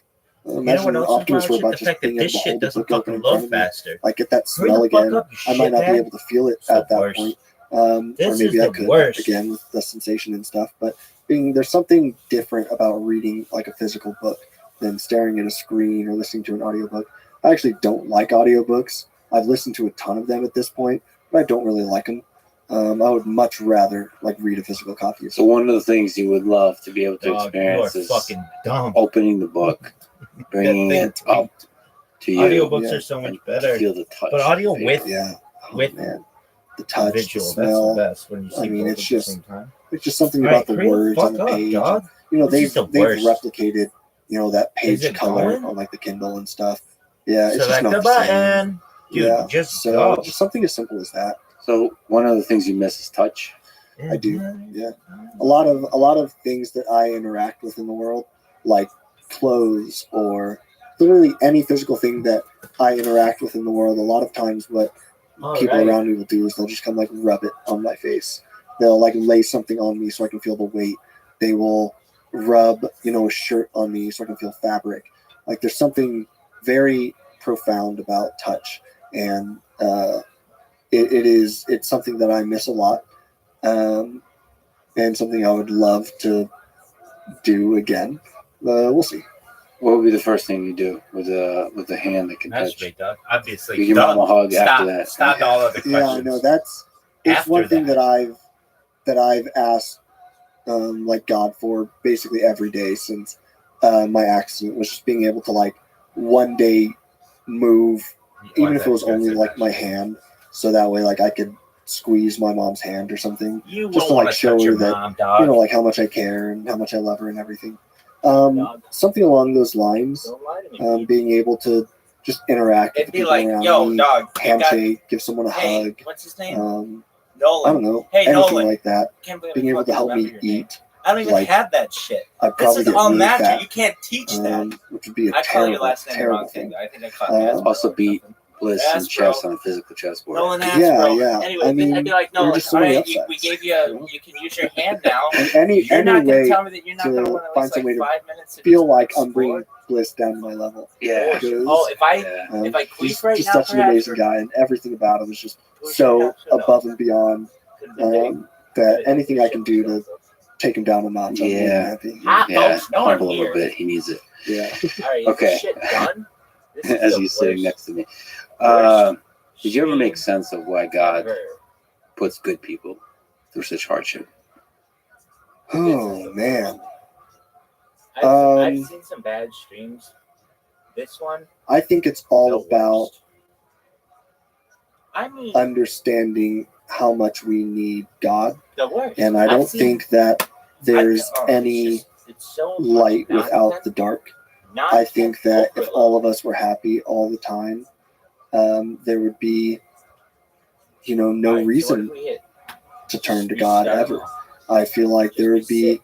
no concept Be of, sick. good or bad. And I think that as much of like the darkness and the evil that's in the world, it makes us all appreciate the good and the things we have so much more. And I think, like when I had my accident, one of the first things I said to one of my best friends was, and this was within like the first month or two after my accident, I said, everything about this accident has just made me understand and believe that like God is real and that there really is a God, basically, and that like my interactions with him have all been, real and worthwhile. And he said, if anything, This is seeing the me go worst through this stream accident, of all he time. believes I don't know that what would there be isn't a worse. God. I mean, people And it's used a to very say, different "Hey, dog, reaction. this is as boring as watching But I paint believe dry," that it or, is- "Hey, dog, It is a way this for is God as boring to as watching grass test grow." us, to build our character, They're just to gonna say this is as um, boring as Rabbi's send stream. us through In the trials future, and kids, they'll tribulations just be like, "Oh, to make sure that we you are understand, so fucking boring. You are how like Rabbi's precious stream." he is and the things that he's given us and the time that he's given us. And then hopefully grow from all of that. I think that's a huge part of being here is to not just, have an easy life and do everything that's easy, but to step out of our comfort zones and really challenge ourselves because I think that's how we grow. Sometimes What I gives eat you so hope? much About this whole thing we have going on, human civilization. or Oh, drink so man. much. I that think I really think that my, people are my biggest inspiration. my asshole. Even just being at Neuralink for a few months, looking people in the eyes and hearing their motivations for why they're doing this, it's so inspiring. And I know that they could be other places, at cushier jobs, working somewhere else, doing X, Y, or Z that doesn't really mean that much. But instead they're here and they want to better humanity and they want to better just the people around them, the people that they've interacted with in their life. They want to make better lives for their own family members who might have disabilities, or they look at someone like me and they say, I can do something about that, so I'm going to. And it's always been what I've connected with most in the world are people. I've always been a people person, and I love learning about I people. love how you're like, And I Grandma love Rothschild is learning like like how Guinness people World Record. developed and where they It's not- came it's not from, even a world and record. to It's not see even like a like thing. how I much have to make people it are a willing thing. to do for someone like This is me the when they worst. don't have to, and they're going out of their way to make my life better. It gives You're gonna me a say lot of Janet hope for just Jackson? humanity in general, how I much didn't even know you were a big Janet we Jackson care fan. and how much we're capable of when we Like all I could name kinda 100 fucking artists. get I don't- together I and mean, try to make a I don't know. difference. And I know there's a lot of bad out there in the world, but there always has been and there always will be. And I think it shows human resiliency and it shows what we're able You to think she'll run in 4 years? endure and how much we just want to be there and help each other and how much satisfaction we get from that. because I think that's one of the reasons that we're here is just to help each other. This is And the worst stream ever. I don't know, that I've seen bad that always streams gives me before. hope, is just realizing that This there are is people the out there Yahoo who still of care and who want to help. Coney. And thank you for being one such human being of and continuing to be a great human being through Like everything you've been through and being an Shout out to inspiration to Cody. many people, All to right, myself this for is many the worst. reasons, including your This epic, is the unbelievably great performance on One WebGrid. time, kids. I will be I training thought this was gonna be all good. night tonight to Hey, try man, you to can try do to it. catch You up. can do it. And I believe in you Worse. that you I can, bet this thing's not even once you come fucking back, recording. so sorry to interrupt with the Hey, Austin guys. trip. Once you come We're gonna back, put out software I'll that eventually absolutely beat this. sucks dick. Yeah, for sure. You guys ready for Absolutely. this? I'm rooting for you. Y'all The, ready the, for the this? whole world is rooting for you. Thank you for everything you've done. Thanks, man. Thanks for listening to this conversation Okay. with Nolan Arbaugh. Best. Before that, with Elon Musk, DJ Saw, Matthew McDougall, and Bliss Chapman. What about To Kevin support this McDougal, podcast, motherfucker? please What check out our about Kevin sponsors McDougal? in the description. And now, let me leave you with some words from Aldous Huxley in The Doors Not of even fucking Perception. recording. We live together. We act on and react to one another. But always, and in all circumstances, we are by ourselves. Huh? The martyrs go hand in hand into the arena. This is the They are worst. crucified alone. This Embrace, the lovers desperately try to fuse their is the worst. insulated ecstasies into a single streaming. self-transcendence in vain. Yes, this is really bad. But its very This- nature, this content every is embodied like the spirit worst. is doomed Maybe- to suffer and enjoy its Yeah, solitude. no, it's definitely the worst. Sensations, feelings, never- insights, fancies, all I've never these even are considered private, how bad except this through fucking stream symbols is. and a But second-hand, now I incommunicable. consider. Now I really had a chance. We to can consider, pull information about and I've come to the experiences, conclusion but never it the is experiences worst stream themselves. ever. From family to Dude, I wonder nation, if this every one works. human being, and hope to see you next time.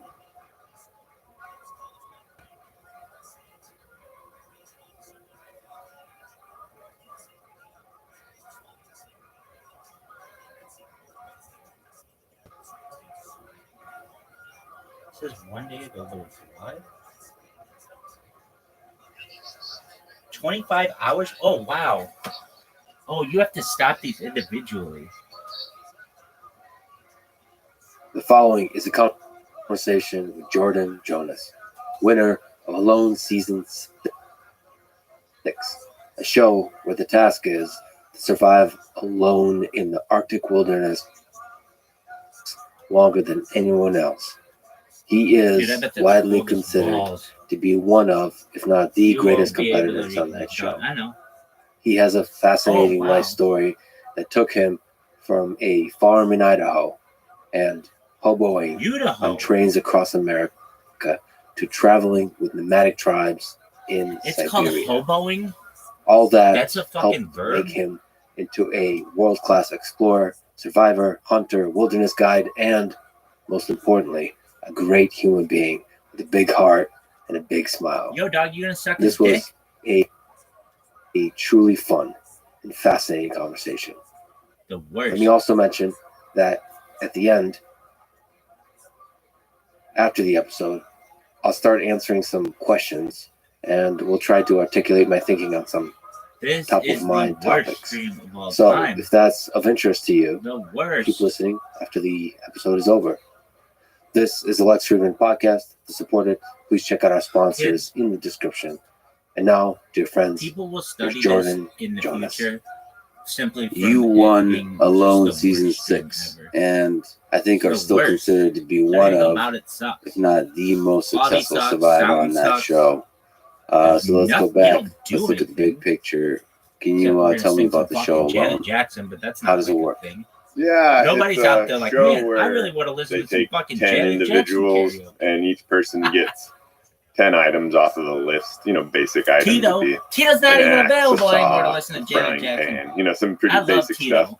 And then they send them all, Everybody drop gave them off Tito all in shit. the woods with a few He's cameras. my favorite. And so the people are Fuck you, actually Tito, like alone. him. There's not a He's crew the or anything. best. And then you Um, basically live there as long as you can, and so the person that musician lasts the all longest, the once the Jacksons. second place person Well, there's taps Red, out, but she's- they come and she's get kinda you, on her own and level. that individual wins. Oh, you so mean it's that a blue-eyed Jew? it's a pretty legit challenge.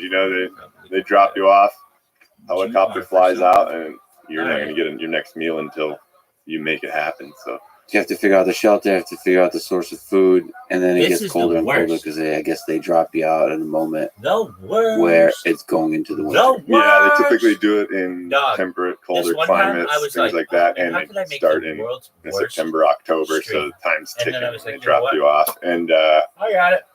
yeah, the pressure's on. You got it's Just you know the you're overwhelmed with all the things you have No to one do right likes away. it. Like, oh It's- man, I'm not gonna eat in until it's I actually basically the shoot or worst. catch something. Got to Of all build a the things shelter. that I've It's ever pretty known overwhelming. Figure your whole location In out, but history, it's interesting because once this is you're a there a true little statement. while, This is the you worst. kind of get into a.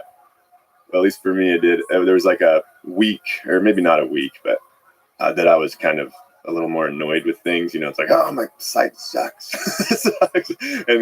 And then you kind of accept it. I You know what? have It known is what some it is. pretty No, bad shit. no amount of But complaining is nothing gonna has been do this anybody bad. any This good. is So terrible. I'm just gonna make it happen. And so then, or do my best to. And then I felt like I got in a zone, and I felt like I was right back in The kind of worst. Siberia or in that headspace. And I This is just found I actually really awful. enjoyed it. I'd been a little bit out Right, of, when I you guess you did call it midlife the history? game, because I had Well, that was child, great. and so when we had our daughter, we came back to the States, and then a bunch of things happened, and I just ended up, we didn't end up going back to Russia. So it's been a couple years that I was just, we were raising a little girl and boy then, and then You've gotten a little soft. so I was like, did I got a little soft? You had to figure that out. But then it was fun how, like, after just some days there, I was like, oh man, I feel like I'm at home now. And then it was like you're kind of in that Yo, flow dude, what the state. fuck? Actually, there's a few moments like when you left the ladder up Mhm. Stop. over the moose that you kind of screwed up a little bit. Oh yeah. How do you go from that moment of like frustration to the No. moment I of don't wanna use acceptance? that. I mean, the more you put yourself in life in positions that are kind of outside your comfort zone or push your abilities, the more often you're going to screw up.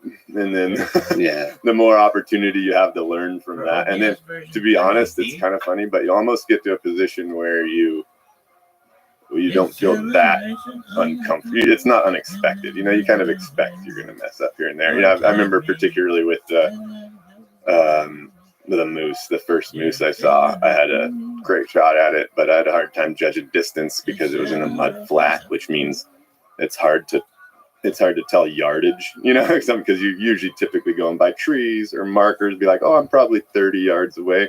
This was a giant moose, and he was 40 something yards away, and I estimated that he was 30 something yards away, so I was way off, and shot and dropped between his legs, and then I realized I had not grabbed my quiver, so I only had one shot, and I just watched him turn around and walk off. But I was struck initially with, like, I don't even know. I actually noticed how mad I was. I was like, oh, this is actually, that was awesome. That was like seeing a dinosaur. That was really cool. And then I was like, oh, what an idiot. How'd I miss? But then I was like, that it made me that much more determined to make it happen again. It was like, okay, dog, nobody's going to make this happen except myself. You can't complain. It wouldn't have done me good to go back and mope about it. And so then I was like, I had a thought. I was like, oh, I remember the native guys telling me they used to like build these giant fences and funnel game into certain areas and stuff. And I was like, man, that's a lot of calories, but I have to make that happen again now. So I kind of went out there and tried that. And that was kind of a attempt at something too. It could have failed or not worked, but sure enough, it worked. And opportunity came again. The moose came wandering along, and I was able to get it. But being able to take failure as soon as you can, the better. I know I accept it and then learn from it is kind of a muscle you have to exercise a little bit. What's interesting, because in this case, the cost of failure is like you're not going to be able to eat. Yeah, that was really interesting. I mean, the most interesting thing about that show was how high the stakes felt, because it didn't feel, you didn't tell yourself you're on a show. At least I didn't. You just felt like you're going to starve to death if you.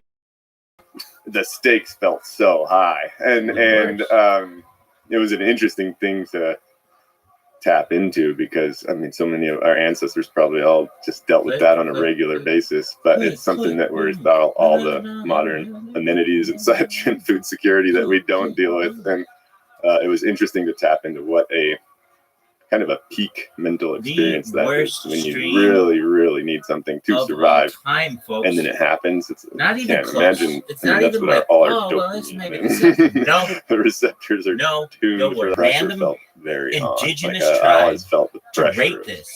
they would be like, "Dog, providing get or me the starving. fuck And then out of there's the this situation room. I want to when go you back have to to the wire up. jungle because Right. this You needed fat. fucking and, stream was what so is it, Wolverine fucking needs some of boring. the Like, I fat. know, it's Right? just the Yeah. Well, it worst. was when I got the It's moose. the I was worst. so happy. The Just- most joy I could almost experience. There's Max- never been a maxed stream out. worse than But this ever. I didn't think Ever.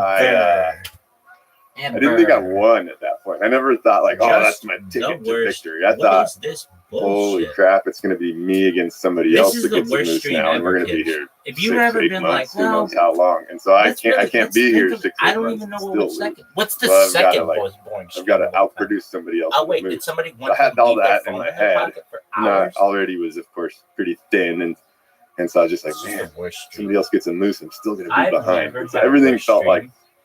precious to me. And then I found a plastic I've jug, never and I seen put a a whole worse bunch of stream. the moose's Somebody fat could in this propose to plastic me, jug hey and dog, set it you up wanna on a just little live stream shelf. your life all the I time? thought, oh, you know what? If a bear I bet comes, I'll probably Be hear really it. I'll fucking come out and be able excited to shoot it. unless it was your life. So Then it'd I be went the to sleep, worst. and I woke up the next morning, and I Worst went stream out, and I was like, ever. where's that jug? Right. Nice.